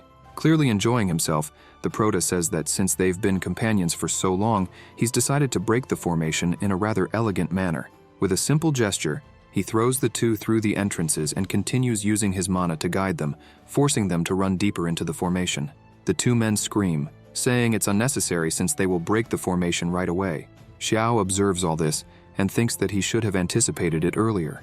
Upon entering the mental confusion formation, all directional information transmitted through his divine consciousness was incorrect. Additionally, he had imbued his divine consciousness into his spiritual energy to pursue those 2, and it appears they were running upwards the whole time, as neither of them entered the subsequent level of the formation. The prota gazes at the last entrance, thinking that the other 2 were unlucky and encountered the death gates. After walking a bit further, the prota discovers a flower emitting a strong energy. He looks at it and realizes that the dense wood spirit energy it contains would normally take about 100 years of cultivation to reach that level if refined alone. Ready to harvest the flower, he thinks to himself, how lucky he's been this time. Just as he secures it, the rest of the group catches up, exclaiming that the mist has finally dissipated. The prota turns to them and says that since the mist has cleared, he can now leave. Everyone thanks him for his help, while some members cry, saying that there are still good people in this world. One of the traders trembles in pain after the beating he took. Another member turns around, sees his colleagues in such a state, and is horrified, asking what happened. Meanwhile, elsewhere, Hong stands before a door. He begins to report to His Majesty that more than half of the participating teams have already been eliminated. He highlights that, among their own nations, only the Great Qin has managed to keep its forces completely intact. However, the old man remains silent. Hong grows worried. Suddenly, the door is smashed open, and the old man shouts that such information does not need to be reported to him in the future. Hong is sent flying, crashing several meters away. The old man continues to yell, berating Hong for not being mindful of his position and emphasizing that he failed to bring Juxuan as ordered. He warns that this is the last chance Hong will receive. The old man adds that the mandate for the Great National Protection Formation is already in Hong's hands. Once he concludes the National Destiny War, he must activate the formation and annihilate everyone from the superior Qingque nation. The old man roars that he wants all the elite forces of the superior Qingque nation dead in this great national destiny war. Turning around, he says that this way, Simeren will no longer have the strength to oppose him. He threatens that if anything goes wrong now, Hong's entire family will be killed.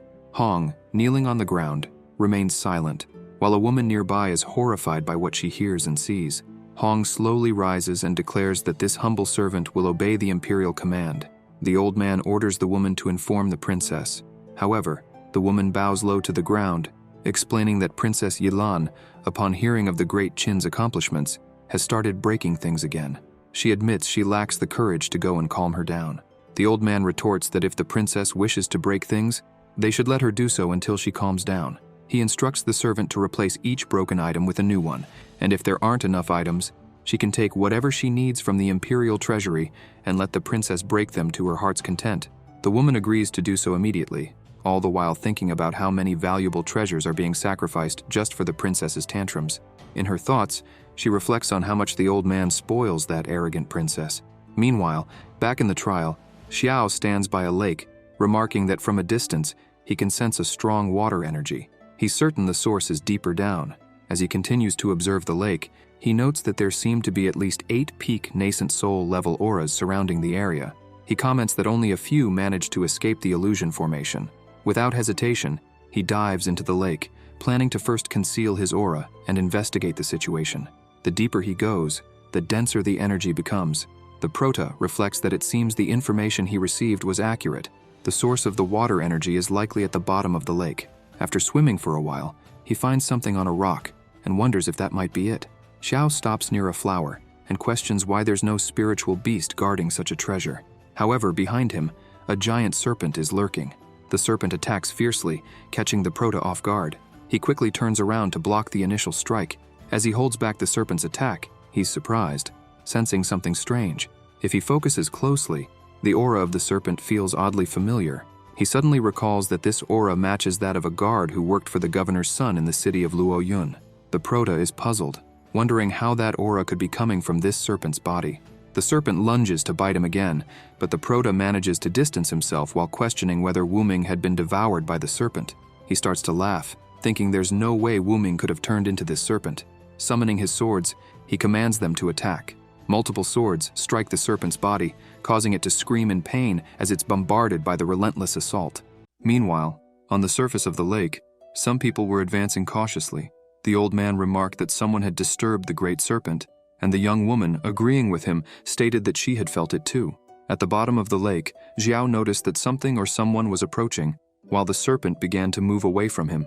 He started gathering energy, considering that if he pursued the creature, he would have to face the cultivators around the lake, which would be risky. Therefore, he decided to observe from a distance to understand how the conflict would unfold. Suddenly, the great serpent emerged on the surface, furious, and charged ferociously toward the group that was there. Yu Long, the ghost flower king of the Xiling dynasty, shouted, questioning how that beast could have gone mad so suddenly, as he had not finished preparing the formation. Qipan, the Yimei fairy of the Wan Yue dynasty, asked what they should do in the situation. Lu Shunyu, the wandering king of the Shangwei dynasty, dismissed the creature, calling it insignificant, and pointed out that Qipan should contain it, as the serpent's master would soon intervene. The expansionist general, Xiang Fei Yu of the Chu dynasty, seemed excited, stating that he could finally act freely, as hunting giant beasts was something that amused him. He struck the serpent forcefully, calling it to battle. The impact of his attack was so intense that it broke the creature's scales. Sensing an opening, Qipan began preparing to strike, believing it was the perfect moment. Suddenly, ghostly skulls began appearing around everyone. Xiang destroyed one with a punch, but to his surprise, 2 more appeared in its place. He wondered what it was, while Yulong laughed, saying that it had been more than 10 years since he had used that technique. The king advanced with determination, declaring that he would subjugate the creature at any cost. Xiao observed everything from a distance, surprised to recognize the hidden presences. He never imagined that the 4 powerful masters of the Great War of National Fate would be gathered there. Still, he remained alert, reflecting that a mere serpent would not be enough to bring together such formidable figures. Something greater was at stake. Sensing a powerful presence at the bottom of the lake, Xiao began looking around, and suddenly, something passed by him with incredible speed. Intrigued, he thought it could be the spirit of water. Soon, other things began entering a mysterious hole at the bottom of the lake. Determined to investigate, Xiao dove deeper into the waters and encountered something astonishing. A powerful presence was before him, but he couldn't identify exactly what it was. At that moment, a dragon aura appeared beside him, startling him. The dragon attacked ferociously, but Xiao managed to defend with his sword. He thought that the aura was extremely strong and that any other cultivator would have already succumbed. Xiao began laughing as he realized that the serpent earlier was just a distraction, a divided body to deceive the opponents. The true purpose was to protect the embryo of a hidden dragon. He lamented the dragon's misfortune of crossing his path. With a sword strike, Xiao dissipated the dragon's aura and turned his attention back to the embryo. He thought that if the embryo was capable of generating such a powerful aura, then the dragon was of the highest level. Recalling how the blood of some demonic beasts evolves to the point of abandoning their bodies and condensing an ancestral pure blood body, Xiao realized that if that embryo grew, it would become a divine beast of ancestral blood. He remembered the time he saw the true immortal phoenix riding a divine beast through the realms. Impressed, he decided he also wanted something like that. Placing his hand on the embryo, Xiao pondered whether he should change the dragon's consciousness first or plant a control mark, preferring the latter option as he preferred obedient creatures. At that moment, the dragon began to speak, admitting that he had not expected to be defeated, but that this was truly his fate. Xiao recognized the voice and asked if it belonged to the guard who worked for Wang Reng in the city government mansion. Wu Ming confirmed, surprised that Xiao still remembered him. When Xiao asked how he had ended up like this, Wu Ming explained that he had always had the blood of an extraordinary beast. He had worked in the mansion to obtain the gallbladder of the seven-colored serpent, which would help him cultivate into a dragon. However, after being defeated by Xiao, he realized it was not yet the right time to transform. Thus, Wu Ming went to a new dynasty, became a guard of the royal family, and, thanks to the power of water, cultivated himself until he reached that point. He says that he didn't expect to find the protagonist there, but if he meets his end at Xiao's hands, then there is nothing to complain about. For that reason, Wu Ming asks the protagonist to do what he must. Xiao smiles and thinks that this guy has always been stubborn, and that's why he has an admirable personality. The protagonist responds that Wu Ming only wants an end, but that's not what Xiao desires. The guard asks what he is talking about, since Wu Ming never liked to follow rules. The protagonist begins to apply a technique, saying that he wants to take him as a disciple and, in doing so, tame him. The system appears, congratulating the protagonist for gaining a new disciple. In addition to obtaining the extraordinary beast lineage, the lineage of the celestial divine dragon, as a reward multiplied by 1, the protagonist gains both lineages. He begins to absorb that power and is surprised by the density of the power of destiny. Xiao says that, with this power, Wu Ming will soon be able to transform into a dragon. The dragon thanks the protagonist for all of this. Xiao thinks that beasts are stronger than humans, and this extraordinary beast lineage he acquired will further strengthen his physique, making his body cultivation easier. Outside the lake, the serpent had been defeated. Lu Xun looks at Qipan and says that she is a disgrace, having been wounded by such a weak beast.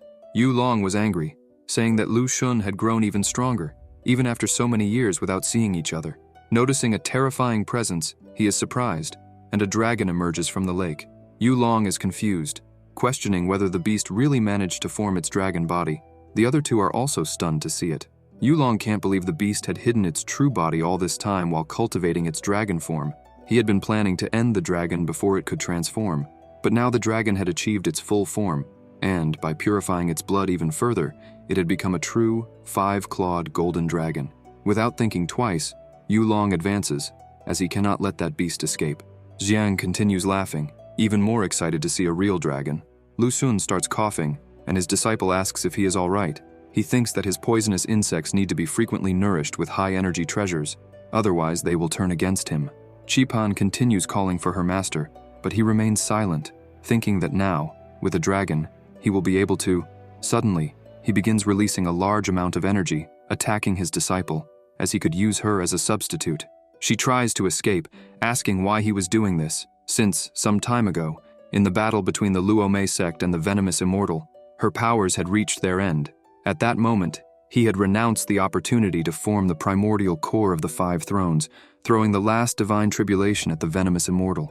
Because of that, she had always admired him, and when he accepted her as his disciple, it was the happiest day of her life.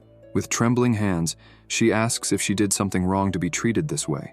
Lu Xun begins to laugh, and says that it was touching to see her cry, and he almost felt pity. He says that he will explain everything before she leaves forever. Lu Xun asks if Qipan believes that her parents were taken by the venomous immortal. Laughing, he admits that he was the one who ended them with his own hands, emphasizing that the venomous immortal, who almost destroyed the Luomei sect, was cultivated by him.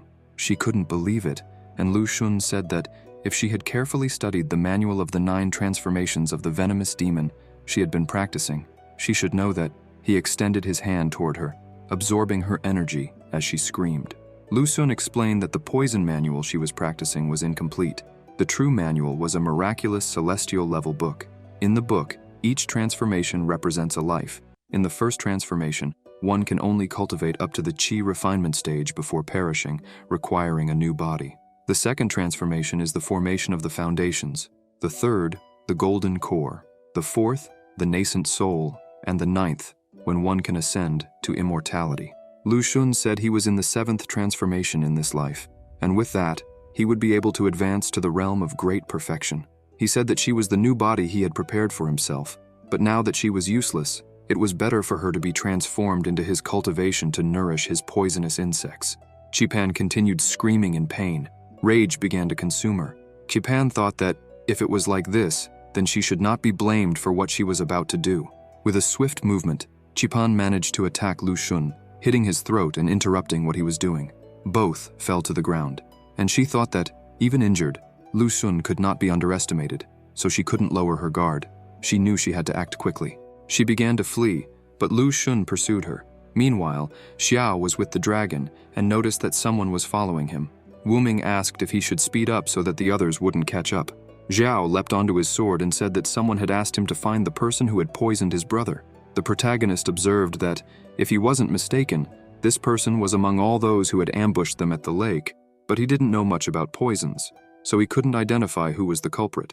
He decided that he would put an end to all those who had knowledge of curses and poisons in that group. Xiao asked Wu Ming what he should do, since after transforming into a dragon, he still didn't have full control over his body and wouldn't be able to fight effectively. Wu Ming warned the protagonist that, after completing the transformation, he could become a beast tattoo and adhere to the protagonist's body. Zhao was a bit confused by this, but the dragon began to glow, and its body disintegrated, becoming a mark on the protagonist's arm. Wu Ming explained that, when in this form, he could enhance his master's physical strength. The protagonist felt his strength increasing considerably, about 40%. With everything ready, he looked back and said that it was time to face the enemies who were following him. Meanwhile, Lu Xun was behind Qipan, shouting, asking how far she could run. She kept fleeing but knew that if she didn't do something soon, he would catch up. Then, she began thinking of a strategy. Suddenly, the skulls started chasing her. Qipan was startled and wondered where all that had come from. Then, Zhao's swords were thrown, easily destroying the skulls. Qipan watched, astonished. In front of her, the protagonist was surrounded by his swords, asking if the Great Ghost King, as everyone called him, could do only that, since the formation he had used was useless. Qipan remained surprised by Zhao's strength and questioned who this person was who had so easily defeated Yulong's ghost formation. Lu Xun took advantage of the moment when she lowered her guard to attack, saying that it seemed she had plenty of time to witness the spectacle. Qipan managed to dodge the attack, thinking she couldn't continue like this. She needed to find a way to get rid of this madman. She then decided to go toward the protagonist, risking everything. She began gathering energy carefully in her hand, knowing that this was her last chance. They both turned, confused, and Yulong asked where that thief had come from. Qipan attacked, thinking of apologizing, but she was desperate. Yulong easily defended the attack, telling her not to be naive, as even if her master were there, it wouldn't be enough to harm him with poison, since he had prepared for a long time and was now immune to all poisons. Qipan asks if he's serious, and tells him not to make too many moves, as it might make things worse. Yulong begins to feel something strange and, upon looking at his arm, sees that it's all bruised. He asks what that is. Zhao manages to hold one of the needles and thinks that it looks like some kind of worm, but he can't penetrate the defense of the star power. Qipan says that when it comes to poison, she really can't compare to Lu Xun. However, with worms, the story is different. Not even 10 Lu Xuns together would be a match for her. Yulong begins to feel intense pain in his body as the worms begin to spread throughout him. Qipan orders him to submit to her will. Lu Xun, who was already nearby, asks where she thinks she's going. Qipan looks at him and says she's not running away. She orders Yulong to attack his master, and he goes without hesitation. Lu Xun is confused by this behavior, and the two begin a fierce battle. Qipan watches the fight between them, thinking that Yulong is also a bad person, as he sacrificed tens of thousands of civilian lives to form his magical weapon. Because of this, she believes she's eliminating a public plague. She becomes so distracted by her thoughts that she forgets there's someone else there. When she turns, she sees Xiao at her side, holding her arm. She is startled and asks how he wasn't controlled by the worms. The protagonist replies that her move wasn't a good one, because if Yulong were fighting normally, he might have defeated Lu Xun. But by being controlled by her, who knows little about his techniques, it puts her in a difficult position. Xiao continues, saying that, in addition, controlling someone's mind and manipulating them to fight this way means Yulong won't be able to use all of his power. In other words, Yulong is destined to lose this battle. Seeing that the protagonist was right, Qipan becomes nervous. She screams, telling Xiao to let go of her arm or else she would be a little rude.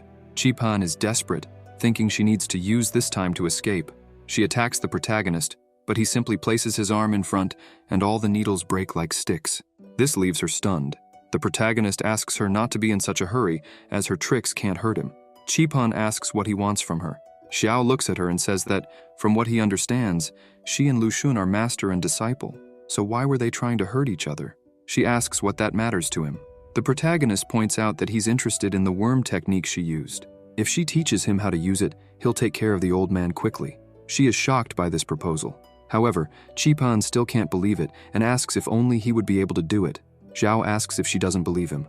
The protagonist says that, if that's the case, he'll have to show her. Xiao shoots one of his swords toward the old man, who is easily winning the fight. Lu Xun notices the attack and creates a shield in front of him. The sword strikes the shield and begins to crack it. The old man starts wondering what that is, as the condensed light sword didn't disperse, and the poison can't enter it at all. Also, the shield won't be able to withstand the attack. Lu Xun stops attacking Yulong, thinking that he has no choice but to gather the poison to protect his vital parts. Taking advantage of this, Yulong attacks the old man, landing a blow on his back. However, that attack barely affected Lu Xun, who counters, throwing Yulong away and telling him to stay out of it. Even in pain, Yulong is prepared to continue fighting, but Qipan says it's better for him not to push himself any further, and asks him to retreat and tend to his wounds. She thinks that her master's poison wasn't able to corrode the energy sword. Qipan remembers that the old man's poison was able to corrode even a spiritual shield of a cultivator at the union stage. She looks at the protagonist and wonders who this man is and what kind of terrifying power he possesses. Suddenly, Lu Xun appears behind her, saying that she's a traitor for conspiring with a stranger against him. Qipan is left speechless, but before the old man can touch her, Xiao pulls her away. Seeing the power that the protagonist possesses, she says that if he ends this, she will teach him everything she's learned so far. Xiao agrees and steps in front of her. Lu Xun grows angry, asking who he is and why he's interfering in others' affairs. Xiao grabs his sword and says that the old man's poisonous mist saved his life, and it seems that Lu Xun has refined his spiritual energy with multiple poisons. With a single movement, the protagonist releases a massive amount of energy, emphasizing that the old man's strength must be above the spirit division stage. Lu Xun receives the energy in his body and laughs, saying the protagonist has good eyes. He begins to release all of his power, claiming that he devoured 7 bodies to obtain that strength, and a regular cultivator at the spirit division stage cannot compare to him. Lu Xun starts attacking and asks why the protagonist's attacks suddenly seem weak. He tells Xiao to show that power again. As the attack moves toward the protagonist, Lu Xun says that, if he behaves, he will be used as the next body. Xiao dodges the attack and says that if the old man has the courage, he should just follow him. As the protagonist retreats, the attacks begin to pursue them. He thinks that many people are watching this fight from afar, so he doesn't want to use his powers carelessly. They head to the ground in the middle of the forest. As soon as they arrive, the attacks begin to hit the ground, one after another. The old man continues attacking and asks why the protagonist is running and never attacking. Lu Xun questions if that previous attack can only be used once. The old man continues laughing, saying that if that's the case, then the only thing Xiao can do with that young body is to hand it over to him. Lu Xun attacks once more, but this time, the protagonist is no longer retreating. With a simple movement, the protagonist cuts through all the poison, blocking the attack. This leaves the old man confused. The poison starts falling to the ground. Xiao looks at him and says that his poison mist stinks. He mentions that if he weren't worried about showing the star power, attracting the attention of the real Phoenix, he wouldn't have bothered fighting with trash like Lu Xun. In an instant, the protagonist appears behind the old man, not giving him a chance to defend, and says that, in the tomb he himself created, he should perish in silence. Lu Xun is startled by the overwhelming force and speed. However, Xiao doesn't hesitate for a second and finishes the fight with a single strike. Meanwhile, on the mountain, The young man who had been poisoned begins to improve. He wakes up a little startled as his brother embraces him. They say it was truly a good idea to ask Master Xiao for help. On the other side, the protagonist asks Qipan if she's done what he asked. She is completely shocked, thinking that Xiao really defeated her former master. She kneels before him and says that he avenged her parents, and for that, she will go wherever he wants her to go. Xiao asks if she would like to call him master. She asks if he really wants to take her as a disciple. The protagonist says yes, and questions whether she wouldn't be happy with that, pointing out that if she doesn't want it, they would have to settle the costs, his appearance fee, the expenses for nourishment, and the wear and tear on his celestial-grade weapon, which is very expensive. After doing some calculations, he says the value would be. However, she interrupts him and says she accepts. The protagonist looks at her, and with tears in her eyes, she asks him not to say anything else because she will accept being his disciple.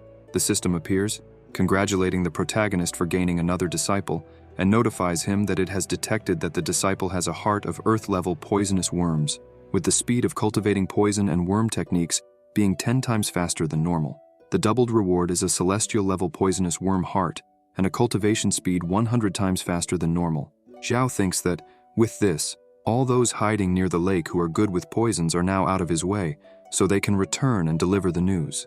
And if that still isn't enough, he can ask Qipan to take a look at the person who was poisoned.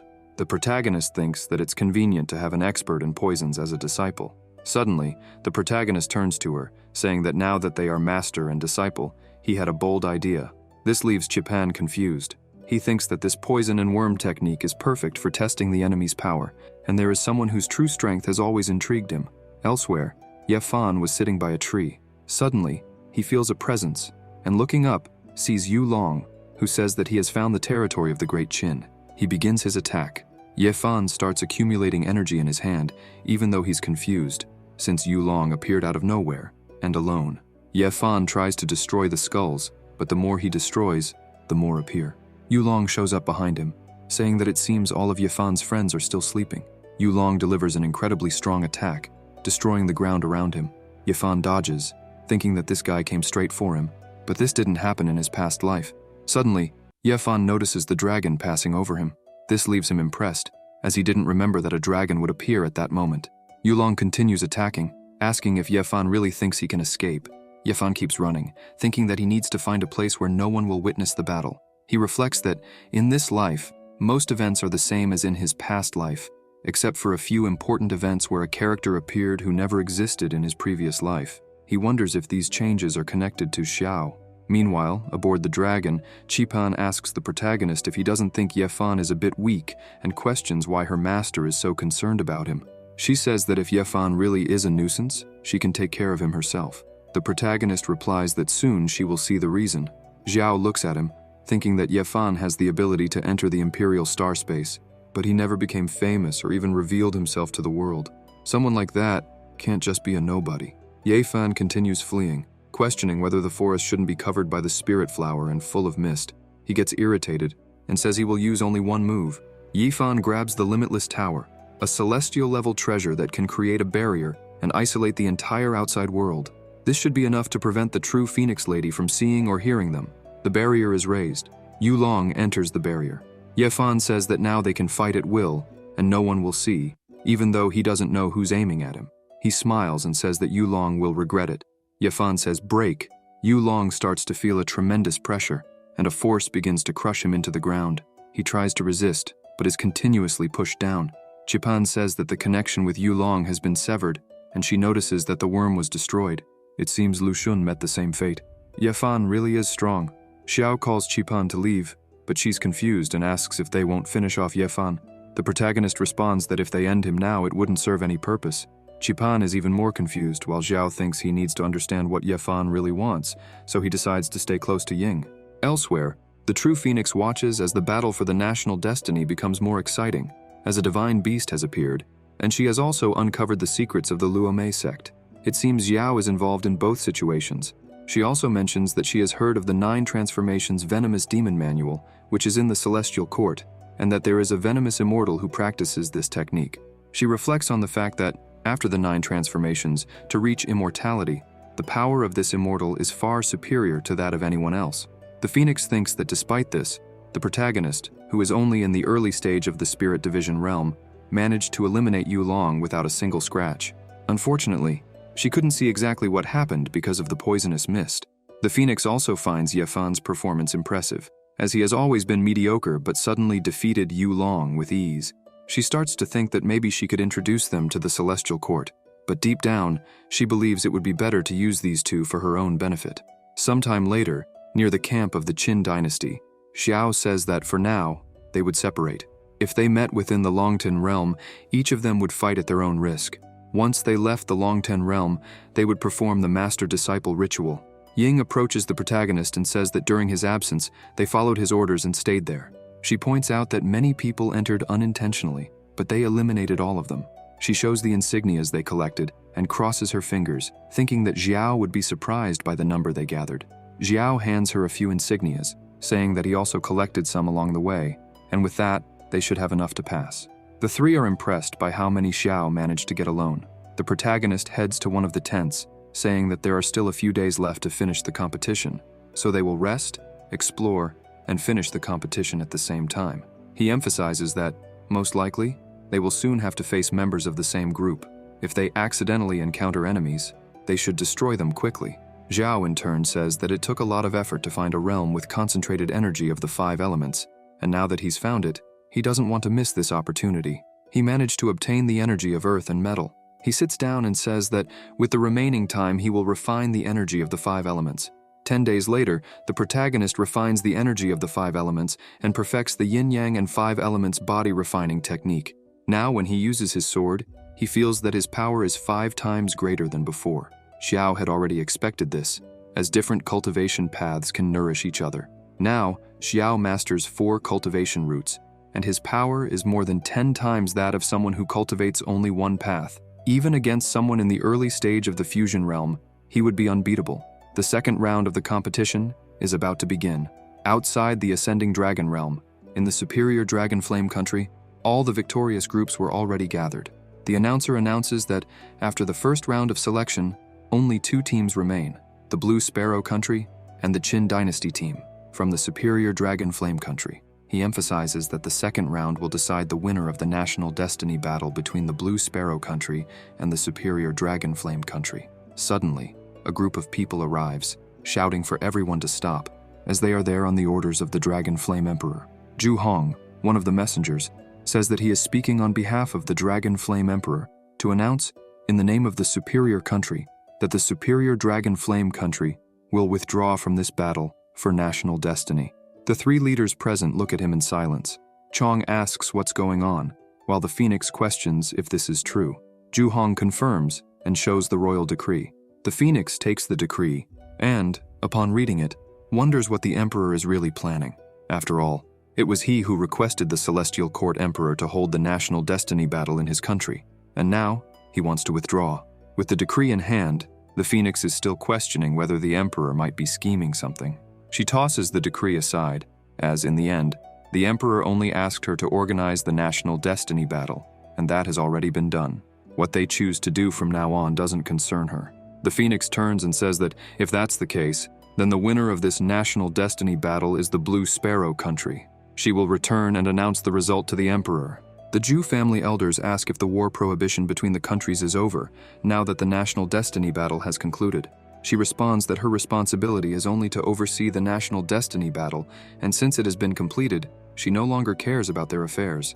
They begin to laugh, saying that, if that's the case, then, by the order of the Emperor of the superior Dragon Flame country, they will take the lives of the heroes of the Blue Sparrow country.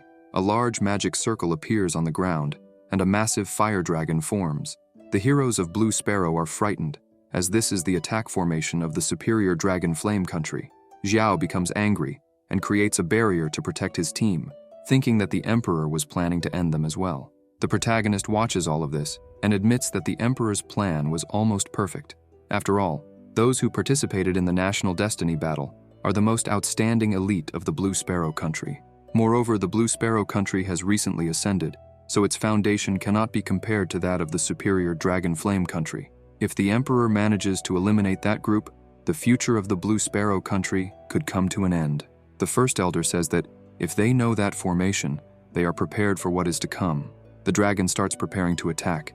People begin to get scared, shouting and asking what they should do. Suddenly, the leader of the Blue Sparrow team transforms and asks if they are serious, questioning what Zhu Hong was waiting for. This is Sima Ren, the Emperor of the Blue Sparrow country. Ying is surprised to see that the man is the Emperor of Blue Sparrow. Suddenly, Zhu Hong appears behind the First Elder and attacks without hesitation. If you enjoyed this video, subscribe to the channel, hit the bell icon, and like the video. Thank you.